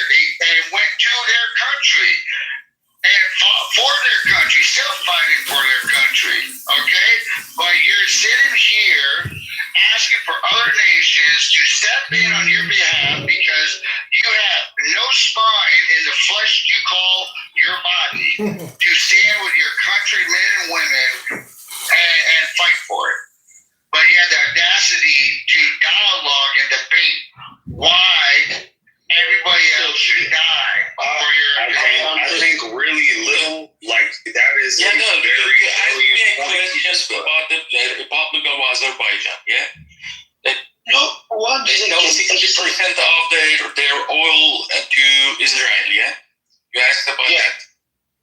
Yes, okay. they have a control. Yes. What's the problem with this business? Yeah, what is the problem with this business? No, here's the problem. Number one, I'm an American, right? Okay. I'm an American nationally. I absolutely hate Zionism from my core. Anyone in this room who knows me, especially Amir, can attest to that. I hate Zionism. My president is a Zionist. His followers, for the most part, are Zionists. Okay, but I would never, ever, in the history of ever, advocate for any foreign power to murder them in cold blood on my soil, in my homeland. What about Azerbaijan? Never. The Republic of Azerbaijan. What about the Republic of Azerbaijan? Yes. Aren't you Iranian?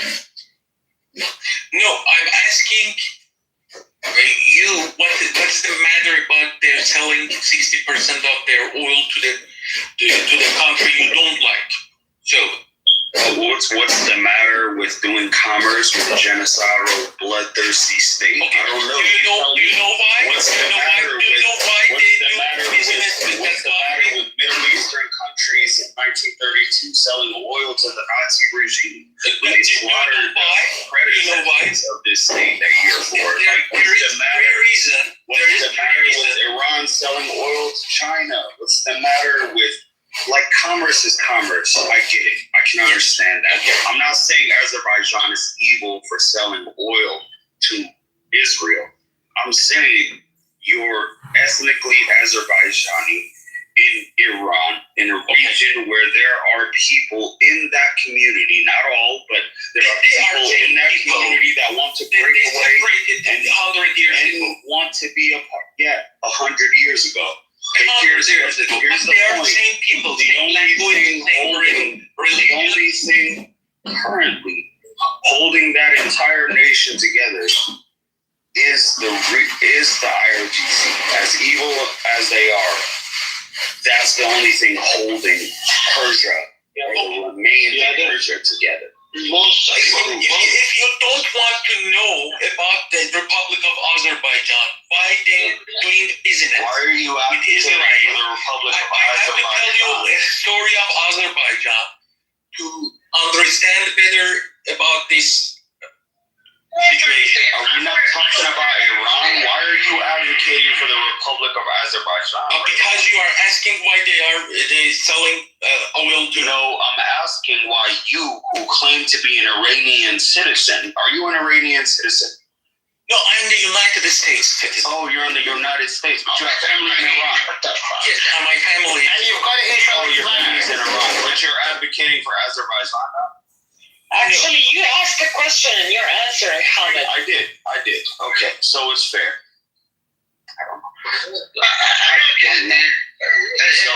So, no, my bad. I was talking to my brother. Anyway, listen. Yeah, Hamid asked a question and he's answering. He's not waiting for you to answer yet. Thank you, Freya. Okay, so as far as the economic dealings between Azerbaijan and Israel, I don't think there's anything wrong on Azerbaijan's part. I truly don't. I don't have anything against Azerbaijan other than their military campaign against Armenia 2 years ago. Other than that, I have no issue with Azerbaijan. There's many Muslims in Azerbaijan. There's many Christians and good people, and it's a beautiful culture. And many Jewish people in Azerbaijan. Yeah, of course there are. But beyond that, Azerbaijan to Iran is a foreign nation, and it's adversarial. It's not an ally, a close ally of Iran. They have dealings as well, being close neighbors, being they sharing a border, and sharing ethnic lines. However, you have to admit, if the IRGC falls tomorrow, Azerbaijan, its government officials, and the Azerbaijani, certain segments of the Azerbaijani people who live in Iran will seek autonomy and reunification or unification with Iran. Right? So, what will that cause? A civil war. And that civil war will kill hundreds of thousands of Iranians. So let's just be real with ourselves. Yeah. What are you advocating for, really? Yeah, unfortunately, this fear of separation and the label is used by a lot of people to shut people's mouths. Like the Islamic Republic say, like you say, IRG is the glue for Iran. They keep them to keep together all these provinces.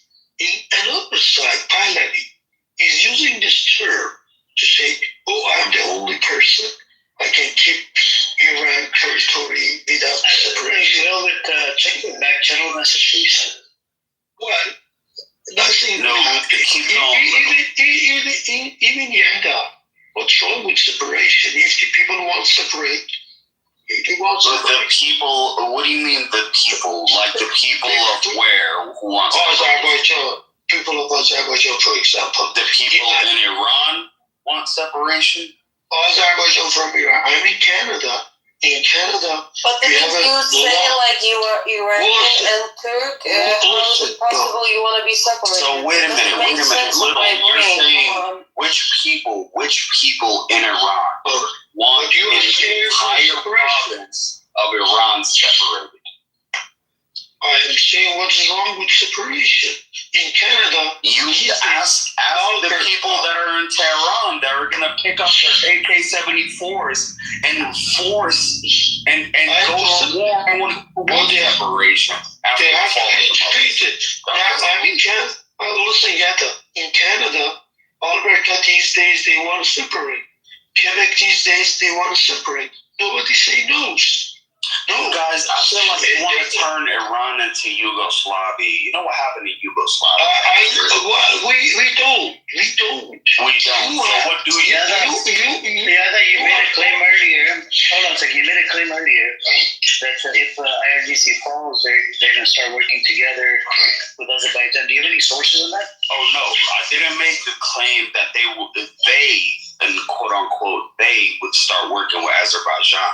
I say there is a prominent, although not notable, currently separatist movement within Iran amongst Azerbaijani ethnic groups in Iran that want to separate from Iran and become a part of Azerbaijan. Do you have any sources on this? Yeah, do you have any sources? I'm Azerbaijan. I'm from Tabriz. I think this is wrong. As I said, the rate of separation is very little. I would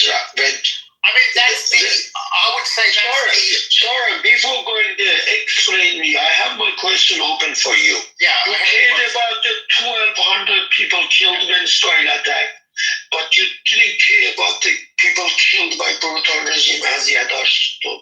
The problem with you guys is... Well, look, you ask the question and you go on. The problem with this school, is one side is Israel, other side whatever is good. The problem is this. That's a rhetorical question. That's not a question. That was a question. So first thing first, I mean, you made a lot of unsubstantiated claim. You claim that Iraq and Iraqis are actually better now than during the Saddam Hussein. That's what you just said. And obviously, like any other claim that you just made, you just keep unsubstantiated claim. I'll say 1 second, sorry. So I actually looked that up. Actually, most of the Azeris, they actually prefer the autonomy. Do not want full separation, by the way, Adam. No, I never made the claim that most Azerbaijanis wanted to. I said a notable segment of Azerbaijanis in Iran. We don't have any sources yet. Even if it's really, let's be real with ourselves here. If 30% of that entire population wants separation and the mullahs fall, there will be a civil war in the northwest of Iran. Let's be real. They do not. No, they don't, bro. You can make the argument minority, but you don't have any sources. Don't mean most. I'm not saying it's going to be all of them. I explicitly said not all, but a notable amount. Just to be fair. What is a notable amount? Can you tell us? 5%, 10%? Over 15%. There's no sources. There's no evidence. Okay, sure. Okay, so if you have any sources, let me put this up. I'm putting this source in the chat. Sure. Okay. You guys, it's from the Middle East Forum, and it agrees mostly with both you and me, where most Azerbaijanis in Iran prefer autonomy. However, autonomy and unification with Iran does not explicitly say a part of a future Iranian state without the Arabs. Let's be frank and real about that. So here's the source. I just posted it in the chat in the Middle East Forum. And if you guys like, I'm going to read the article really quickly. It says, outside of Africa, Iran is amongst the most ethnically diverse nations in the world. Persians might be a plurality, but Iran also is home to Azars, Kurds, Balochs, Arabs, Turkmens, Lurs, and other groups. It is mistaken, however, to interpret ethnicity in Iran is the same way as the United States or Europe. In Iran, ethnically is fluid, especially among larger ethnic groups like the Azars, who assimilate and intermarry more. So, that being the case, I'm going to go skip ahead to the part of unification. It says, there are 3 largely Azar provinces in northwestern Iran and western Azerbaijan.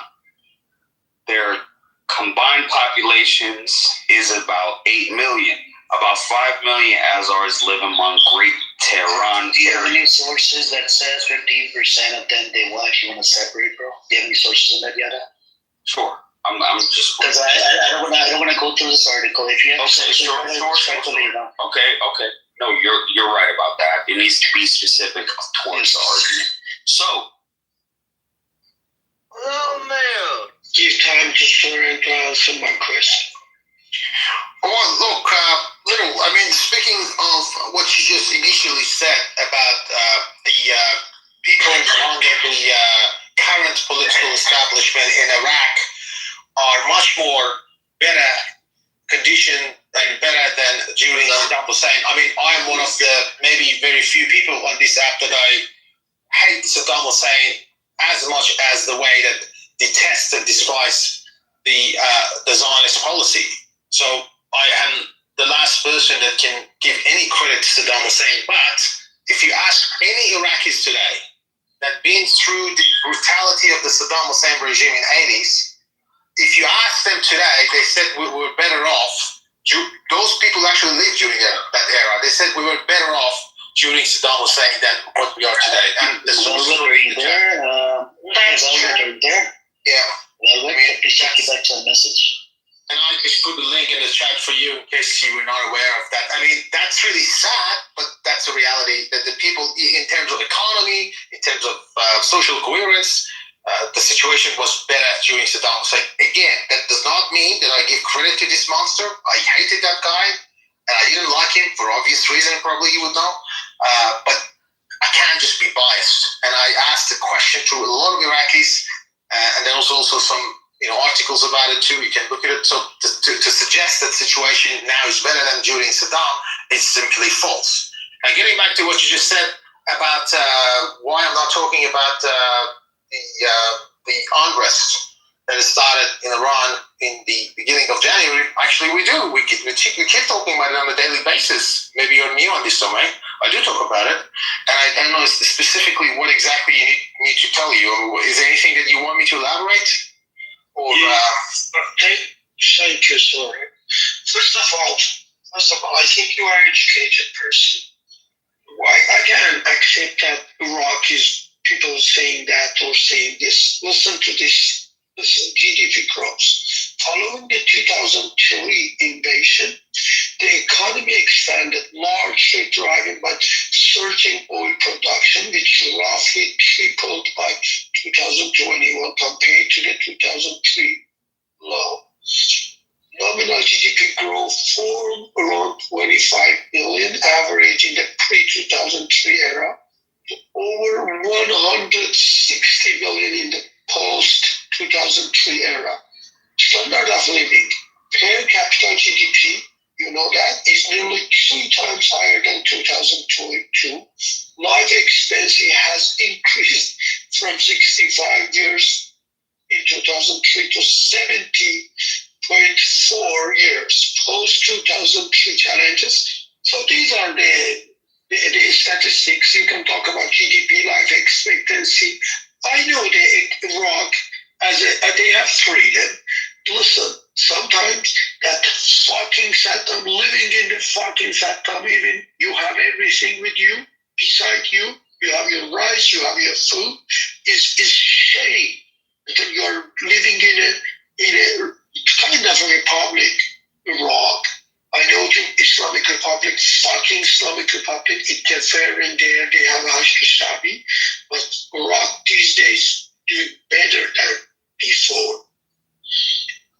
Guys, I would like to say thank you for everybody. I'm sorry, Fawad, I didn't hear Fawad.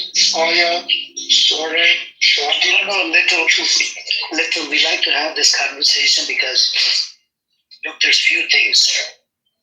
I know your concern. I understand your concern. So little, there's few things. Look, I'm coming from the perspective of, I care about the Iranian people. I don't support IRGC or Reza Pahlavi. Okay. Now, imagine this. Put yourself. I have 2 passports, American and Canadian passport. Okay. I have a problem. We have a pedophile in the U.S. government that's serving that was in Epstein files multiple times. There's a lot of stuff in the Congress. There's a bunch of pedophiles that are running the show in the American government. Okay, imagine. Now I have a problem. I approach a Canadian government. I go, can you topple this government, this American regime? I hate this girl. A lot of people at the protests are getting arrested, and they don't like this government, this and that. Do you know by default that would make me a traitor? Do you understand what a traitor is? So when I look at the comparison is not fair. You cannot compare the American government with brutal Islamic government. American government is brutal. That's what I just told you. They killed ICE, just killed a whole bunch of people. You didn't see it on the video? They're arresting people, they're killing people. They don't see what they don't want to see. Why, Shadi, I know. I was watching the video today in Newfoundland or somewhere. The police want to arrest, but do you remember? They attacked that what happened when Trump they said they cheated in the election. How many people? The people came to the parliament. Where was it? The Trump said they cheated. January 6th? I think so. How many people killed? How many? There weren't actually many people killed on January 6th, just FYI. Even the ones that were killed, they were literally attacking the cops. And here, I don't know, if you saw, how Alex Petty was murdered. Literally 6 cops surrounded him and, shot him. And, gets passed, or I don't know how to pronounce that word, style. Execution style. If you just, I guarantee, if this was done by anyone a bearded person wearing a turban, all right, I swear this would have been going crazy, and everybody would have been how Islam is bad, how Muslims are bad, and all that stuff and everything. But here's my question to you, Lil. Here I, as defend the right of everybody, including the people of Iran, as very kind of government that they want necessarily. That being said, listen. Let me complete my question. That being said, all right, once you oust this I saw the start over because I couldn't hear you. Okay. Can you hear me now?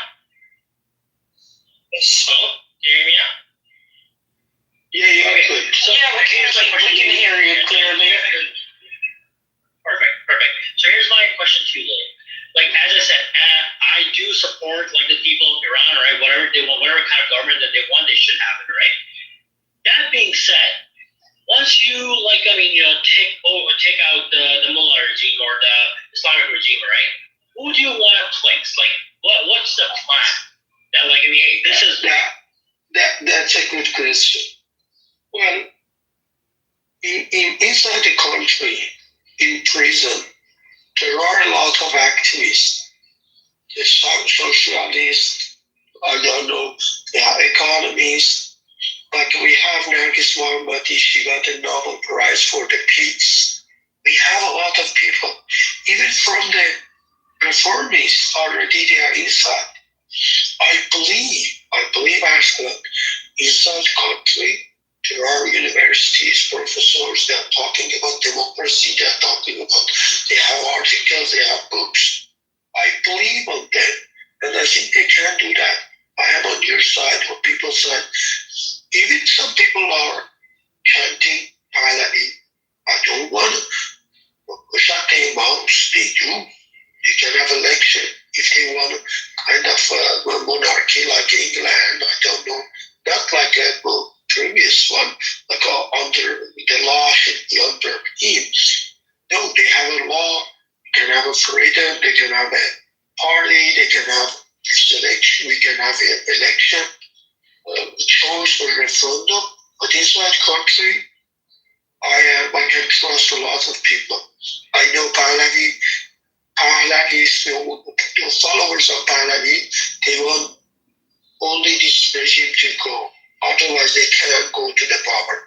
But for me, it's not the case. I don't want it to, if this government say, okay, I don't want to go, but I want to be secular. I want to be democratic. I'm supporting it. If somebody go away, give power to others, make diversity. I'm supporting. I don't want this regime to go with a lot of plots. No, we can change it. That's my thought.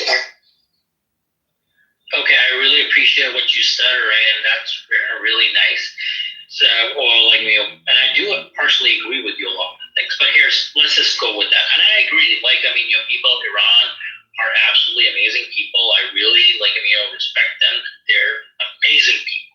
Okay, but here's my problem that comes with those who are, again, I'm not an Iranian to comment, but a lot of the Pahlavi lovers are they're ethnically probably Iranian, but that's about it. They haven't been to Iran in years.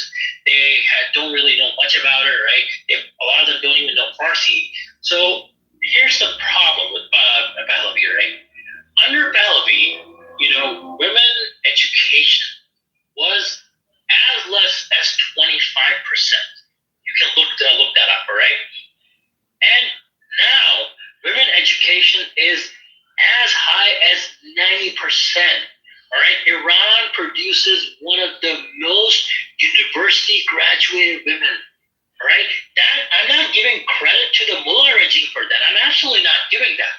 But what I'm trying to say is that when I see those pictures, all right, of women, they're half naked or whatever they are, it's so misogynistic to the point that they're we'd rather see a couple of naked women, all right, that's our comfort, than educated women, scientists, doctors, engineers, all right?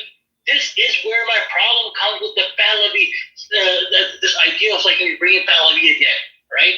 That's the thing. And this is where my concern comes with is that, again, as I said, if people want freedom, if people don't want, Khamenei, that should be their right, all right? But my concern comes is that once he is ousted, all right, once he is thrown out, if there's a government that is pro-Palestine, if there's a government that's we're actually going to have negotiations with Russia, we're going to have negotiations with China. We're not really going to be someone who's just going to be another, American puppet, right? The moment that's going to happen, there's going to be another coup, just like what happened in Egypt. In Egypt, all right, Mubarak was thrown out, all right, and then then there was the hey, well, you may dislike Muslim Brotherhood. I mean, there's a lot of people who dislike them, but they were, they were elected by the people. Even if they were 30% of the people, still they did end up becoming majority votes. Right? That's how democracy works.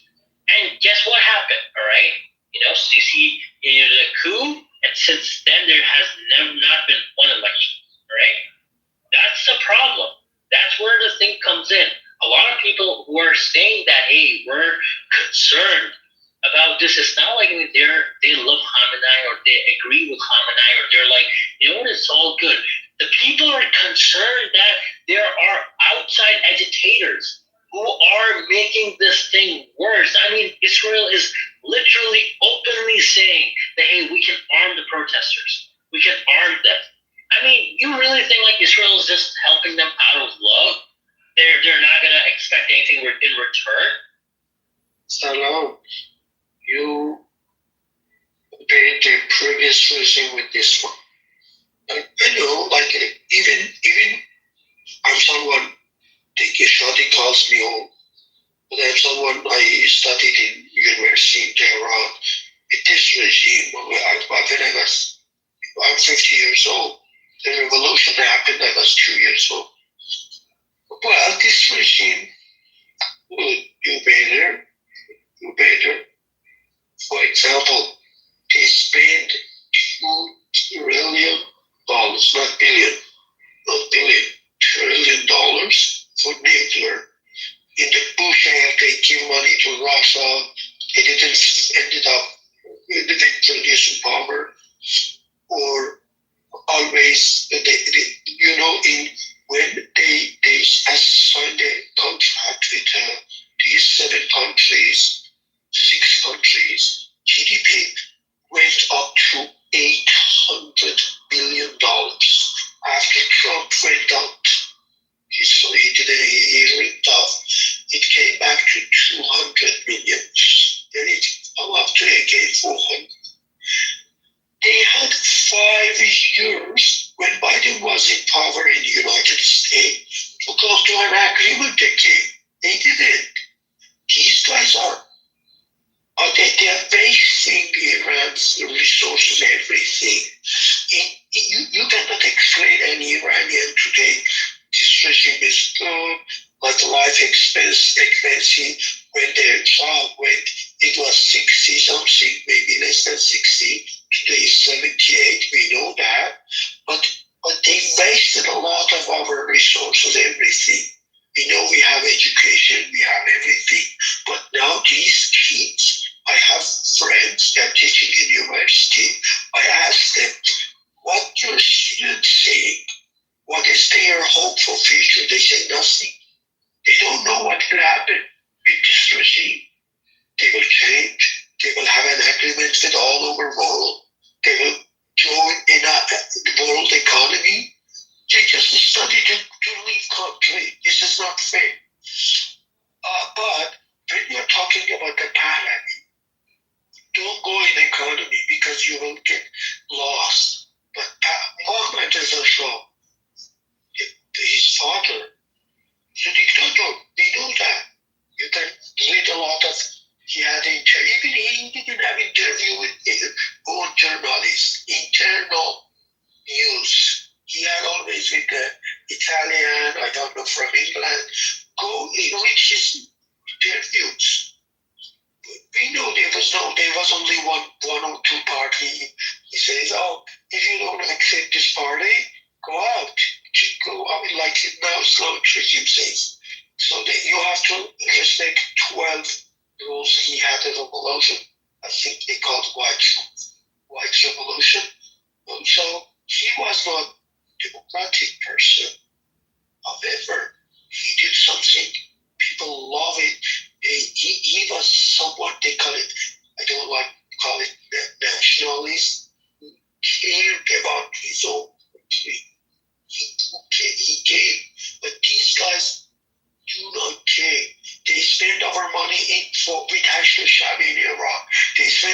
money with Hezbollah. I know you love Hezbollah. I don't care. They give money. This Soleimani, he's explaining himself. The guy Mahmoud Abbas said, "Oh, we don't have money." Tomorrow he gave it 2 lakh of money, cash. We know this story. The budget is not transparent. You don't know what they are doing with our money. You don't know. Sorry, which Soleimani are you talking about, little boy? Because the information you are going to say, like, I don't think all of them are right. You say, like, he have a lot of achievements. Can you show me one achievement? Do you remember the history of Turks? Well, it was Muhammad Reza Shah. No, you don't remember, don't you? How he would sell Turkish people? I didn't say achievement. I said Arsalan don't go in economy. Talk about politics. Why? What politics are you playing? What role are you playing on?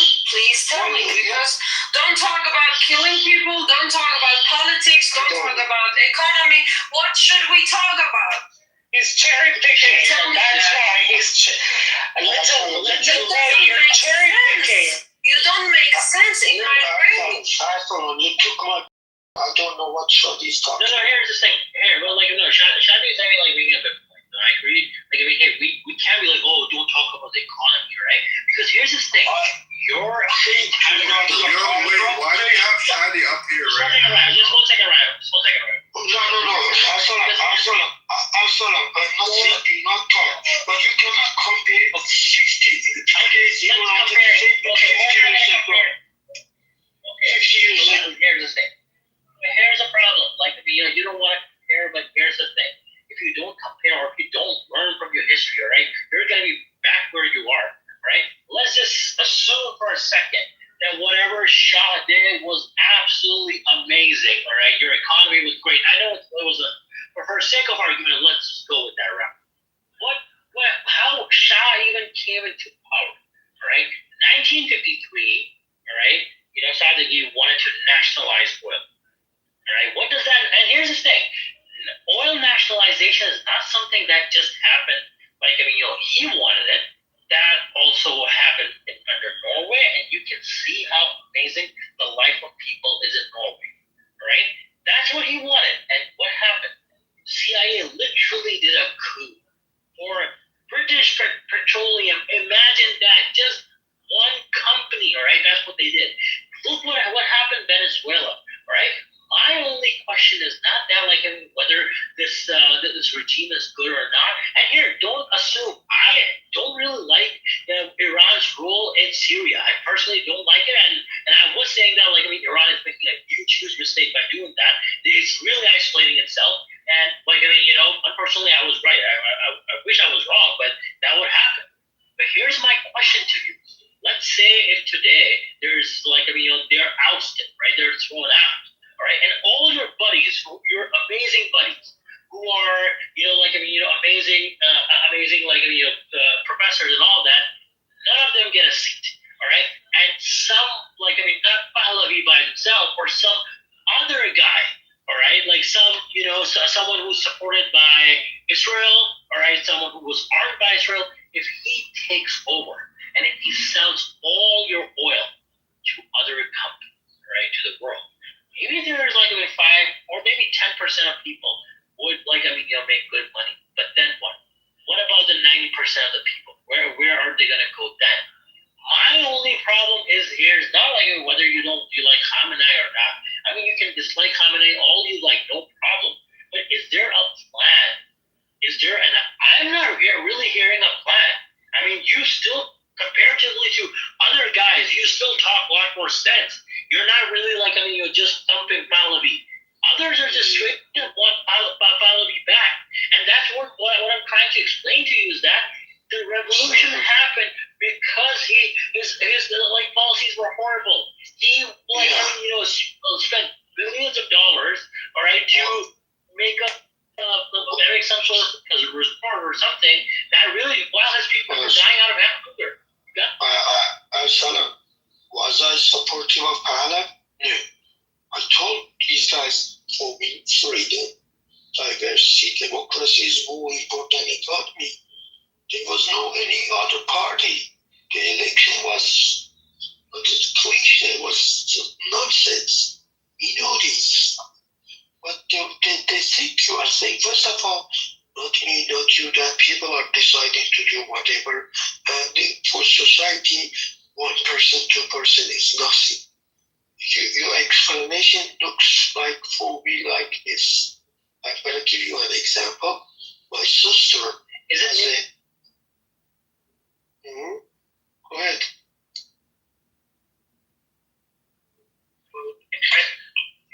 I think someone got a call or something got a call. Yeah, good. My sister has a very bad husband. He is addicted to alcohol. He is fighting, he is hitting him. Her not supporting, not good for life. Buying nothing, meat, grocery, nothing. Does she believe in God, Luther? Does she believe in God? No, not sure, but I'm giving you an example. But you are saying, my sister, hey, for example, Arizu, it's the husband. Because if you get divorced, you don't know what will happen to you. You can't tell I can't tell my sister. I say, she will say, get the fuck out. I hate this guy. I want to kick him off my life.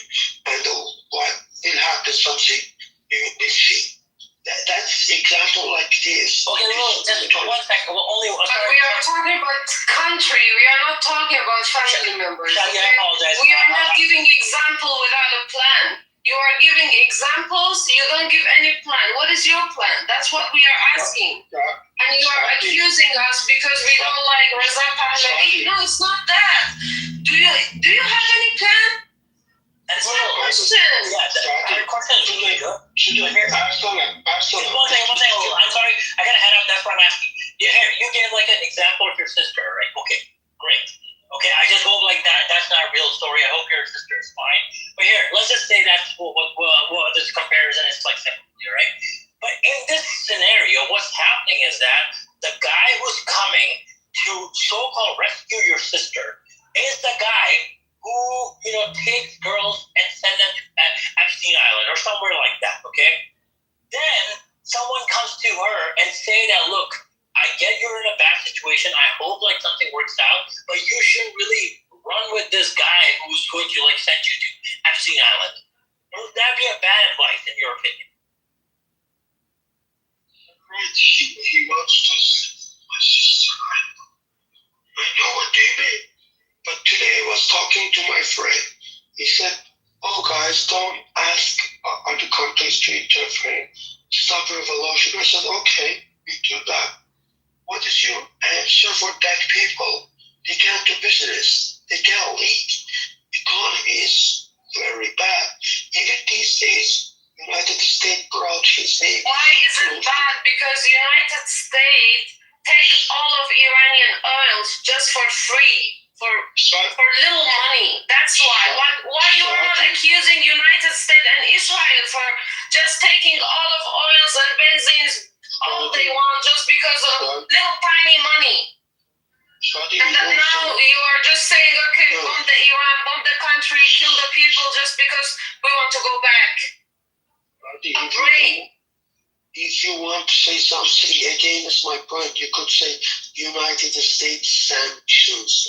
We are not giving oil to United States. We are selling to China with a lower price. I'm saying you can't say this, Arsalan, but you should ask government. You can't say to me that what I can say or not, okay? I'm correcting you. That's not your position. That's not your position. Come on, man. Well, you're not sitting in the chair now. You are just deciding. How nice. Democracy. Why you are against? We're talking here.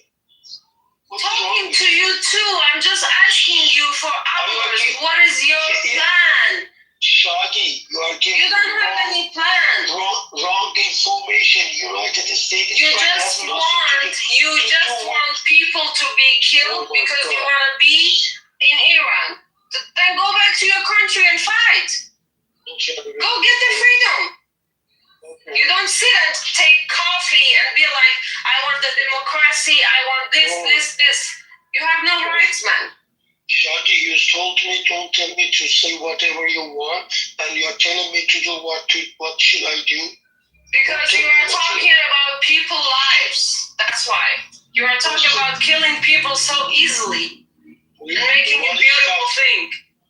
Come on, Israel, attack my country, please. That's what we want. Little sister, we're talking about that. I said, Arsalan, what is the solution? The solution is today they had a negotiation in Geneva. They could give some stuff like, what the fuck we are doing with this nuclear? Turkey is a developed country. Do they have a nuclear enrichment? No. Stop it. Give me the base. Hang on a second. Look, every single member of the United Nations, as long as they're part of NPT, Non-Proliferation Treaty, they've got the right to enrich uranium at a peaceful level. Iran, the member of NPT, has actually started during the Shah of Iran. So Iran has the right to enrich uranium regardless of what kind of system it actually rules Iran. And let's not forget that Iran's nuclear program started in the 60s during the Shah of Iran. He was the actual founder of Iran's nuclear program. So just to suggest, just because you don't feel like Iran's have a nuclear enrichment uranium, it's just even the co-founder of the Iran's nuclear program, which was actually appointed by Shah of Iran, even with his interview with BBC, he actually said it's incorrect. He said, I don't support the Iran's government. I am not a supporter of it. I actually belong to the era of Shah of Iran. But the whole notion of suggesting that Iran as a country is not supposed to enrich uranium, and then you've got, let's say, the Zionist entity in the region, which is not a part of NPT, is no IAEA control over the Israelis' nuclear reactors and nuclear hideouts in Dimona. And we know that they have over 100 nuclear warheads, and it's not even peaceful. And just to suggest, and then the problem is that you give up Iran's nuclear program, which is inherent right in the Iranian nation. And then the second thing was, and the problem is that it's not just about Iran's nuclear program. They're also talking about Iran's defense deterrence. By defense deterrence, I mean the Iran's ballistic and cruise missile program. So they basically want you to basically take all the teeth out, no defense deterrence, no nuclear program, and then at the end they say you're not supposed to support your allies in the region, meaning that they want to do exactly what they did 10 years ago in Libya. So I mean, okay, 1 second. We are looking for a solution, right? Arsalan said to me. First of all, I say, if Iran give up his enrichment and give away that 400 kilos, I think Trump will accept. He won't talk about the insulties and stuff. But, however, maybe you say, okay, that's their, either based on the NPT, that's their law, whatever. That's a basic right. But sometimes you have to sacrifice something to save your country. I'm in Canada today. 20 days ago, Mr. Carney went to China. They had an agreement with China. What did Trump say? He said, if you do an agreement with China, I will put a blah, blah tariff on top of you. He did. Carney said, no, we don't do that. Because he doesn't want to sacrifice Canada. But he knows Trump is stupid. He knows that. Carney knows. That's why mullahs should have a solution. You say, okay, don't ask the United States to attack the country. Okay, so what?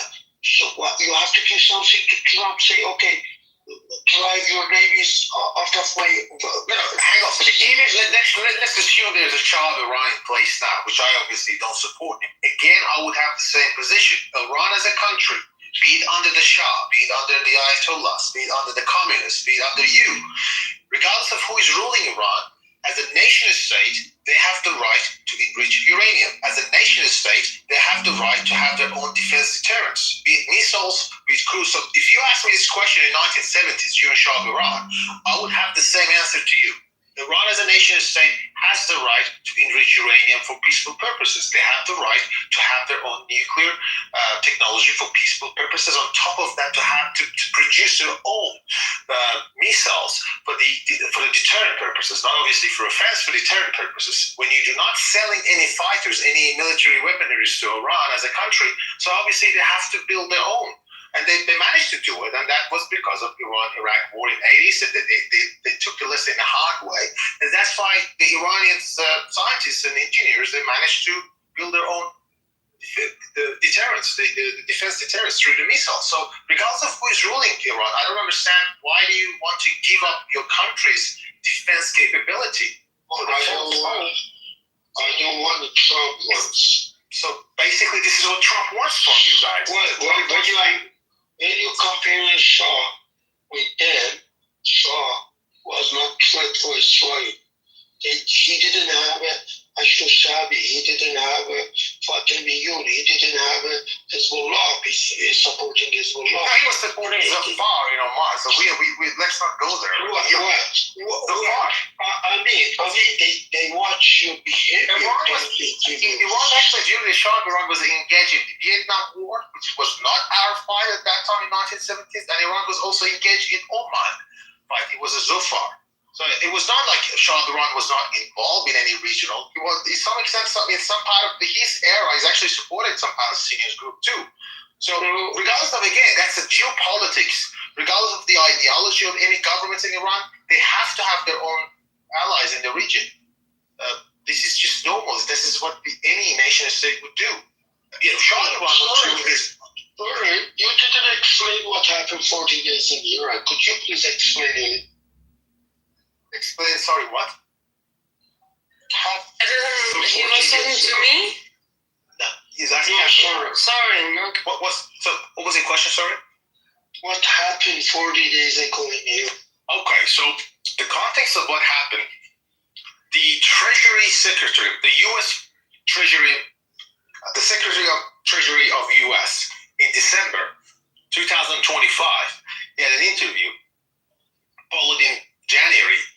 He started launching a financial campaign, the sanction campaign against Iran's economy, targeting Iran's currency.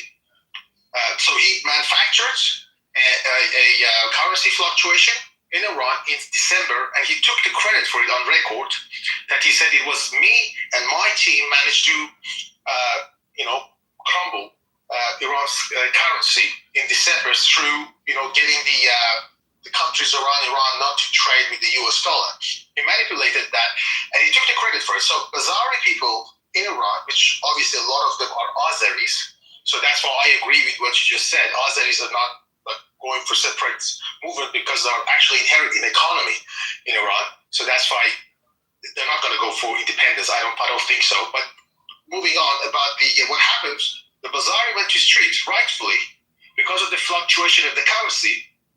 For 10 days, they were in the streets of Tehran protesting for the economic hardship. And I would support them at that time. I was the one actually supporting them.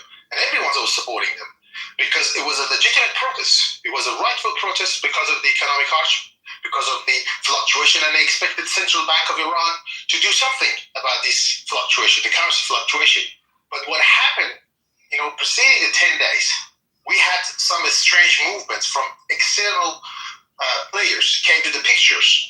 Number one was the Mark Pompeo, the former CIA and a former Secretary of State. He had that very infamous tweet saying that we congratulate for the new year to do all the Iranian protesters alongside the Mossad agents next to them.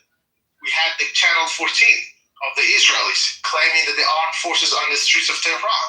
And then we had the Mossad incursion tweets coming out, we are with you guys, we are all in with you guys. And then we had this clown prince, the guy who claims to be a prince of Persia. All of a sudden he called for people to come out in the street at night. And who would call for people to come at night? And he asked people to come at night at like 7 o'clock when everything's dark. Send them to the slaughter. And then a lot of people during those 2 days, innocent people, lost their life. Well, you're asking me who killed them. I would assume that a lot of these innocent people have been lost their life in exchange of fight between the law enforcement and some of the people with arms. You got to understand that in any country, if you approach the police station, if you approach anywhere which has got the guns, the people who actually protecting that police station, they have the right to shoot. I'm not going to say what they did is right, but I'm just saying from the rational point of view. I give you an example of ICE officers in the United States. A lot of people criticize the ICE officers these days, rightfully criticize them, when 2 American citizens lost their life because of the actions of the ICE officers. But no one suggests, even those people who wholeheartedly disagree with the ICE officers, no one suggests that anyone's got the right to harm the ICE officers. But in Iran, it seems it's okay to harm the law enforcement officers. 350 law enforcement officers were killed during these 2 days unrest. No one talks about those law enforcement officers. And if you just imagine the United States, 2 police officers were killed. The whole news were talking about it. But it seems in Iran it's okay not to cover that. I'm not going to say the other part of the story, but a lot of innocent civilians also lost their lives, because I know you know about that part. But maybe you don't know about this part of the story too, that 350 law enforcement were killed. And by the way, they were killed by guns. Who had the guns to kill them? So how did these 350 law enforcement officers lost their life? Did they die out of heart attack, out of the cancer? No, they were shot. By who? By people? People don't have guns in Iran. But then the question asked, who had the guns to shoot the police officers in Iran? How do they have guns in Iran, Soren? Yes, but those they have guns. Yes, they have. But the people who shot those officers, they were embedded themselves. They were MEK. They were normal people. They were defending. Yes, that's what we can say. They were just defending themselves. Yeah, but they were. I'm not sad about that. I don't care about it. They were MEK. There were a lot of people. That's why I'm saying it was very. They deserve to be dead. They deserve to be killed. That's what they deserve. Yeah. So basically, I don't. Sorry. One section. You are telling me the same story Iranian news said. First of all, sorry. Why they came evening? Because they took picture of them. People knew when they come out, because the night is better. There are a lot of journalists from reformists. They say, we saw the people from the front line. They are killing them. We saw they come out. I saw the kid saying, I'm sorry. And the guy saying, hit at his head. Right? So they are saying the same story TV is saying. And you shot it. You said, they deserve to be killed. Fuck your mother, fuck your belief. You are very stupid. I said 5 people, 5,000, 6,000. Oh, did I say they deserve? Come on, I said to the regime's worker. Come on, what are you talking about? Who did you say fuck you too? Come on, Kitover. No, I said fuck them because they deserve to be killed, not the people. Okay, government workers, come on. Get educated. No, you cannot say to people when people killed in the street and the guy. Of course I wouldn't say. That's what I'm saying. I'm saying not people being killed. That's I don't like. That's what I saw a father with his cell phone. His son's name was Sepe. He says, my Sepe, where are you? Oh, I saw a mother. She was looking. I saw a 5-year-old girl getting killed by the raiders in Iran. I saw them torching the mosques. So many mosques were torched. You're gonna make the claim about besiege. Oh, there's besiege in the mosque, in the masjid, right? But over 200 mosques were besieged. All of them were besieged in there. But Amir, you don't know the Iranian government. They just fire them because they want the propaganda to be around the world. No, but Shadi, hear me out. That's the regime. That's what the regime do. It's not the people power to just fire the mosque. Yeah, but hang on a second. So, would you say that a lot of IRGC members are religious? Are they religious, a lot of them? Who? Basijis? Yeah, Basijis and the IRGC members, are they religious? I don't know. Are they? Okay. They say that they're Muslims. They are. Do you know how big of a crime it is from the Islamic perspective to torture? Yeah, but how? It's also in Islamic religion. If you don't see this, if you didn't see the people that they are just firing, so you can't accuse them. It's buhtan, honey. No, I'm not talking. Hold on a second, Shadi. Yeah, I'm talking about. You can't say people just fired. You wasn't there. I wasn't there either. Over 200 mosques. We can agree 10 mosques, 20 mosques, 30 mosques. They did what they did, right? But over 200 mosques. Come on, man. Amir, the logic. There's logic. Come on, Shadi. It's the Iranian regime, exactly. Amir, no logic in the Iranian regime. Amir, Shadi is right. We have these stories. They burn Quran. Previously, they said they thought people are religious. If they do this, they can have their feeling. I don't know. They motivated them against them. What? It's a big crime to burn down a mosque, man. I don't know what part of that don't you guys understand. Hold on, Amir. According to Sharia, you can even get executed for torching mosques. No. Hold on. You are right. Over 250 mosques were some by themselves, some of them by people, because you know the story of the revolution in France, 1789. They call it de-Christianization. They attack the Christian churches. People in Iran these days hate Islam. Maybe you say why? Because they say Haydar is the Ali, their Shia Imam, and they Allahu Akbar, Haydar, they kill people. You think that people say, how many people in Iran are religious? But we are Muslim. This is a Muslim country. No, I'm asking you, how many people in Iran are religious? 20%, 10%, 30%, 40%? The government doesn't let you to have a survey about that. Gaman said it's about 40%. Gaman, the Gaman survey that was done was 30 to 40%. It said 40% is religious. But it could be more than that. My mother-in-law, my sister-in-law, they pray.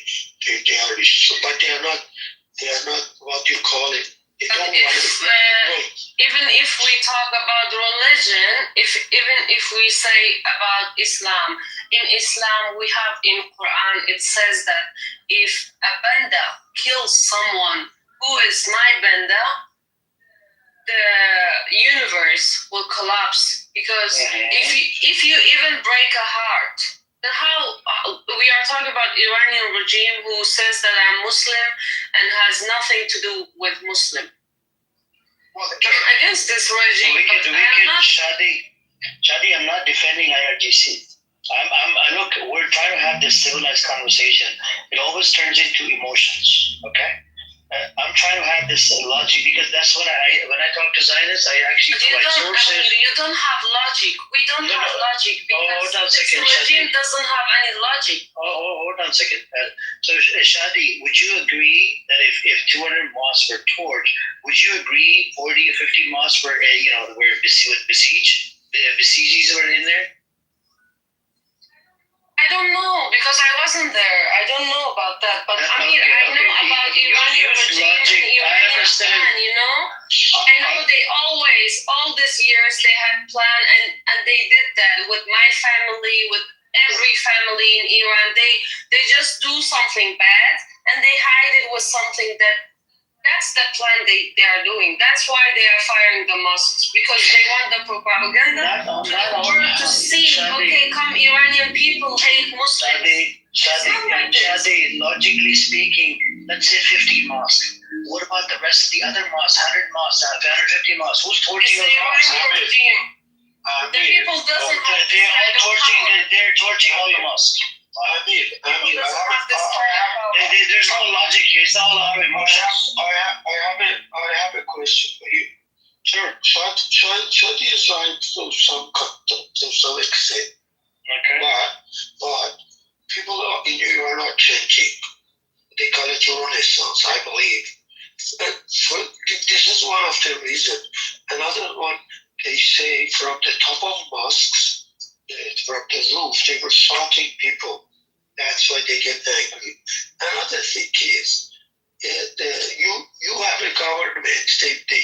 They say we are religious government. They say, and we studied Shadi, maybe sorry. No, I agree. 50 mosques out of 200 were done by Besieged. They did it themselves. What about the rest of the other ones? I'm not saying Besieged. I say people did that because... Okay, which people? The protesters? The protesters, yeah, because they put snappers on the top of the mosques. First one, and you have a fucking government by the name of God fucking you for 40, 50 years, and you still love Islam. You can stay. But hang on a second. Do you think it's okay, regardless of what country you're living now? You live in, I don't know, you live in US or Canada. You're not happy about the Trudeau in Canada because of its lockdown. I remember there was a lockdown. The news was talking about the lockdown during the COVID. And also, I think I remember there was something about the truck drivers in Canada. Do you think at any point civilians have the right to attack law enforcement officers, be it in the United States, be it in Lebanon, be it in Iran, be it in Japan, as a principle? Do you think it's okay to attack a police officer? Yes. Okay, you think it's okay? No, okay. absolutely. Yes. Okay, you think it's okay. How about you? What's the I'm saying no. As a principle, I'm saying no, because in Canada, if you go straight, can you? Let's talk about the US. Let's talk about the yellow movement in France. How many people killed? Million people came to street. How many people killed? These guys killing you. Hang on a second. In Iran. Okay, I understand. In the United States, they don't. In Canada, they don't. Let's put aside emotions. We're talking about 2 days. Sorry, do you know what the Second Amendment is? I understand, but that's US.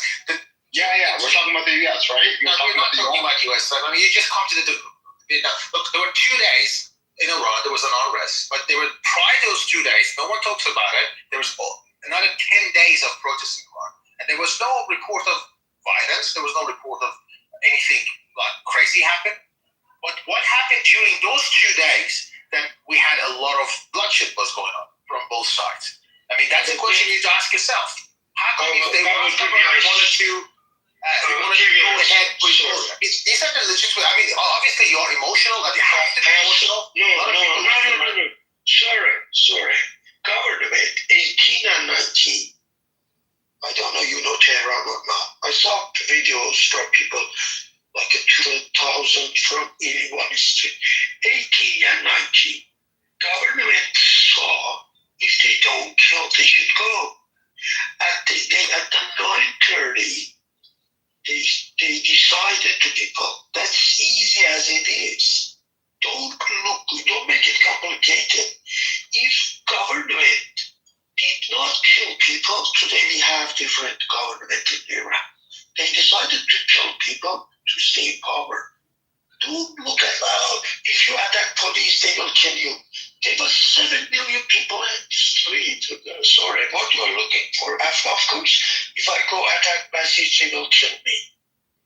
They decided to kill people. In all this, in Drash, in Mashhad, in Tabriz, in Tehran, IRGC. Do you think it's fair to make this point? I mean, you might have this argument that says, okay, because of the government, we need to pick up the gun and fight. But do you believe because you don't like your government, you have the right, or you have a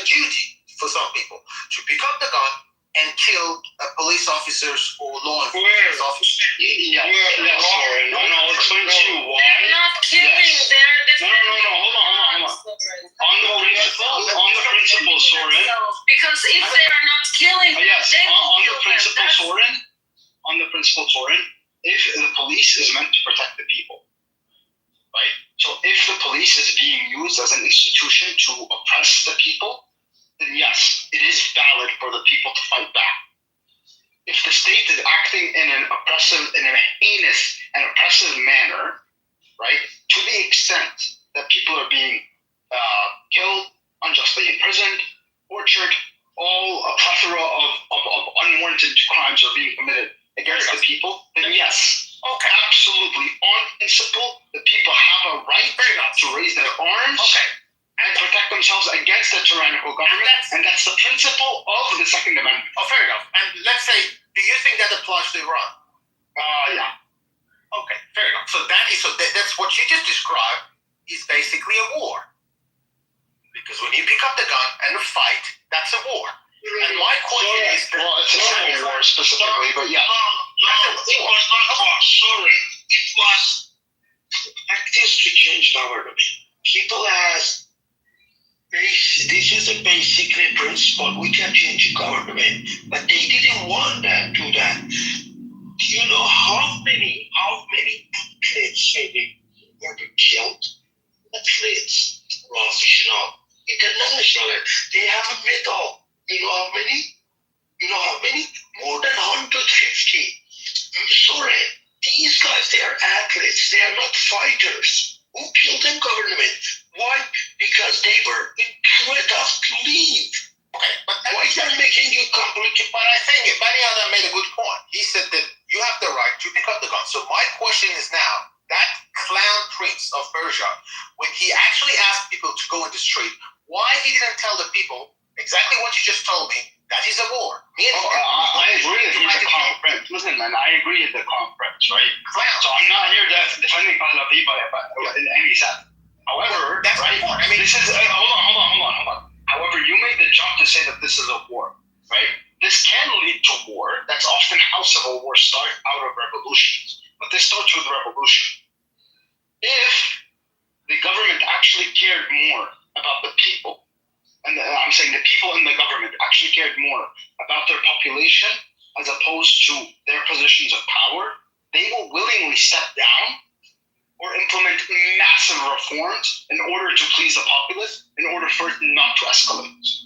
But if the government or the people in charge care more about their position of power than the prosperity of the people, then you're going to get Syria, where the government is unwilling to step down and is willing to kill a massive quantity of their own population or make their population become refugees internally and externally, erase 80%, 90% of cities, major cities, right, in order to maintain their position of power. That's when it becomes war.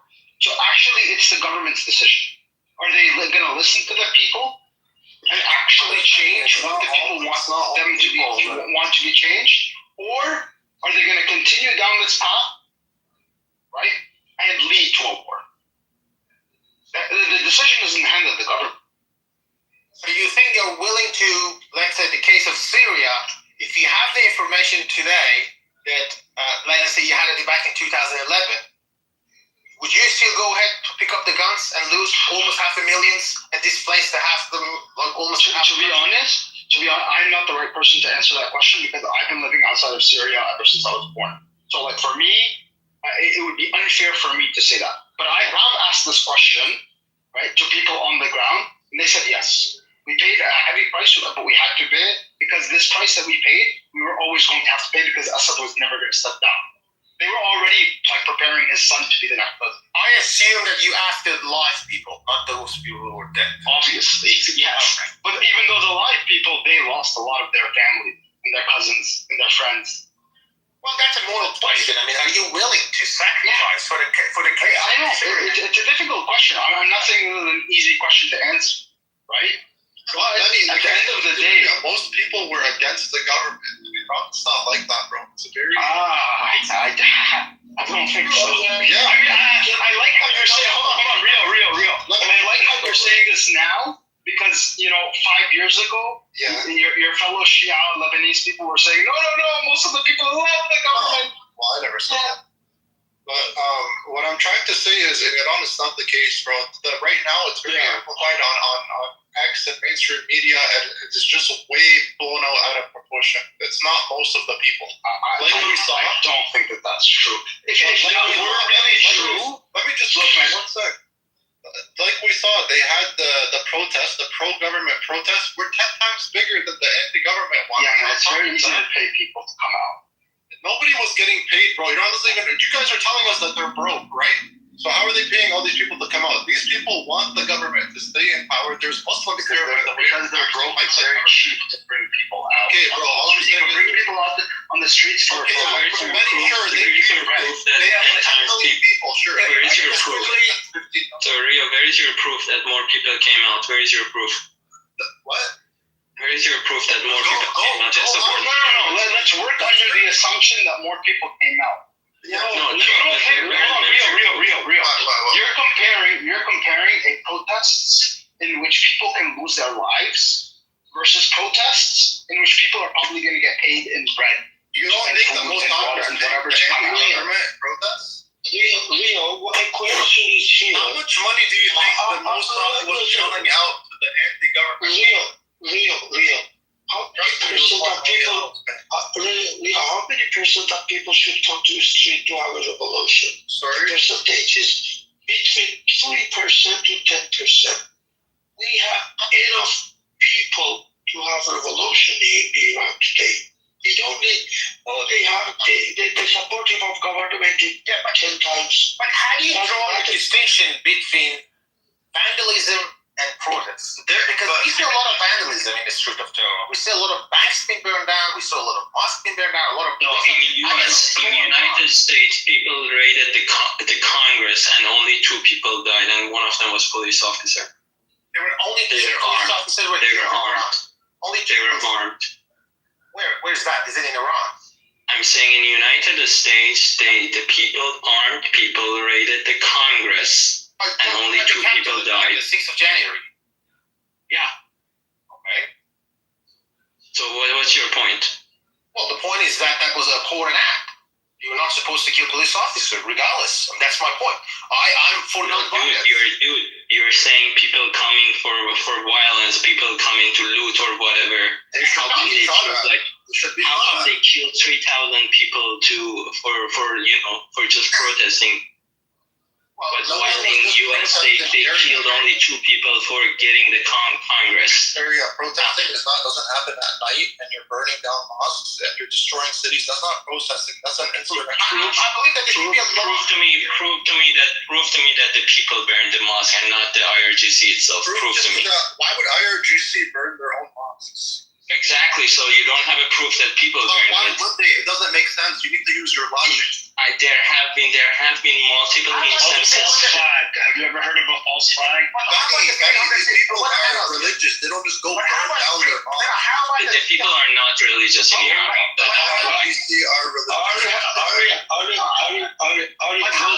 Dude, people are religious in Iran. Stop this bullshit. All you fucking people. No, listen. Shut up. Wait a second. All you fucking people like Benny Adam and the rest of you people with your fucking Western news and how the white people told you all this bullshit. First it was like 1,000 dead, 10,000 dead, 50,000 dead. I think the last thing I heard was 100,000 dead. Shut the fuck up, dude. Shut the fuck up when I'm talking. Shut the fuck up. Shut up, stupid. These fucking... Zero, not all of them are religious again. There was even a survey done. Hang on. There's about 40% or so that are religious. Bro, mute the fuck up. Mute up. Bro, there's no... Can you mute? Oh my God.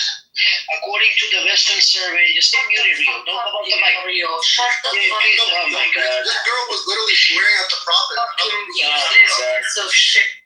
Okay, Shadi, if you were doing this, you should stop it. Okay, you shouldn't be doing that. I'm sure your grandmother is religious. She's Muslim, right? You shouldn't be doing that. That's disgusting. When it comes down to zero, the religious thing, there's a lot of them. They left the religion. Okay, there's a lot of them. We don't have the stats, but the Western stat, like the Gaman stat that they have, that's very problematic. But it goes up to about 40%. Listen, when I visited them 20 years ago. Listen, when I visited Iran 20 years ago. Look at their Gaman survey reel. Yeah. Sure. Yeah, but let me just mention what I saw as an outsider when I visited Iran back in 2004. Okay, when I visited Iran, yes, there was two sides. Okay, there's two sides. Okay, the poor people were like very religious, especially like I went to Isfahan. Isfahan is a very religious place. I mean, to me, that's like the most religious place. I love that place. But then when I was in Tehran, when I went to the north, like by Gandhi Highway, where the people had money, the middle class, and I got invited, to somebody's house, and everybody wants to drink liquor. They want to walk around with their underwear like they do in America. They want to get fucking, they want to party. That's all they want to do. They want to be like the West. So yeah, you got those people. But at the same time, there are I met a lot of, when I went to the Tehran University for Juma prayer, there was like 500,000 people. They were bringing them in by busloads. For Juma prayer. So there's a lot of religious Muslims. There is 90 million people that live over. That's what I'm telling you. Yeah. The survey, the Western survey that was done, it's a Western one. I can't depend on it, okay? The Western survey that was done by, I think, Gaman Institute or whatever, it's at 40%. 40% out of 90 million, you're looking at about 40 to 50 million religious. Okay? Exactly. I can agree with you. Exactly. But the rest of them, they left Islam. Yeah, well, no, they didn't necessarily leave Islam to that point, but a lot of them did. I'm telling you, these people were like fucking, they just wanted to be like in the West.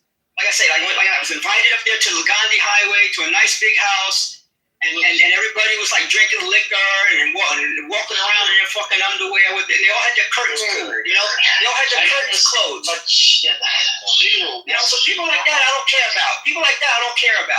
But there's a lot of Muslims. A lot. Everybody was friggin'. I just told you. I believe you, Amir. I believe you. Leave it at that, Khalas. I believe you, Amir, 100%.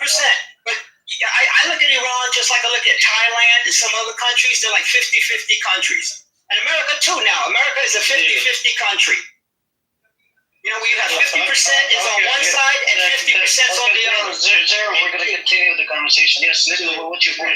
What Amir says, he cannot trust on the one person's observation. He's talking about the survey. Anyways, Amir, if you say, for example, this government or these messages are Muslim, why they have to burn their own mosque, okay? Don't think of it like that.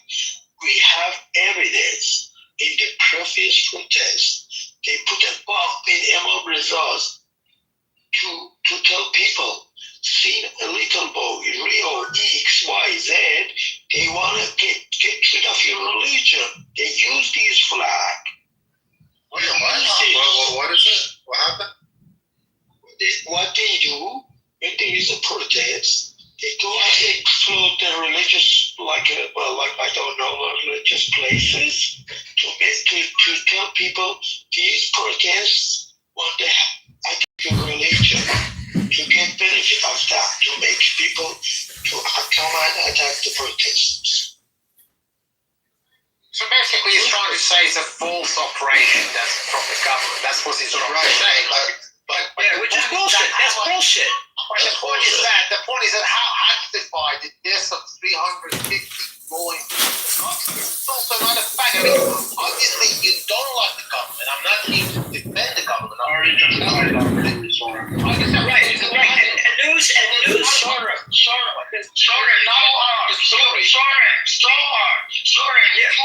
You are part of the government and defending. Yeah, but listen. News stations. News stations in Israel reported, that Mossad was supplying these people with weapons. News, like Channel 14 in Israel, said that Mossad was providing these people with weapons. Now, why is the Israeli news reporting that shit? Put it up, Zero. Put it up. Put it in the chat.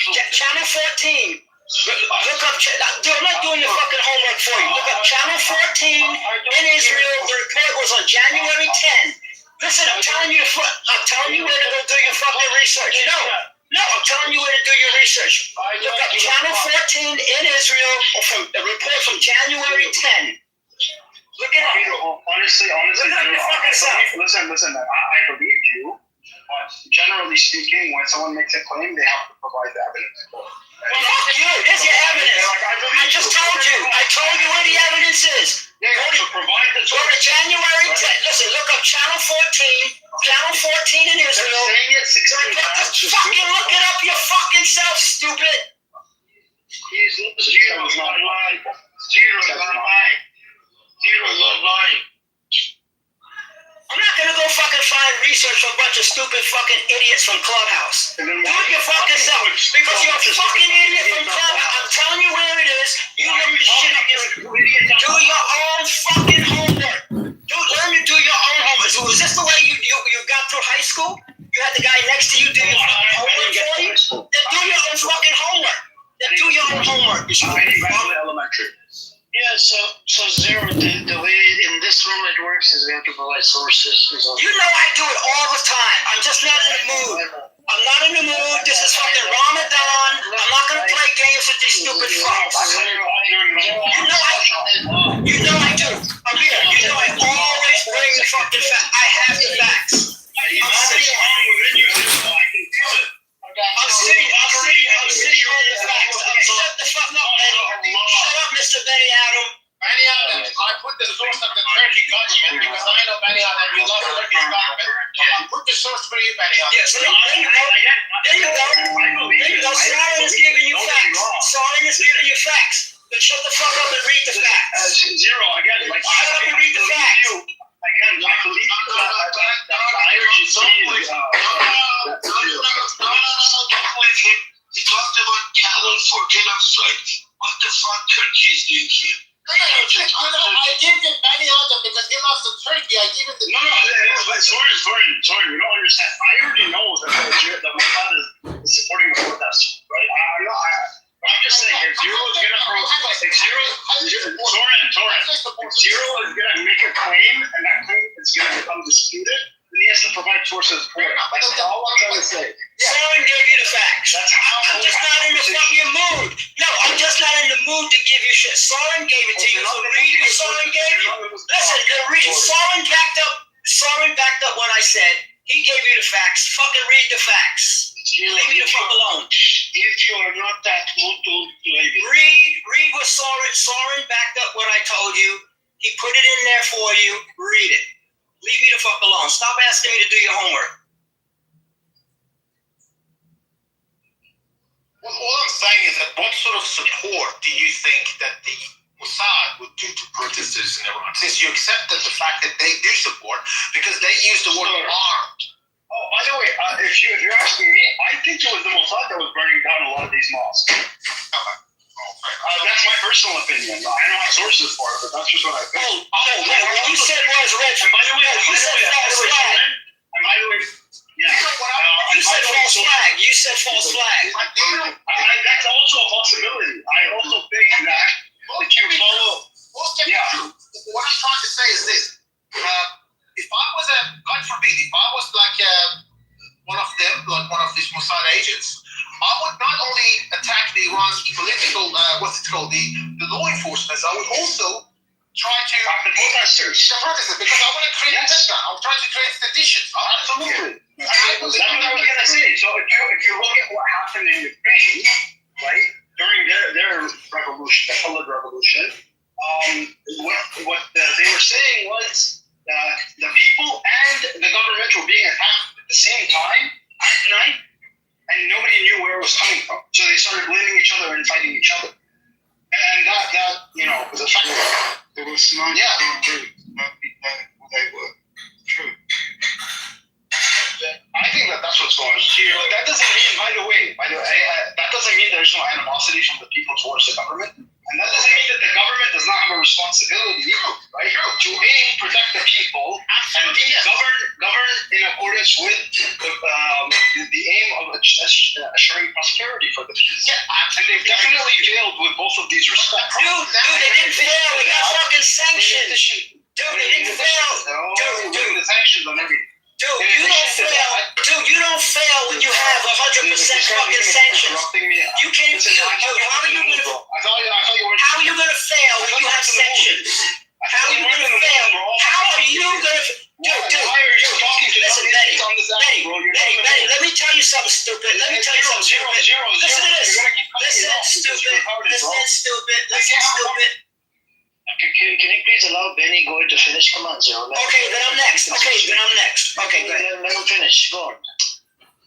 Benny Goy, go on. I forgot what I was saying. Okay, while he's busy drinking his liquor and can't remember shit, let me talk. Okay, look, here's the thing. Let's say you want to go into a bank. Let's say you have money in your bank and you want to go into the bank and get your money so you can pay your bills. I'm standing outside the bank with a fucking weapon telling you can't get into your bank.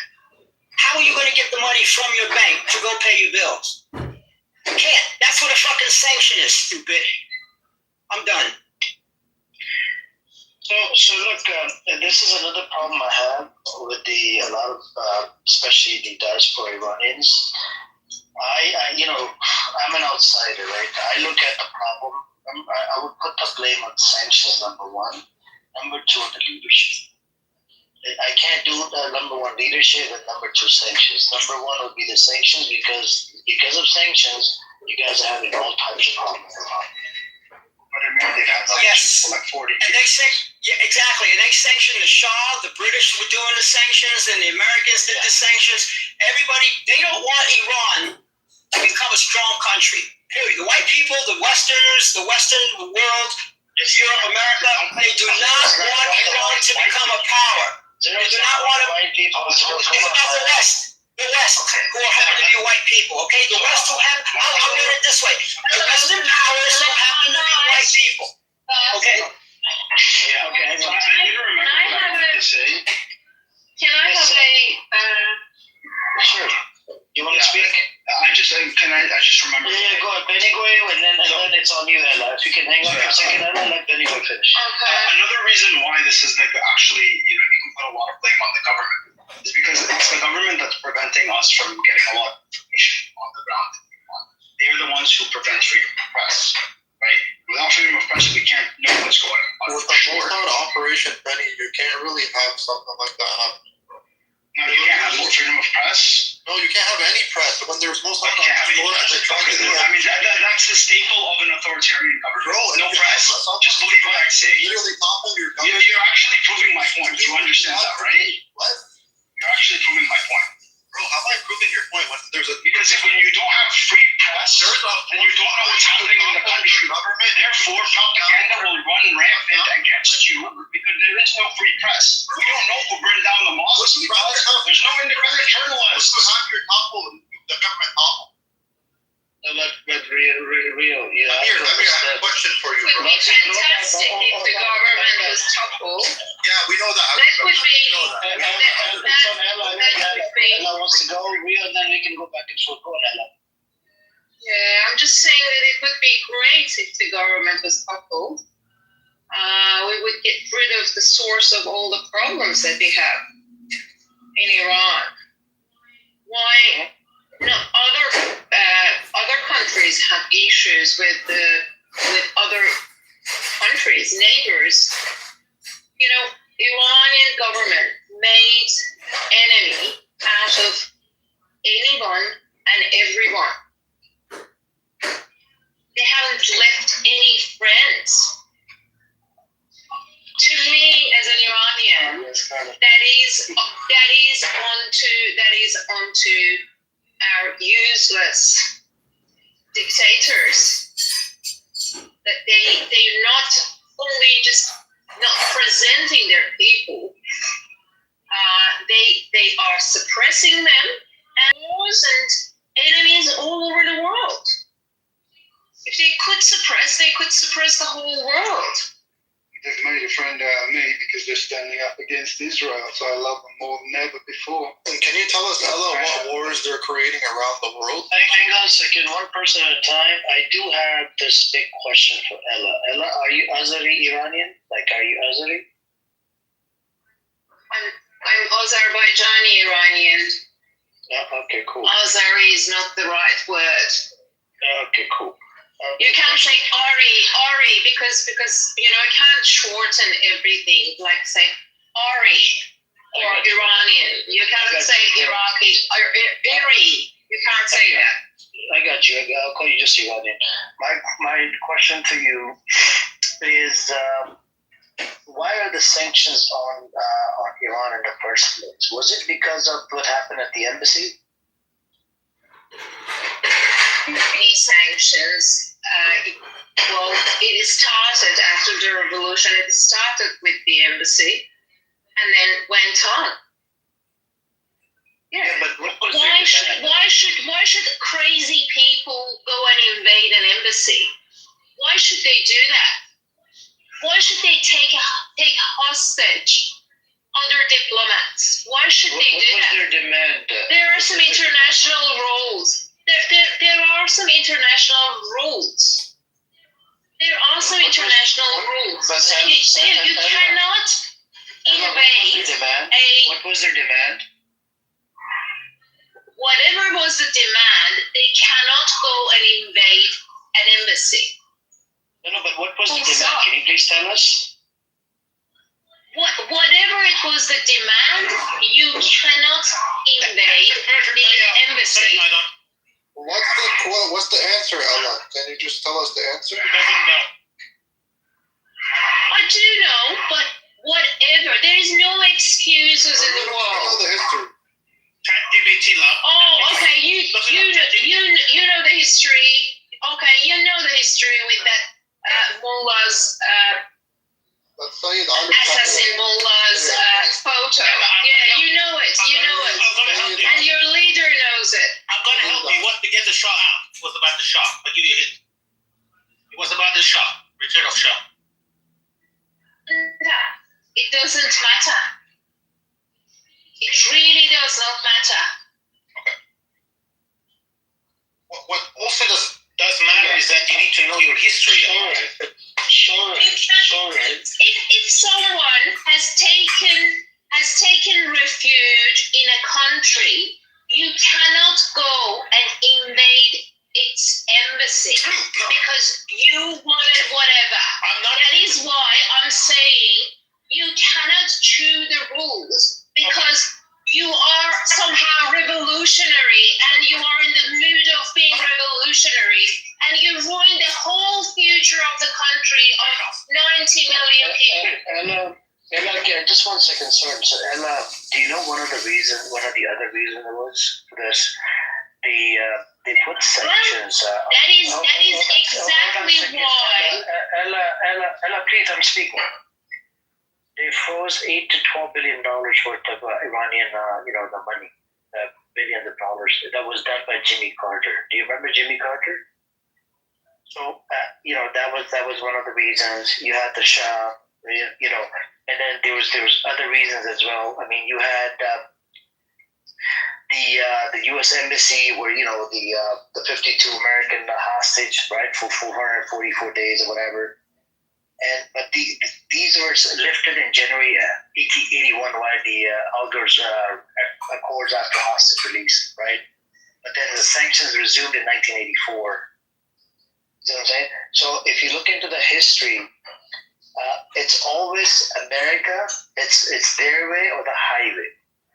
Right now, do you know what the demands are, Ella? The demands are put down your weaponry, put down your hypersonic missile program, get rid of your proxies, get rid of the uranium enrichment program, and pretty much open your doors to invasion, open your doors to attack by Israel or neighboring countries, open your doors to occupation by the U.S. because U.S. is definitely going to set up a military base by force, and just like what's happening in Iraq.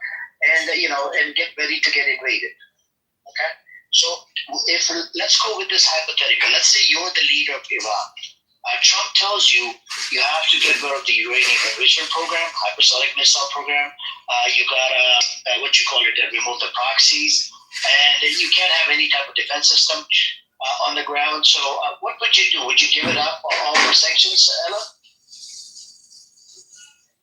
And you have to sign Abraham Accords with Israel and America.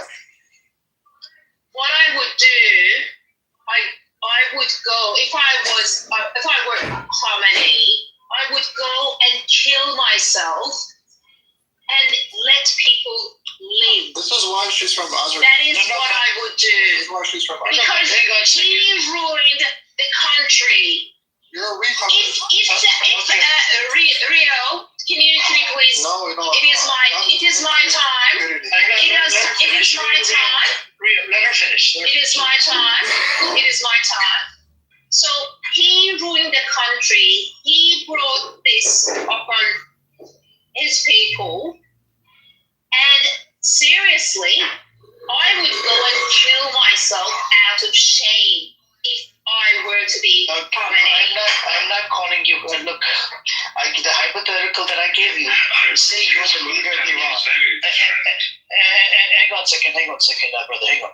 The hypothetical was that you are the leader. Let's say you are given the powers. You're the leader of Iran. Okay, you become a leader of Iran, and the conditions on the table are: you have to remove the hypersonic missile program, you have to get rid of the uranium enrichment program, you have to get rid of the proxies, and you have to pretty much bow down to America and Israel. And it's a normalization with America and Israel, and America is going to set up a military base inside Iran. Are you for it? What would you do for it? Would you bow down and get rid of all of this? I would definitely resign and do a referendum because but resign. He is the one.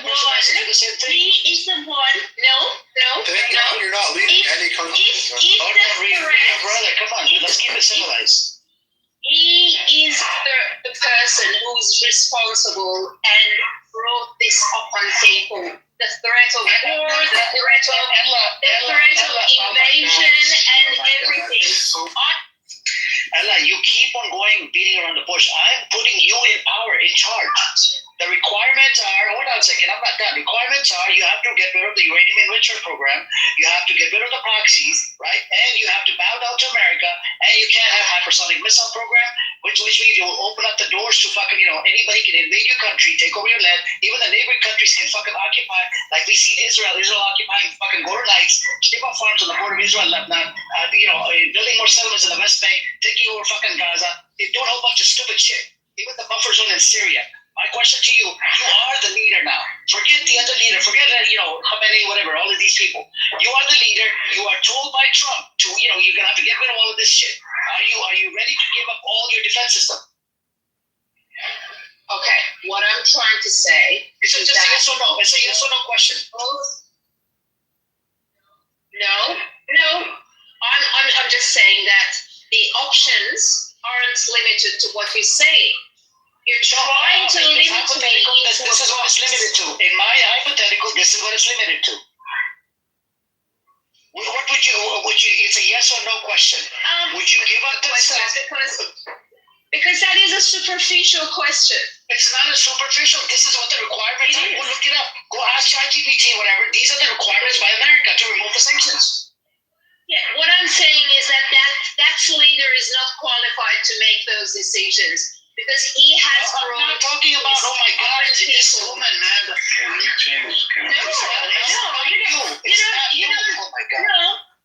I put you in power. Forget the fucking leader. Forget the current leader. I'm making you a fucking leader. Referendum. I'm going to call a referendum. Okay, I put a call for a referendum. What kind of fucking referendum is you want to remove all of this shit?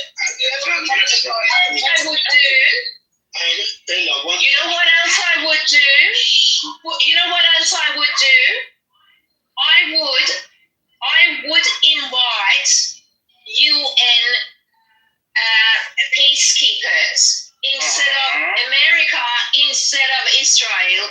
I would invite the UN peacekeepers to oversee the referendum. That is what I would do. All right. Let's go with the UN peacekeepers. On the border of Lebanon and Israel, there's about 10,000 peacekeepers, UN peacekeepers. During the Lebanon, the Hezbollah and Israel fight, they even attacked the UN peacekeepers. All right, it's about 10,000 of them. My question was clear cut. Anybody, it's just a yes or no question. would you remove all of these shit? It's a big list of things that you have to fucking agree to be able to get the sanctions removed of Iran. It's a yes or no question. Would you do it? If you're, it's a hypothetical. If you're placed as the leader of Iran, would you do it? It's a yes or no. Little, Shadi, Ella, whoever's Iranian, Taco, anybody. Anybody can jump in. Or short, 100% no. 100% no from my side. And that's a clear. What about you? Would you say yes or no? First of all, this is a philosophy. You said there is two options. No. What we are saying today. There you go, sir. You're on the side of the stage. You are not paying attention why this fucking government brought here today to Trump bring those navies to ask us to do this. You said the hostage of the embassy for United States started 1970 something, and they added on. 1979. Oh yeah, 79. They added on top of that. Are you saying that the U.S. is okay with you having a missiles? That we have problems with the Wait a second. He's freaking off sorry. If they did adequate behavior against Israel, they did it. I think you see how they treated Zelensky. Come on, they were not a threat. They were not a threat. Sorry, stop. They were not a threat to Israel. Maybe today they had they could have a missile. I gave you an example of Zelensky. Zelensky did exactly what the NATO countries wanted to do, and he humiliated him in public. What are you talking about? I mean, are you guys that naive? No, sorry. The problem with you is not Trump. They had it 5 years ago with Biden too. This action was not started by Trump. All right, so we're gonna pivot to this other brother. This is how do you say your name? Is it Naveed? Naveed. So the question is very simple. It's a very fucking simple question. Forget the current leadership, right? People have problem with the current leadership. The question is very simple. Are you Iranian, by the way? If you don't mind me asking. Please ask your question. Okay, the question is very simple. It's for any Iranians in the room. They can write it in the chat. They can do if they don't want to come out, they don't, But I need a simple answer. It's a yes or no question. Say there's a chance, right? You become a leader of Iran. Trump's conditions on the fucking list is get rid of the uranium enrichment program. You can't have hypersonic missile program. You can't have you can't have the proxies. And you have to normalize with your enemies like Israel and America, and and there's other requirements as well. You can't have some special kind of weaponry on that land. Now, would you put down all of this shit, say yes to everything that America tells you, or no? I think I understood your question very well, but the thing is that America is on the west. Iran is in the continent in itself.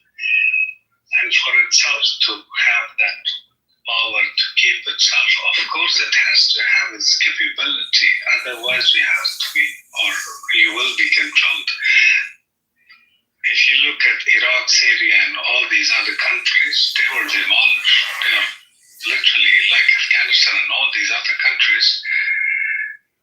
Iran in itself is a very powerful country, and they don't like that because the Arabian continent or the Gulf, you call it, they also do not like Iran.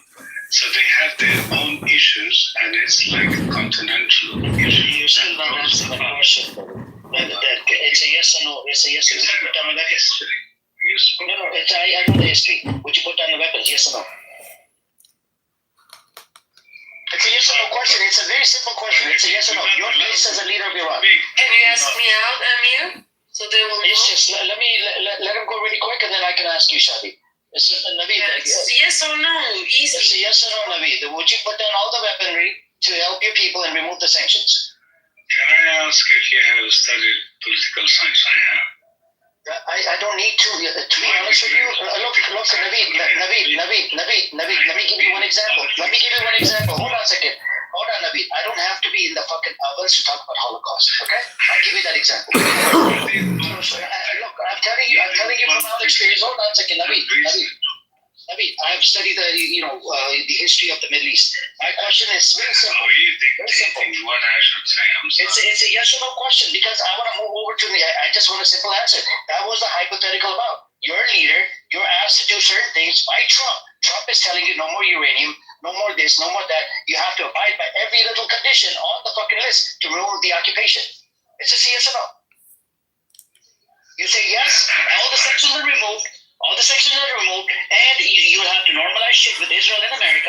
America will definitely set up a military base in Iraq. It's a for sure deal because America likes to bully people, wants to set up, take over some land, and they will always do this. Like in Iraq, they by force they're setting up a military base in Iraq. My question was just a yes or no. Would you do it? It's a yes or no. I will appreciate it if another person answers. Okay, cool. Okay, Shadi, what's your take on this? Well, go on.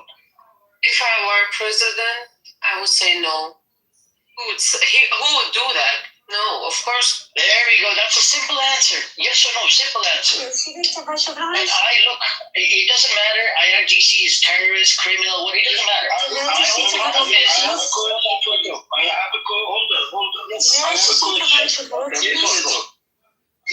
I have a knife, and you know this guy is crazy beside you. You give him or not? Yes or no? You have a guy next to you. I would never give anybody a knife. If it's a crazy guy, I would never give him a knife. That's right. That's right. When you are sending drone missile to Houthis and they're attacking British. It's not relevant. It's not relevant, my friend. Of course it's relevant. What? They put your sanction and they fuck you up. But you are the leader. No. Amir, he said that's you have to know that he's serious. The little boy said, listen to what you said, little boy. They're sending things to Yemen, right? Now, how about the United States sending things to Israel? They're sending things to Israel that's causing this. But Iran's not allowed to send things to Yemen to defend themselves. That's what you're saying. But America's allowed to send everything they can, billions and billions and billions of dollars of weaponry to Israel. I can only think because you're missing that link. Literally, it's not about the crazy government in Iran now. It's about you. You're the leader now. The people chose you. It's a simple yes or no question. Would you put down the weapons? He said no. He should. It's you now. You're the leader now. Sorry, please. You cannot ask yes or no. This is the last result. It's not because of you. That's a fact. You are the leader. What are you talking about? Have you seen that in African countries, they come to the monkey and he's killing all of them? Focus on the question. No, why are you saying? No, it's not. You are the leader. Focus. Okay. You're the leader. Hold on. If I'm the leader, I'm serious. If I am the leader, It says world affairs. It says world affairs. So we need to be respectful to each other's opinion, to be honest, because it's world affairs form, right? Yeah, it's a world affairs forum. We have to be respectful and let's be civilized. Stop acting like a bunch of monkeys. Please, don't no disrespect. Please, no animalistic behavior. Let's be respectful. I do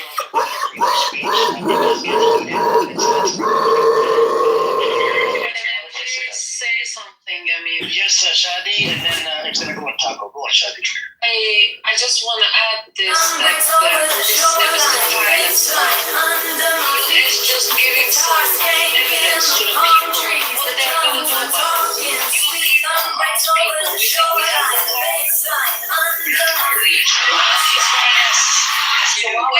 Y'all just say they might come. 20 people so far. You're in my world now.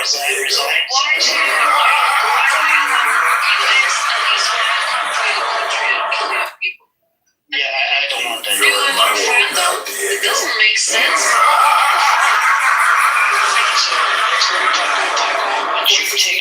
yes or no question. Look at that, straight up. People speak serious about the visual paints itself into our eyes. A little black sphere helps turn that into a photograph. You're going through the question, bro. I'm not asking a question. What I'm saying is I would do it. I know who I am. I'm John Kitover. Our lungs don't just keep us alive, they help conventional. They can help with the nose. Jets, stuff like that, where we can't even. Out here, the air is cold and heavy, like training weights for breathing. I'm John Kitover. You want that 35? Yeah.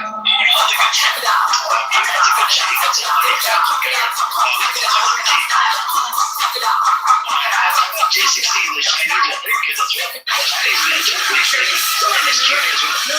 Let's check in. So keep saying these little things asking how things are going. So here it is. We're going to set up now. I'll see you there. Big. A couple of them pushing 150 pounds on it. So it goes down afternoon. The question was very simple question, right? Straight off the bow. Like synchronized dancers. We need to talk Rick Towers and Sebastian.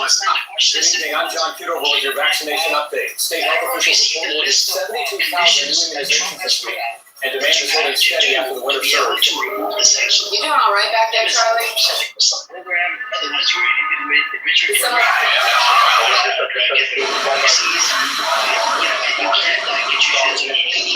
Advanced missile system or any type of and you have to sign the MRAM. Let's start with the bad. What's the good news? Finally cracked 5 viewers on your YouTube channel. You were given the position, the leadership position in Iraq. I've got good news and bad news. Let's start with the bad. We'll give you life. What's the good news? Finally cracked 5 viewers on your Would YouTube you do channel. it? And they will remove the sanctions. And keep this in mind. After you say yes, there is highly probability chance of America setting up a military base inside Iraq, just like in Iraq right now. They're setting it up by force. That's what scares me.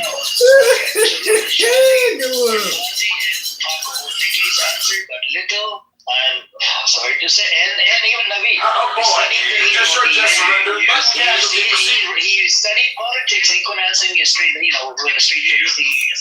Now you're saying something. There's up to 17. Let's talk to Ella. Ella, you want to say something? Go on, Naveed. Really quick, and then Ella is going to be on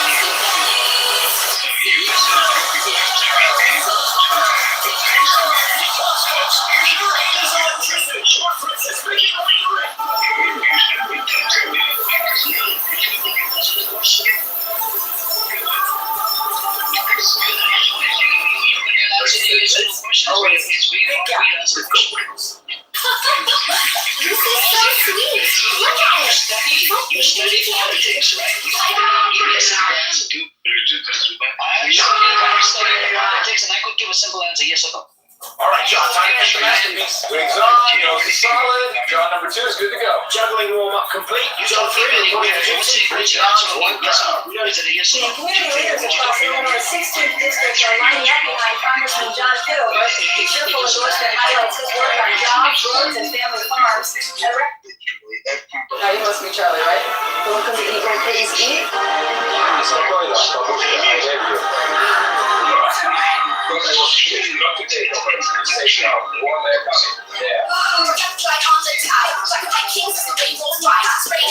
They want to fight me?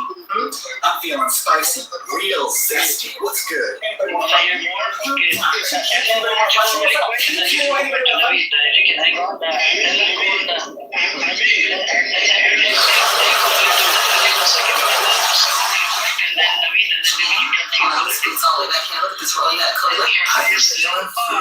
Mazzy, can you please shut your microphone? There we go. Thank you. Stealth mode, slide in the sun, hit the switch, change things, I'm gone. Only see the dust when we roll. Ghosts in the desert, no shadow, no tone. Close on, I'm untouchable. Flicker then vanish, unstoppable. Hear the rumble, but stealth mode, slide in the sun. Stealth mode, slide in the sun. What I'm trying to say is that if the leader of Iran is eliminated, the threat is going to be eliminated. And also, the Iranians could have a chance to be free. That is why I'm talking about him getting out of the politics, and you also want me to and the politics, the social science is not a yes or no answer. The explanation is the answer. You can't put it like in a multiple options questions or yes or no questions. It's qualitative, not quantitative. You can't say yes, no, black, white. Politics doesn't work like that. It's not like mathematics. Okay, thank you. Can I answer her when you're done? I just wanted to tell her one thing. Yes, Naveed wants to go. Hang on a second, Naveed. Ella, it wasn't yes or no in the real situation. It was in this hypothetical. It was a yes or no. But you could not answer the question, just like Little. Go on, Naveed, and then Mazi, tell me about it. Okay. With all due respect to everybody, I am pretty sure everybody have their own opinion. But as per Amir Jan, the question he had was like whether the choices that were put forward into the negotiations of having nuclear and the other hypersonic and all that stuff, it's not something to do with anyone else, to be honest. My understanding of geopolitics is that because there was a lot of issues around Middle East and all that stuff, therefore Iran had to develop itself, and it had developed, and therefore nobody had the opportunity. They don't find it easy for themselves, neither Israel. Israel is trying to put America into this context, but they know that they cannot put America into war with Iran. So all of that in itself is something to be considered. So it's nothing to do with other countries, but Iran can develop whatever it wants to protect itself. We agree. So, can you please let me speak? Well, yeah, all right. Yeah, I'm trying to stay awake. All right. Hey, go and finish, Naveed. You got 30 more seconds, and then I think the Mazi wanted to jump in as well. Go on. Yeah, I'm going to check in. Folks keep sending me little ping emojis asking how things are doing. And it's been there for more than like thousands of years. Nobody have taken over it or colonized it. So it's something that they think about it, right? You know what I mean? So when you think about hypersonic or these little stuff such as excellent uranium development, these are all political excuses as such that all right, John, time to paint the masterpiece. Okay. All right, John, time to paint the masterpiece. Want to do it with Iran, but that's not going to happen. Thank you. Go ahead, and then Mazi wants to jump in. The U.S. can build a base. Community leaders across Illinois' 16th district are lining up. Because I've never heard anybody else say that. Why can they not build a base in Iran is my question. They had 50,000 personnel in Iran before the revolution. So if there's another so-called regime change, community leaders across Illinois' 16th district are lining up behind Congressman John Kitover. The cheerful endorsement highlights his work on jobs, roads, and family farms. And then Little to you as well. You know, when you speak of geopolitical history, Iran is one of those countries that have never been colonized. So when you say colonized, that means you have the political control, whether it is economically or whatever else. Well, that's not true. Of course it is. It's not all right, John. All right, John, time to paint the map. The British and the French, the British and the Russians split Iran prior to World War I. And let's not forget about the Islamic conquest. That was definitely, a conquest and colonization. Right. So I think, Naveed, we're going to pivot now. Thank you. Hopefully you got the answer. I mean, you're writing your name in Arabic letters, bro. Why do you think you're doing that?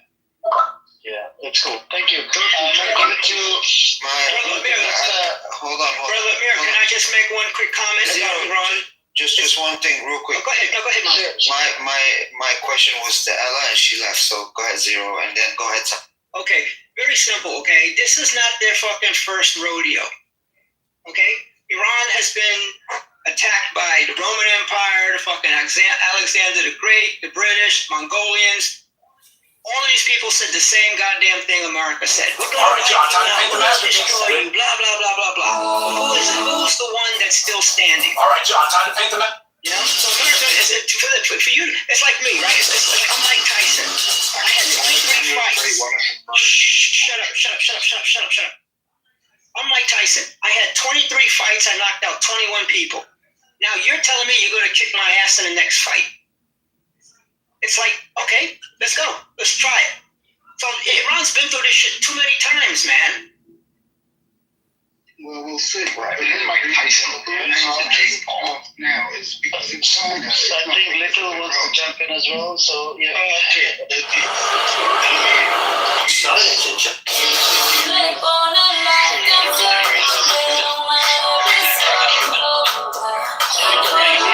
You're leaving us? I'm leaving, but I have to tell you something. This, the one you asked to. Okay, I know. You said yes or no. First of all, I'm a statistician. In question, we never ask people to tell me yes or no. Because that's wrong to be right. It will let you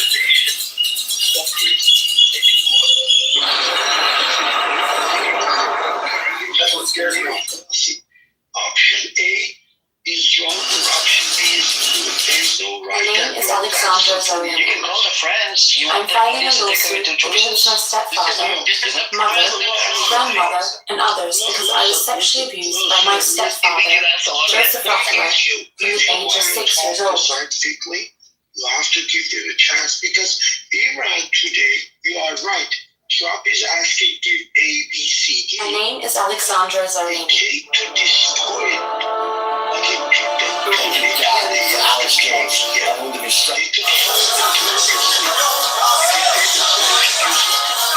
I could copy Turkey, I could copy, I don't know, some countries. Thank you, everybody who Good evening, I'm John Kitover with your vaccination. Wild golf and Thank you, Little. Have fun. Thank you for coming. Appreciate adding value to the conversation. Ozzy, are you going to be around for a while? Maybe like another 15, 20. Okay, then there's no point. Oh, you was going to give me the green bean, weren't you? There's no point. I know you were co-modding with Sayla. She was in the audience typing a whole bunch of shit about me. She was? Page man, you're this. I mean, read the chat. You're Page man, you're this. She's comparing me to Page man. Oh my God. Because I was having a serious conversation about it. It was an easy yes or no question. Shadi, she answered the question really clearly, and even you answered it. This guy knows the history of Iran, but he will never answer that question. That's the core of the question. Wild golfing straight off the bow. This is incredible. I got good news and bad news. Let's start with the bad. Wild golfing straight off the bow. This is the earlier. Okay, do you want me to ask you a question again, Benny Gate? So I don't. So the thing is about negotiations is that it's a give and a take, right? So you don't start a negotiation with all of your demands and you're unwilling to, modify any of them. That's just not how negotiation. Yes, you do. Here is right. But Ben gave you a hypothetical. The question he asked was a hypothetical. Under all of those conditions? No, absolutely not. Right? You happy? No, under all of those conditions. Yeah, under all of those conditions, absolutely not. Right? But that's not how negotiations work. Well, that's also true. Right? And in addition to that, this whole lifting sanctions business, I don't really think the Iranians care that much about getting their sanctions lifted. What the hell? Of course. Honestly, man. What do you mean? The thing is, man, they've been under sanctions for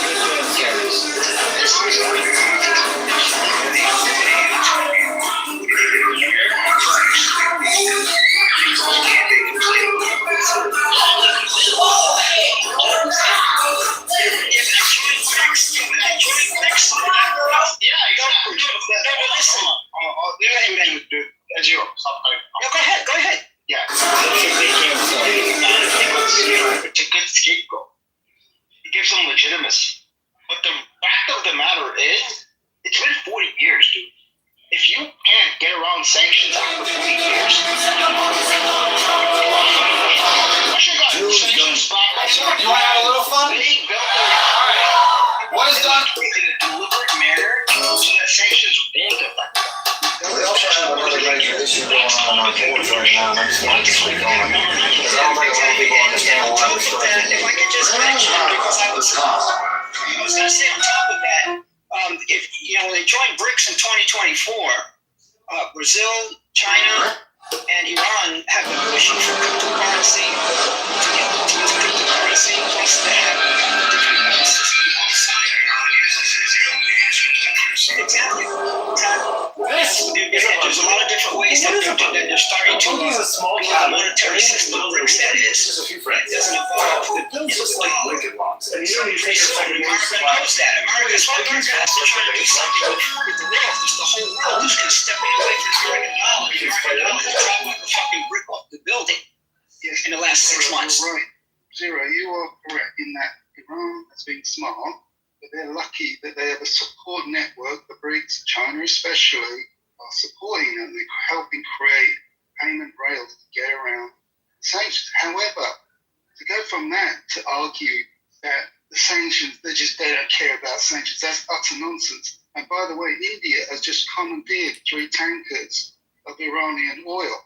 So India's getting on the act to placate the fucking West so they can be their good fucking slaves and show how well good puppets they are to please their masters, to intervene and try and sabotage Iran's methods of getting around sanctions. So when you have all these lackey countries, these vassal states, arrayed against Iran to fuck them over like that, then it's not an easy battle. Iran is surviving. That surviving is very different from just saying they don't care about sanctions. That's a lot of the leadership benefit off the sanctions. You know that, right? Yeah. The big thing is like with India. If India were to continue to do this, if India were to continue to do this, India's economy would begin to collapse because the one thing that India needs is the oil. They need the oil to run their country. Yeah. The cheap oil. It's cheap. Okay, let Has finish, and then you can come in, Naveed. You can come in after Has. Go on, Has finish, and then. I'm not. Zero's correct, but India's playing both sides. If you push somebody so hard. Just say, hang on a second, Naveed. Let her finish. Let the Has finish. India is not silly enough to cut off their oil supply, so they're playing this game. But the point is, politically, that looks bad. Once again, it makes Iran look like the bad guy in the eyes of the world, and Iran is constantly being attacked. The Europeans are literally hosting a conference promoting Reza everywhere they go. They're lining up their puppet, just like Zelensky. So Iran is in a very prepared. They're on the precipice of economic and military disaster. So let's not underestimate. But what I'm trying to say is they don't care enough to get sanctions lifted to concede to everything that the Americans are asking of them. That was right. So people caring, not the government caring. Yeah, the people definitely care. But you can say the same thing about Cuba. But Benny is trying.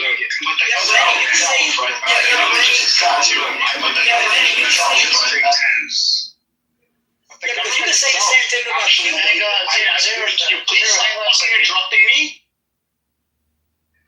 The government itself, right? They benefit, or the people within the government. A lot of them benefit off the black market that the sanctions create. Take times. Look, let's not do the biases between ourselves. and say whether this country is right or that country is right. But in terms of like me and you as a human being, you want to live a good life, right? It doesn't matter where you're from, right? Iran in itself, as I see, to be honest, it's like your voice is very soothing, isn't it? I am not Iranian, but end of the sanctions that it has been placed, it's too much, and it has to negotiate, right? So you need to come to a negotiation term. It's not about like war, so that the America and Israel should come to the world of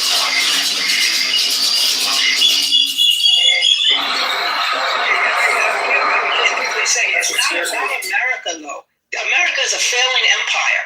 America is done. America's trying its best to try to prove that they're worth something anymore. They're not. See? So now they don't have to debate. They don't have to. No. The whole world, thanks to Mr. Trump. No. Let me just say it. Thanks to Mr. Trump, okay, and Carney, the Prime Minister of Canada, made the big speech, and he said, and matter of fact, in Munich, the guy from Germany, whatever his name is, he just said the same thing.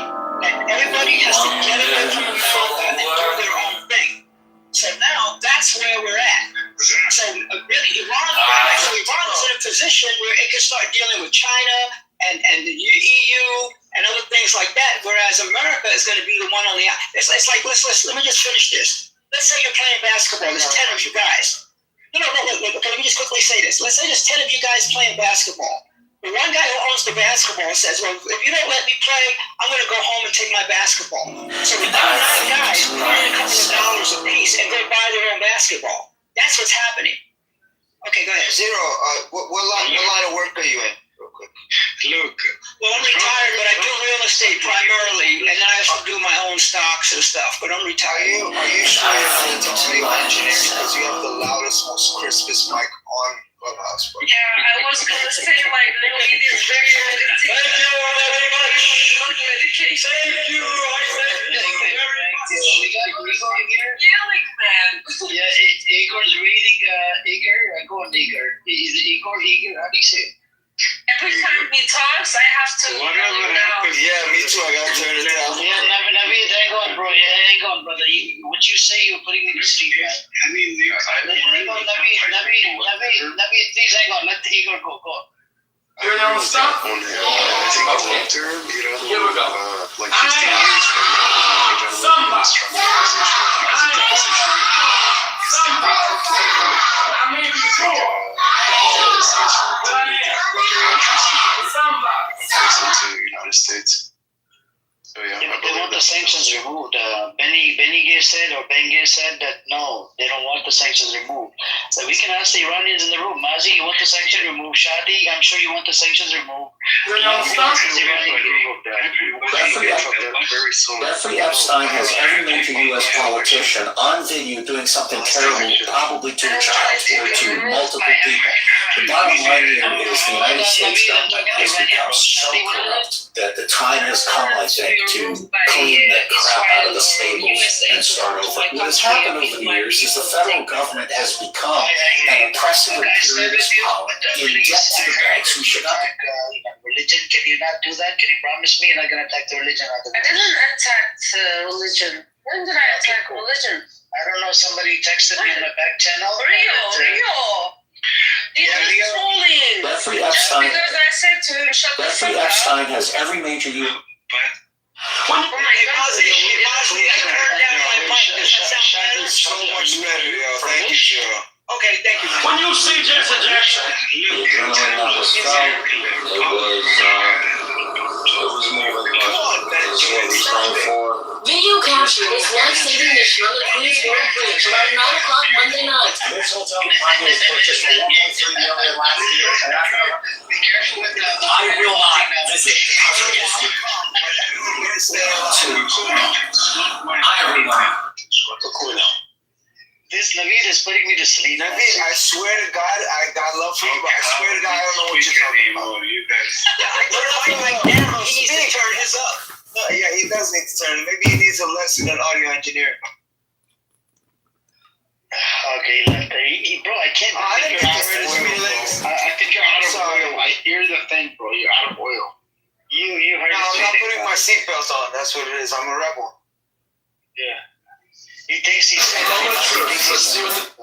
couldn't understand my thing is beef stew. In a word, Say. Richard, 2 slices, medium brown, no drama. I don't know. Anyways, I think that was a very good practice. And Shadi, you were number one. You did say, give me a straight answer. I like that straight answer. Mazi, give me a straight answer. But the other people, man, oh my God. Wait, Taco gave me straight answer too. Taco left. Otherwise, I would have told him. You don't want nuance in here? Benny Goy or Benny Gay, Benge, I gave you a very simple hypothetical. You failed. You know the history of Iran, ins and outs of it. You could not answer a fucking goddamn question. I answered the question. What are you talking about? Okay, just say yes or no. Would you do it? Would you put